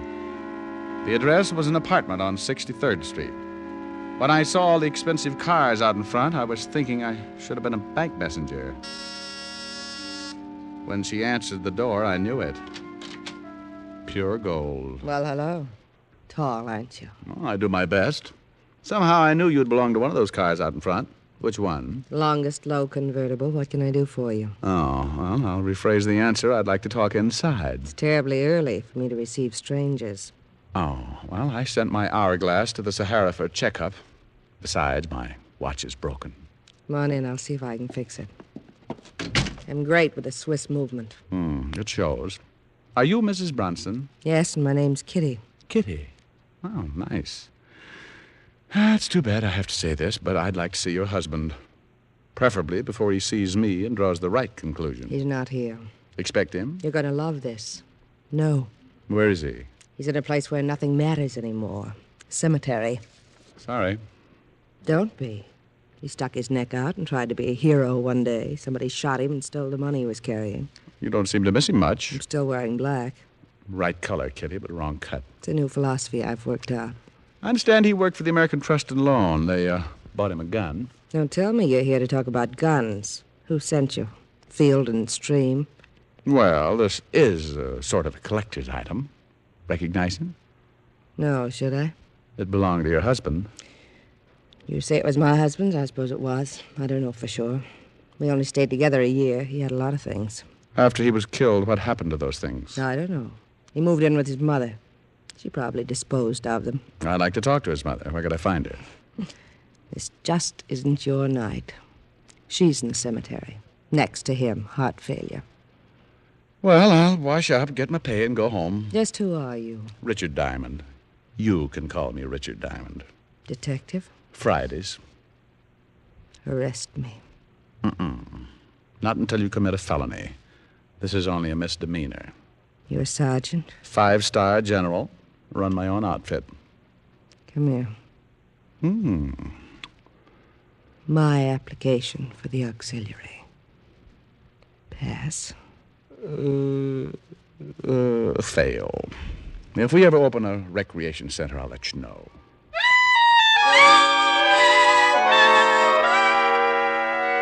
Outside, where things were milder, I lit up a Camel and tried to think of something smart.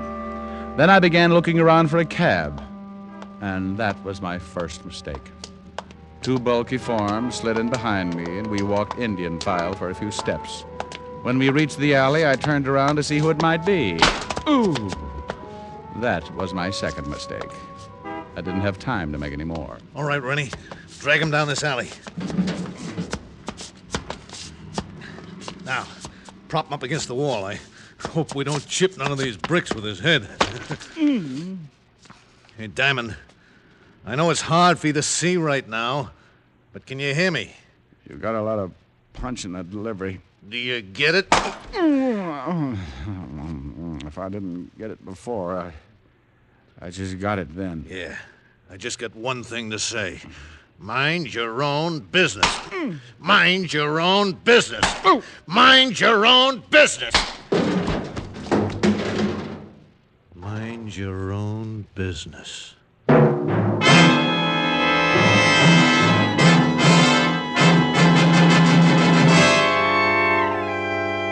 Out of business about 2 punches later. And an ice age later, a yellow cat with one bad eye began licking my face. I guess he thought I was something left over from Toots Shores. When I dissolved back in, I was lying on a soft, white bed in Police Emergency Hospital. Lieutenant Walt Levinson was leaning over me. He looked sad and puzzled, like he was trying to pick a lock with a wet hair.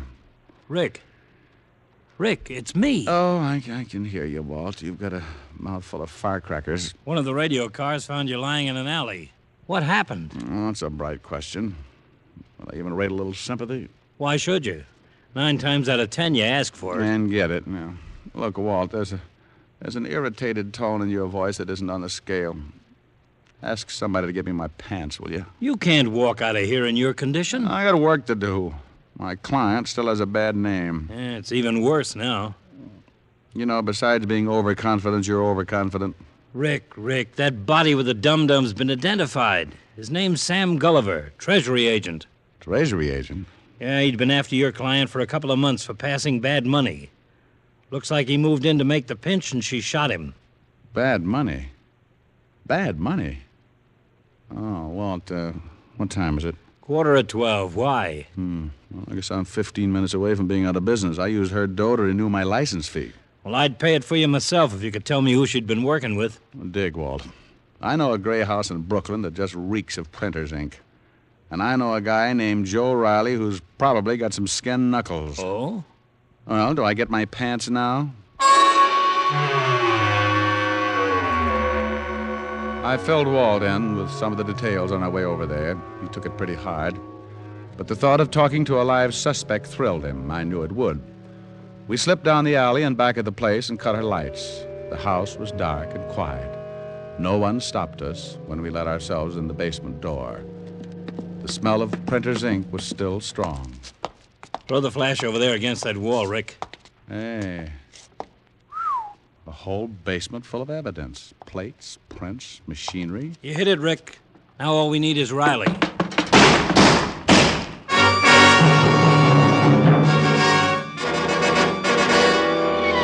Just above us, the whole world began to explode. I took the stairs 3 at a time, Walt right behind me.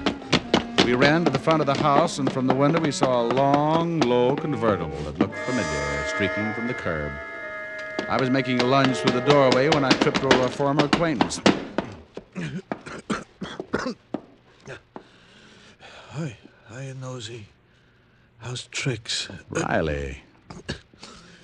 You must be made out of rubber. I thought I bounced you for at least 20 hours so that we could get... I'll get an ambulance, Rick. No hurry, Walt. You wouldn't know the difference. I better get a pickup out on that car we just saw pull away. I bet I find it before you do. Huh? You got a corpse here, Walt. Let me have my fun.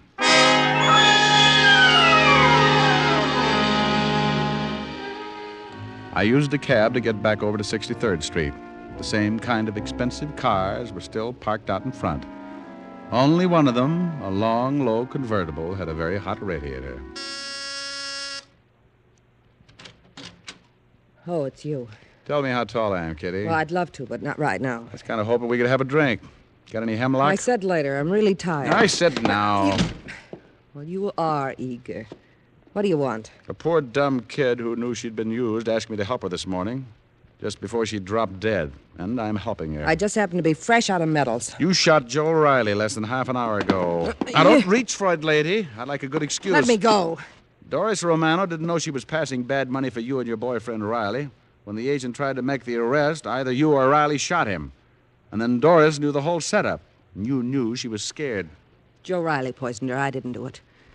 I didn't want him to do it, and he was dumb enough to think it was clever to plant the gun in her purse. But you didn't kill Riley for being so dumb. You had a better reason, Kitty.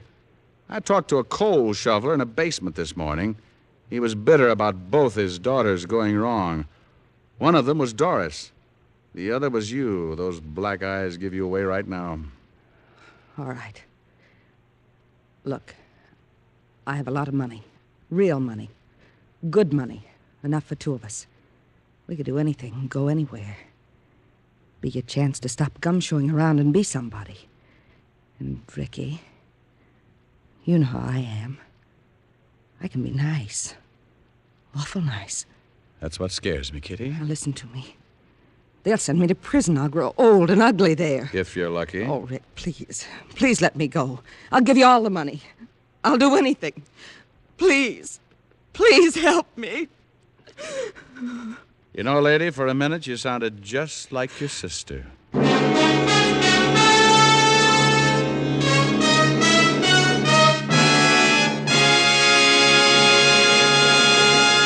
Dick Powell will return in just a minute. In a repeated nationwide survey, doctors in every branch of medicine have been asked this question. What cigarette do you smoke, Doctor? Again, the brand named most was Camel. Yes, according to this repeated nationwide survey, more doctors smoke Camels than any other cigarette. Friends, try Camels and see why so many people say, once a Camel smoker, always a Camel smoker. How mild, how mild, how mild can a cigarette be? Make the Camel 30-day test and you'll see. Smoke Camels and see. Here's Dick Powell with a special message. Thank you. Ladies and gentlemen, any way that we can help make the lives of our hospitalized servicemen and veterans happier is always gratifying. The way the Camel cigarette people have been doing it is with gift cigarettes sent to service hospitals around the country and overseas. This week, the Camels go to Veterans Hospitals, Roanoke, Virginia, and Northport, New York, U.S. Air Force Hospital, Alaskan Air Command, U.S. Naval Hospital, St. Albans, New York. The Camel people have now sent more than 194 million cigarettes to servicemen, servicewomen, and veterans. Now, until next week, enjoy Camels. I always do.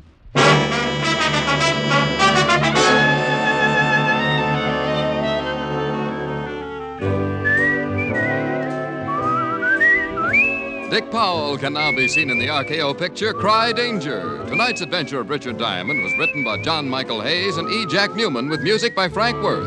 Our director is Helen Mack. Featured in the cast were Virginia Gregg, Wilms Herbert, and Arthur Q. Bryan.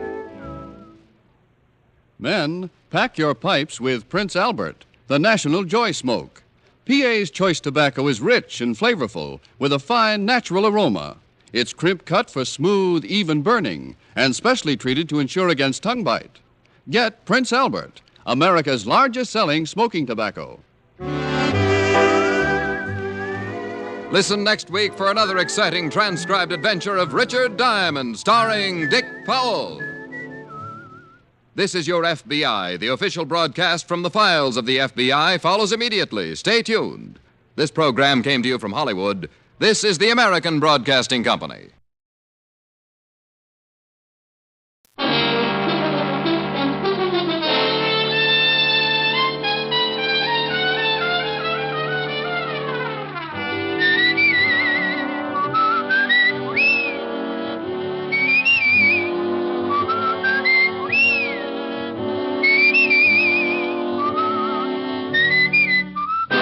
Here's Dick Powell as Richard Diamond, private detective.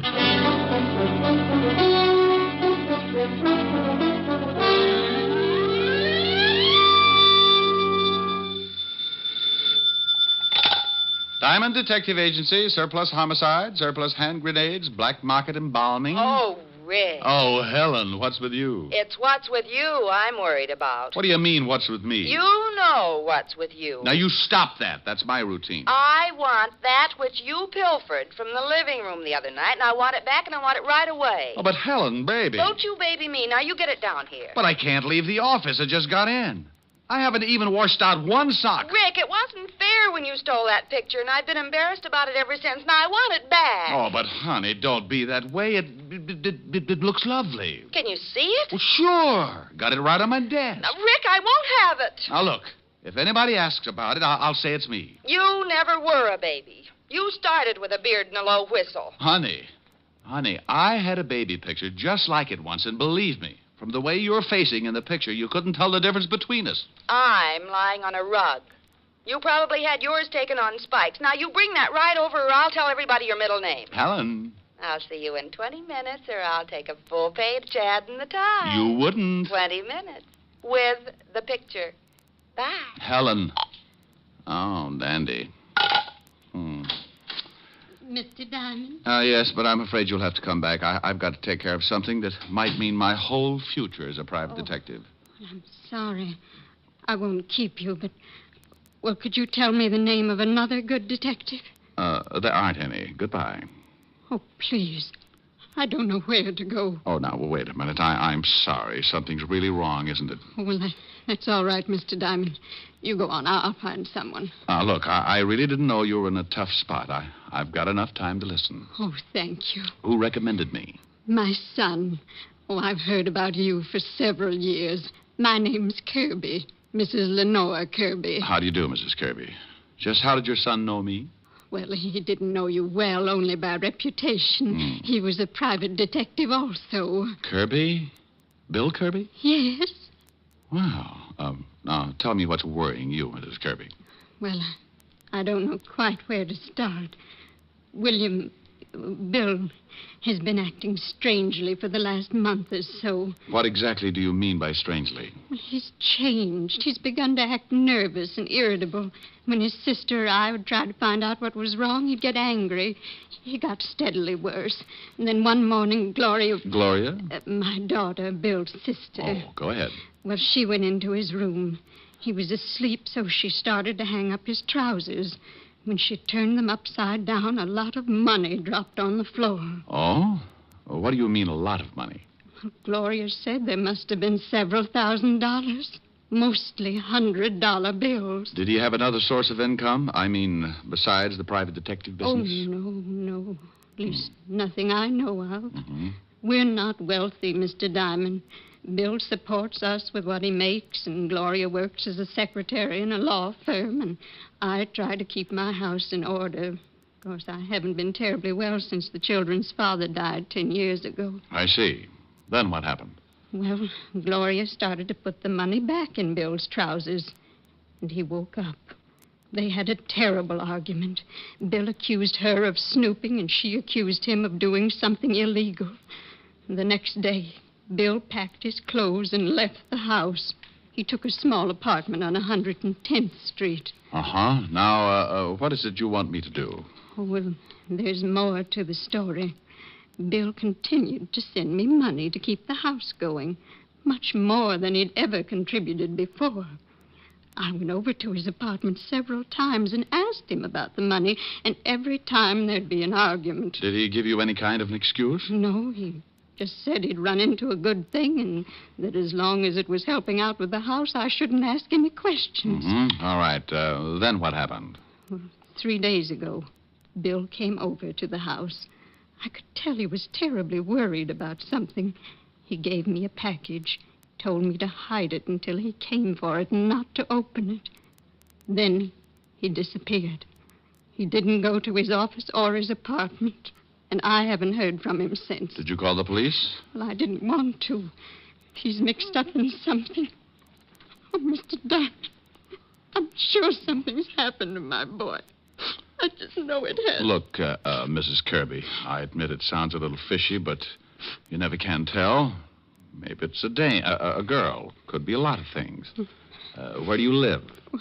984 Amsterdam Avenue. Oh, thank you. Now, you go on home. Take it easy. I'll let you know if anything turns up. All right. I'm sorry I don't usually cry like this. Oh, Mr. Diamond, about your fee. Mrs. Kirby? Yes? Do you cook? Why, yes, I'm considered quite a good cook. Well, if I do anything for your son, I'm a sucker for corned beef and cabbage. Now, go on home, and I'll keep in touch with you. Goodbye, Mr. Diamond. And God bless you. I'm afraid he knows me too well. Goodbye, Mrs. Kirby.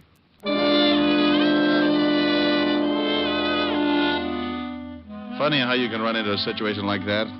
Any other time, it's got to be $100 a day in expenses. But that's because trouble doesn't usually bother me. There's too much of it around, and everybody's a stockholder. Then the little old lady walks in with a bucket full of heartache, and you realize the $100 a day in expenses is only the difference you carry around to make up for that big, cold world outside. I put my merit badge away, grabbed Helen's picture off the desk, and headed for 975 Park Avenue. Well, you're late. I was just going to call the papers, but I wasn't quite sure how you spell your middle name. It's, C-H-O... Here's the picture. Thank you. I didn't know you had a mole in your... Rick. Aren't you coming in? No, I'm not. I'm mad. Won't even let me keep your little old baby picture.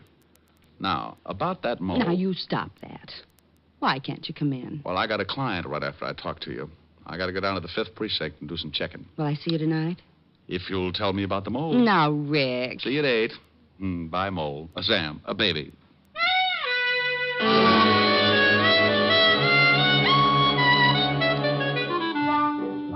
I left Helen and started down Park Avenue. Every private detective must get a license before he can operate, and the police department has to issue it. So I headed for the 5th Precinct Police Station. When I walked in the squad room, I spotted Sergeant Otis looking like he was headed for the elephant's graveyard.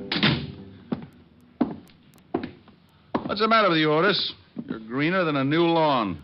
Oh, hello, Shamus. I don't feel so good. No, as a matter of fact, you don't. A little pudgy around the shoulders. Ah, come on, lay off. I tell you, I feel sick. Let's see your tongue. Huh? Oh, Mm-hmm. Well, how's it look? I don't know. But be careful who you show it to. Somebody's liable to think it's poisonous and kill it with a stick. Hello, Walt. Oh, no. Okay, I'm too tired to be scared off today. Who's dead and where? Not today, Walt. And what are you so tired about? We had a killing this morning. I've questioned every suspect in the whole state. Nothing. Who got dead? Maybe you knew him. A Shamus. Kirby? What? Hey, how the devil did you know that? Just a guess. Guess my 38. You know something? I didn't know anything, Walt. Kirby's mother was just at my office. Oh. Yeah, oh. Well, you don't have to get sore. I'm not sore. Just wondering who's going to tell Mrs. Kirby. Otis went over there a little while ago. He saw the sister. The mother wasn't home yet. Oh, that's why he looks so bad. Yeah, I guess so. Wouldn't you? Okay, where's the body? Downstairs. You want to take a look? Not especially. I told his mother I'd do something for him, and right now I don't seem to be able to think of a thing. Get the killer. Help me. Okay, let's go down and take a look.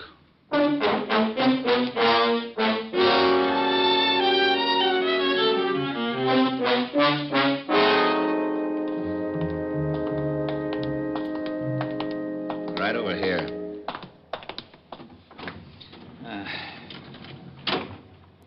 Been in the river. Yeah. Put 4 slugs in him first, though. What kind of a gun? 12-gauge shotgun. Used a deer load. Anything on him? Just the usual identification. Okay, let's put him back. I don't know why he got knocked off. No motive, no nothing. The mother has quite a story. Yeah? She told me your son... Hey, Lieutenant! Lieutenant! Oh, no. Yeah? And here comes Malicious. Hey, we just got a call. Kirby's mother and sister just got beat up. Something awful. What? Come on, Walt. Oh, this is crazy. First the son gets it for no apparent reason, then the rest of the family get beat up. I think I can tell you why the mother and sister got beat up. Yeah, why? Probably the package Kirby left with his mother. What package? I'll tell you about it on the way over in the car. Okay, Otis, okay. Come on, step on it. Lieutenant. Yeah. This time you can use the siren. Oh, boy.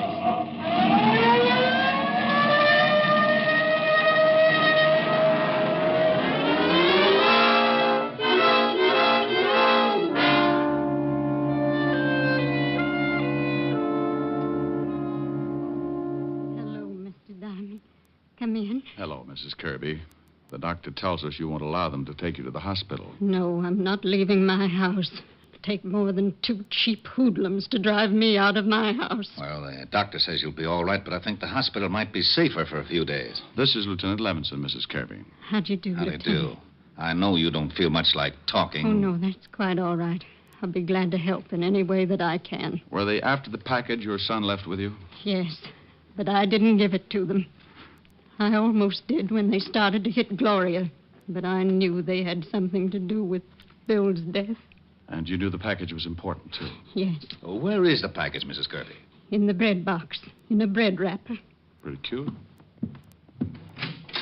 Otis, Yeah, Lieutenant? go in the kitchen and bring me the loaf of bread in the bread box. You want some sardines, too? Otis, just the bread. Please? Oh, okay. Mrs. Kirby, the 2 men who came here, do you think you could identify them? Oh, yes, it would be hard to forget them. You're sure you don't have any idea what kind of trouble your son was in? No. Here's the bread, Lieutenant. Yeah. Well, I'll won't be. Hey, it's a shoe. Is this one of your son's shoes, Mrs. Kirby? No. He wears a much smaller size. No, that isn't his shoe. I don't get this. Nothing in it, just a shoe. A big one. What size is it? Hey. What's the matter? Well, the shoe size on the inside. It says 6B and then 5 numbers after it. Well, if that's a 6B, Otis wears matchboxes. Oh, yeah? Otis. Oh, okay. I don't understand. Why would Bill leave a shoe and act like it was so important? Because it probably was very important. You think these numbers? Could be. Let's see. Well, if these numbers do mean anything, it sure isn't going to be easy finding out. Here's something, Walt. Yeah? Mm-hmm. Shoe's got new heels on it. It's been half soled. Otis. Yeah, Lieutenant. Take the shoe down at the station. Give it to the lab. See what they can find out. And then get the boys out and check every shoe repair shop in the city. I want to know where the shoe was half sold. Okay. Mrs. Kirby, you're sure you can't think of a thing that might give us a tip about your son? No, nothing, Mr. Diamond. Rick, I'm going down to the station. Find out about that shoe. And then I'll send our rogues gallery over so Mrs. Kirby can try and pick out the 2 guys who worked her over. Oh, check with me if you find out anything, will you? Right, Walt. Mr. Diamond, there's no reason for you to go on with this case. My son's dead. You can't help him now. I'm sure your business is very important. Mrs. Kirby, I said I'd do something for your son. Well, I was a little late. Now I'm going to do something for me. There's a killer loose, and 2 slobs who beat up women. I'm a little unhappy, Mrs. Kirby, so I've got to square this beef the only way I know how. First, I'd like to talk to your daughter.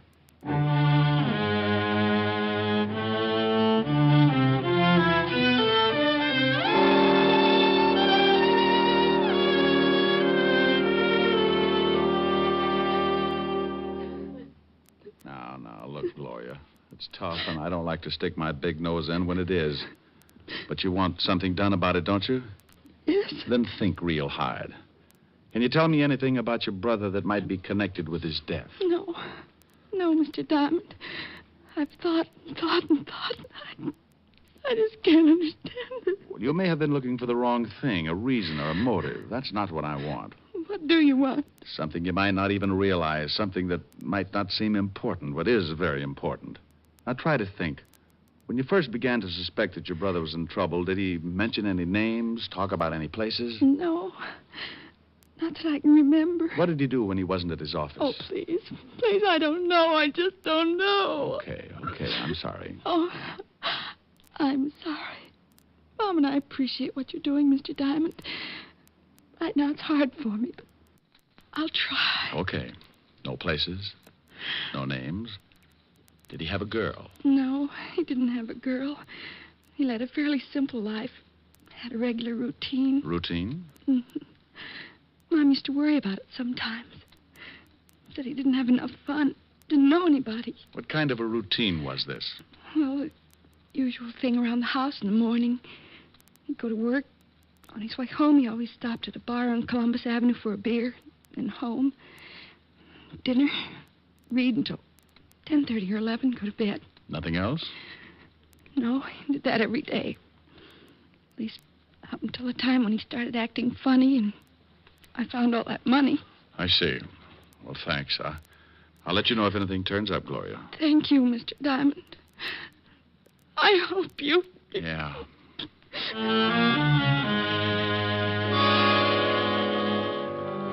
I left the Kirby house and walked out on the street. It was getting near 6 o'clock and a light breeze was blowing the night in. It was turning cold, so I flipped my collar up and started for Columbus Avenue and the bar that Bill Kirby used to stop in for a beer. I turned on 88th Street, picked up speed to shake the chill out of my ankles. Hey, you. Yeah? You Diamond? So what? So where's this shoe? Oh, you're going to find it harder working me over than a couple of women. Working you over, maybe, yeah. Killing you? Everybody dies easy. Give me the shoe. Where's your friend? Move in this alley. I'll give you an introduction. I'm busy. You're going to be busy getting dead if you don't get in the alley. I got my gun in my pocket. I bet you shrink 4 feet when you aren't carrying it. What? Okay. Did you get him? Yeah. But it don't look like he's got the shoe on him. Yeah, but he knows where it is. Tell me, boys, is it fun beating up women? More fun beating up those gumshoes. Ain't it, Danny? Sure. You want to tell us where the shoe is, Shamus? Right now, it should be in the police lab. Hey, Danny, You think the scops really took it out of the house? I don't know. I couldn't see.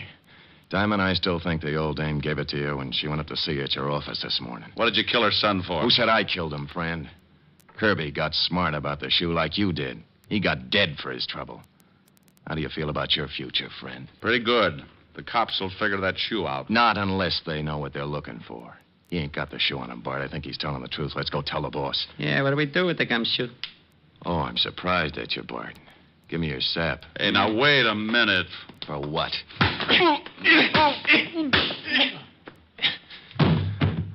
Okay. You gonna knock him off? I get a salary for killing. The boss ain't paying me to knock this guy off. I want to save him in case he thinks I should later on. Let's go. It isn't easy coming out of a fast beating. When the guy works you over slow, you don't go to sleep right away. Not until he wants you to anyway. Then he taps you with a good one, and that's it.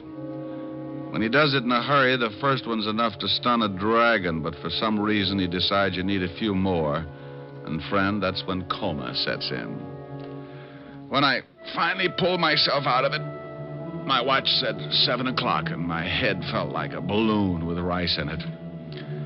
I finally came around to a reasonable way of thinking and headed for the bar on Columbus Avenue. Yes, sir? Holy Ike. Give me anything with nerves in it and tell me where your phone is. Sure. You're a mess. Yeah, I know. Been advertising a popular cigarette. Been stepping out of thousands of store windows all over the country. Now, where's your phone? Right over there, the end of the bar. Hey, you want I should put some plasma in this drink? Oh, that was a Jim dandy.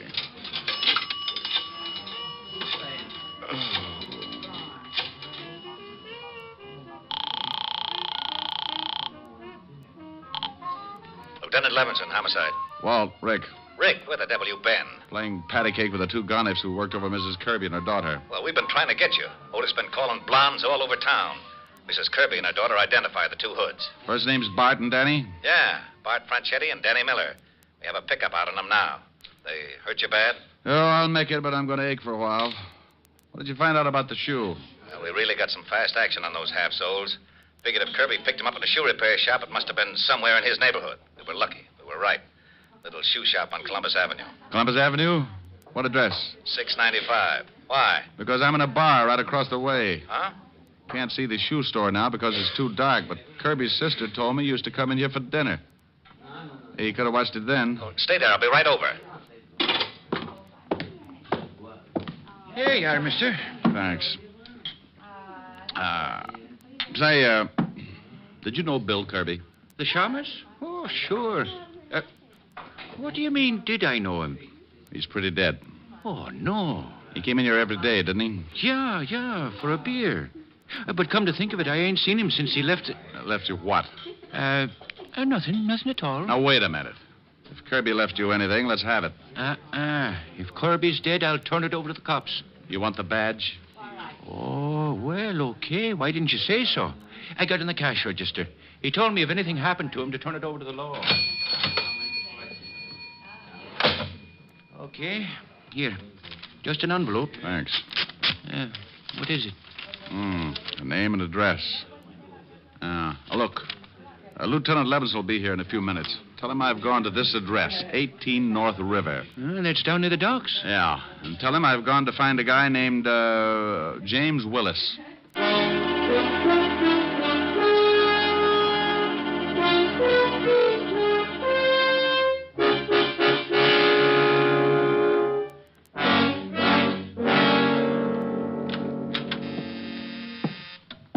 Continental Shipping. Mr. Lund, one moment, please. Continental Shipping. Mr. Willis, who's calling? One moment, please. Honey, is Mr. Willis in? Yes. But the emergency hospital's on the second floor. I always go around this way. It makes people notice me. Which is Mr. Willis's office, dear? Right over there, but I'm afraid you can't... Here's the badge, baby. Oh, And don't ring him. yes, sir.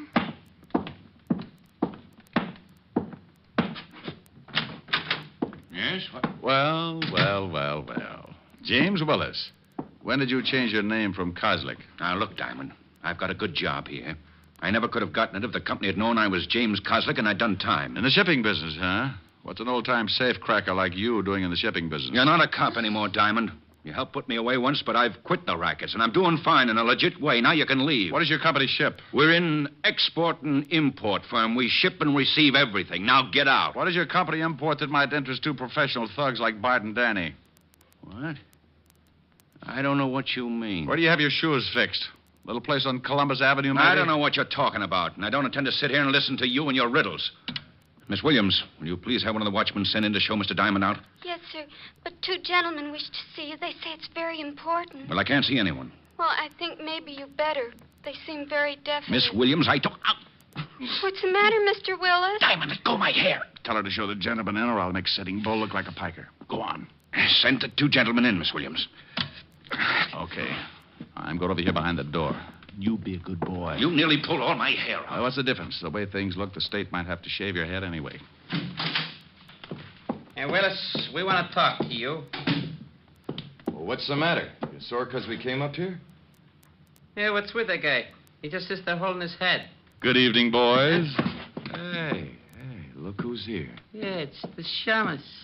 Doesn't he look pretty? You fools, you two blundering fools. Now, wait a minute. If you're worried about Diamond, we'll take care of him. I told you I could never be seen with you. You know how we're all watched when the gold shipments come in? Oh, that's it. That's what the shoe was all about. Yeah, you're a smart one. Shut up. I've got to think. You got the confidential shipping report and put it in that shoe in some kind of code so it could be picked up. Then your dear little boys were going to try to hijack the gold. Well. Want me to shut him up? No, are you crazy? That secretary saw him come in. Take him out the same way. I'm going to be stubborn. Yeah? Oh, okay. Isn't it silly what a little 38 can do? Let's go. All right, but look, as long as I'm probably going to end up in the river, would you mind telling me one thing? Yes, I do. No, that's swell. That's really swell. Kirby recognized you going into that shoe store. He remembered you had a record, so he probably tailed you. Found out where you worked and went back to take a look at that shoe. He found the same thing wrong that I did. The numbers weren't his shoe size, and he probably thought it was crazy when you left only one shoe. So he took the shoe. You always were a pretty smart cop, Diamond. Danny. Yeah, boss. Before you kill the smart cop, pull his hair out. Pull his hair out? By the roots. Now take him out of here. Was Kirby blackmailing you, Willis? Yes. Being stupid, he didn't know what the shoe was for, but he knew it was worth something. Now, please, Danny, get Mr. IQ through that door. Move. Okay. I'm looking for Mr. Willis, Ho. Yeah, what's funny, shamus? You boys are in for a big surprise. Oh, Mr. Willis must be free. Here they come now. Just keep walking, Shamus. Nothing's wrong. Oh, are you gentlemen through with Mr. Willis? Yeah, Fatso, go on in. He'll see you. Thank you. Let's go, Shamus. Oh, one more thing. Yeah, now what? Duck, Rick! Thanks, Walt. And you take it easy, Bart. I ain't going from the gun. I ain't doing nothing. Please, don't shoot. Walt, James Willis is really James Coslick. I'm going in after him. Well, here, Cat, you'll need a gun. Is he in there? Out the window. I went over to the window fast and spotted my man just dropping down off the fire escape.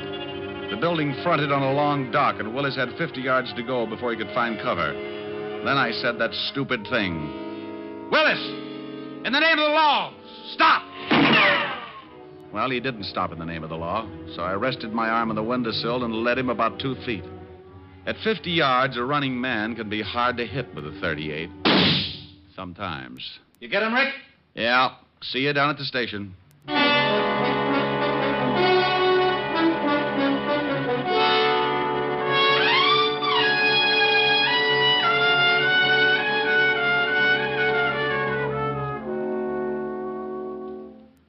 How do you like it, Rick? No cream. 12 lumps. All right.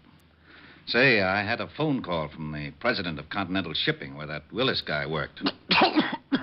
Oh, what do you make this coffee out of? Gunpowder? He says there's always been a standing reward of $1,000 for the apprehension of any person attempting to rob their shipment. Uh-huh. Hey, Diamond, Miss Asher phoned. She wants you should call. Thanks, Otis. Thanks. What's wrong with you? You heard him, Otis. He said thanks. Okay. He must be sick. More coffee, Rick? Yeah, I'll have another cup. Hello? Hi, honey. Rick, where are you? I thought you were coming over. Well, baby, I've got to stop by and see a nice old lady named Kirby. Her son got killed. Oh, I'm sorry. Will I see you later? No, I don't think so, honey. I'm a little tired. All right, Rick. Well, don't sound too unhappy. I'll see you tomorrow night. Well, all right. But you always sing to me, and I wanted you to sing tonight. Well, I haven't gotten any letters from the apartment building next door yet, so I'm going to lay off 1 week and see if the tenants miss the singing. All right, Rick. I'll see you tomorrow night. Goodbye, baby. Bye, Rick. Well, I think I'd better get over to Mrs. Kirby's, Walt. Oh, don't you want your coffee? Yeah, give it to Otis. What are you going to tell Mrs. Kirby? I mean about her son and the blackmail. Well, what are you going to tell Continental Shipping? Well, you caught him. You get the 1,000. Oh, Mrs. Kirby's pretty broke. Uh-huh. Kirby was the one who really spotted the play. Yeah, but if I say anything about the blackmail. What blackmail? Huh? Oh, yeah. Yeah, come to think of it, that was another case, wasn't it? See you later, Walt. Rick. Yeah? Oh, nothing. Be a good boy.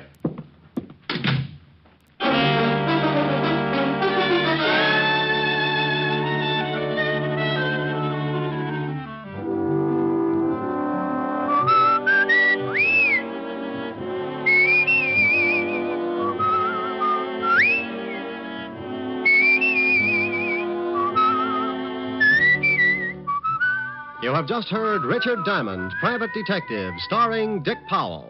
Helen was played by Virginia Gregg, Lieutenant Levinson by Ed Begley. Also in our cast were Wilms Herbert, Stephen Dunn, Peggy Weber, and William Johnstone. Music was under the direction of Frank Worth. Richard Diamond is written by Blake Edwards and directed by Richard Sandell. Dick Powell soon will be seen in the screen version of the best-selling novel, Mrs. Mike. Now, this is Eddie King inviting you to be with us again at the same time next week when we will again bring you Dick Powell as Richard Diamond, Private Detective.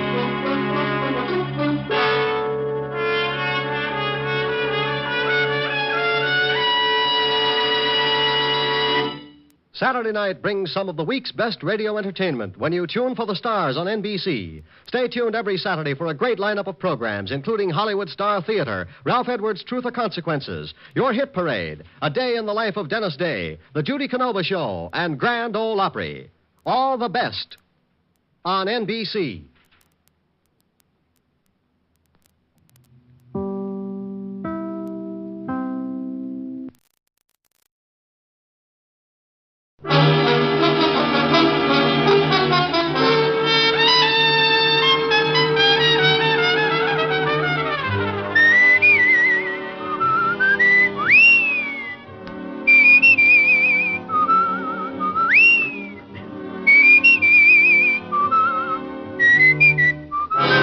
National Broadcasting Company presents Dick Powell as Richard Diamond, Private Detective.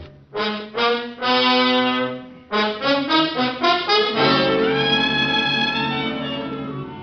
right, Shamus, hand it over. Let's have it. Have what? I ain't got time to play games.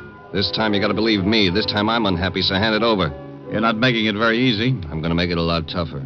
How much tougher can things get? You'd be surprised. I've waited a long time for this.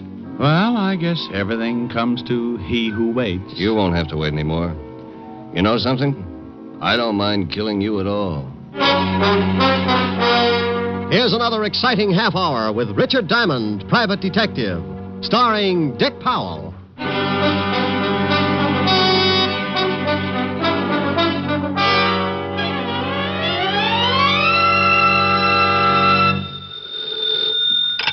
Diamond Detective Agency, homicide made easy. With us, it's the corpse that counts. Oh, I just don't think I'll ever get used to it. Hi, Helen. Hi. What are you doing? Right now, nothing. But I've been considering a few push-ups or something just to keep my heart going. I've been sitting behind this desk so long my blood doesn't circulate anymore. It just lies around in puddles. Oh, Rick. Morning, Mr. Diamond. Oh, hold it a second, honey. Morning, Phil. Who's Phil? The postman. Oh. Special delivery for you. Return receipt on it. Here, sign right here. Sure. Okay, there you are, Phil. Okay. See you later, Mr. Diamond. Yeah. Rick? Yeah, yes, dear? Well, what is it? What does the postman want? Well, wanted to give me a letter. Oh? Special delivery. From the City Hall. Oh, must be important. What does it say? Let's see. It says, Mr. Richard Diamond, address, so on and so forth. Here. Dear sir, you are hereby notified that under the laws of this state, you can be called. Oh, for Pete's sake. Well, what's the matter? Of all the rotten... Oh, stop making noises and tell me what's wrong. You know what this stupid letter is about?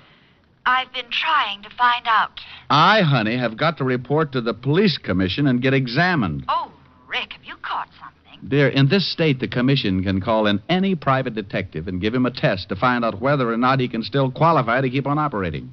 You mean they give you a test like in school? You're darn right. Oh, and it says here I've got to appear today. Well, what if you don't? Well, I lose the bond I had to post when I took out my license. Oh, Rick, you better get right down there. Oh, and here's something else that's real cute. Guess where I have to take the test? Walt's precinct. Has to be. Yeah, aren't they the little devils? Report to Lieutenant Walter Levinson, 5th Precinct, homicide. What time, Rick? Time? 10 minutes ago. Oh, bye, Rick. It was 10 after 11 when I hung up on Helen. It was 12 after when I hit the street. The 5th Precinct was a good 10 blocks away, and I was bounding into the squad room by 11:18. Needless to say, it put a horrible strain on several unused ligaments. 4 or 5 boys in my charming profession were there ahead of me. Well, boys, it looks like the commission's serious this time. When they start dragging in their pets, namely one Richard Diamond, you can bet the heads are going to start rolling. What if the heads do start rolling, Romero? You got a spare? That's very... Hey, Shamus, you're late. Well, Sergeant Otis, do you need a shave, or you've been sleeping with your head on a porcupine? I ain't got no time for your crummy jokes, Diamond. Take a seat and wait your turn. Thank you, Otis. By the by, you're the last on the list. That figured. Yeah, take a seat, Diamond. Last on the list, huh? Looks like you don't swing as much weight as you thought you did. At least now I can understand the reason for this examination. Oh, you can, huh? Sure. Guys like you, Romero, would make it necessary to clean up any organization. Oh, I take it you don't think I'm a credit to the profession, huh, Diamond? Take it any way you like, but stick with the first guess. Oh, what's the matter, Rick? Maybe I'm taking some of your business away, huh? Look, Romero, the kind of business you handle would keep me buying too much disinfectant. And as long as you're asking what's wrong, I'll tell you 2 things. Yeah? You're a lousy detective, and you'd burn your grandmother if there was enough money in it. Oh, okay, what's the second beef, Ricky? You just said it. You want to talk to me, it's Mr. Diamond. You slip again, and I'll put your jaw in a position so you won't forget. Is that right? Oh, get out of my way, Romero. Oh, sure, Mr. Diamond. Hey, Rick, can I see you a minute? Yeah, by all means, see your friends and have a good talk about me. What is it, Alan? I just thought you might be more comfortable over here. I would have called you sooner. I was kind of hoping you might lay one on Romero. Oh, I'd love to bust his face up. There's just no excuse for him. Okay, so we all got our bonds to worry about. Relax, you got a long wait.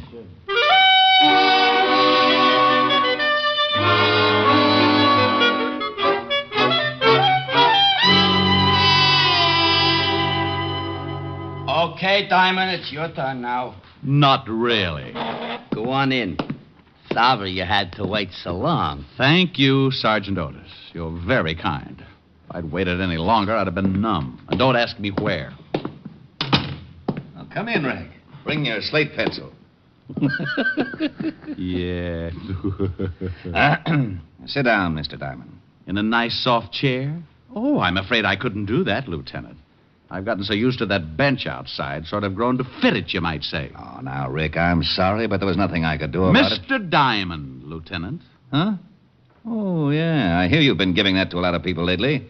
Otis tells me you and Pat Romero had some kind of discussion along those lines. Why doesn't the government stick Otis out on the beach somewhere and use him for radar? Let him look for flying saucers. Rick, there's no sense in acting like a child. The name is Diamond. Since when? Since 2 hours of solid sitting, Lieutenant. Okay, Mr. Diamond. Unfortunately, the commission set this thing up, Mr. Diamond. I had nothing to do with it, Mr. Diamond. As for your waiting, there's enough hard feelings about your relations with this department. If I put you at the head of the list, Mr. Diamond... shut up. Lieutenant. Lieutenant, Mr. Diamond. Mr. Diamond. That's better. It certainly is. Here's the first half of the examination paper. You'll get the second half later. Write the answers to these questions. How long have I got? Take your time. Still mad? Yeah. Oh. So for the next 30 minutes, I wrote. I wrote and Walt stewed. It was something I could always count on with Walt, and being my best friend, he never had been able to get used to it. I looked up and caught him a couple of times, looking out of the corner of his eye to make sure I was getting them right. Don't misunderstand, Walt would never give me the answers.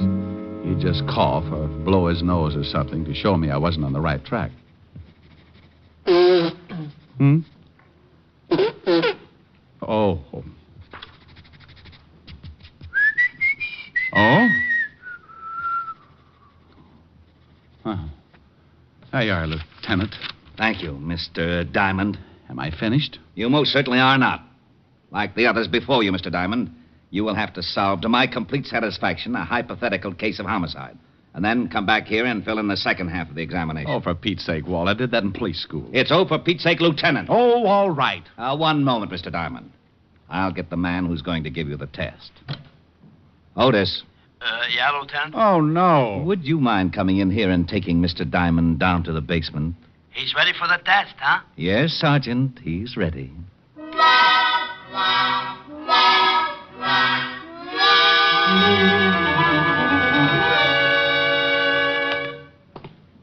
Now, there's a dummy in that room there, Diamond. You sure leave yourself wide open, Otis. Thanks.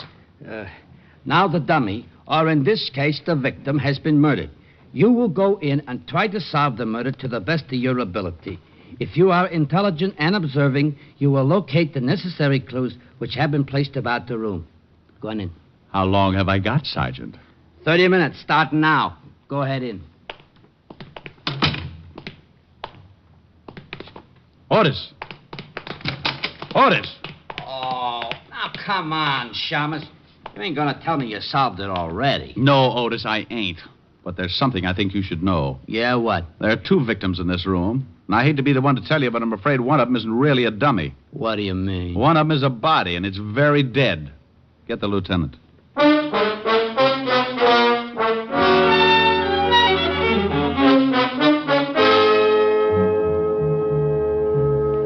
Well, there you are, Walt.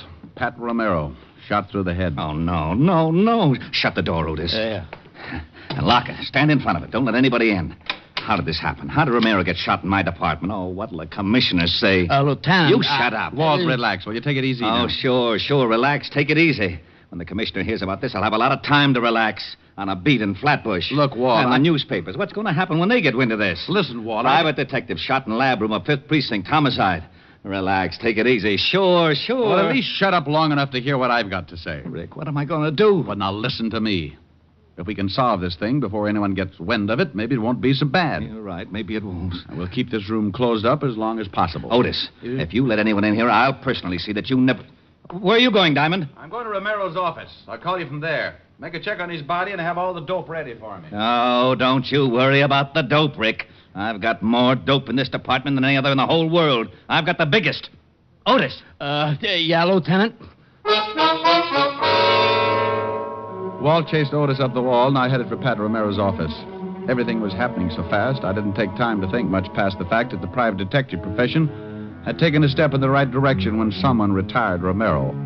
But Walt was in a spot, and someone had broken the law, so it looked like it was up to me to try and tie things together.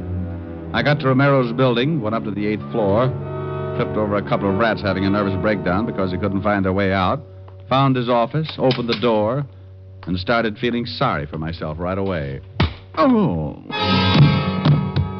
I never saw him. All I remember is something black and shiny in front of my face just as I hit the floor. When I tried to take a better look, the bright, shiny something kissed me right in the mouth, and I went to sleep the hard way. When I finally came around, it was like trying to tiptoe through an acre of beach balls. I stumbled a couple of times, spit out a little blood. Very little, because the way I felt, there couldn't have been too much left. When I finally got around to a normal way of thinking, I perceived 2 things. It was still daytime, and the office of one Mr. Pat Romero, deceased, was a wreck.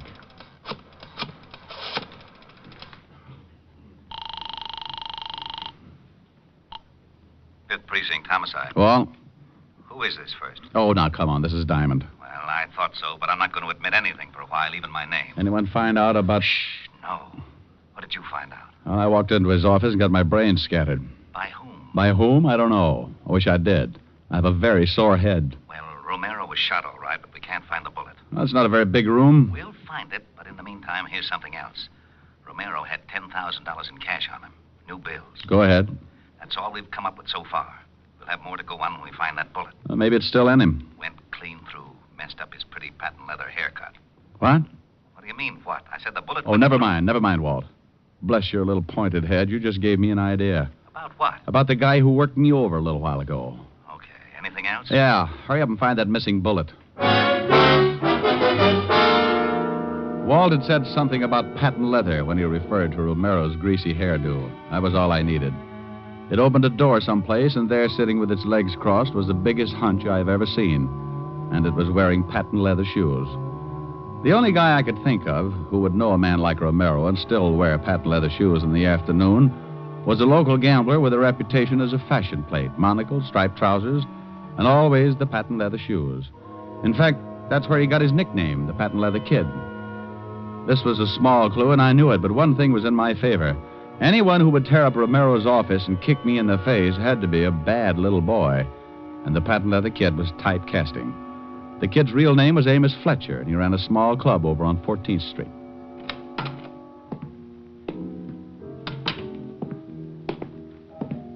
Oh, I'm sorry, my friend, but the...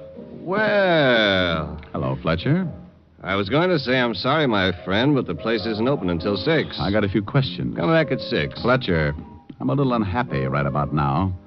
You answer the questions like a good boy, or I'll kick you all over the place. You mind if I call a few of my boys to watch? If you like.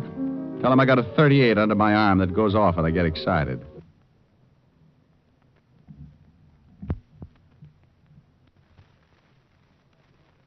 Got a few questions. Come back at 6. Fletcher, I'm a little unhappy right about now.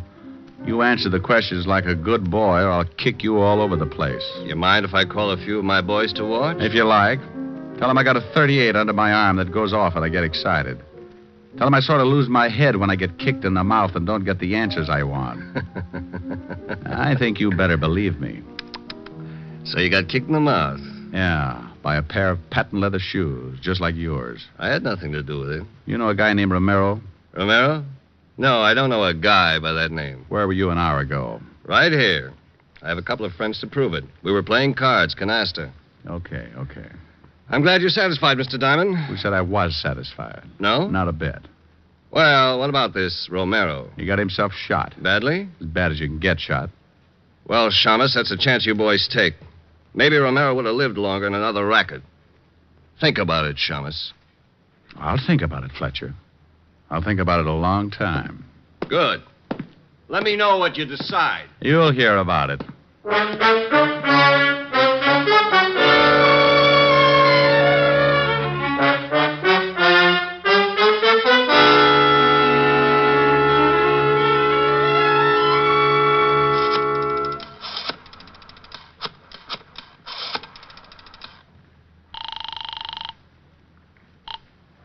Homicide, 5th Precinct. Walt, check and find out where Amos Fletcher does his banking.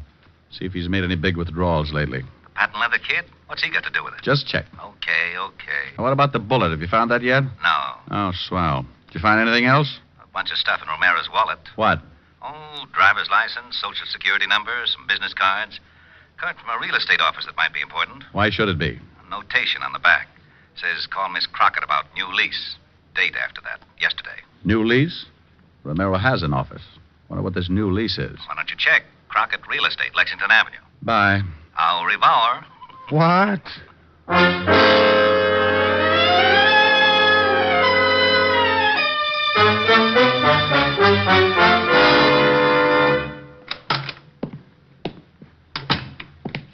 Something I could... Well. Good afternoon. Ain't it though? Dull as can be before you rolled them gorgeous shoulders through that door. Sit down, Sonny. Relax. Have yourself a drink. No thanks. A little early in the day for me. A little early. Well, you'll excuse me, won't you, Sonny? If it gets any later, my stomach's liable to rust.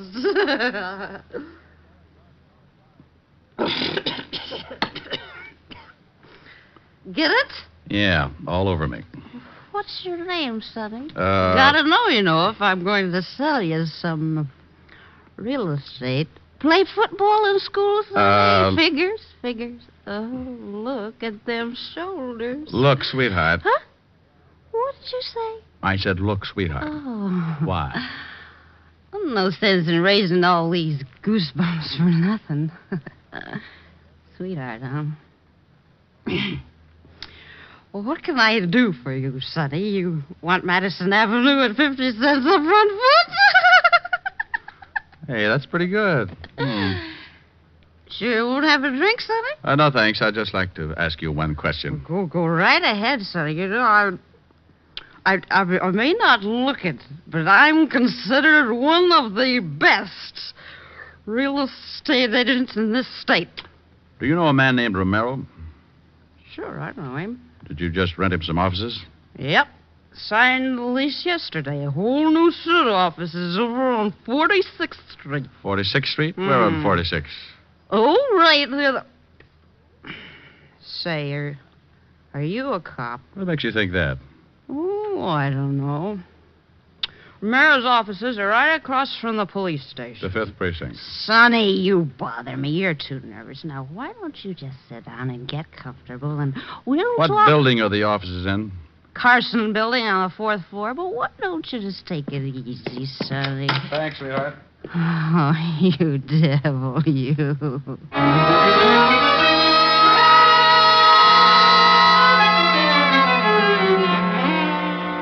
Now, look, Rick, we know Romero was shot in this room while he was either sitting or kneeling. Because the bullet entered his head at a high angle. Yeah. I think he was shot with a rifle, Walt. A rifle? Yeah, from across the street. Romero rented some new offices in the Carson building, directly opposite this building. I just saw them. Somebody tore those apart, too. Well, I checked on Amos Fletcher. Does his banking at the National. Made a withdrawal this morning, $10,000 in new bills. Who is it? Otis. Come on in. Has the Shama solved it yet, Lieutenant? Walt, come here. Yeah? Now, look, 4th floor. Carson building, right over there. See the open window?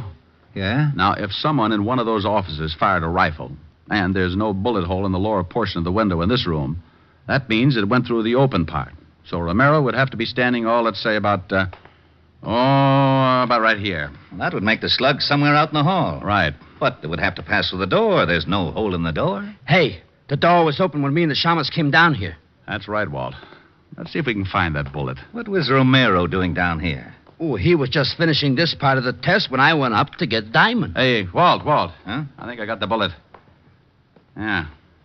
Under the rug? Yeah, you'll have to pry it out. It's in the floor pretty deep. Okay. Who did we go after? Amos Fletcher? That's right. What's your proof? Not much. It's all a guess. You know what kind of a guy Romero was. Yeah, the worst. Well, let's see. Romero had $10,000 in his pocket. Fletcher took out $10,000 this morning. Sounds like blackmail. Could be. Somebody was tearing Romero's old office apart looking for something when I broke in on him. And got a patent leather shoe in the face for my trouble. That isn't very much to go on. Well, how about this? I asked Fletcher if he knew Romero. He said no. But as I left, he mentioned that Romero probably got killed because, like myself, he was in the wrong racket. How did he know that? Well, it's still not enough to convict him. Would a confession do it, Grouchy? You know darn good and well a confession is the only thing that would do it. That or find the murder weapon and prove it belongs to Fletcher. No, you're so technical. Okay, I'm going back to the office. Give me about 10 minutes and have Otis call Fletcher. Oh? Have Otis call Fletcher? Oh, not as Sergeant Otis. Just have him call and give Fletcher a friendly tip.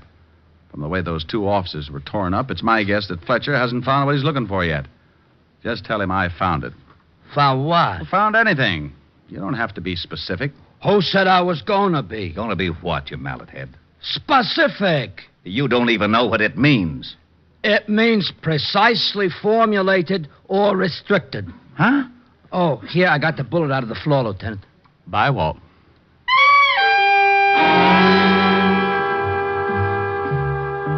I left the precinct and headed back for Broadway in my office on the corner of 53rd. I knew that Amos Fletcher, the patent leather kid, was the boy we wanted. But whether or not he'd fall for the gag was a matter of luck. Luck is a big part of my business. So I went to my office and sat down behind my desk to wait. In case Amos Fletcher showed up, I wanted to be sure to be able to hold up my end of the conversation. So I took out my .38 and put it across my knees. Diamond Detective Agency. If you've slaughtered a dozen, no difference to me. 1 or 50, it's the same old fee. What kind of a remark is that, Shamus? What kind of remark did it sound like, Sergeant? I ain't got time to answer that. I called Fletcher. Good. What did you tell him? Well, I was pretty good, as a matter of fact. I disguised my voice like this, and I says, Amos Fletcher, and he says, yeah. So I says, just a little tip I thought you might want to know about. Richard Diamond has got that which you has been looking for. He found it in Romero's new offices. How was that, Shamus? Brilliant change of voice. You think it'll work? Put down the phone. You hear me, Shamus? You think it'll work? Hang it up. Hey, Diamond! Oh, that's better. All right, Shamus, let's have it. Have what? I haven't got time to play games. This time you've got to believe me. This time I'm unhappy, so hand it over. You're making it pretty tough, Fletcher. I'm going to make it a lot tougher. Oh. Oh, now, isn't that a pretty big gun to be carrying around? It's a little big, sure, but it does everything I want it to. Mm-hmm. A German Schmeischer, isn't it? That's right. Put a stock on it, and you could shoot it like a rifle. I'm going to count 3, and then I'm just going to shoot it. Now, why don't you be smart and give me the stuff? Let it ring. Well, it might be a paying client. It might. Let it ring. You shot Pat Romero from his new offices across the street from the 5th Precinct, didn't you, Fletcher? Is that what you say? Yeah. What was he doing, blackmailing you? You gave him $10,000 sometime today. You know, you're talking yourself right into a long box. Why did you shoot him in a police station? I paid him the $10,000, and he handed me the stuff, and I thought it was a McCoy. I went back to my office and started checking through this stuff. That phone's gonna bother me! There. You checked the stuff back in your office, and you found out it was phony. You got worried, went back to Romero's offices. He wasn't there. He was across the street in the 5th Precinct. You spotted him through the window and shot him. That's right, Shamus. I saw him talking to a cop and figured he might be spilling his guts. I waited until the cop left, and I nailed him. Now, give me the stuff. You'll have to believe me, Fletcher. I haven't got it. Don't give me that. I got a tip. Sure you did. That was Sergeant Otis from Homicide. You're crazy. Am I? He said, just a little tip I thought maybe you might want to know about. Richard Diamond has got that which you has been looking for. What did Romero have on you? Some records. You know something, Diamond? I don't mind killing you at all. Drop it, Fletcher. What? Wait. I got Walt. Fletcher. How is he, Walt? Pretty bad. I didn't know you had a gun, Rick. Neither did Fletcher. Diamond, Yeah? phone for a doctor. Hurry. I'll do it, Rick. Hey, who tore this phone out of the wall? Fletcher got tired of hearing it ring.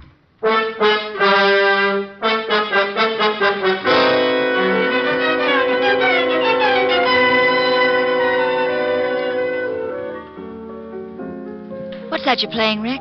Oh, it's an old thing. Oh. Yes. Hello, Helen. This is Walt. Yes, Walt, he's right here. Thanks, Dan. Hello, Walt. Rick, we found the stuff Romero was blackmailing Fletcher with in a safety deposit box. A bunch of books that exposed one of Fletcher's old rackets, enough to send him away for life. Well, bully for you. Oh, and something else. You better get down here right away. What for? You didn't finish your test. You don't want to flunk it, do you? What? You got the first part all right. The hypothetical part I can cover for you. But you didn't do anything on the last part of the written examination. Now, you listen to me, Fatty. Fatty? The fattest. I've chased my head off solving a case and getting your big feet... Big feet? Big feet out of trouble. I've gotten shot at, insulted, kicked in the face. Well, those things... I don't want to hear any more of your lame-brained excuses. You just fix it up for me, and I'm going to go in and drop a few subtle hints to the commissioner about his nasty old lieutenant. You wouldn't. Oh, but I would. Will you... What did you say? Oh, what am I going to do? What am I going to do? Take the test for me. Fill out the answers yourself. Cheat. Cheat? Cheat! But... Oh, that's what you always say. Now, what were we talking about? Oh, honey, you were asking me about this little old song. Pretty. What is it? Oh, well, give a listen. Oh, how I miss you tonight. Miss you when lights are low. Oh, how I need you tonight. More than you'll ever know. Each moment, though we're apart, you're never out of my heart. But I'd rather be lonely and wait for you only. Oh, pal, how I miss you tonight. Okay? Oh, it's very pretty. Shall I? Might as well. Yes. May I please speak to Mr. Diamond? Oh, my goodness, Rick. What? Yes, but look out. Oh, all right. Hello. You passed, Mr. Diamond, 99 out of 100. 99 out of 100, Which one did I miss? The last one. I knew you wouldn't care, so I let Otis fill it in for you. No. Yes, the commissioner wants to see you tomorrow morning. Why? What was the question? To what department does the cleanup squad belong? Well, what did Otis write for an answer? The Department of Sanitation. Tomorrow at 11, Rick. Au revoir.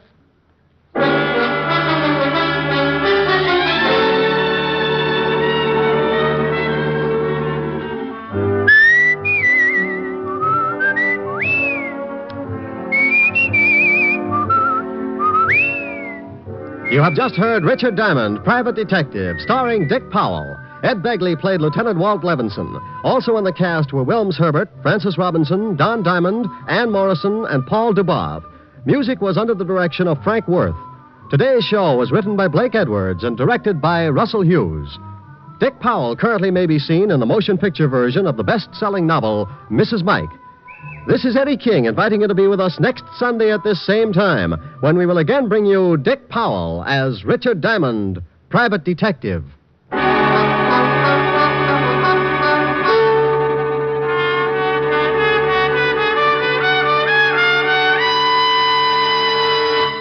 What's on NBC today? One of the finest programs in NBC's Sunday lineup of stellar entertainment is Theater Guild on the Air. Later today, be sure to hear Richard Widmark and Teresa Wright in the romantic comedy There's Always Juliet. That's Richard Widmark and Teresa Wright on Theater Guild on the Air today on this NBC station. Next, hear James Melton and Harvest of Stars on NBC.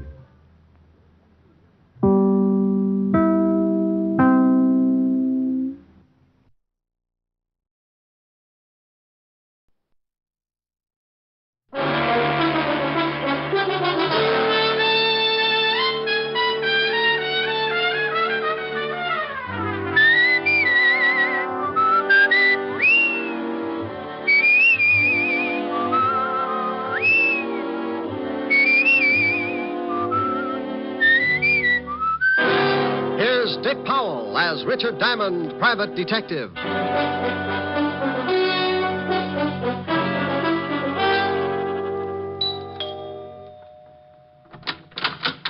Oh, good evening, Mr. Diamond. Evening, Francis. You look like you're going out. Yes, sir. Miss Asher wants me to go down to the delicatessen for some cold cuts. Oh, where is Miss Asher? In the study, sir. Well, I'll see you later, Francis. Why don't you bring back some roll mop? Roll mop, sir? Herring with the bends. Very toothy. Yes, sir. Ollie, ollie, oxen free. Rick.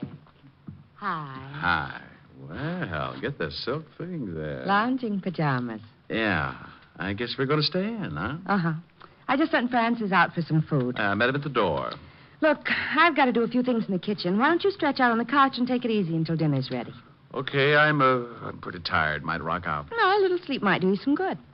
Here, read a magazine if you want to stay awake. Oh, swell. Gory detective. Who sends you these things? The Corpse of the Month? Pretty bad. I won't be long. Okay. Oh, no. The case of the bloody... Oh. It was going on 11 o'clock, and the fog encircled the old house like a thin, wet blanket. Oh, swell. The figure of a man crept stealthily across the gravel of the garden path. These riders really dream it up. Mr. Diamond? What? How did you get in here? I followed you from your office. Shh. You left the door unlocked when you came in. Well, now, look. I know I shouldn't have come into someone else's house, but this is a matter of life and death. Hey, stop pulling down the blinds. I don't want anyone to see us talking. Well, you're on the 8th floor. Who's chasing you? A herd of monkeys? Please, you must listen. Now, look, if you got troubles, come to my office in the morning. Tomorrow morning may be too late. I'm supposed to die tonight. Try breathing. You expand your chest, take a lung full of air. No, Yeah, it does wonders. Keeps you around for days. You better get out of here. Please, Mr. Diamond, don't give me away. Please. Yeah, baby. Wait a minute. Duck under that desk. Oh, bless you, Mr. Diamond. Rick, I thought I heard you talking to someone. Talking? Oh, no. Must have been reading out loud. This is swell literature. The case of the Grizzly Ghost. Oh. I like to keep up on the exploits of a private detective. You don't tell me anything about your cases. I'm modest. Hey, you got your coat on. Where are you going? Oh, Francis just called. He's had a flat tire. I'm going to pick him up in the other car. Don't you want me to do it? Oh, I'm not going to let you out of this house. I'll be right back. Okay. Read The Grizzly Ghost. It's not bad. Bye, baby. Bye. Okay, Spider-Man, you can come out now. Oh, thank you. Now, what the devil's going on? I told you my life's in danger. I need help. Tell me about it. I haven't time now. Come to this address in about an hour. My name's Leeds. Leland L. Leeds. Oh, for Pete's sake. I must get back before they miss me. I don't want them to know I got out. Say I called you and told you to come over. Here's the address on this card. Please don't fail me, Mr. Diamond. Now, wait a minute. My fee's $100 a day and expenses. Of course. I'll have a check for you. Goodbye.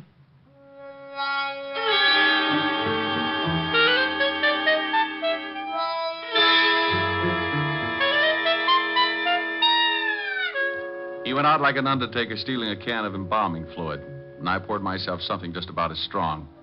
Helen would scalp me for leaving, but for some reason, nutty little guys like that interest me.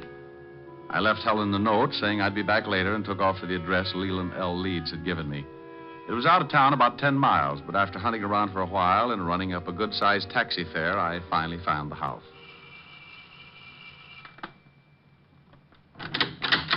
Yes? Yes. I got a call from a Mr. Leeds at this address. He asked me to come over. My brother? I don't know. Well, it couldn't have been. He's very sick. He's upstairs sleeping. Well, he was just coasting off to Dreamland when he called me. I think you'd better let me in. Oh, a detective. All right. Just, what did my brother tell you, Mr. Diamond. He said his life was in danger. I'm Nina Leeds. I think you'd better come into the living room, Mr. Diamond. Dr. Miller can explain things better than I can. Sure. Roger? This is Mr. Diamond. He's a detective. Oh? Lee just called him. This is Dr. Miller, Mr. Diamond. Hello, Doctor. How do you do? You from the police? No, private stuff. Oh, I see. Now, Mr. Diamond, I'm afraid you made a trip for nothing. Well, here are the drinks. George, this is Mr. Diamond. He's a private detective. What? Mr. Diamond, this is George Brodeen. How are you? Well, fine, thank you. Anything wrong? I don't know. Lee phoned Mr. Diamond and told him he was in danger. How did you know that, Doctor? I told Miss Leeds what he said, but not you. I'm Mr. Leeds' doctor. He's having a nervous breakdown and suffers from an extreme persecution complex. If he called a detective, I'm sure he must have said something like that. That's quite correct, Mr. Diamond. What do you do, Mr. Brodeen? Why, I'm with the New York Museum. I'm a friend of the family. I've been watching Lee break up for the past month. Mm-hmm. May I talk to your brother, Miss Leeds? I don't think you can. I gave him a very strong sedative. Let me get you a drink, Mr. Diamond. When Lee wakes up, you can talk to him. Sure.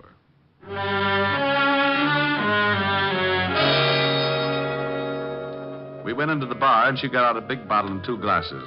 I forgot all about Leland L. Leeds for a while and started concentrating on his lovely sister. It was easy. Champagne?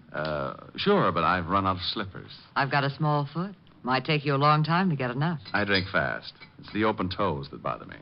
I like the patter. Where'd you come from? Same place you did, lover. Experience Alley. What do people call you after they get to know you better? Oh, different things at different times. For now, you can call me Rick. And later? Oh, you'll think of something easier. It's like that when you haven't got much time to talk. Here's to later, Rick. Yeah. What does the doctor specialize in? Roger's a brain specialist. Mental disorders mostly. It's Lee. He's off again. Maybe he's been listening to Sam Spade. Come on. You'd better stay down here, Nina. I'll take care of it. I'm going up. Lee needs me. George, get my bag. It's in the hall. Right. You'd better not come in, Mr. Diamond. I think I'd better. Nina. Lee, what is it? I saw the blood again. Oh, Mr. Diamond, I'm glad you came. Now, calm down, Lee. Everything's going to be all right. Get away from me. He thinks I'm insane. You all do. You want my idol, and you stop at nothing. Now, there's no sense in this much self-indulgence. Here's your bag, Roger. Thanks. What are you going to do? Just give you something to make you sleep. I don't want to sleep. I'll wake up and see the blood again. There's no blood. It's just your imagination. You're overwrought. You think I'm crazy. But I saw it. I tell you, I saw it. Now, this won't hurt. No, I don't want to sleep. Please, Mr. Diamond, help me. Lee, do what Roger tells you for my sake. Come on. The injection should take hold. I'll get Just up. a minute. I won't go to sleep. Lee, please. Then leave Mr. Diamond with me. I want to talk to him. Well, I guess it'll be all right. Don't stay too long, Mr. Diamond. I want him to rest. Okay, Doctor. Remember, he's not at all rational. Come on, Nina. I'll see you downstairs, Mr. Diamond.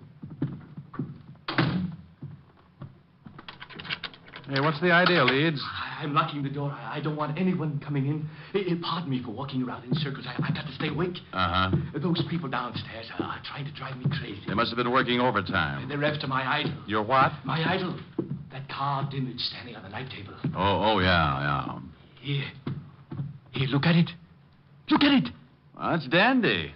How many box tops did you have to save? Mr. Diamond, at this moment, you are holding $100,000 in your hand. I am? Last month, my grandfather passed on and left his entire estate to my sister and me. Among the effects was that idol. It was left to me. What is it, platinum? Oh, no, Mr. Diamond. That is the lost idol of King Tut. I always wondered what happened to it. Oh, then you know the legend. Well, I'm a little hazy on it. Maybe you'd better bring me up to date. Oh, of course.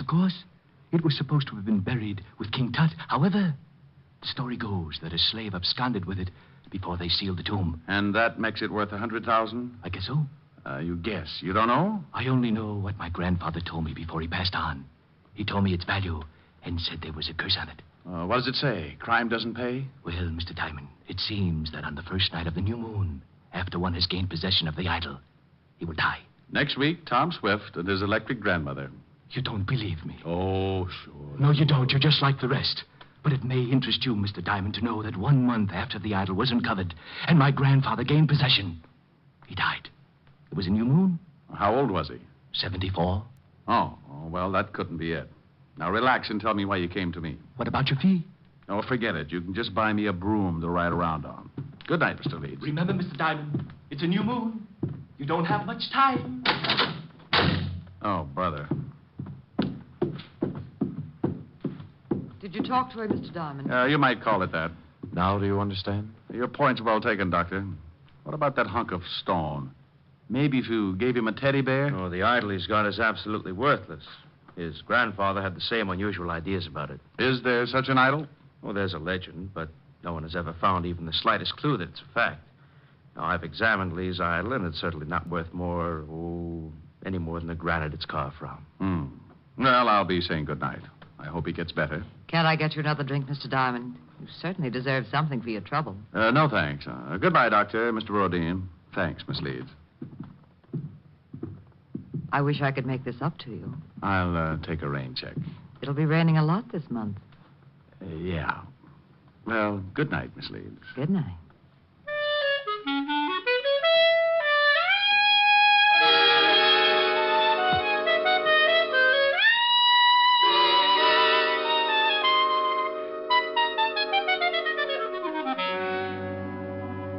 I went out and got a cab. As far as I was concerned, the frightened little man in the nightshirt was going to end up modeling straitjackets, and the private detective would only add to the confusion. It was 8 o'clock, and I told the cabbie to take me to 975 Park Avenue. Helen would be angry, but it was worth going back to. A couple of hours with her could make a guy as contented as a bear that had just cornered the honey market. We pulled up in front of Helen's apartment, and I paid the cabbie. I was just going in when a small convertible skidded to a stop in front of the building. Mr. Diamond! Mr. Diamond! It was Leland L. Leeds again, and you could still see part of the nightshirt under his topcoat.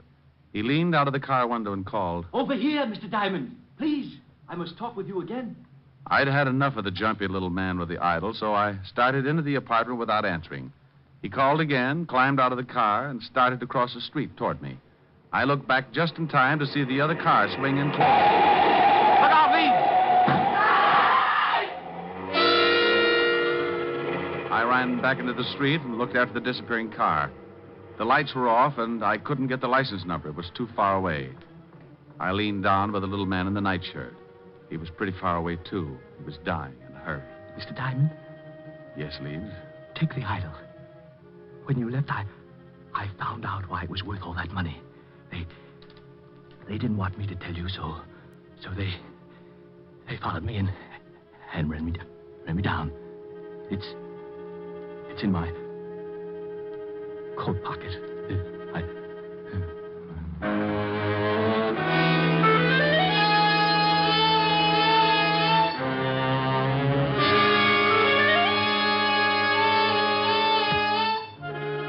died lying on his back in the street. Several people were coming out of the building, so I reached into his pocket and pulled out a chamois bag. I guess the idol was inside, so I put it in my coat and went in to call the police. Oh, Mr. Diamond. Miss Asher's been worried. Hello, Francis. Tell her I'm back and let me use the phone. Certainly, sir. She's upstairs. Is something wrong, sir? You look worried. The man got hit by a car. I've got to call the police. Oh, my goodness. Is he hurt badly? Bad enough to get buried. Oh, my goodness. Homicide, Sergeant Otis. Otis, let me talk to the lieutenant. Is this Diamond? No, it's the Beaver boys. Now put the lieutenant on the phone. And what do you do with all those tired jokes? You can't keep using them. I give them away to idiots. Want to start a collection? Oh. Lieutenant Levinson, Walt, this is Diamond. I got a body for you. I go off duty in 20 minutes. Call back then. Lying out in front of Helen's apartment, 975 Park. Rick, my stomach is bothering me. Why can't you be a good boy and stay out of trouble? Take some soda and get over here. Take some soda. Every time you call, I end up taking enough to give an elephant the hiccups. Well, you're a fine one. Oh, I'm sorry, Rick. I didn't know you were on the phone. Wait a minute, Walt. Hello, baby. I'm talking to the lieutenant. Aren't you afraid you'll catch cold in that thing? I'm mad at you. Oh, you're cute. Hey, what's going on? Just Helen. If you could see her, your ulcers would start popping like chestnuts. Say hello. The law sends you his greetings. Hello to the law. She says... I know, I heard it. Now, what about the stiff? His name's Leland L. Leeds. He got belted by a car. It was too far away to get the number. What makes you think it's a job for homicide? Get over here and Helen will give you the story. I've got some work to do. But wait a minute, Rick. Oh, you're getting lazy. What's the matter? Don't you want to find out things for yourself? Rick, what happened? Francis told me some man got hit by a car. Right on your doorstep. Oh. Let's go into the other room, baby. I'll tell you all about it.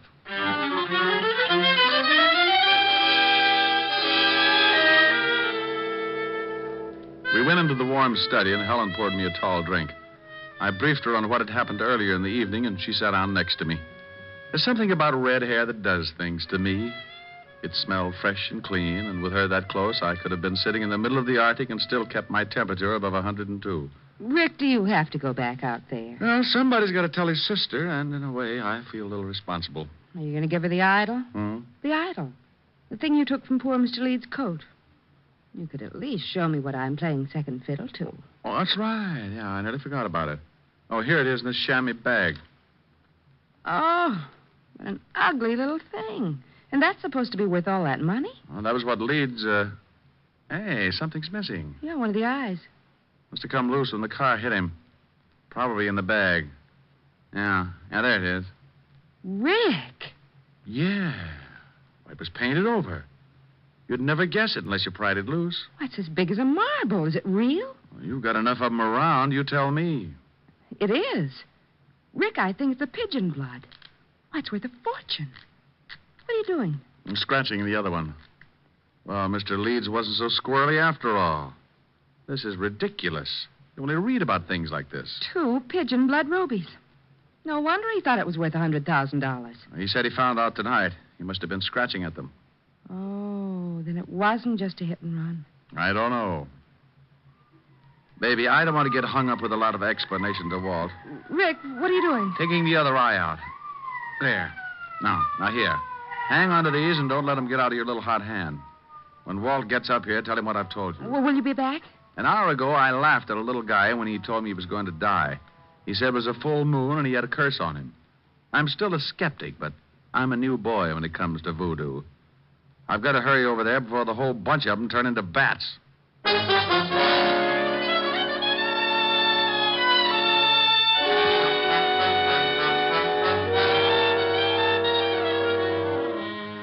I went down in the service elevator and out on the street. The wagon was driving off with Leeds, and Walt and Otis were going into the building when I slipped up to the convertible and got in. Leeds had left the keys in the ignition like I figured, so I took off and headed across town. 20 minutes later, on a lonely stretch of road, I started counting suspects. All 3 of them could be in on it. Dr. Miller, who said Leeds was insane, George Brodeen, the man from the museum who said the idol was worthless, and that lovely sister. I didn't notice the car pulling up behind me until it was too late. It was doing a good 70, and as it swung around to pass me, the guy at the wheel cut in sharp and hit me broadside. Hey, look out!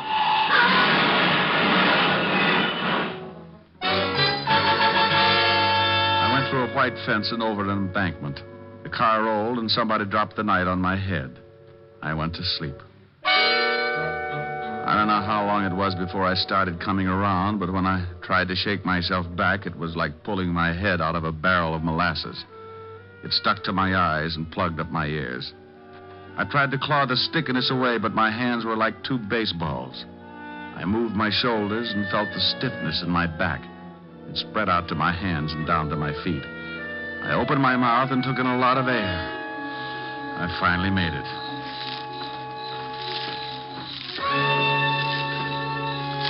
Someone was trying to get me from the highway, so I pulled myself clear of the wreck and started moving in a circle, keeping whoever it was at a good distance.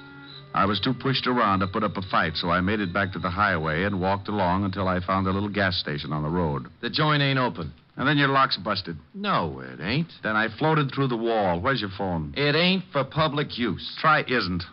Okay, wise guy. The joint isn't open. The phone isn't for public use, and you isn't so big you can't get tossed out on your face. And you isn't so wealthy, $5 won't make a difference.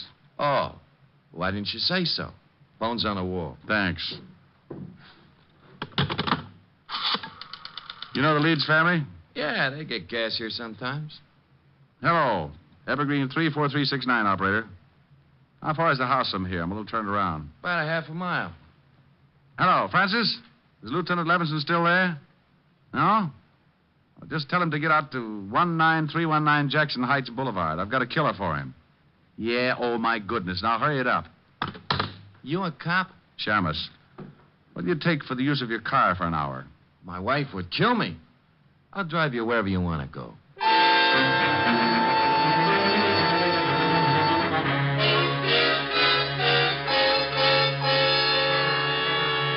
He gave me a lift in his old sedan, and 10 minutes later I was ringing the doorbell to the Leeds house. I was glad the girl answered. She made me feel better right away. Oh, Mr. Diamond, come in. Thank you. Where are your friends? Raj and George? They went out to look for my brother. He disappeared right after you left. I'm terribly worried. Oh, have you got that drink? I could use it now. Certainly. I don't know why Lee ran off like that. He shouldn't have been driving in his condition. Were Roger and George together when they left to look for Lee? No, they took separate cars. Why? Has something happened, Mr. Diamond? Have you heard from my brother? I guess I'd better give it to you straight. Your brother's dead, Miss Leeds. I'm sorry. Dead? Oh, no. He was hit by a car. It's all because of that horrible idol. That stupid, horrible idol. If my grandfather hadn't told Lee it was worth that much money, this never would have happened. Did you think it was worth anything? No, of course not. But we couldn't convince Lee. Now he's dead. Would you please answer that, Mr. Diamond? Sure. You take it easy. Nina, Oh, what are you doing here, Diamond? Did you find Lee? Why, no, I didn't. I've gone to every place I thought he could possibly be. I even looked up your address and went over there, but the building was closed. You better go in and see Miss Leeds, Doc. She's pretty upset. Upset? Nina, what's wrong? Oh, Raj, it's Lee. He's been killed. What? That's right. But how did it happen? Bingo. I'll tell you as soon as I let Mr. Brodeen in. There, Nina. Just let yourself on. Come in, Mr. Brodeen.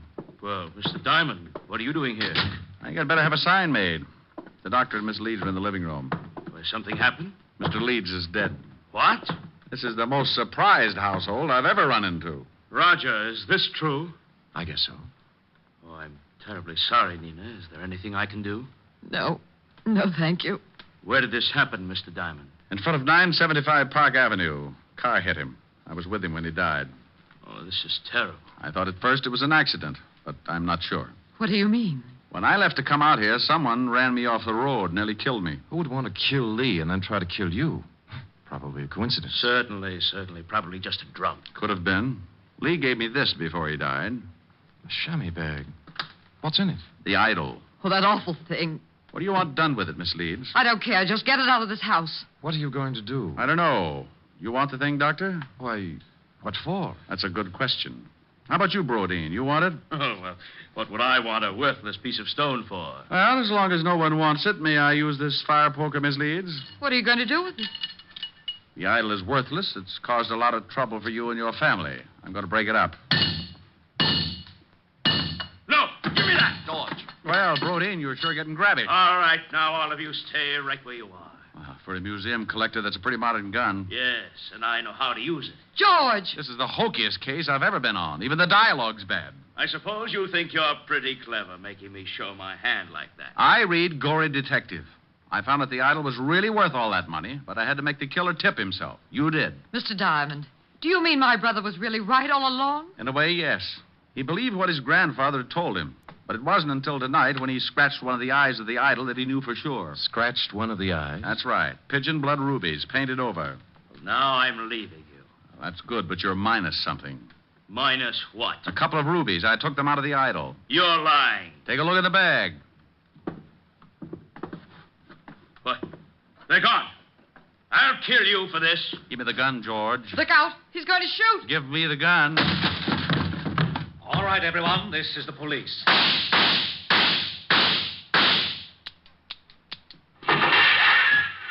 Oh. You killed Mr. Diamond.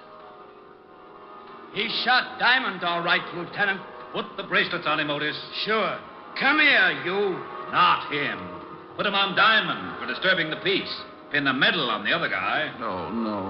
Sure thing. How do you like that, wise guy? Oh, no. Rick? I'm dying. Ricky? Oh. Rick, wake up. All right, George. Drop the gun. Rick, you've been dreaming. Hmm? Oh, Helen. Oh, you were having a big, fat nightmare. I came down from upstairs and you were asleep on the couch with Gory Detective. Oh, well, I started reading some story and I got mixed up with Egyptian idols and the rubies. I got shot. That's the case of the ruby eyes. That was the craziest dream. I solved the crime and got shot 6 times for my trouble. Oh, Lieutenant Levinson and Otis came in and arrested me for disturbing the peace. After you were shot 6 times? Yeah. Otis loved it. That wasn't in the magazine. I worked out my own ending. Move in.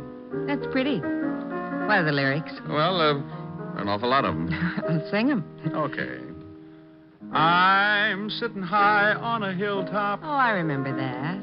Tossing all my troubles to the moon. It's from Thanks a Million. Where the breeze seems to say, don't you worry. With Alice Faye. Things are bound to pick up pretty soon. Here, neath the sky on the hilltop, seems to me the world is all in tune. I forget all the bustle and hurry, tossing all my troubles to the moon. I know someone will love me, and everything will be just grand.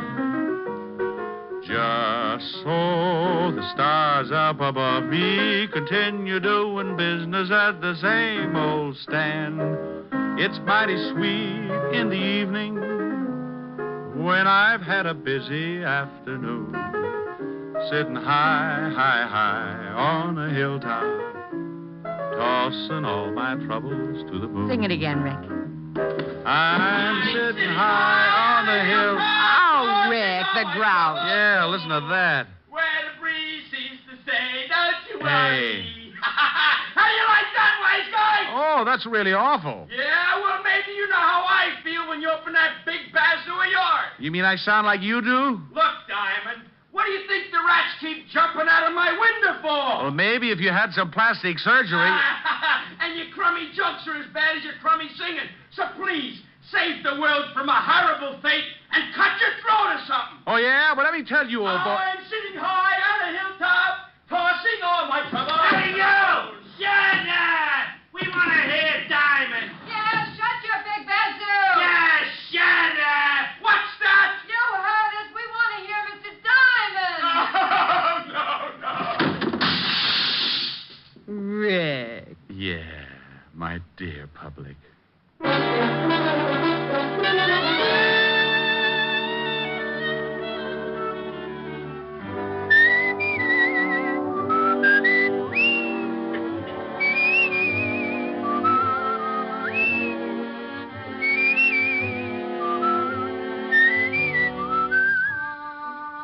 You have just heard Richard Diamond, Private Detective, starring Dick Powell.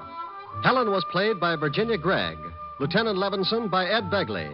Also in our cast were Wilms Herbert, Peter Leeds, Yvonne Patey, Stephen Dunn, and Jack Crucian. Music was under the direction of Frank Worth. Richard Diamond is written and directed by Blake Edwards. Portions were transcribed. Dick Powell soon will be seen in the screen version of the best-selling novel, Mrs. Mike. Now, this is Eddie King inviting you to be with us again at the same time next week when we will again bring you Dick Powell as Richard Diamond, Private Detective.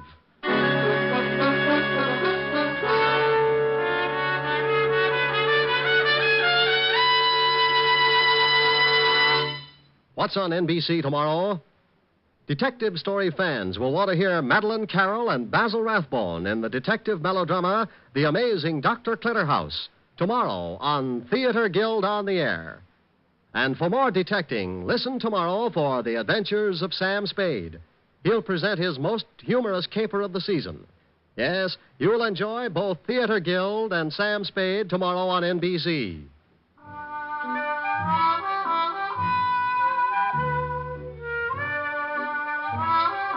Next, it's Free Ride to Danger with Dorothy McGuire on NBC.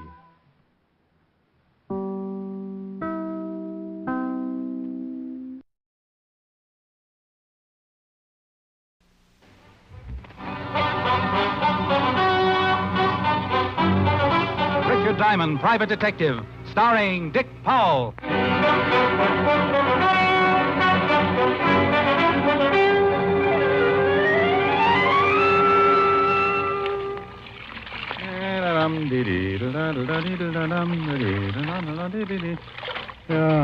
Oh, pardon me. Huh? You know where I might find Mr. Richard Diamond? You want to hire him? Yes. Well, stop being so bashful, friend. Come in, come in. Thank you.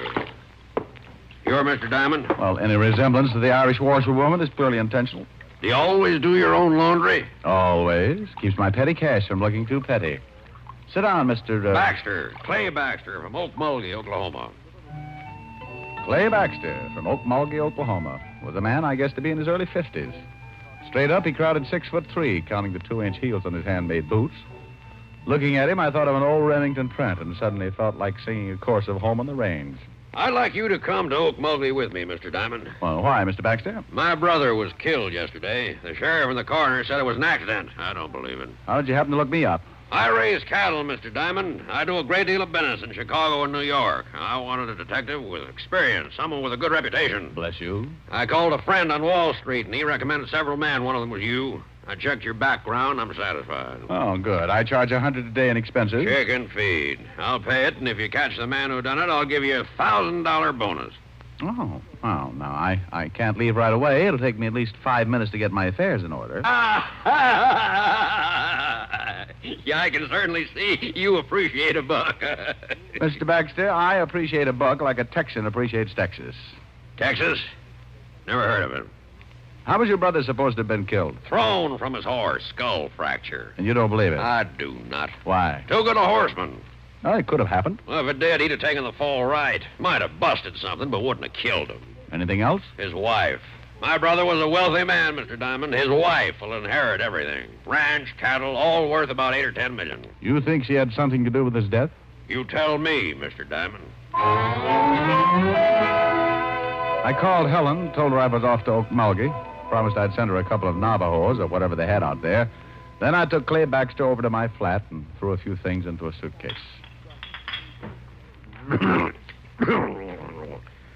Oklahoma's dry. So's Richard Diamond. Might get arrested. I don't want to leave it here. Wouldn't make any difference if it was empty, would it? No. Got a couple of glasses? A fifth usually adds up to a full evening, but that's only when Clay Baxter isn't around. When he poured one for the road, the water line receded 6 inches. I had a quick one, and he finished it. How'd that soldier? How do you feel? Oh, lively. Why don't we forget the plane? You just start running for the window, and I'll climb on.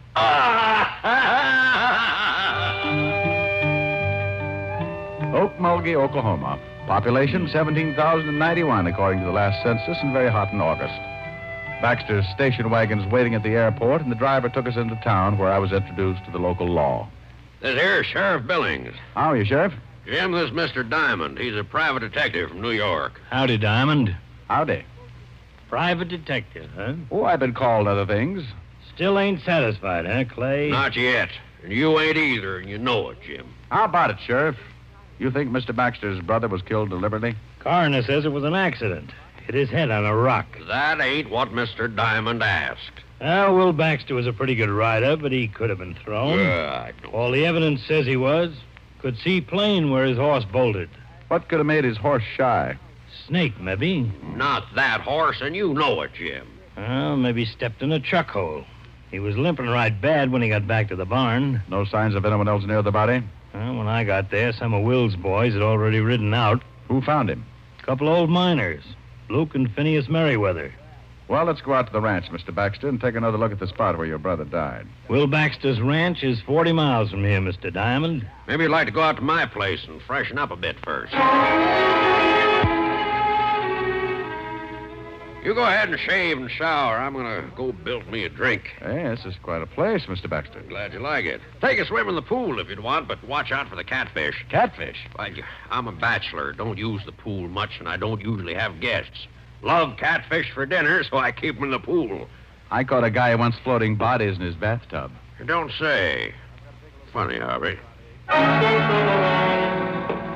I showered and shaved and met Baxter out by the pool where he was feeding his catfish. I watched a pound of liver disappear like lychee nuts in the tongue war, and we all headed back to town where we picked up Sheriff Billings. 40 miles later, we pulled up in front of the late Will Baxter's ranch. A little different architecture, but just as impressive as my client's.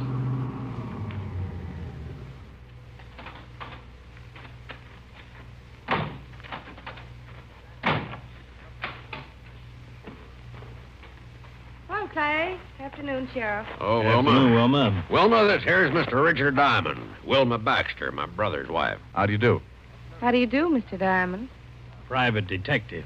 Come up from New York. Oh? Well, why don't we all go in the house? It's too hot out here. Mr. Diamond wants to go out and look at the spot where Will got himself killed. Certainly. Have one of the boys fix you up with some horses.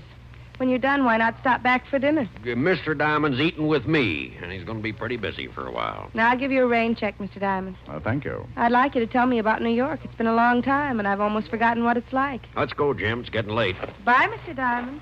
Nice meeting you. Goodbye, Mrs. Baxter. Seems all broken up, don't she? Yeah. Where was she when her husband got killed? Perfect alibi. In town all day. A lot of people saw her. Mighty fine-looking woman. Mighty.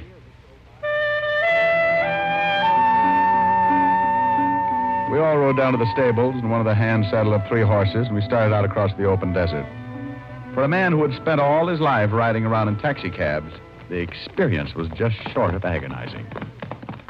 Just up ahead, Diamond. Swell. Never rode much, did you? No, I always bounce like this. Like to make my money belt jingle. Well, here it is. Whoa. Yeah, whoa.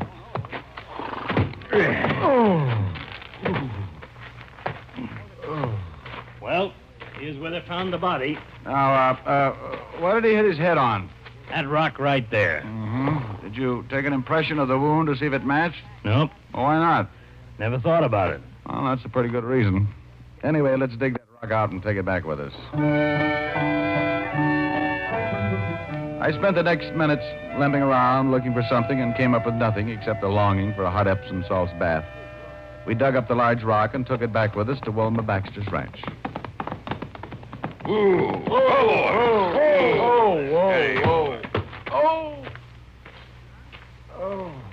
Howdy, Sheriff. Howdy, Frank. This here's Mr. Diamond, Frank. Diamond, this is Frank Kelly, the ranch foreman. Howdy. Detective fella, huh? Miss Baxter told me about you. Said you was doing some investigating. Yes, sirree. Scientific investigation. The way the city boys do it. What you going to do with that rock? A hopscotch.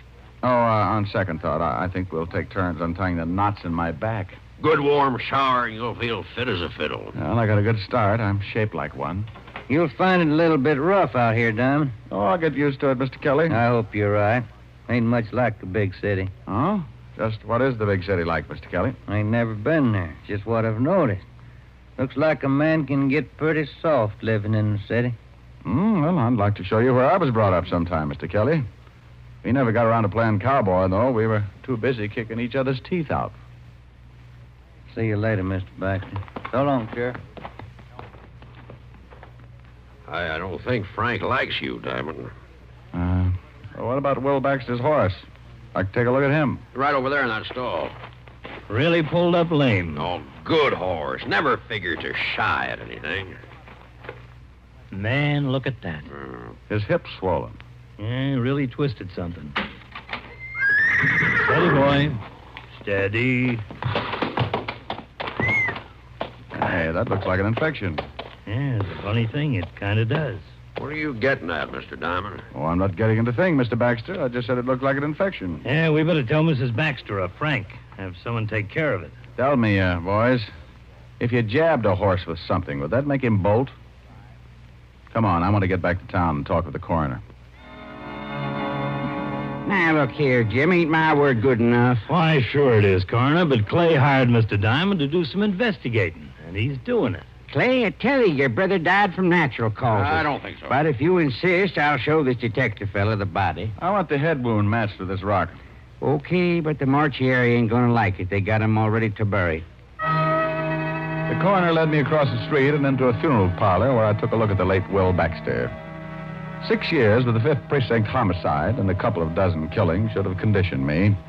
But like always, the first look shakes something loose in the middle of my stomach, and I have to keep swallowing hard. Looks right natural, don't he, Clay? Yeah. They do a good job here. And bully for them. And he hit his head right here. It's concussion, plain and simple.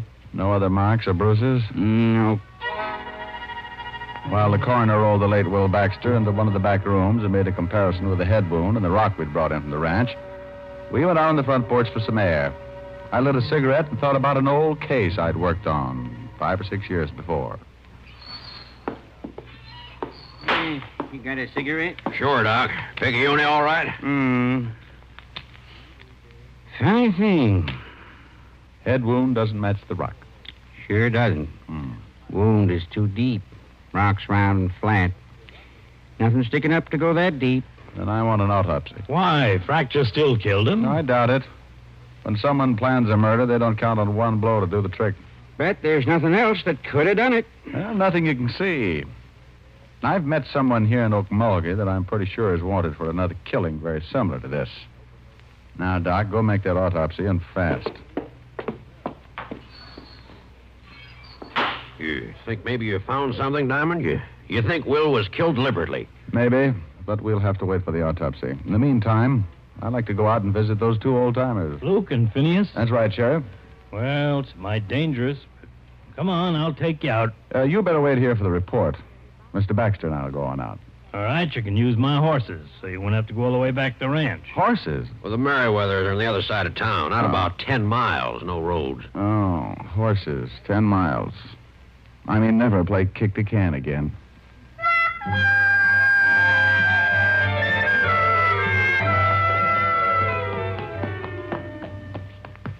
Oh. You really don't take to horses, do you, Diamond? Maybe if you could find me a nice, long, thin one. Holy Ike. Whoa, steady. That's one of the Merriweathers. Well, let's get out of here. Come on, horse. Now, come on, I'm yellow, and I admit it. Now, it's okay, Diamond. That's just the boys' way of letting you know not to come any farther, unless they say so. Oh, swell greetings. What happens now? Hey, up there! Luke! In here! What you want? It's Clay Baxter. I got a friend here who wants to talk to you. Phineas? Yeah, Luke? Hey, Baxter. Got some friend who wants to palaver. I don't feel like palavering. Better shoot him. Giddy up. Just take it easy. Take it easy. They always act like this. Phineas don't want to palaver. I gotta shoot you if you don't vamoose. It's important. About my brother. Phineas? Yeah, Luke? It's about his brother, the dead one we found t'other day. Oh, all right, I guess. Let one of them come up. Baxter? Here, Luke. Send your friend on up. And up I went, leaving my better judgment running off across the desert. I climbed a small hill and found myself standing at the entrance of an old mine shaft. Luke and Phineas and Merriweather stood on either side, shotguns ready, pointed right at my chest. Start talking. Well, gentlemen, my name is Diamond. Don't pay no import to names. What do you want? Just wanted to ask some questions about the man you found the other day. You a policeman? Well, kind of. Shoot him. Oh, now, wait a minute. I'm not a real policeman. Then what are you? I'm a private detective. Luke? Yeah. What's the matter? It's an honest profession. Fellow's got to make a living. You a real live private detective? Well, I'm a private detective. The real live part I'm depending on. Well, my goodness gracious. Come on in, have some victuals. Huh? Why, mister, me and Finney read all them stories about you fellas. Uh-huh. We filled up one whole tunnel with old detective magazines. You fellas really are something. Wait a minute. What's wrong? Let's see your badge. Oh, yeah. Sure. There you are. Oh, me? Yes, sir. Well, I'll be dogged. Come on in, friend. Come on in.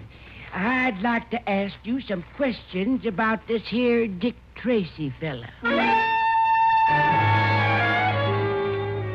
Well, 1 minute I'd faced 2 shotguns. The next I was turned into an honored guest. I had coffee and biscuits with Luke and Phineas and answered enough questions about the private detective business to fill a dime novel of my own. I squeezed in enough questions to find out that the boys hadn't seen or found anything unusual when they discovered Will Baxter's body. 4 cups of coffee and a dozen biscuits later, I bid the Merriweathers a fond farewell and returned to Clay Baxter. They loved you? Oh, worshipped me. They're starting a Richard Diamond fan club. Well, did you find out anything? No. Well, give me your hand. I'll help you up on your horse. Oh, couldn't I just walk back? Come on, horse. Hold still. Steady, boy.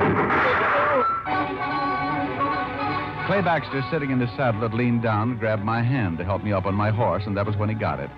His horse took out with the wounded man still up and hanging on. I booted my horse in the ribs. Oh! I took off after Baxter like citation on a good day. I closed my eyes, prayed a little, and tried to remember every jockey I'd ever seen before. Suddenly, I looked up and spotted Baxter's horse dead ahead, standing still and right in my path. Whoa! Oh! Well, I guess it's just my time. If I don't die from this bullet I got in me, I'm going to do it from laughing.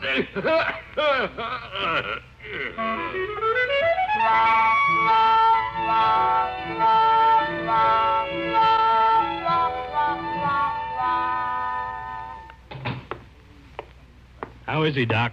Oh, he'll be all right. Collarbone. Didn't break anything. How do you feel, Mr. Diamond? Crippled. Any idea who shot Clay? No. Clay said he thought it might have been the Merriweather boys. No, it couldn't have been. Why not? Well, the Merriweather boys use shotguns, not rifles. What about that autopsy, Doc? Well, come on. What about it? You was right.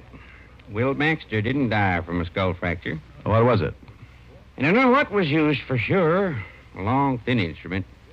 Whoever did it pulled the lower eyelid down, killed Will Baxter by jabbing something through the eye into his brain. Probably hit him over the head to knock him off the horse, and then got down and made sure. And then jabbed his horse in the flank to make him bolt. Nasty way to kill him, man. It's been done before.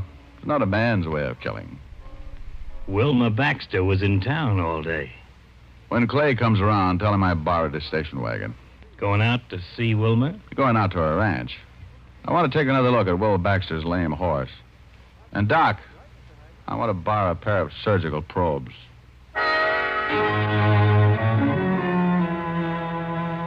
I climbed into the station wagon. Close to an hour later, pulled up on the side of the road. The gate to the ranch house was another 100 yards up ahead.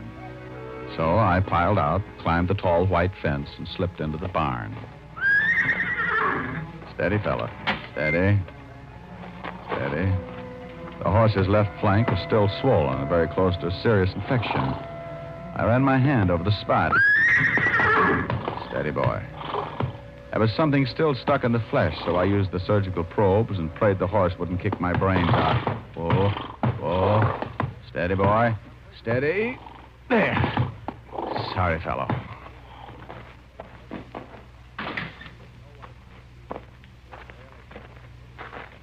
didn't know you were a vet, Mr. Diamond. Huh? Oh, good evening, Mrs. Baxter. You know, in this part of the country, you can get shot for horse stealing. Oh, not stealing. Just taking this out of your horse's flank. What is it? That's a piece of a long needle. Might be a hat pin or something. I think you'd better tell me what this is all about. Oh, certainly. Your husband was murdered. That's impossible. Suit yourself, but he was. Somebody hit him over the head, knocked him from his horse, jabbed this needle into his eye, then jabbed it into the horse's flank so the horse would pull up lame, look like he'd shied. The killer tried to shoot me this evening, but he missed and got Clay Baxter instead. Who do you think did this? I don't know. The method doesn't fit a man. A woman, then? Well, the blow on the back of the head rules out a woman. Too much force. What have you got left? What I started with. A man. And a woman. It's a very interesting theory. Mm-hmm. You're from New York, aren't you? I've been there. I thought so. Your face is familiar. I haven't been in New York in at least 10 years, Mr. Diamond. Oh, funny. Well, I've got to go out to the Merriweathers. Those two old miners who found my husband? Mm-hmm. They saw the murderer. What? Yeah, that's why I know how it was done. I was out there earlier, and I've got to go back after a sworn statement. Well, why didn't they speak up before this? Afraid. Said it was none of their business. See you later, Mrs. Baxter.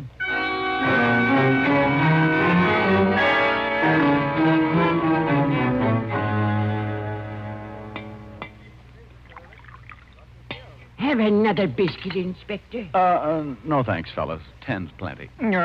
So Will Baxter was murdered, huh? That's right, and Mrs. Baxter thinks you two saw who did the killing.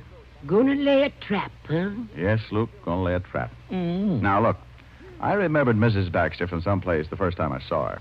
Then when I found out how the murder was committed, I recalled a case very similar back in New York. A man was hit over the head, pushed down a flight of stairs, and his brain pierced by a hat pin. A man actually did it, but a woman planned it. The man was caught, but the woman disappeared. Why'd they do it? The victim was insured. They wanted to make it look like an accident. Well, come on, we better spread out. We should have company pretty soon. The two old-timers took off their coats and gave me some beat-up pants, which I stuffed with pillows and blankets. In 5 minutes flat, I had two dummies sitting with me at the little table. You think they'll fall for it? Well, you can't tell, but you two go on outside and wait until somebody comes in.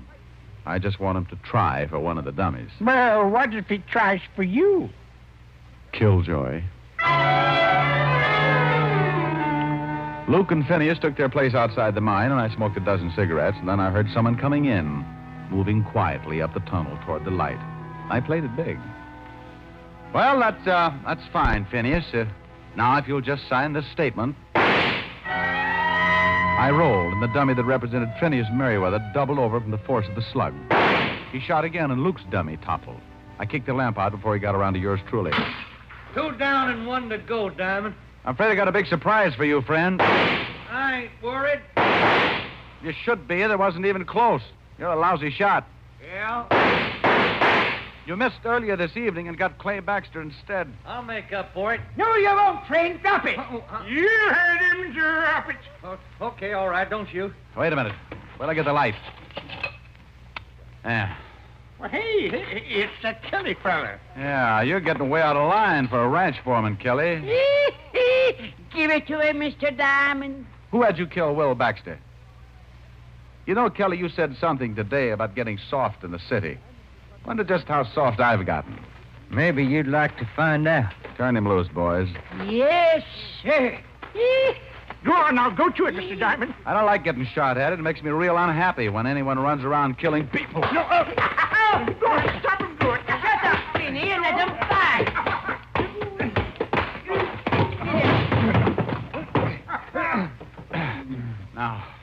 Now, Kelly, why'd you kill Will Baxter? Wilma Baxter talked me into it, promised me a share of the range. And for that, you killed a man, huh? It's a big range. Oh, get up.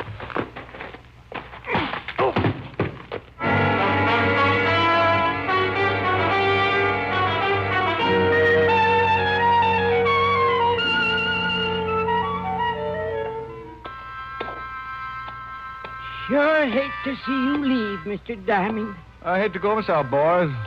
Love them biscuits. Maybe we'll get up and see you in New York sometime.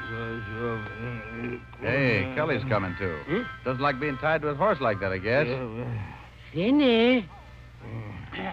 Yeah, Duke? Fella's coming, too. Hit him with something. Sure.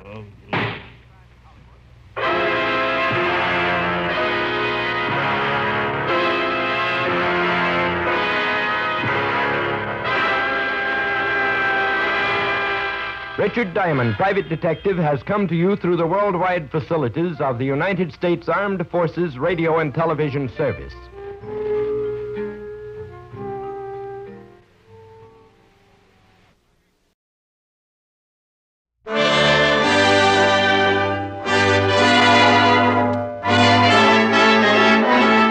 The makers of Camel cigarettes present Dick Powell as Richard Diamond, private detective.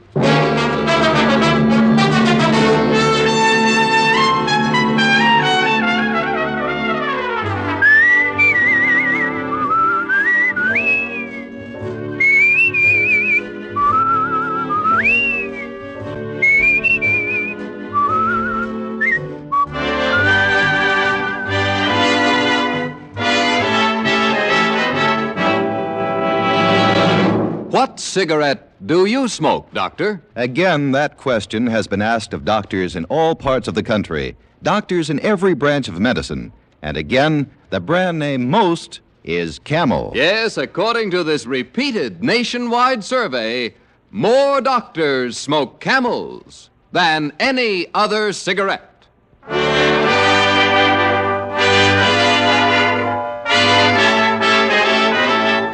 Here transcribed is Richard Diamond, private detective, starring Dick Powell.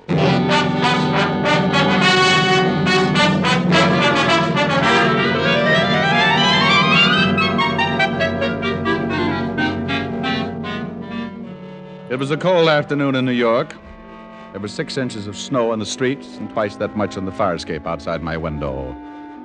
I looked down at Broadway and watched the miserable pedestrians edging their way over the slippery, ice-covered sidewalks, and thought about burning some of my furniture.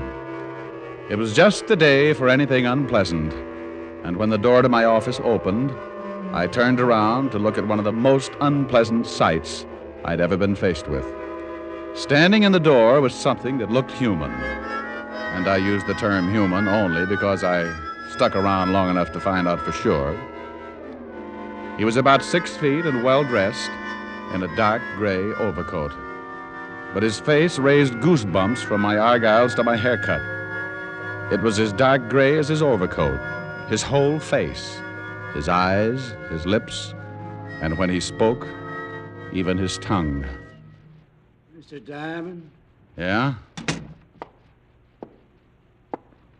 I want you to find the man, and I want you to find him in the next 5 hours.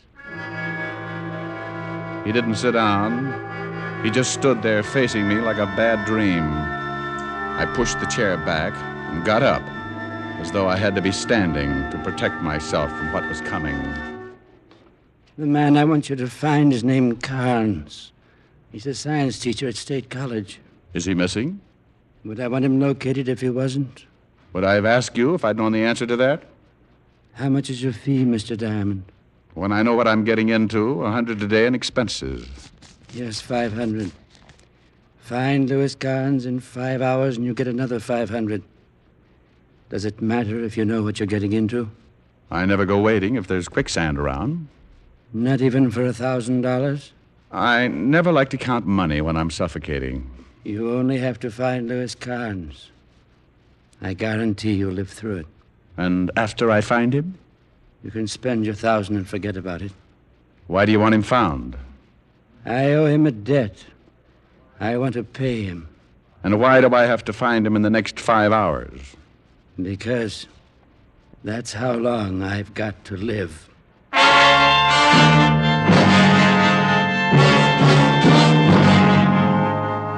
Interesting situation? You bet. And that 1,000 made it about as interesting a situation as I'd ever gotten into. I couldn't take my eyes off of him, standing there as gray as an early morning ghost. I wanted to ask him about his color. But in a business like mine, if a client comes in riding a purple llama, you greet him like everybody rides purple llamas and keep your mouth shut. He handed me the $500 and a card with his business address on it. Roger Vegas, 64 West 110th. Studio of modern photography. He backed up 2 steps, smiled a slow, dead smile, turned and walked out of the office like he was going to look at his own grave. I sat back down and thought about it for a while, and the little voice in the back of my head kept whispering, Don't do it, Diamond. Don't do it, Diamond. Don't do it, Diamond. "Oh, shut up. You'll be sorry. What about the $1,000? It'll buy you a nice funeral. Peasant."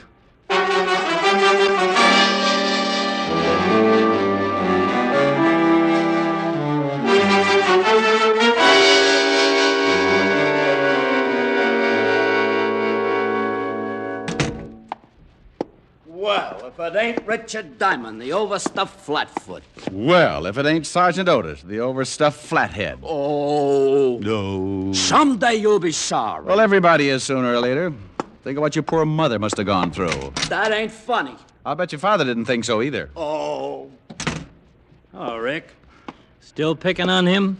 Oh, he'll be picked on until somebody plucks off that other head. What's up? Walter wants some information. If I can. History on a fellow named Roger Vegas. Here's his card. Also, a Mr. Louis Carnes, science professor at State College. Well, I'll try. What's it all about? Roger Vegas wants me to find this Louis Carnes. Wants to pay back a debt. What's unusual about that? I don't know. Oh, but you should see Roger Vegas. He'd scare you right into a dozen more ulcers. I doubt it. No room for any more. Well, the ones you've got would hide. You should see this guy, Walt. His face, his hands are dark gray. What about the rest of them? Now, wouldn't you know it if I got to ask him to take his clothes off? Very funny. What do you mean he's gray? Well, that's just what he is. Even his eyes. Not just the pupil, but the whole eye. The whole eye? Yep. If he raised his collar, he could stick out his tongue, put a tie pin on it, and wear it with a dark blue suit. His tongue, too? Even his fingernails, his gums. I suppose his hair is plaid. Okay. But if you ever run into this guy in a dark alley, get set to faint. Well, I'll see what I can find out about him. I've got to have the information pretty fast. I've only got 4.5 hours to find Louis Carnes. How come? Because Roger Vegas has only got that long to live. Rick. That's what he told me. A guy with a gray face comes into your office, wants you to find another guy, and tells you got to find him in the next 4.5 hours because he's going to die. Who's going to die? The guy with the gray face. You didn't say that. You said got to find the guy in the next 4.5 hours because he's going to die. Oh, well, you know what I meant. No. Vegas gave me 5 hours. You said 4.5. Well, that was a half an hour ago. Oh, swell. Oh, I'm wasting my time. I've got to find him. The man with the gray face? No, the science professor. Walt, you're getting pretty confused. I'll see you later, huh?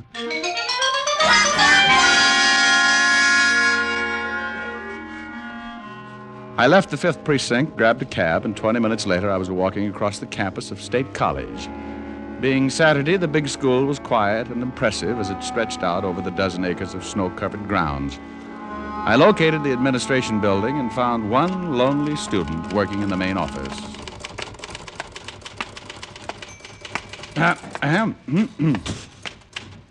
Yes? Oh.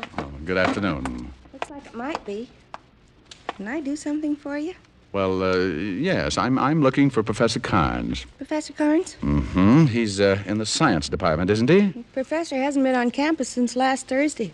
Faculty's been rather worried. You don't know where I could find him? No, but I'm through here in half an hour. I could help you look. Oh, I bet you could. You know where the professor lives? It's on file. Well, why don't you be a good little freshman? Junior. A junior, and get me his address from that file. Because it's more fun not being a good little junior. And the college has certain rules. Well, then be a bad little junior and break the rules. I'm off in half an hour. Might be able to then. I've got to find a science professor, dear. And until I do, I'm afraid I'll have to pass the extension course in biology. And if you find the professor? We'll talk about it. I'm in here every afternoon. College hasn't changed a bit since my days. Just jumped into second gear.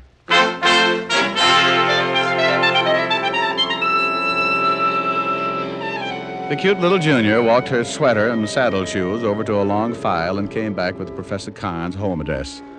I thanked her, promised she could wear my gold badge if she passed lunch hour, and took my cab back to town. At the professor's house, I met his sister, an elderly lady named Drusilla, who reminded me of my math teacher at PS 14. I haven't seen my brother since Friday morning, Mr. Diamond. And you have no idea where I can find him? No. Why do you want to find him? Well, I'm a private detective, Miss Carnes. I was hired by a man named Vegas. Oh, you know him? I most certainly do. Did he hire you to find my brother? That's right. He's not a good man, Mr. Diamond. I believe he's the reason my brother disappeared. Maybe you better tell me about it. My brother married a girl many years younger than himself, and unfortunately it was not a good marriage. Did this Vegas person mention my brother's wife? No, he just told me he wanted to find the professor in order to pay him a debt. A debt? That's what he said. Watch out for that man, Mr. Diamond. He broke up my brother's marriage. Well, maybe I'd better talk to your brother's wife. That would be impossible. My brother's wife killed herself. Oh, well, that's too bad. My brother and I believe she killed herself because of that man Vegas. My brother found out they were seeing each other. When he begged her to stop, she said that it was impossible and refused to give a reason. A week later, she killed herself. Have you ever seen Mr. Vegas? No, I have not. Why? Well, I was just wondering why any woman would go for a man like him. Unless she liked ghosts.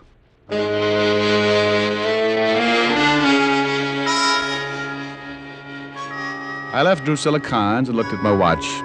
It was 3 o'clock, and I had only 2 hours left to find the professor and earn my $1,000. On the way to the nearest phone booth, I thought about the case and wondered if the $1,000 would be worth it in the long run. I watched part of my last $5 drop in the phone and decided it was. Lieutenant Levinson, homicide. Diamond, Walt. I want to know about a suicide. Otis won't do it. Professor Carnes' wife. I thought so. I checked for you on Vegas and the professor. The professor's wife jumped off a building 5 days ago. What did you find out about Vegas and the professor? Not much. At the inquest, the professor accused Vegas of breaking up his home and driving his wife to suicide. Neither man's got a record. Vegas is a professional photographer, and the professor has been teaching at State College for the past 11 years. I talked with some of the men at the inquest, and they remembered Vegas. They all say his skin looked pretty healthy at the time. Do me a favor, Walt. Check with the coroner and find out what would turn a man's skin that color. Sure. Got any leads on the professor yet? No, but I got a hunch. I just left his sister's, and she doesn't seem at all worried about her brother's disappearance. So? So if she isn't worried, there's a good chance she knows he's all right. And if she knows he's all right, she might know where he is. Oh, no wonder they made you a Lieutenant, Walt. You keep thinking like that, and someday you might even take over for Sergeant Otis. Bye.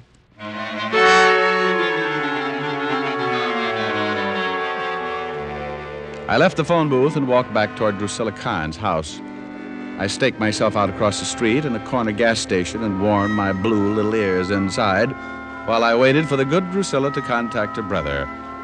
I was just guessing, but it worked. 10 minutes later, Drusilla, dressed in a heavy fur coat that looked like it should be out on the river building a dam, walked out of her house and hailed a cab.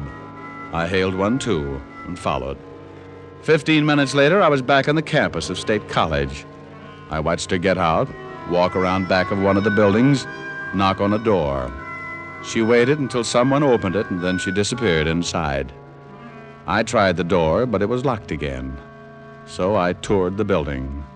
The front door was locked, too. I set to work trying to pick the lock. I broke a Boy Scout knife, half a dozen fingernails, and several bobby pins that for some strange reason had found their way into my coat pocket. So I did the next best thing.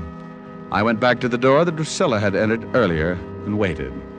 5 frozen minutes later, the door opened and I stood there facing Drusilla while her look melted every icicle within 10 feet. Standing directly behind her was a small man, his breath showing clearly against the cold air, coming in short gasps. Drusilla. It's all right, Louis. What do you want, Mr. Diamond? Nothing now, Miss Carnes. I've found it. Is that the man, Drusilla? Yes. He's a detective. Vegas hired him. It's all right, Drusilla. If Vegas wants to find me, I'm tired of hiding. Tell Vegas that I'll be waiting here, young man. Louis, you know what he'll do. It's all right. Vegas knows he's only got a few hours left. Has that strange color of his skin got something to do with it? Yes. Have you seen him since the inquest, Professor? No. Well, that's funny. How did you know about his skin and that he only has a few hours left to live?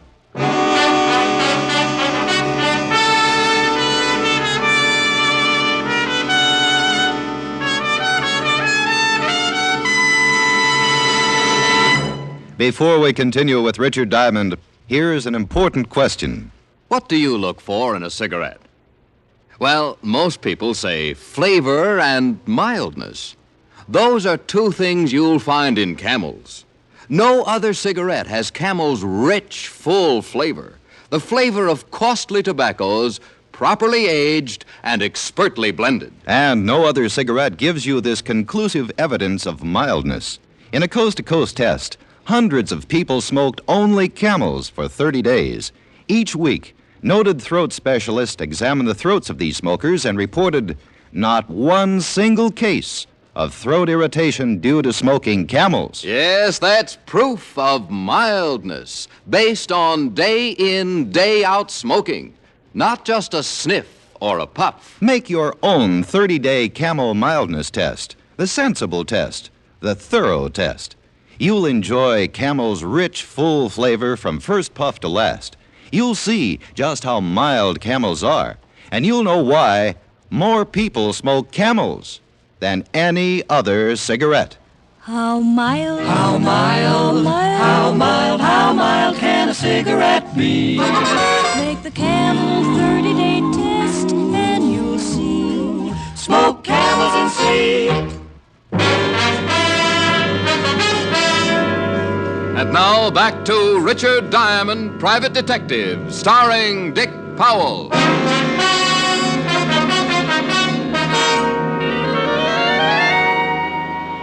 Well, I'd found the professor, and the $1,000 was close to being mine. All I had to do was notify Vegas and collect. Even the professor guaranteed to help by staying and waiting for Vegas. But something was wrong. Standing there in the snow, looking at the timid professor, something began to smell to high heaven. I turned and walked away. Even if the professor was going to run, what was I supposed to do? Carry him piggyback until I located my dying client? The 1,000 was important, but there was a lot more that had to be solved in a hurry. I went back to town and over to the photography shop run by Roger Vegas. Yeah? Is there something What's the matter? Huh? Oh, nothing. Nothing. Can I do something for you? I'm looking for Roger Vegas. Oh, he ain't in. Ain't I seen you someplace? You might have. I move around. Where can I find Vegas? He ain't here. I know he ain't. Where can I find him? Home, I guess. Home. That would be somewhere in New York, huh? I ain't supposed to give out the address. Who wants him? I do, and I ain't supposed to give out the name. You're pretty sharp. Sharp guy, huh? Tell him to call Richard Diamond. Richard Diamond. My family thought it up. Okay. You know me now? No. No, I was mistaken. Well, I'm surprised. I sent you to Sing Sing 10 years ago.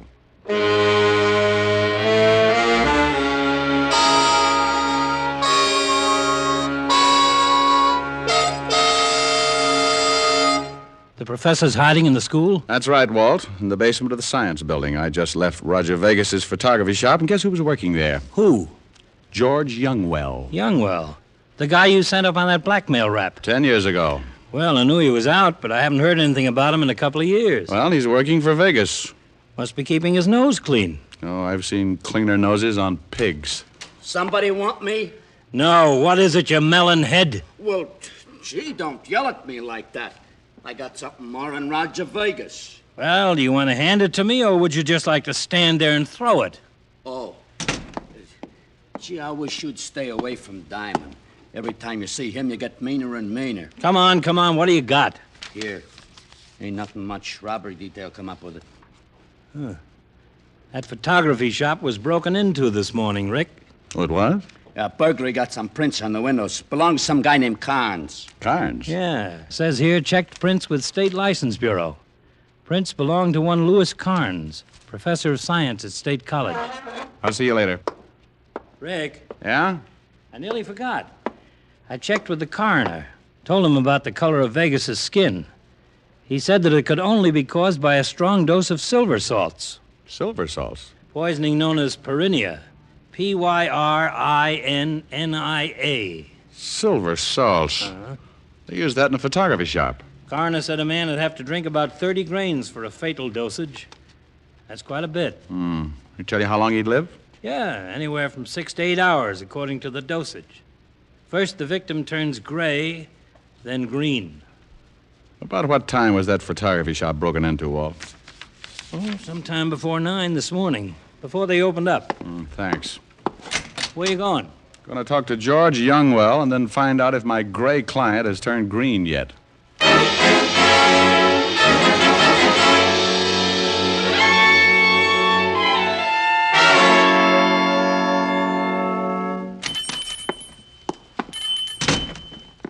Hello, George. I told him, Diamond. I told him you wanted to see him. He said he was going over to your office. Well, thanks. Look, what are you looking at me like that for? I'm going straight now. Swell. I got a good job, see? Legit. I don't want no trouble. I don't blame you. Okay. Mr. Vegas has gone over to your place. Why don't you go meet him, huh? Plenty of time. Look, he's in a hurry. He's got a big trouble, and he's got to take care of it in a hurry. Yeah, I know. He's got about an hour. Well, go on. He paid you, didn't he? What do you do around here, George? Now, listen, you. I know my rights. I'm clean. I don't know what you're trying to prove, but I don't buy none of it. Now, get out of here, or I'll call a straight cop. You know why Vegas is going to die in an hour, George? Yeah. No, I don't. If I did, I don't have to tell you nothing. Nothing, see? Maybe you know why he wants to find the professor. No. Maybe you knew the professor's wife. No. Maybe you know why she got killed. No. Get out of here, Diamond. Get out. I'm clean. I'm legit now. Yeah, like a tub of mud. What do you mean? I want you to tell me about Vegas. What about him? He owns the shop, that's all. He makes pictures. What else does he do? Nothing that I know of. What else he does, I don't know about. What are you doing? Get away from me. I want to know all about it, George. I think I know most of it. I want to know the rest. No, I don't know. No, get away. I'm not a cop anymore, remember? I don't have to play the rules. You can't scare me. You won't get rough. You ain't a cop. It's right to lock you up if you get rough. Get away. I want to know why the professor's wife got killed. I don't know. I swear I don't know. She jumped. She jumped off the building. I thought you said you didn't know. Get away. No, please. I could figure everything but the wife. If she jumped, she had to have a reason. When I saw you, George, I got the idea. Please. Blackmail, maybe, George. I'm legit. I told you. I'm working Blackmail here. with pictures, maybe? No. The dirtiest racket in the business. Diamond, no. You're going to tell me, George, you wish you were dead. I'm not telling you anything. Blackmail's the dirtiest racket I can think of. No, please. If Vegas finds the professor, he'll kill him. I've got an hour to stop a murder. Okay. We were blackmailing the wife. Phony pictures? Yeah. How many others? A lot of them. Lots. Okay, George. Let's get down to the station. I hate to get in the rut, but I'm going to see that you get another 10 years.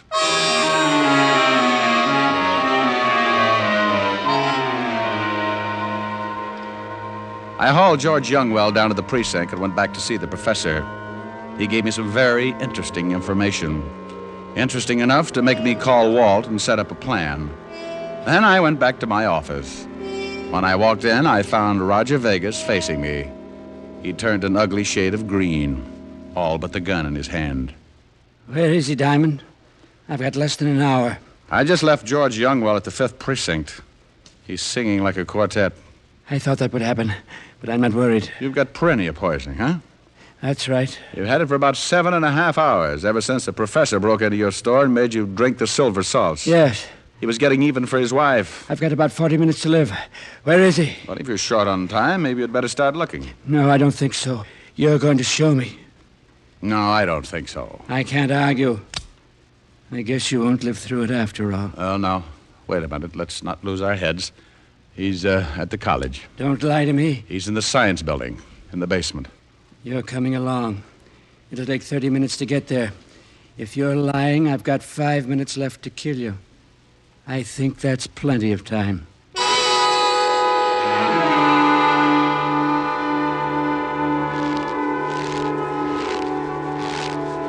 The professor's in this building.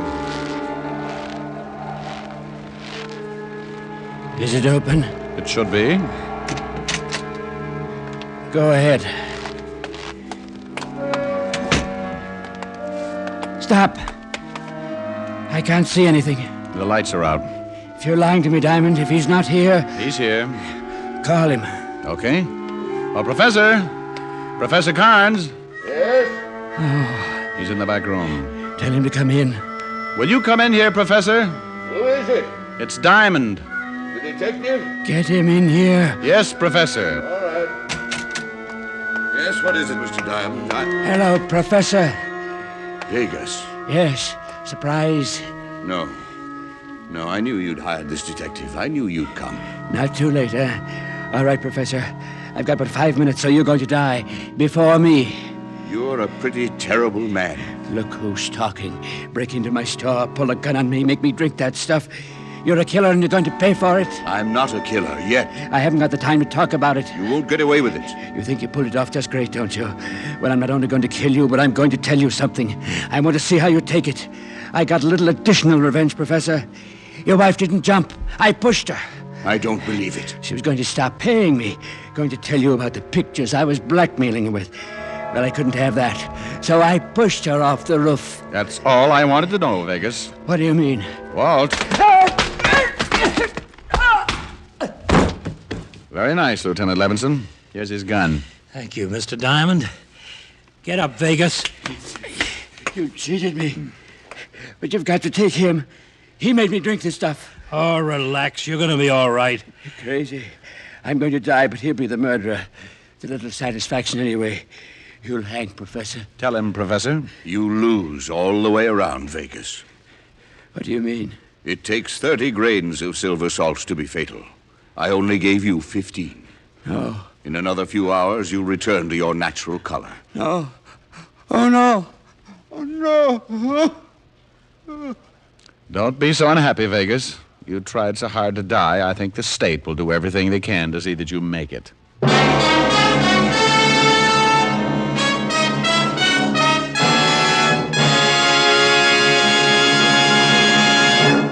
Dick Powell will return in just a minute.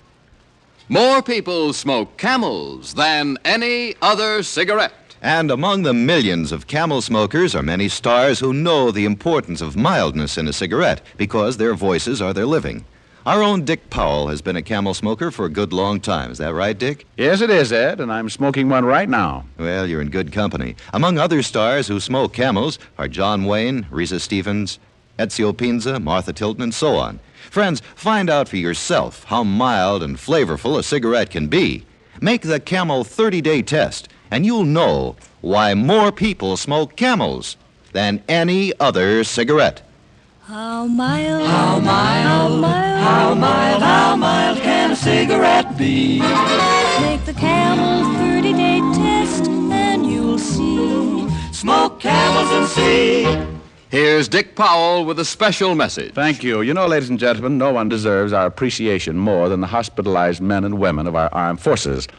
As a tribute to them, the Camel people send gift cigarettes each week to servicemen's and veterans' hospitals in this country and also to overseas where our fighting men are hospitalized. This week, Camels go to veterans' hospitals, American Lake, Washington, and Fort Bayard, New Mexico, U.S. Army Station Hospital, Camp Stoneman, California, U.S. Naval Hospital Ship, Repose. Now, until next week, enjoy Camels. I always do.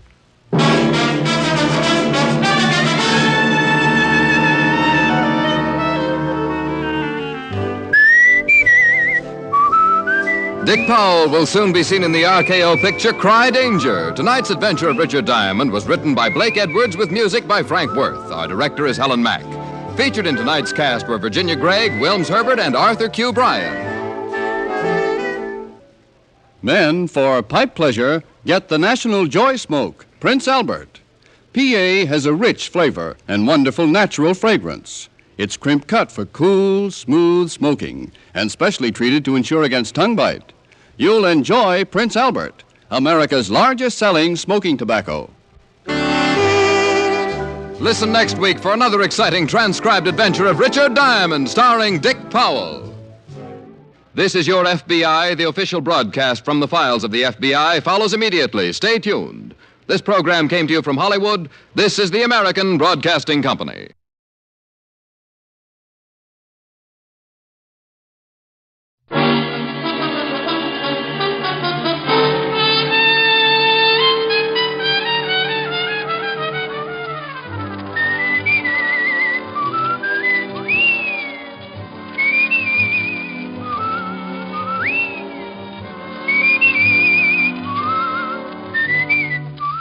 The National Broadcasting Company presents Dick Powell as Richard Diamond, private detective.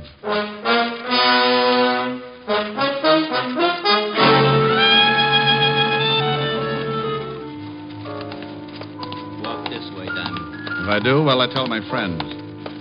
Hey, this is the morgue. Yeah, wise guy. You should feel right at home here, Otis. Oh. Hello, Rick. Hiya, Walt. What goes here? I want you to take a look at someone. You know who this is, Rick? Oh, the poor little devil. He was murdered, huh? Yeah, shot. Right in the back.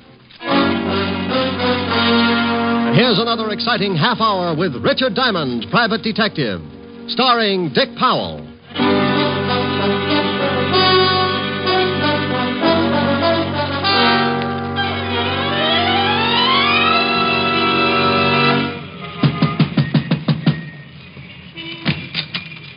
Yeah, you want something? How do you do? Are you the manager of this little haven of rest? A boarding house. I run it. I heard you both times. What do you want, huh? What do you want? Information. Your move. You nuts or something, huh? You nuts? I'm looking for a girl. What's the matter? Read the sign. It says rooms for rent. Rooms. Beat it. You know, if you ever get around to running at 33 1/3, you'll save a lot of breath. Smart guy, real smart guy. Now, I got to work. Wait a minute. Now, wait. Here's $5 if you can tell me about a girl named Elaine Tanner. For $10, I couldn't tell you a thing. Don't know her. She lived here? So it's a secret from me, a secret. Now... Here. Take a look at the snapshot. A man and a girl.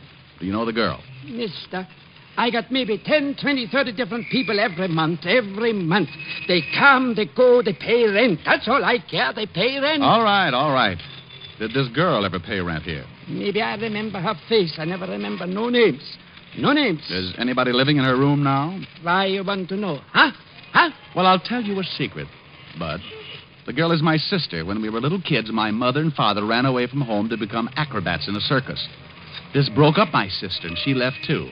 Now, Mama and Papa are back, and I want the whole stinking family together again so we can take the light out of the window. Sure. For $10, maybe I'll show you her room. All right, you're in business. Now, here's your 10. Thanks. The fingers are mine. This way, down this way. How long does she live here? Oh, not for long, maybe 2 weeks. Then what? Then comes an old guy one day. Yeah, an old guy, and... And what? She goes away with him. And you know what else? Yes, I know what else. The old guy was the same guy in the snapshot I showed you a minute ago. He was with a girl. Sure. Okay, look around. She ain't any of them drawers, she ain't. Or that cupboard, she ain't. She ain't no place. Now, tell me, did she leave anything here at all? Just junk. Newspapers, magazines, newspapers. So she was a bookworm. Well, okay, I guess that's it. Let's go. Let's get out of here fast. Who are they shooting at? Who's in that house next door where the shots came from? People. Thanks. They're shooting at you. Know anybody who wants to get rid of you? Nobody. Oh, mister, please go now. Look. Here's $20 more if you do me a favor. I do you one favor and get shot at. Who knows what'll happen for 20, huh? Who knows? Twice as much fun. Now, look, go through the stuff she left here. I told you there wasn't nothing. Well, go through it anyway. If you find anything that might give me a lead, call me up. Here's my card. Richard Diamond, private detective. Hey, it says you're a dick. Strictly private. Now, is it a deal? $20 now? There'll be more if you find something for me. Okay. No, please beat it and don't come back here no more. Window glass costs dough.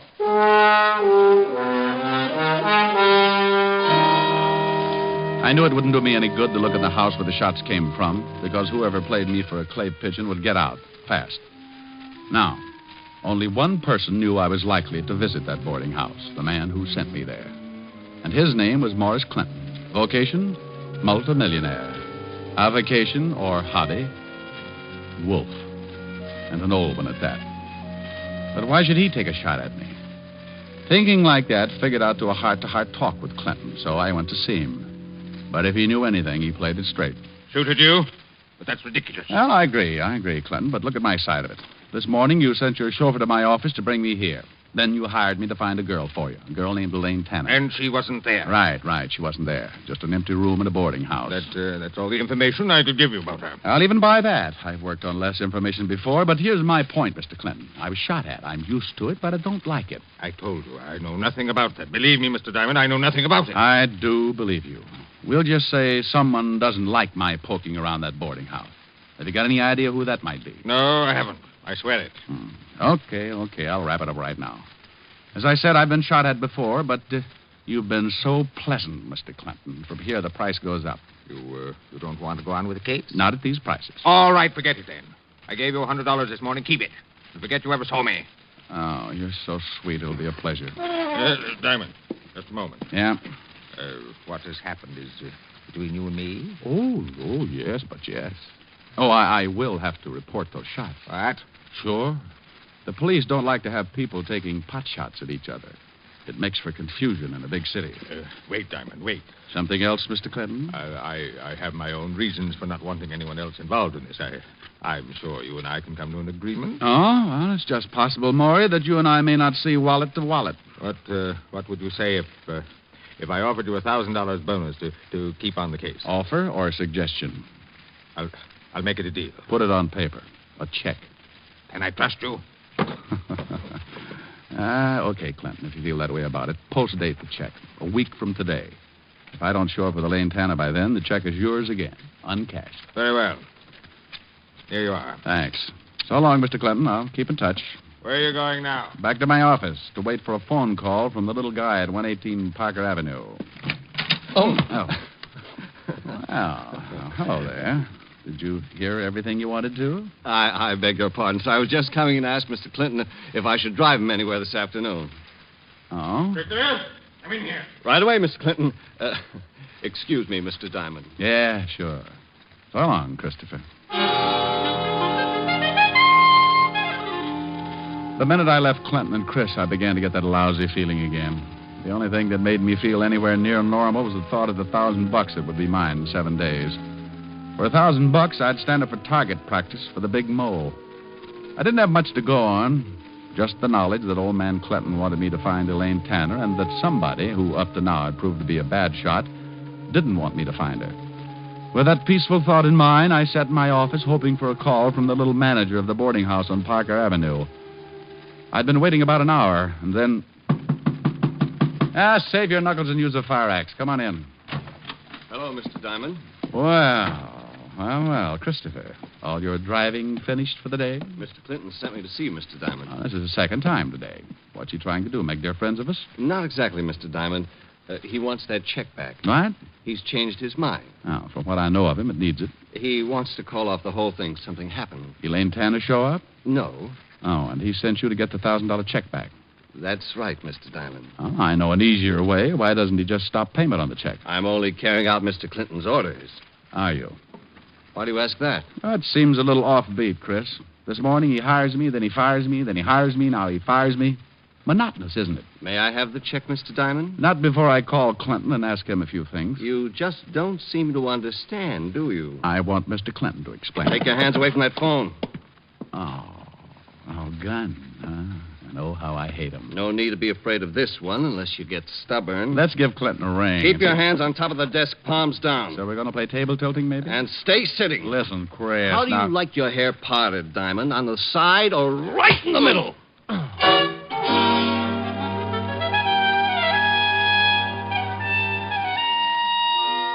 When I opened my big blue eyes, my office was dark, and the neon light on the hotel across the street flashed the news that it was dark outside, too.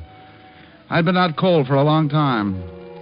When the room stopped spinning, I reached out, grabbed a piece of it, pulled myself up, went to the water cooler, splashed myself alive. I started toward the light switch when... This time I was going to be ready. I got behind the door and waited.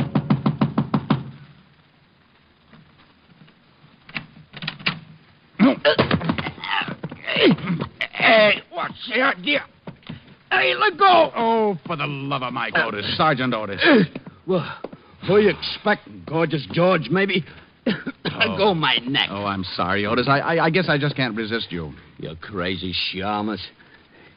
Hey, it's dark in here. It was a lot darker a couple of minutes ago. Hit the light, will you? Yeah.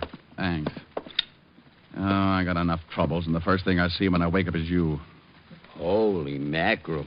What you been doing with your head, Diamond? I got mixed up in a handball game. Oh? Yeah, some friends needed a ball. It's hard work, but you get used to it.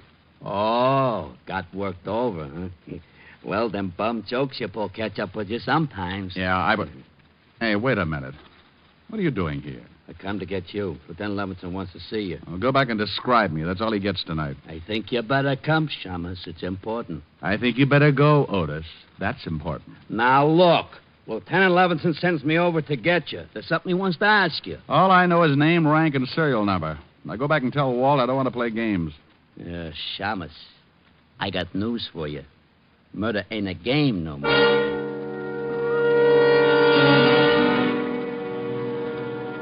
That's all Otis would tell me, but I didn't like the way he kept looking at me all the way to see Levinson. Then we got to headquarters, not to Walt's office, but down the long marble corridor that led back to other places. He wants me to bring you back here, Diamond. Where to? The morgue. The morgue? Yeah, you heard of it. I've heard of it. What's this all about? You'll see. In here, Shamus. Lieutenant. Back here, Otis. Come on, Diamond. Hello, Rick. Well, how's the other head look? I'll let you know when it speaks to me. Yeah. Meantime, I want you to take a look at someone. In here? Yeah, in here. You know who this is, Rick? Oh, the poor little devil. The poor devil. What do you know about him? Well, he was manager of a boarding house, cheap walk-up on Parker Avenue. That we know. What else? He was murdered, huh? Shot right in the back. Rick, unless I knew you were tied in, I wouldn't have you here. You want to talk about it? Somewhere else, Walt. Sure. Come on. Before I answer any more questions, Walt, how'd you tie me in? He had one of your business cards in his hand. He was shot while he was standing at the phone in the hallway of that boarding house. Did he call you, Rick? I didn't get a call from him. Got any idea why he wanted you? Maybe, maybe not. All depends. On what? Walt, listen. I will in my office. Wait outside, Otis, and I'm busy. Get it? Sure, I get it. Wait a second, Rick. Now, here's a gun, 38 police special. Take a good look at it. I've seen it before. It's mine. How did you get it? The ballistics report says this gun killed the little guy back there. Did you check it for fingerprints? Yeah, and they were all yours. Will you have Otis come visit me and bake a cake with a file in it? Oh, cut it out, Rick.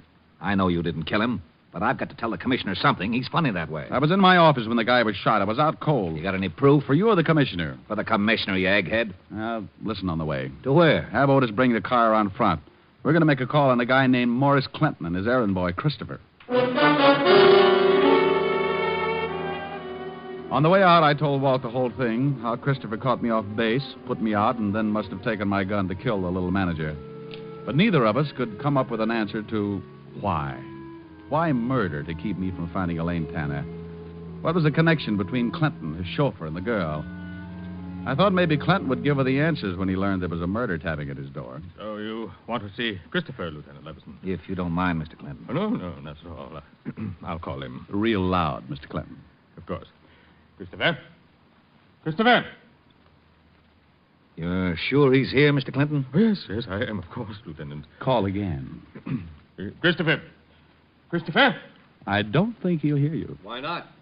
I'm not deaf, Mr. Diamond. Rick, is that Christopher? Yeah, this is Chris, all right. And I owe him a haircut. Now, lay off, Rick. I'll handle this. Christopher. Yes, sir? Where were you about 2 this afternoon? Why, right here, working on the car. Correction. Working on me. I beg your pardon. Oh, come on. Let's have it straight. Mr. Clinton, what about this? Christopher is right, Lieutenant. Yes, he's right. Oh, you're scared stiff, Clinton, and you're lying. I'm not. I I wanted to go into town to keep an appointment. And the fuel pump on the car was stopped up. I had to take it apart. Oh, sure. And while you fixed it, Clinton stood right over you. As a matter of fact, he did watch. And it took all afternoon to fix it. No, but when it was finished, it was too late for Mr. Clinton's appointment. He decided not to go. How about that, Mr. Clinton? Oh, yes, Lieutenant. Christopher hasn't been out of my sight all afternoon. That's good enough for me. All right, Diamond, let's go. What? Are you crazy? No, that's why I'm putting the cuffs on you. I thought there was something fishy about your story. Gun taken away from you, people coming to see you, hiring you, firing. Walt, your stomach has gone to your head. Never mind my stomach. Otis. Yeah, Lieutenant. Put the cuffs on this shamus. Cuffs? On him? Close your mouth, Otis. Put the cuffs on. Walt, what in the world? Diamond, I've been waiting for a chance like this to comb you out of my hair for good. Otis, the cuffs. Yes, sir, Lieutenant. All right, Shamus, roll him out. Mr. Clinton, thank you very much. Goodbye. Come on, Diamond. Oh. Lieutenant. Otis, I told you to close your mouth. Oh, I gotta breathe. Oh, shut up and come on. Walt. Outside, Diamond. Get going. You big bubblehead. What's the idea of making like a cop with me? I kind of liked it. How'd I do? What? Good performance, eh? Good performance. Oh, you big ham. You great big ham. Well, Lieutenant, are we going to put the shamus in the jug? Shut up, Otis. Take the cuffs off him. What? Here, Otis, start working. Oh, you're right, Rick. Clinton was scared stiff, and for some reason he backed Christopher's alibi. Walt, I've got an idea. You better have. If I don't have something to tell the commissioner, I'll have to give up my ideas about a pension. I'm going back to that boarding house. Why? Well, the manager was going to call me. It's just possible he got a hold of a lead on Elaine Tanner, but Christopher killed him before he had a chance to tell me. Well, that makes sense. You got a man there? Yeah, a happy. Oh, good. I'll see you later. Rick. On. Please. For the sake of my stomach, don't slip up. You're my only suspect without an alibi. Thanks, Walt. See you later. Yeah. Oh, Walt. What? Bottoms up on the bicarbonate.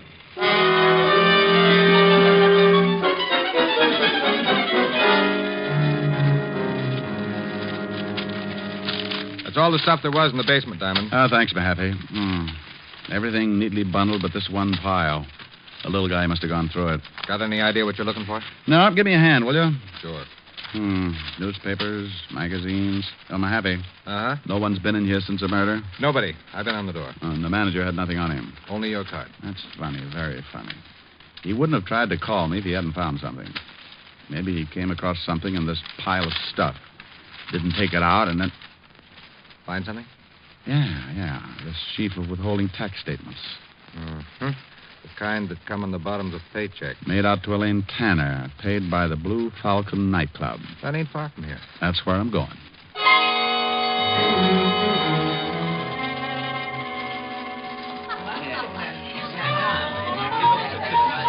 Yeah, sure. Now I remember a kid that named Tanner. Yeah, used to work here in the line. Thanks, bartender. Where's she now? Well, Mr. Me, I know from nothing about her, but she was good friends with one of the dolls in the line, gal named Gladys. Where can I find this Gladys? Dressing room, straight back, turn left. And knock on the door, huh? What for? They dress that way for the show anyway. I'll keep both eyes closed. Sure, straight back like I said, then first turn left.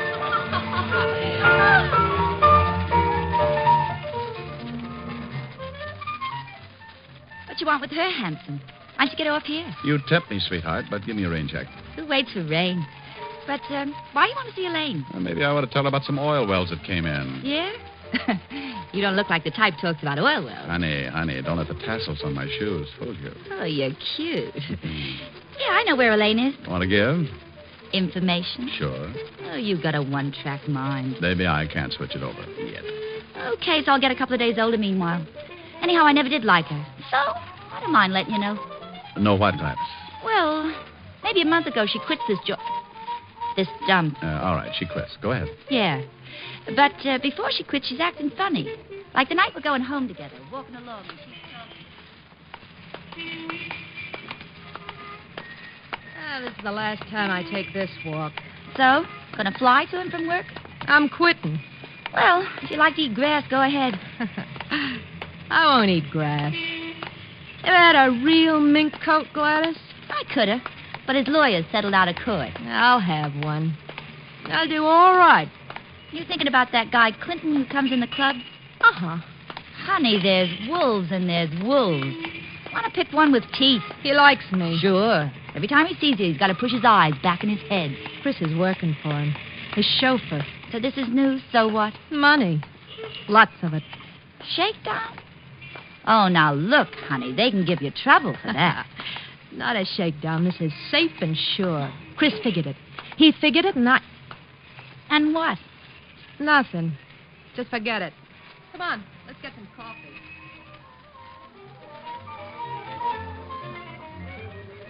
And that's all she says. Uh-huh. Now, where can I find her? Oh, I'll tell you where I think she is. Here's the address. I wrote it down. Thanks, Gladys. I'll see you again. Yeah. See more of me. Is that possible? This costume's for the first show. We save up for the second. I'll be here for the last show. Oh, what you said. So long, handsome.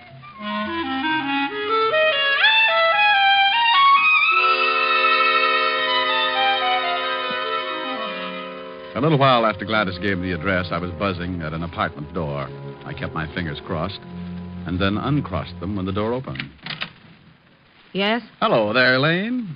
Who are you? Well, the name's Hangtooth, Elmer Hangtooth. Who? Oh, I better come in. Hey, what's the idea? Can't hear a thing you say, honey. My hearing aid just shorted out. Now listen, wise guy. Oh, Elaine. Chris sent me. Chris? Yeah. He said to tell you everything's okay. The heat's off. How about that private eye? Diamond? Richard Diamond? Yeah, that's the one. Honey, you'll never be any closer to him than you are right now. I was afraid he'd quit. Hey, when's Chris coming? Soon, I hope. Oh. I've never seen you before, have I? Well, you're young and life's full of surprises. Uh-huh. I like surprises. Nice. Chris work you in on the deal? Yeah. I did him a favor. Took care of Diamond. Like doing it, too. Oh, by the way, what goes with you and Clinton? Honey, we had a common interest. Oh. Books, dearie. Books. He had one I wanted. When I finished with him, I could have walked out with the furniture. Yeah, I guess you could, baby. I guess you could. Think so? Why not? What did you say your name was? Well, the name's Appelknocker, Harold Appelknocker. What?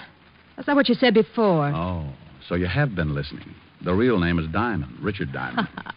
I see a kidder, huh? Well, if that makes you laugh, this ought to bring back Mahjong. Here, take a look at my license. My membership card, the Hopalong Cassidy Club, my Flash Gordon beanie. You dirty shamus, you stinking cop. Easy, baby. Let Easy, go of me. baby, easy. Let go, you dirty. Let go of me. Let her go, Diamond. Chris! Jackpot, Chris and Elaine all at once. Diamond, get your hands off her. Get them off. No, that's better. Now, Elaine, before I fill him full of holes, tell me what he's doing here. He said you sent him, Chris. Sure, he would. Elaine, you ready to get out of here? Yeah. Okay, hand me a cushion from the sofa. Want to take a nap, Chris? I'll laugh at your funeral, Shamus. Hold a cushion over the gun. Nobody hears the shot. Better not, Chris. Elaine, start out. I'll be right behind you. Yeah, all right, Chris. Got the book? Yeah. What book? Shut up. Get going, Elaine. Chris, let's talk this over. Funny, you just finished talking, Diamond. Chris! Elaine, what's the matter? Give me my book. Give it to me. Clinton, Duck, get out of the way. Diamond, you... Chris. Well, I owed him that partner's hair. Chris. It's all right, Elaine. Just creased. I wouldn't think of depriving the hot seat of such a good customer. My book. Where's my book? I want it. Give me my book. Sure, Mr. Clinton. But I'm afraid you'll have to explain to the police first. A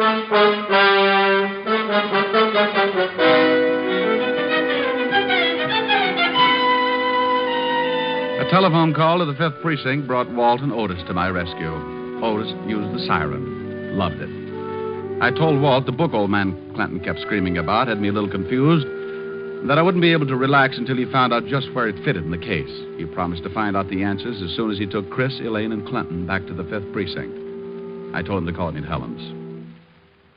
Rick, what about that check for $1,000? Is it any good? Well, the check's post-dated. I doubt if Mr. Clinton will honor it now. It's too bad. We could have celebrated. So all you got for your trouble was $100 a day in expenses. I'll get it. Grant's Tomb, the general speaking. Rick? Yeah? Walt? Yeah. You sitting down? Why? You can tear up that check Clinton gave you. He won't honor it. He's mad about having to go to jail. Oh, I was way ahead of you about the check. Why did Clinton go to jail? What did he do? You know that book he was yelling about? What about it? Well, it's an original Sir Francis Bacon manuscript. How would you know? I hate to admit it, but Otis told me what it was. You know, Otis is excuse me, Lieutenant. It's bibliophile. Shut up, Hammerhead. Okay, so I work for nothing. Rick. Yeah? The book was worth $30,000. It was stolen 18 years ago from the Fine Arts Library in Washington. Old man Clinton bought it from a fence. That's why he couldn't go to the police. Oh, so Chris and Elaine hijacked it, huh? Probably had a sale for it. Rick, there's a $1,500 reward for that book. So what? It's yours. Hmm? Hey, wait a minute, Walt. Helen, put your ear next to the receiver. Oh, all right. Walt, say that again. Say what again? What you just said. Did I say anything? Well, sure you did. Are you sure? Oh, now cut it out, Walt. Say it again about the reward. Oh, that. There's a $1,500 reward for the book. Thanks, Walt. Bye. Bye. Well, baby. Well, we're going to celebrate after all. $1,500. Oh, Rick, that calls for a real celebration. Sure. Well, don't go away, darling. I'll be right back. I won't be long. Oh, Rick, there's a new song on the piano. Why don't you try it? Okay, I set my pajamas and put on my prayers. Well, that's pretty silly, but... My baby kissed me goodnight, and I am glad to relate that by the time I got home, I was feeling great. I climbed up the door and opened the stairs. I said my pajamas and put on my prayers. I turned off the bed, crawled into the light, and all because you kissed me goodnight. Next morning I awoke and scrambled my shoes. I shined up an egg, then I toasted the news. I buttered my tie and took another bite, and all because you kissed me goodnight. By evening I felt normal, so we went out again. You said goodnight and kissed me. I hurried home, and then I climbed up the door and opened the stairs. I said my pajamas and put on my prayers. I turned off the bed, crawled into the light, and all because you kissed me goodnight. By evening I felt normal, so we went out again. You said goodnight and kissed me. I hurried home, and then I lifted the preacher, called up the phone, spoke to the dog, and threw your ma a bone. 'Twas midnight, and yet the sun was shining bright, and all because you kissed me good night. Oh, that was lovely, Rick. Well, how do I look? Oh, my, wonderful. What are you so dressed up for? For the celebration. Oh, that's right, yeah. Come on, let's go. Oh, where are we going, Rick? Oh, the Blue Falcon nightclub. We'll be just in time for the last show. The Blue Falcon. Oh, but why pick that place? Oh, but they've got a wonderful floor show. Yes, but the costumes are... well, they're nothing. Oh, what you said.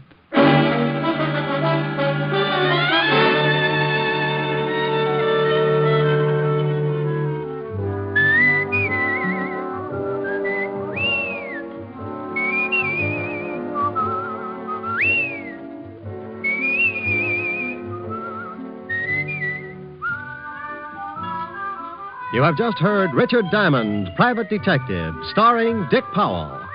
Ed Begley played Lieutenant Walt Levinson. Also in the cast were Wilms Herbert, Francis Robinson, Ted Osborne, Gene Bates, and Paul Dubov. Music was under the direction of Frank Worth. Today's show was written and directed by Russell Hughes. Dick Powell currently may be seen in the motion picture version of the best-selling novel, Mrs. Mike. This is Eddie King inviting you to be with us next Sunday at this same time when we will again bring you Dick Powell as Richard Diamond, Private Detective.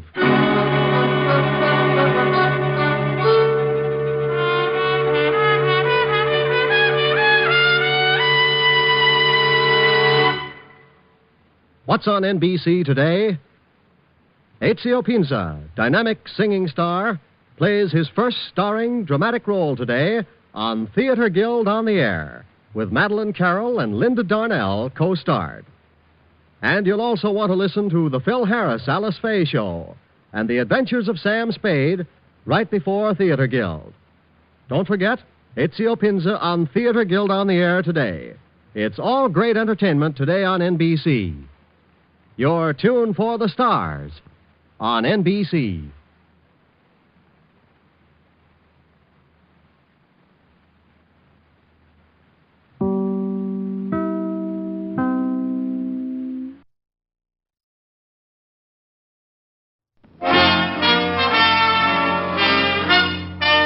Listen while the makers of Rexall drug products and 10,000 independent Rexall family druggists bring you Dick Powell as Richard Diamond, private detective.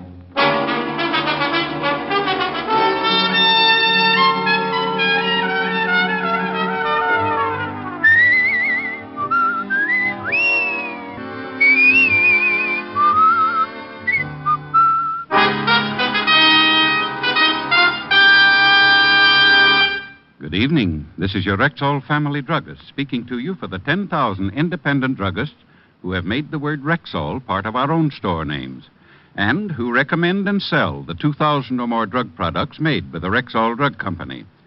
Like Rexall MI31, for example, America's popular all-round mouthwash, gargle, and breath deodorant. Full-strength MI31 kills contacted germs in a matter of seconds, yet will not harm delicate membranes of the mouth and throat. What's more, Rexall gives you a full pint of MI31 at the same price as smaller quantities of other leading brands. Ask for Rexall MI31 at Rexall drugstores everywhere. And remember, you can depend on any drug product that bears the name Rexall. Good health to all from Rexall. And now your Rexall family druggist brings you transcribed another exciting half hour with Richard Diamond, private detective, starring Dick Powell.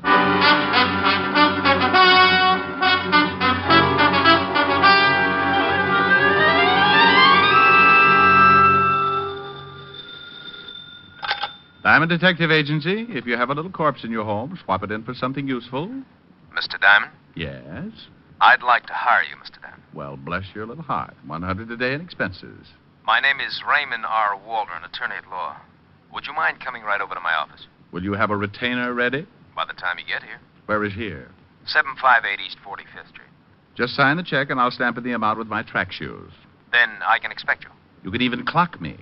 Who knows? You may witness the first 4-minute mile.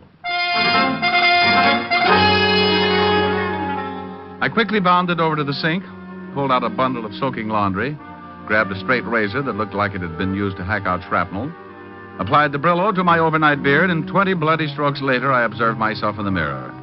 Wounded, sire, but not dead. By 11 o'clock, I was standing in the reception office of Raymond R. Waldron, attorney at law. I looked for the secretary, but none was to be seen. Then the door of Mr. Waldron's inner office opened, and a man about 6 feet tall, sporting a heavy black beard and thick horn-rimmed glasses, stood facing me. I suppose you're Mr. Waldron? Yes. Take this chair, if you will. Thank you. Now, what's your trouble? Oh, not mine. My client's. You see, I'm supposed to give you $100 as a retainer until you speak with my client this evening. Before you wave the bills around, tell me something about your client. My ethics get so double-jointed when someone shows me money. My client is a she. Well, you certainly present the beginning of an interesting argument. Her name is Miss Mary Bellman. Miss? 28, blonde, showgirl, very attractive. So she killed 30 members of the volunteer fire department. I like tough cases. She's in fear of her life, Mr. Diamond, and since I'm her attorney, she called me and asked me to hire a good detective. You said Miss Bellman was in fear of her life. Somebody trying to kill her? I think it best to let Miss Bellman tell you. She has all the facts. Here's her address, and here's your retainer. She expects you at 8. It was close to 12 when I got back to the office and spotted my landlord nailing up my door. His eyes dropped blushingly down to his waist when he saw the 2 months back rent in my hand, and he hurriedly explained his carpenter work on my door as a delayed April 1st joke. I paid him off as the last board fell and then left the building and went to my flat on 53rd Street to take it easy until that evening. By 7:30, I was dressed in my best suit, the gray one that stands out from the rest because the rest are one brown gabardine that even a starving moth would gag on. Suddenly, I remembered my dinner date with Helen. So I put in a fast call and told her butler, Francis, that I'd be a little late. Then, promptly at 8 o'clock, I walked up to the door of Miss Mary Bellman, prospective client.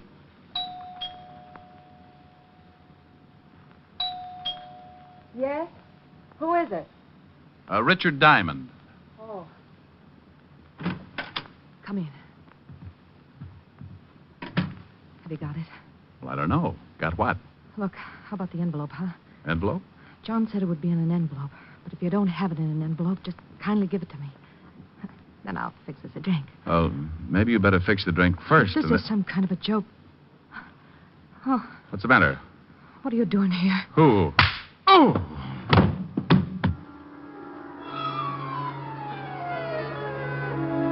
Everything happened so fast, I didn't even have time to guess what it was all about. Someone belted me with the Chrysler building, and I went down like a loose ski in a snowslide. As I hit the floor, I felt a pair of hands pull open my coat and relieve me of my .38. The floor fell away, and I dropped into a deep black pit that smelled something like a dirty carpet. When I finally came around, it was like squeezing myself out of a starched diving suit. I got my eyelids apart, and there, standing in front of me, were two very good reasons for wanting to go right back to sleep. Oh, he's coming around, boss. Good. I want him to see it when I give it to him. Oh. Slap him around so he comes to in a hurry. Sure. Come on. You. Wake up. Wake up. You hear me? No, okay. Come on, sit up. All right. Oh, my head. It's going to be your stomach in a minute.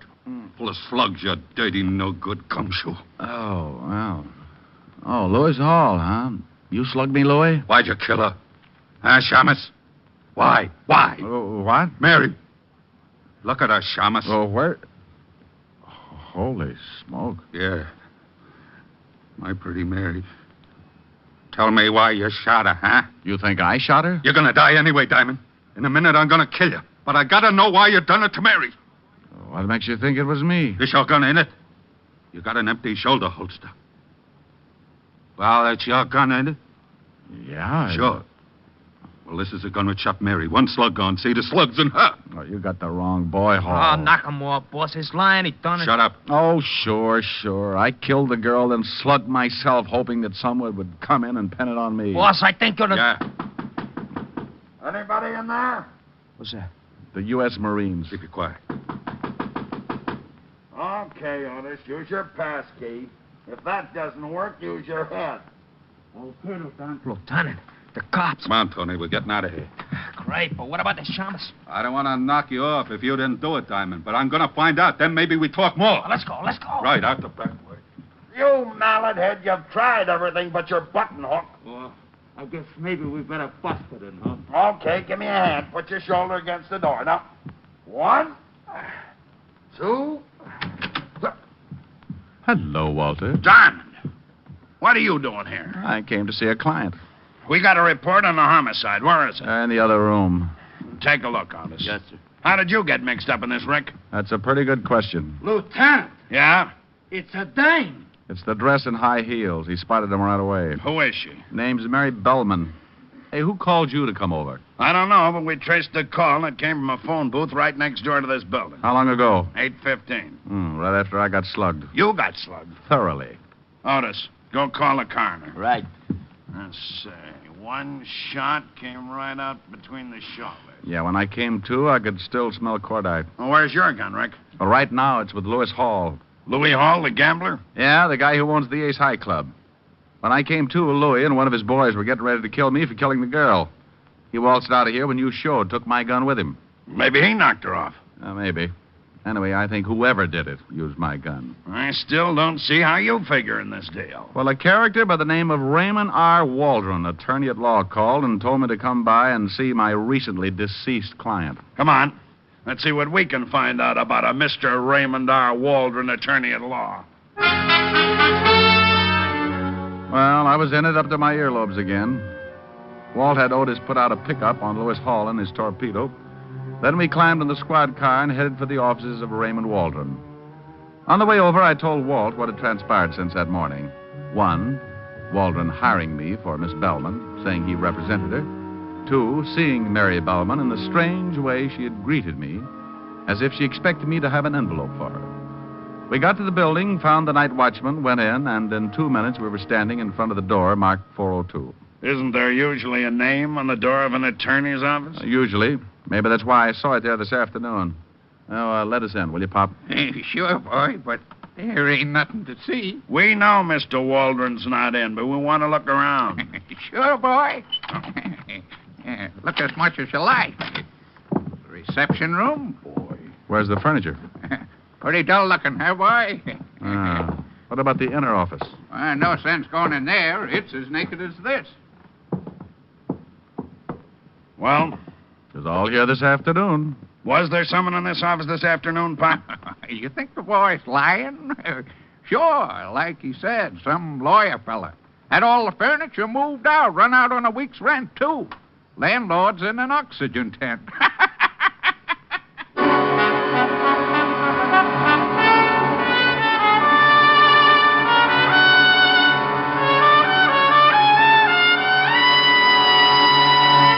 You're listening to Richard Diamond, Private Detective, brought to you by the makers of Rexall Drug Products and your Rexall family druggist. Right now, here's a lady with a problem for him. Every summer, it's the same thing. My children either eat their meals so fast or fill themselves with all kinds of cold drinks and hurry-up snacks.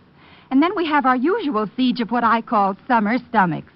Well, ma'am, a lot of mothers have that same trouble. And a whole lot of them have solved it with Rexall milk of magnesia. Why, how's that? Well, it's a quick and effective way to neutralize excess acidity and a remarkably gentle laxative. What's more, because of its special formula and exceptional purity, Rexall milk of magnesia has almost none of that unpleasant, earthy taste. Would say the children will like that. And because it's Rexall, ma'am, you know it's laboratory tested. All you have to do is follow the tested instructions on the label. Well, from now on, I'm asking for Rexall milk of magnesia. At Rexall drugstores everywhere. And remember, you can depend on any drug product that bears the name Rexall.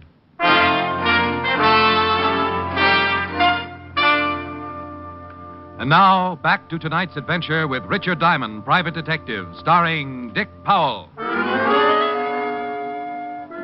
Well, Mr. Raymond R. Waldron had skipped, furniture and all. We thanked Pop, went downstairs, climbed into the squad car, and Walt checked in with the precinct. He put a tracer out on Waldron and learned that Lewis Hall and his henchmen were yet to be found. The coroner's report of the dead girl, Mary Bellman, confirmed the obvious. Death by a .38, the slug having been found in the wall. Ballistics had a full report and were waiting for the gun to show up. It was 6-2 and even that Louis Hall still had it and that it was mine. On the way over to Hall's nightclub, Walt told me that Hall had been going with a girl named Willis, Jean Willis. And he was a little surprised when I told him of Hall's recent interest in the late Mary Bellman. It seemed that Jean Willis and Louis had been an item for nearly a year. In fact, she was working as a headliner in his nightclub.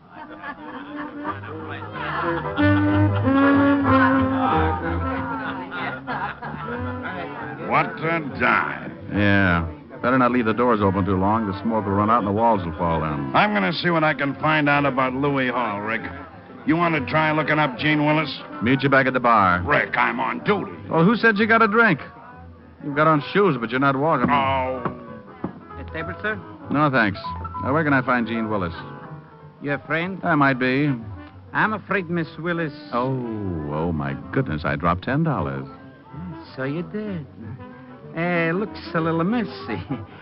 I hate to see you dirty your hands, sir, so I just keep it and you can go wash up. Huh? Washroom's right next to Miss Willis' dressing room. Right down that hall. I'll see that you're decorated by the Department of Sanitation.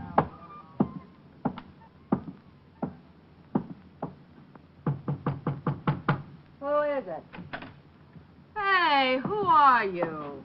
Name's Diamond, honey. I'm a private detective. Good for you. I hope you're happy in your work. Now beat it. I'm looking for Lewis Hall. He's out. Down the street somewhere. Having your initials tattooed on the soles of his feet, no doubt. Look, wiseacre, blow or I'll yell and have a couple of boys show you the fastest way out of here. Honey, before you do, I think there's something you ought to know. Yeah? What? You open that pretty mouth of yours and you may end up swallowing a fist. Oh, yeah? You know a Mary Bellman? What? Know her? Yeah, she works here. She ain't showed up tonight.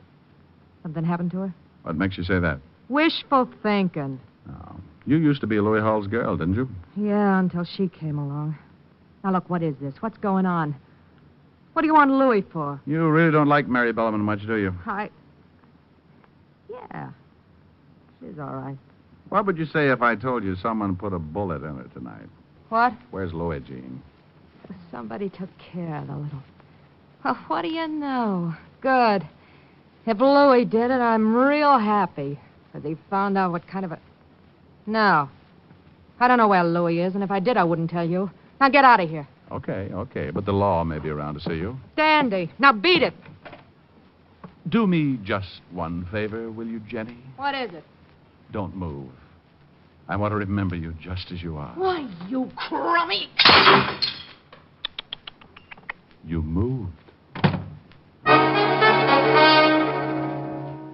Well, I went back to the bar just in time to see Walt look around the room like a shoplifter on bargain day.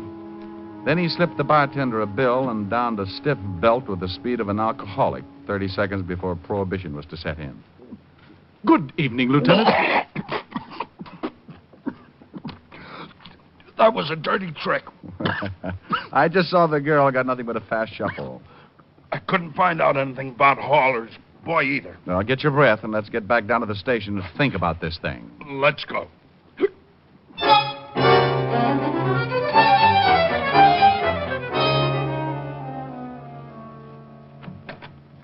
Hiya, Lieutenant. Hello, pink eyes. Huh? Oh. Anything on the dead girl? Here's the report. Thanks.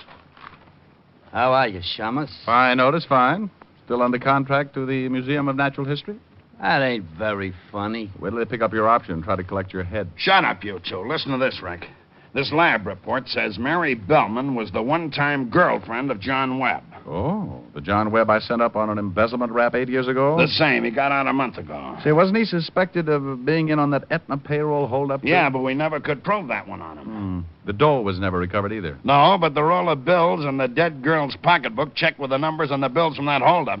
Walt, I'm getting an idea. When I sent Webb up, he was pretty unhappy. Made a lot of threats to me. You got the serial numbers from that holdup? There's the whole list. Well, check them with this money. Your own dough? Okay, but I don't get it. Otis, did you find out anything on Raymond R. Waldron? The guy that was supposed to be the attorney? Yep.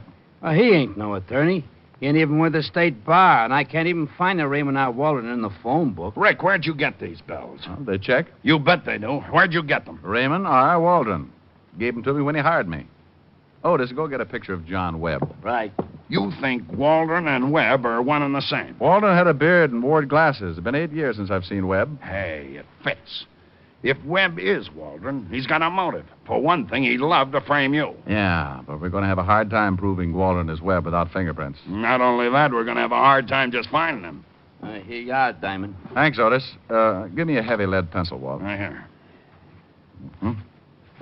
Get him, some artist. Oh, shut up, Otis, shut up. Now, let's see. There's a beard. Put some glasses on him. There you are. Well? Raymond R. Waldron. Or John Webb with glasses and a beard. I'll put out a jump. Oh, wait a minute, Walt. I got an idea.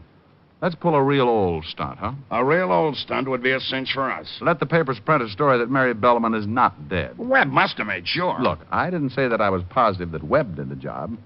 Louis Hall was standing with my gun in his hand. Gene Willis hated Mary Bellman for stealing her boy Louis, and we're loaded with suspects. Well, she did only have one bullet in her, and there is a possibility that she could have knocked herself off. Oh, stop sitting on your badge and call the papers.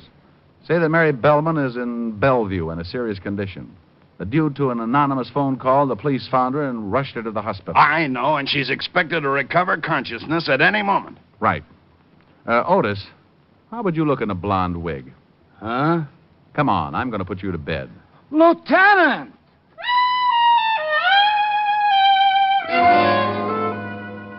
Walt called in the reporters on the police beat and gave them the story. Then went over to Bellevue and set it up with the staff.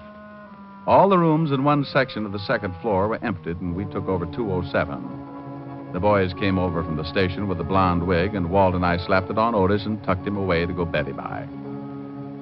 A screen was put up in the back of the room, and Walt and I sat down behind it to wait. I've got 6 of our boys dressed as interns on this floor and a policewoman on the switchboard. McCarthy is making like the night physician. If anyone tries to see Mary... Bless her little heart. He's to show 'em up. Tell them they can't stay long. The minute anyone shows, they'll call us on... Oh, that might be it.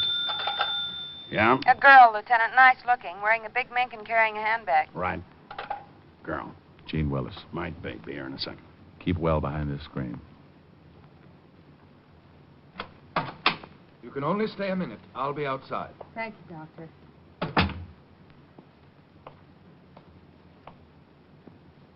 Mary? She's digging into her handbag. Let's take her. What?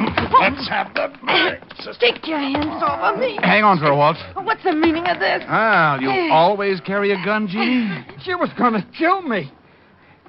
Who's that? That ain't Mary.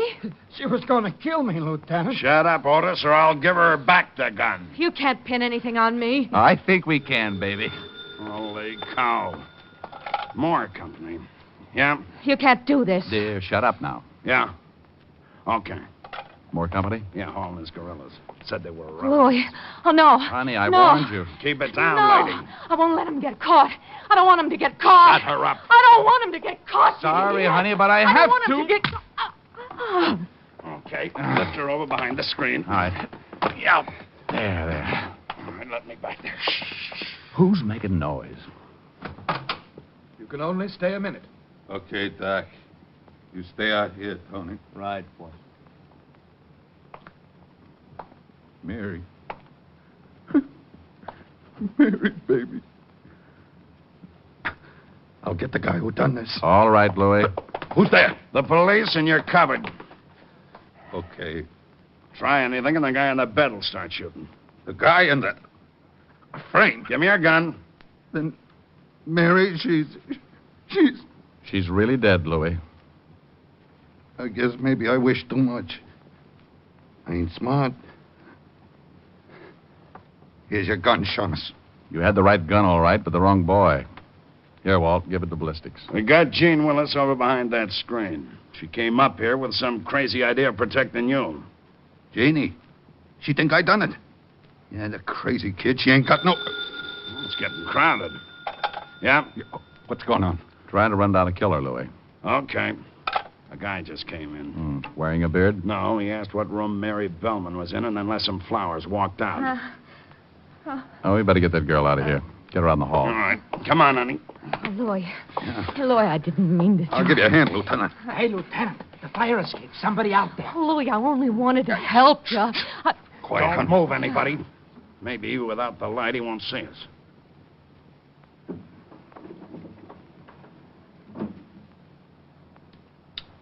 Look out. He's going to shoot from there. Get the light. Who got him? I didn't even have time to get my gun out. I didn't. I was too scared. Well, I thought he'd at least get in the room. Lieutenant, you okay? Yeah, keep everybody out of here. Where'd you get the other gun, Louis? I only give you yours. Remember, Shamus? Let's have that one, Louis. I done what I said I was going to do.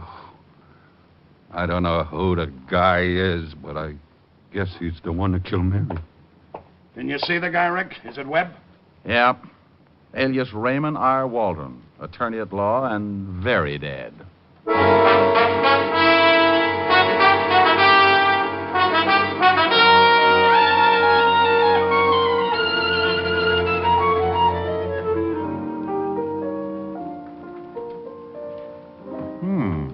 New outfit, Helen, baby? Uh-huh. You like it? Make a silkworm lose his mind. I fixed some sandwiches. Thought you could eat them in here in the study. Oh, beats the kitchen. How can I see what I'm eating? A moth would crack up if he had to land by one lousy candle. Thought it was kind of romantic. Soft lights, music. Oh, honey. My rural stomach has been neglected all day. Food should make it happy. I hope so. Hard day. Yes. What's this? Oh, very toothy. Peanut butter and caviar. You make them? Of course. Oh. Yes? Walt, Helen, Rick there. Feeding his face. Wait a minute, Walt. No. Here's the way it breaks down. Waldron or Webb decided to kill 3 birds with one stone. Oh, the big pig. He wanted you for sending him up. He wanted Mary Bellman because she was blackmailing him. Seems she threatened to tell the police that he was the one who got that payroll. Oh, that's why she asked for an envelope. She thought I was bringing the payoff. Yeah. Well, Louis Hall was the third bird. For stealing Webb's girl while he was doing time. That's it. You've been a living doll. What do you eat? I think this one's cheese and liverwurst. How are you going to sing? I hadn't thought about it. Me. You'll never make it. Don't bet on it. I will bet on it a double sawbuck. I know you haven't got it, but you're on. Hoop-de-doo, hoop-de-doo. I hear a polka and my troubles are through. Hoop-de-doo, hoop-de-dee. This kind of music is like heaven to me. Hoop-de-doo, hoop-de-doo. It's got me higher than a kite. Hand me down my soup and fish. I am gonna get my wish. Hoop-de-doo in it tonight. When there's a trombone playing, I get a thrill. I always will. When there's a concertina, I always smile, 'cause that's my style. When there's a fiddle in the middle and it really is a riddle, plays the tune so sweet that I could die. Lead me to the floor and hear me yell for more, 'cause I'm a hoop-de-dooing kind of guy. Hoop-de-doo, hoop-de-doo. I hear a polka and my troubles are through.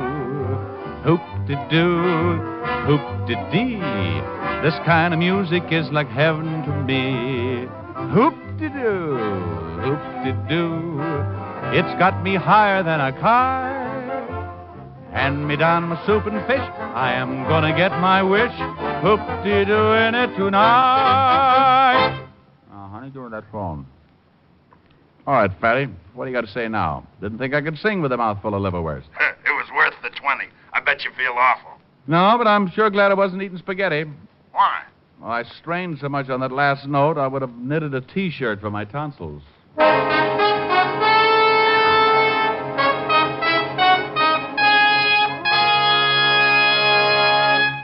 Dick Powell will be back in just a moment.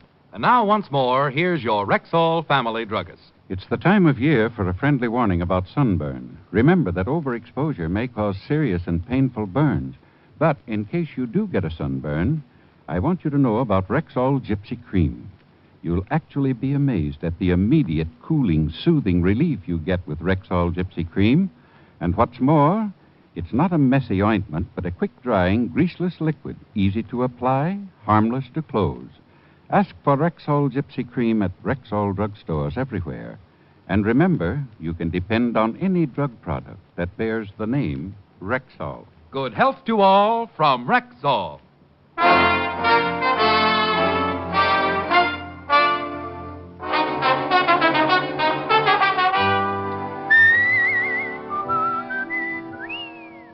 Ladies and gentlemen, last year, a great part of America's security went up in smoke.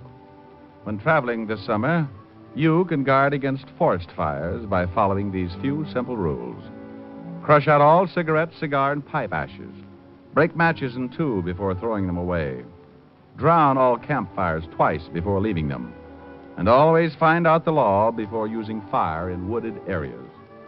Remember, only you can prevent forest fires. Good night, everyone. This program was transcribed.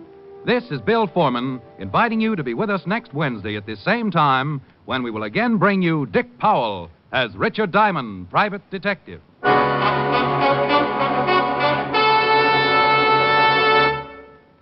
For the woman in 10 with sensitive skin. There's Caranome hand cream. Statistics show that one woman in 10 has an extra sensitive, extra tender skin. And for that woman, there's Caranome hand cream. For like all Caranome beauty aids, Caranome hand cream is hypoallergenic, pure, mild, safe for most sensitive skins. It softens, beautifies, protects. remember, for the woman in 10 with sensitive skin, There's Caranome hand cream. Only one of Caranome's beauty aids, designed especially for women with sensitive skin. ask for Caranome at Rexall drugstores everywhere.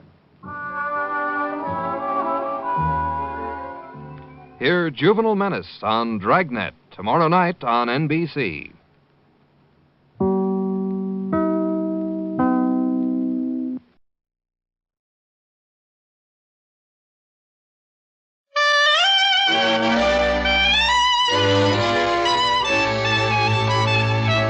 The makers of Camel cigarettes present Dick Powell as Richard Diamond, private detective.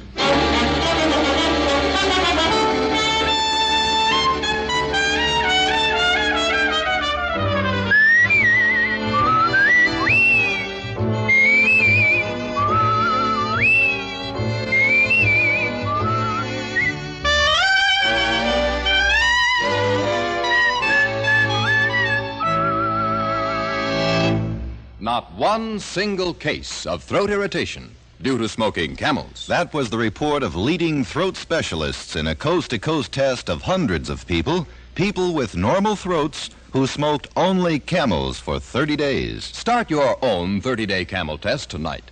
Smoke only Camels for 30 days. You'll discover how rich and flavorful Camels are, and you'll learn how well Camels will agree with your throat. Pack after pack, week after week.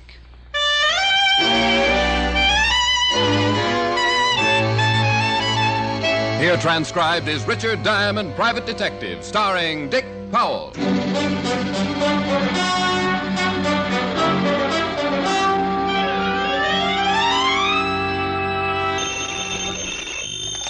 Diamond Detective Agency.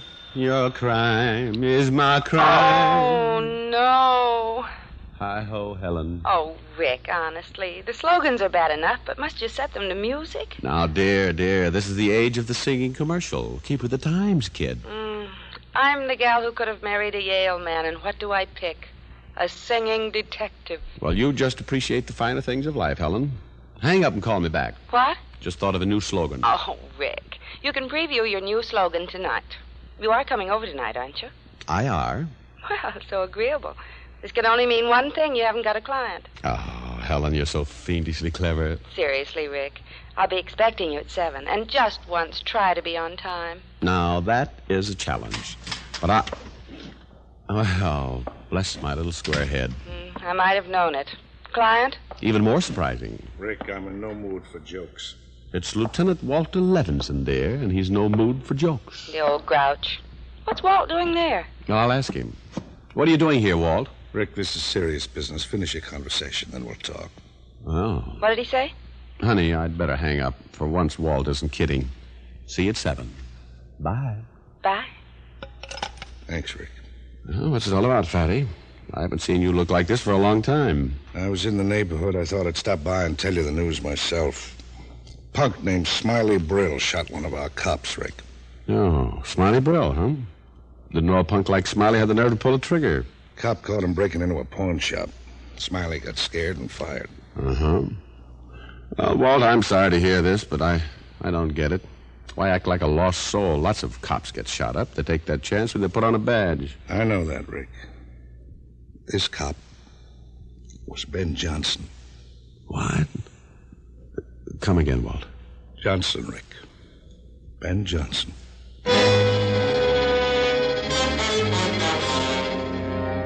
There are times when words can't describe a feeling. This was one of those times.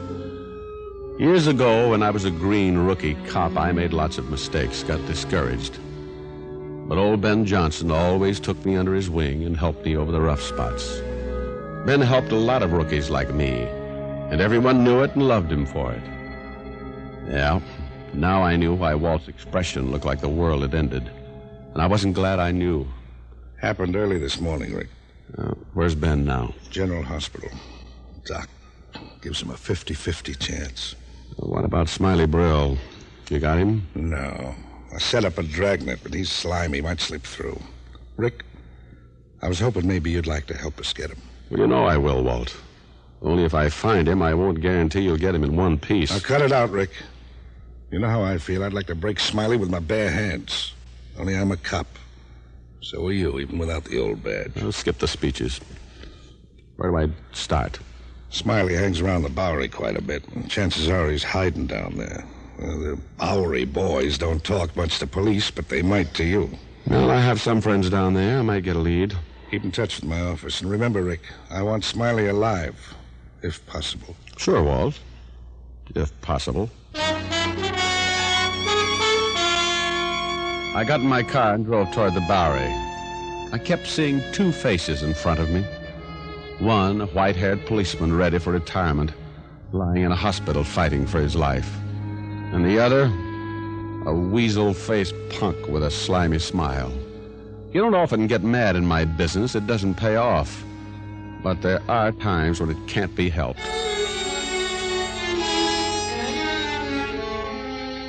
In the Bowery, I began looking for Leo Watts, a little panhandler with a big heart. I'd done Leo a favor a few months back, and I knew I could count on him to return it. I finally located him in a mission, working over a bowl of hot soup. Well, hello, Leo. Huh? Oh, well, Richard Diamond, what brings you down here? You broke? Well, not quite, Leo. Sit down, have some soup. It's free. Well, I'd rather have some help, Leo. Oh, sure, Rick. Anything I can do, you know that. Tell me, do you know a guy named Smiley Brill? Smiley Brill, yeah, I seen him around. I don't know him so well, though. What about his friends, Leo? Know anyone he might go to if he was in trouble? I'm afraid not, Rick. I can ask around, though. Some of the boys might know. Would you do that, Leo? I'd appreciate it. Sure. You sit tight, Ricky, and finish my soup. I'll be right back.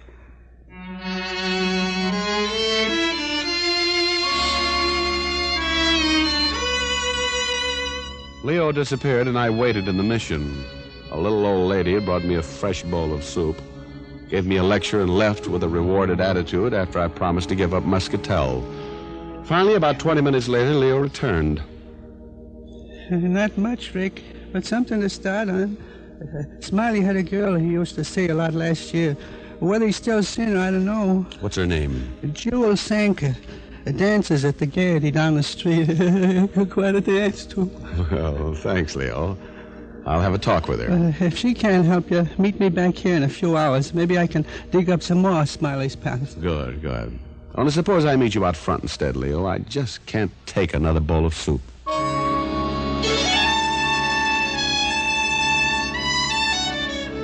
At the Gaiety Theater, I found a stage doorman with a case of bad eyesight. $5 made it even worse, and I got by him without as much as a hey you. Jewel Sanker was on stage, and I waited in the wings. The boys wanted more, but Jewel threw them a kiss and skipped off the stage right into the arms of yours truly. Why didn't you watch where you're standing? I'm sorry, dear, but I've given up Muscatel. I have to have some vices. Huh? Oh, skip it. Jewel, I'd like to talk to you. So would every guy in that audience out there. Of course, you don't look like most of the guys. Your clothes are pressed. Carry a handkerchief, too. I'm a real dude. Oh, you're cute. Only I've got no time to talk. I've got to change for my next number. Mind if I walk along to your dressing room? Suit yourself. Jewel, I'm looking for an old friend of yours. I've got a lot of old friends. This one's named Smiley Brill. Oh, Tim. A real nothing. What do you want with that stoop? A little talk. You're a great one for having talks with people. I was a lonely child. Here's where I changed. Do you want to come in? Silly question. Oh, stop dreaming. I've got a screen in here. Well, that should bring my blood pressure back down to normal. Wait till you see my next costume. It's made out of carnations. Oh, I bet you smell divine. Yeah. Sit down and I'll be right out. What did you say you wanted to see? Smiley Brill. Oh, yeah. Him and me broke up. When did you see him last? About a week ago. Haven't seen him for about 3 months, and then he shows up. He wants me to go out with him again. Did you? No, he's a bum. Him and me always used to fight about him not working. When we went out, I always had to pay the check. There. How do you like the costume? Well, I can see why it didn't take you long to get in it. Only aren't you afraid those flowers might wilt? Yeah, that's the idea. I see. Getting back to Smiley. Oh, forget him. He's a deadbeat. Besides, I've got to get back on stage. Just one more question. When you saw Smiley last week, did he say where he was living? Well, you know of anywhere he might be? No. Wait a minute. He tried to give me some line about working. Said something about the merry-go-round. Merry-go-round? Yes. Said he had a part-time job now, and... Oh, I don't remember all he said. Look, I've got to go. Time for my number. Drop around again sometime, huh?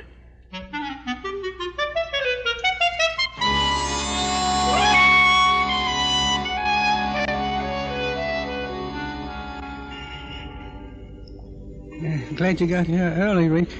How'd you make out with Jewel? Oh, she doesn't know where Smiley is, Leo. But, tell me, is there any place around here called the Merry-Go-Round? A bar, maybe? Merry-go-round? No, not around here. Why? Never mind. How did you do? Well, I asked around. Smiley ain't been around the street much these days, but I did find out where Bertie Morgan lives. A couple of years back, Bertie and Smiley served time together. Guys get pretty close when they're in stir. Yeah. Well, maybe Bertie knows where Smiley would hide. Worth a chance anyway, Leo. Well, here's Bertie's address on this paper. I hope you can make it out. Oh, Bertie's a real nut. He keeps nothing but birds in his room. The place looks like a pet shop. Thanks, Leo. See you later.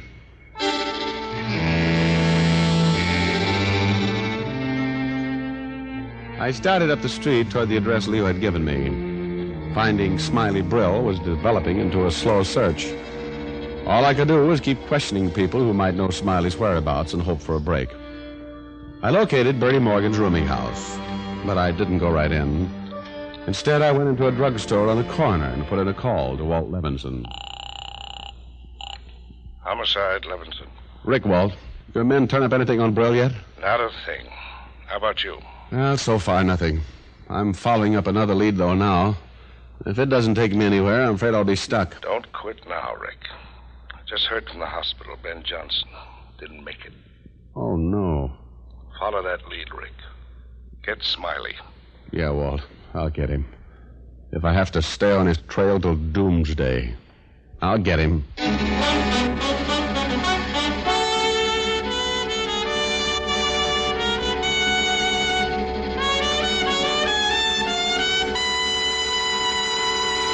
Before we continue with Richard Diamond, here are a few words about smoking enjoyment. After all the various tests for cigarette mildness, Camels lead all other cigarettes in popularity by billions of cigarettes a year. One important reason is Camel's flavor. Flavor that gives you rich cigarette enjoyment pack after pack, week after week. Another big reason for Camel's overwhelming popularity lead is Camel's mildness.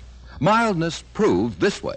In a coast-to-coast test, hundreds of men and women, people with normal throats, smoked only Camels for 30 days. During that time, noted throat specialists made careful weekly examinations of the throats of those smokers. And the throat specialists reported not one single case of throat irritation due to smoking Camels. Why wait any longer to start your own 30-day Camel test? Smoke Camels for 30 days. See for yourself how flavorful Camels are. Prove to yourself how well Camels agree with your throat, pack after pack, week after week. How mild, how mild, how mild can a cigarette be? Make the Camel 30-day test and you'll see. Smoke Camels and see. And now, back to Richard Diamond, Private Detective, starring Dick Powell.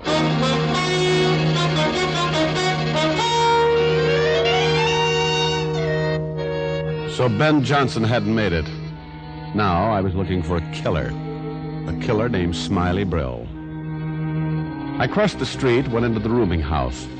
Bertie Morgan had been in prison with Smiley, and Bertie lived in room number 12. I went there.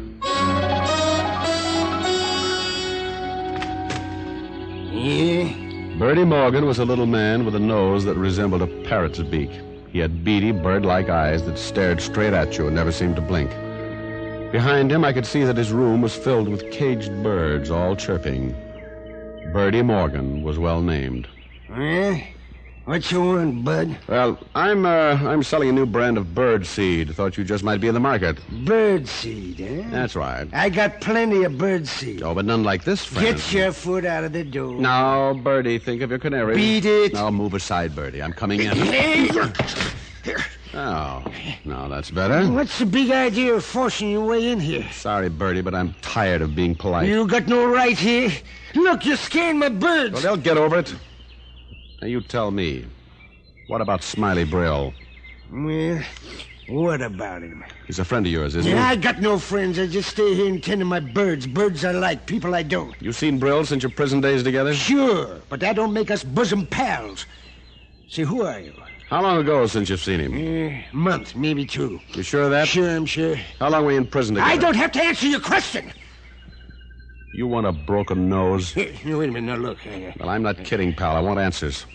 How long did you share a cell with Smiley? 2 years. But that don't mean that when you get out, you got to pal around together. No, but it does mean you might know where Smiley is now. In 2 years, he must have told you a lot about the people he knew, where you hung around. Well, sure, yeah, but... Sit down, Bertie. Huh? Sit down.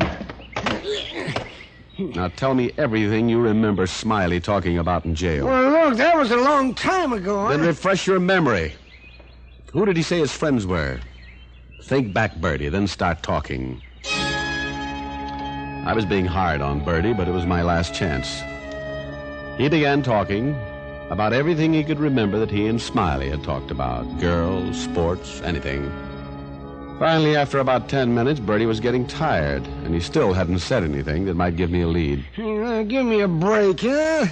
Listen to my birds. They're hungry. I gotta feed them. Now, they can wait. You still haven't said anything important, Bertie. Yeah, so how should I know what you think's important? I told you what I remember him saying, that's all. What did Smiley plan on doing when he got out of jail? Having a good time, that's all he wanted. Did he talk about work? What kind of a job is he going to look for? Job, Smiley? Don't make me laugh. He didn't want to go to work. His uncle even wrote and offered him a job, but this guy's strictly a bum. Well, what about his uncle? You didn't mention him before. I didn't think of him before. Well, you're thinking of him now. Tell me about him. He's an old geezer. Joe Brill raised Smiley after his mom and pa kicked out. You say he offered Smiley a job. What kind of a job? Oh, handyman, I guess. The old boy runs a business over on 34th Street, a kid place. A what? Oh, you know, one of them toyland spots. He's got a corner lot there with some rides on it, electric swings and that sort of thing. I went past it once. It's a nice place. Rides for kids, huh? Merry-go-round? Huh? This place. It has a merry-go-round? Yeah, a big one. Hey, why don't you go ride it and leave me alone? Maybe I will, Bertie. Give me the address of the place, and you can go feed your birds. It was the first break I'd had. Smiley's girlfriend had told me that he was working at a merry-go-round. Now I knew where it was. It was getting dark as I turned up 34th Street, but I spotted the lights of the Toyland. Parked, went toward the merry-go-round in the center of the lot. It was the only ride still operating, and there were 2 or 3 children riding the wooden animals around and around. In the center of the carousel, I spotted an old man standing beside a big lever. As I approached, the man pulled the lever toward him, and the carousel slowly stopped moving around. Okay, kids, all off. Come on now. Get off there, Sonny. Run along home now. Oh, Mr. Brill. That's right. Only I'm closing up now. Well, I don't want to ride. I just want to ask you some questions. What about? About your nephew. Huh? Yes, I'm looking for Smiley. He was working here a week ago. Well, yeah, he was, but he ain't here now. Well, where is he? I don't know. Hasn't been around for a few days. Who are you, and why are you looking for Smiley? Well, I'm a private detective, Mr. Brill. Smiley's in trouble. Real trouble. Oh. Listen, I gotta go back to the shack over there, turn out the lights. City raises Cain if I stay open after 6. Well, I'll walk with you. You know, you don't seem surprised that your nephew's in trouble, Brill. Surprised? Mister, anything that boy does is no surprise to me. Tried to raise him right, but he run wild. Figured if I give him a job here, he might settle down. I was wrong, I guess. Mm-hmm. Have you heard from him since this morning? Nope. Oh, this is it. Mister, would you mind reaching up there and pull that light switch? It's too high for me. Oh, sure. There. Now, how about...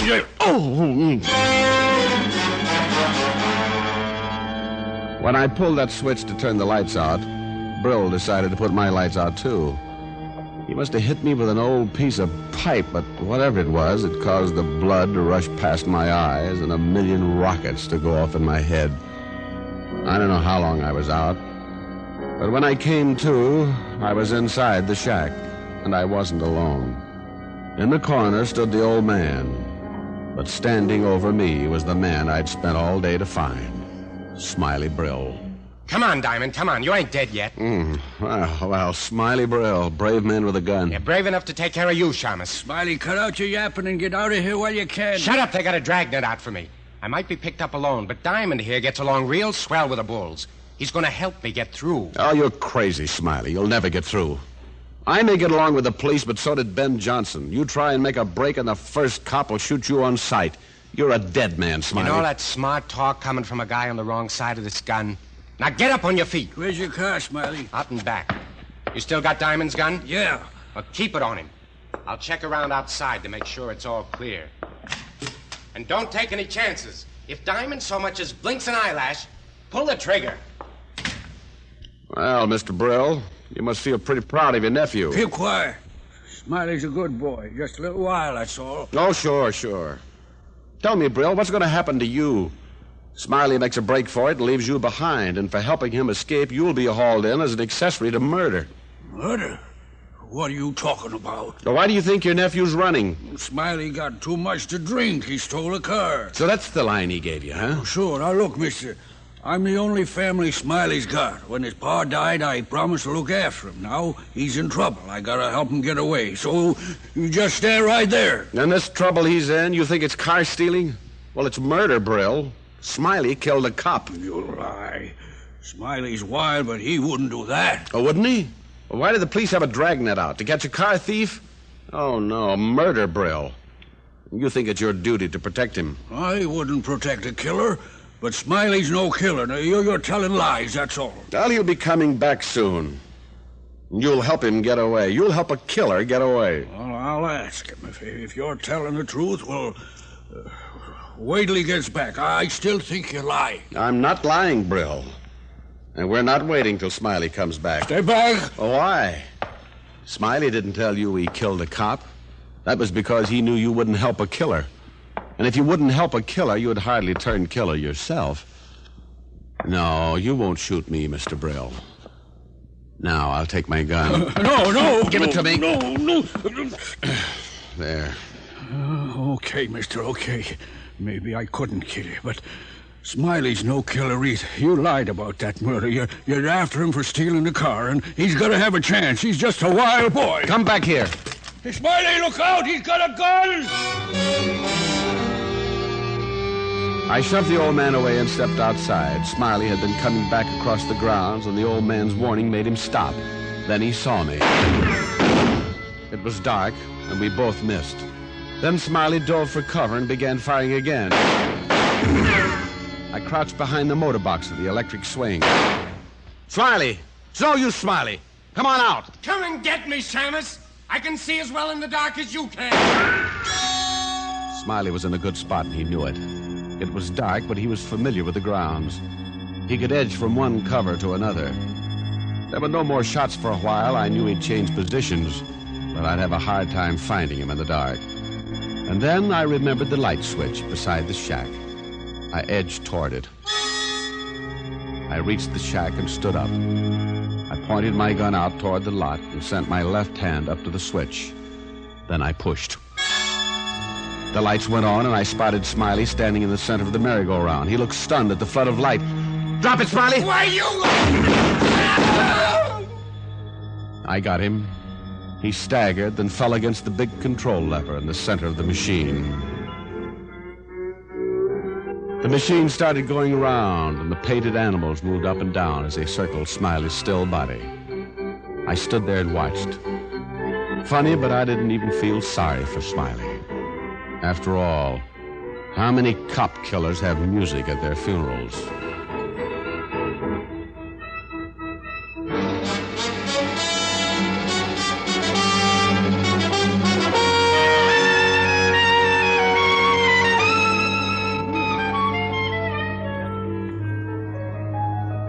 Rick. Yes, Helen, dear? I forgive you for being late. Well, now that makes my little heart go pitter-patter all over the place. Only there's something I want to ask you. Hmm? That dancer, you say, Jewel, was she pretty? I suppose you could say she was, especially in that costume made out of carnations. I hope you were on your good behavior. Well, I didn't pick any flowers, if that's what you mean. Rick, I hate to sound nagging, but, well, I worry about you. In every case, you seem to run into a blonde or a redhead or a brunette, and they all seem to be pretty. Now, isn't that just like a woman? Here I get slugged on the head, shot at, and meet a girl. All you worry about is the girl. Oh, you poor dear. There. Does your head feel better? Oh, yes. Honey, keep rubbing it. I might even feel well enough to sing a song. I knew this conversation would get around to that sooner or later. Helen, you are so suspicious and so right. I get a warm feeling when you're by my side. the kind of warm feeling that my kiss can't hide. Hold me tight and hold me strong. It's so right, it just can't be wrong. Just as long as you're with me, I'll always find my way. Your love is like a candle that turns the night to day. My heart is yours, and come what may, that warm feeling is here to stay.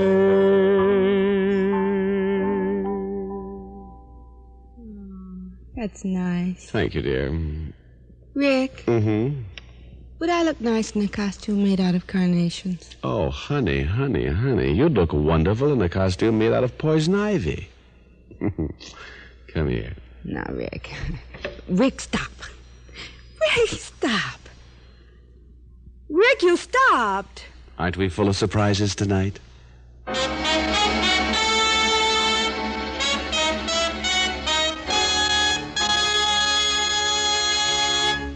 Dick Powell will return in just a minute. What cigarette do you smoke, Doctor? That question was asked of doctors from coast to coast in every branch of medicine. The brand named most was Camel. Why don't you smoke Camels, too? You'll enjoy rich, full flavor and true cigarette mildness. The kind of mildness that lets you really enjoy Camels pack after pack, carton after carton. Make your next pack Camels. How mild, how mild, how mild can a cigarette be? Smoke Camels and see. Here's Dick Powell with a special message. Thank you. Ladies and gentlemen, the makers of Camels have now sent more than 198 million gift cigarettes to hospitalized veterans and members of our armed forces.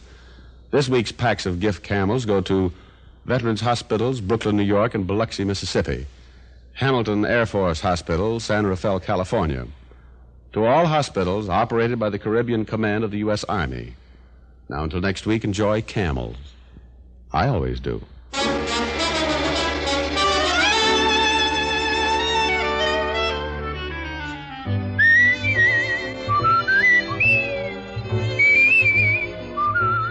Tonight's transcribed adventure of Richard Diamond was written and directed by Dick Carr, with music by Frank Worth. Virginia Gregg played the part of Helen Asher, and Alan Reed was Lieutenant Levinson. Others in the cast were Howard McNear, Herb Butterfield, and Paul Richards. Be sure to listen to another great Camel show, Vaughn Monroe and the Camel Caravan, every Saturday night. Men, when you smoke a pipe, it's for pleasure, isn't it? Then use the tobacco that leaves the pleasure in and the bite out. I'm talking about Prince Albert, the National Joy Smoke. Listen. The bite is out and the pleasure's in when you smoke Prince Albert. It's specially treated not to bite your tongue. The bite is out and the pleasure's in.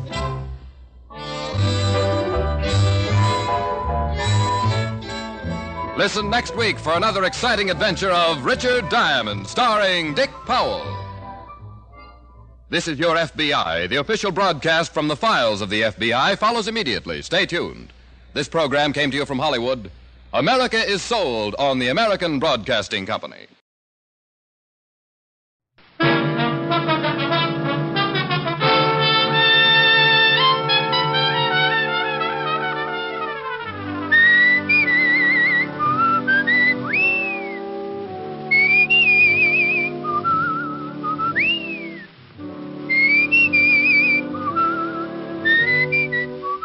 The National Broadcasting Company presents Dick Powell as Richard Diamond, Private Detective.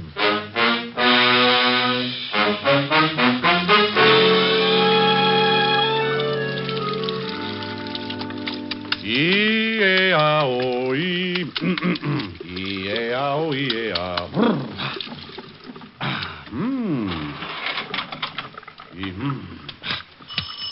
Oh, swell. Hold everything. I'll be right there. Okay. Just let me get a robe on. Coming. Yes.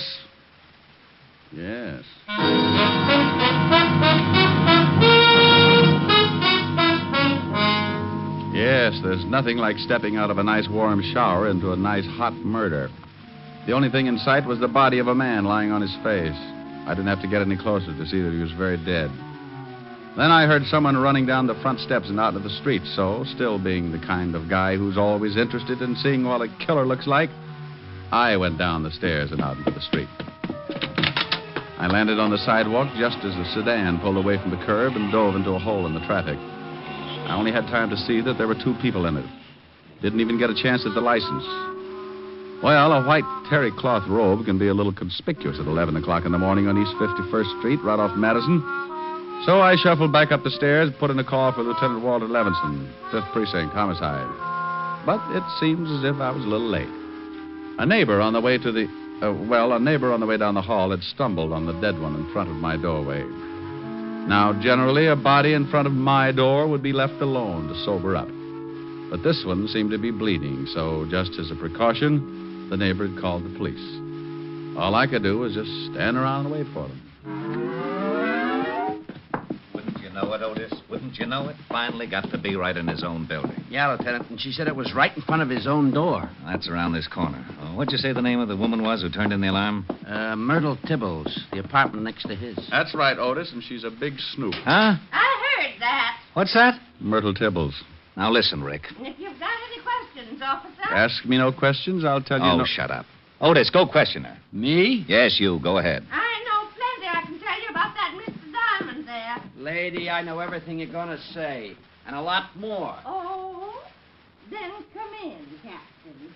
Hey, did you hear that, Lieutenant? Get in there, Sergeant, and question the big lady. Yes, sir. Snoop, eh? Well, Rick? What kind of a bit is that? I suppose you're going to tell me you had nothing to do with this killing. Walt, I was in taking a shower when this gentleman decided to get himself shot in front of my door. I was singing, too. Would you like to hear what I was... No, Hey, wait a minute.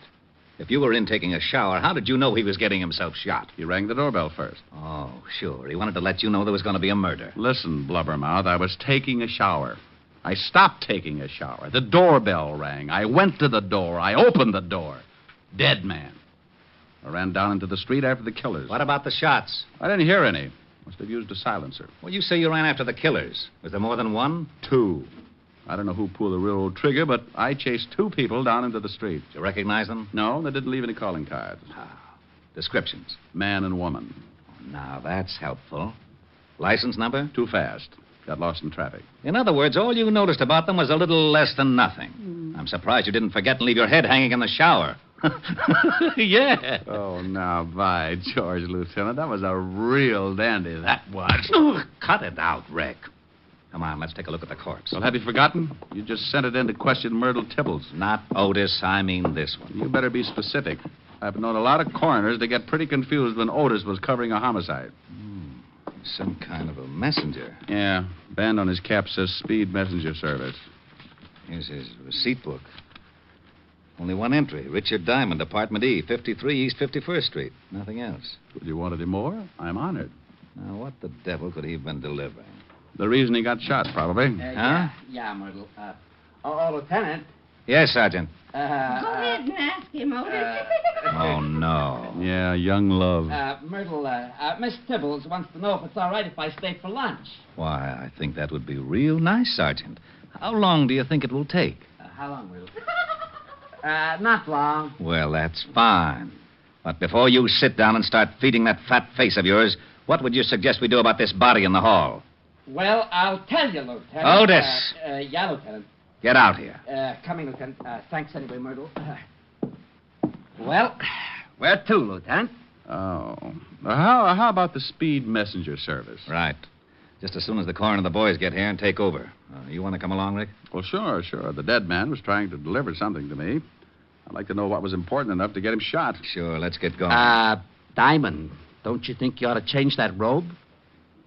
Walt. Yeah, I know, but What are you going to do? Oh, gee, I only made a suggestion. You don't have to get sore. Oh, we're not, Sergeant. He can wear the robe for all I care. I only... Thank you, Sergeant. I don't give a darn if he looks silly. Otis. Just because I make a suggestion. Sergeant. Yeah? Will you do me a favor? Well, sure, Lieutenant. Shut up! So while Walt tore Otis to pieces, I did a quick change. And when the coroner arrived, we climbed aboard the squad car and headed for the main office of Speed Messenger Service. While Walt was getting the address from headquarters in the car radio, Otis sneaked on the siren. So in less than 10 minutes, we pulled up in front of a building at 31st and West End Avenue and barged in. You on duty here, miss? Yeah. Trouble? What makes you think there's trouble? When a cop car pulls up in front and you two jump in here like a couple of bill collectors, it figures. Trouble, see? A woman's intuition. Wonderful, simply wonderful. Tell me, dear, did your service send a messenger over to 53 East 51st Street, apartment E? About an hour ago. Why? What was he supposed to deliver? I don't know. I don't remember that good, see? Oh, well, try. I don't get this. What's wrong anyway? Well, dearie, your messenger ain't anymore. Yeah, shot to death. What? Now try to remember what it was that... Mr. Cartwright! Hey, sister! Well, let her get Cartwright, Walt. Maybe he can tell us something. Yes? Now, what in the world... Mr. Cartwright, Johnny, he's dead. He's Dead? Those are police officers, see? They said he was shot to death. No, just be calm. Let me get this straight. But I told you, see, it's Johnny. All right. Now go in the back. Get a drink of water or something. Yes, sir, but I just can't believe it. I am Mr. Cartwright, gentlemen. Well, that's nice. Are you in charge here? I am the manager. Now, what is this about one of our messengers being dead? That's right. You any idea what he was delivering to 53 East 51st this morning? Well, why, no, but it should be in our record book. You'll have to forgive Miss Ogilvy. She gets very emotional. Does she? Well, let's see the record book. Oh, it's right here. Here you are. Now, let's see. There. It was the first delivery this morning, as you can see. 53... We'd like to know just what he was delivering. Oh, well, I really couldn't say. I don't even remember what the item looked like. Well, who sent it? Yes, that I can help you with. Here it is. Last name Clark, first name Paddy. In other words, a man named Paddy Clark. No. Yes, odd first name, isn't it? Mean anything to you, Rick? No, something. It's a little vague. Name seems familiar, that's all. How about you? I don't get a thing from it. Any return address? No, just his name with instructions to deliver it to a Mr. Diamond at this address. Well, don't you remember whether it was a package or a crate of bananas? Dear, we get so many things in here to be sent out. Lieutenant. Yes, Otis, what do you want? 201 over on East 48. Thought you might like to know. You better take off, Walt. 201's your department. Fine. 2 homicides in one morning. I'll finish checking here and go over to my office. You can get in touch with me there. Okay. Come on, Otis, let's go. Lieutenant. Yeah, you can use the siren. My, you officers certainly are busy, aren't you? Yes, we officers sure are. Now, how'd you like to trot out that girl again? Maybe she's calmed down a bit. Oh, certainly. Feel any better, Miss Ogilvy? Oh, yes, sir, much better. This gentleman would like to ask you a few more questions. Oh, the good-looking one? Oh, sure. If you're through with me, officer, I have some... You go right ahead. Go on. We'll get along all right alone. Won't be beautiful. Honest, dearie, I can't help you a bit. I don't know nothing. Oh, sure you do. Weren't you here when this Paddy Clark came in? Honest, I don't remember, but... Gee, you got the most... But you do remember what the messenger was supposed to deliver, don't you? Hmm? Well, what was in it, I don't. It was just a thick envelope, white, but... Listen, honey, I'd like to... Anything unusual about the envelope? I wish I could remember for you, but I really can't. We deliver so many things every day, but let's talk about something else, huh?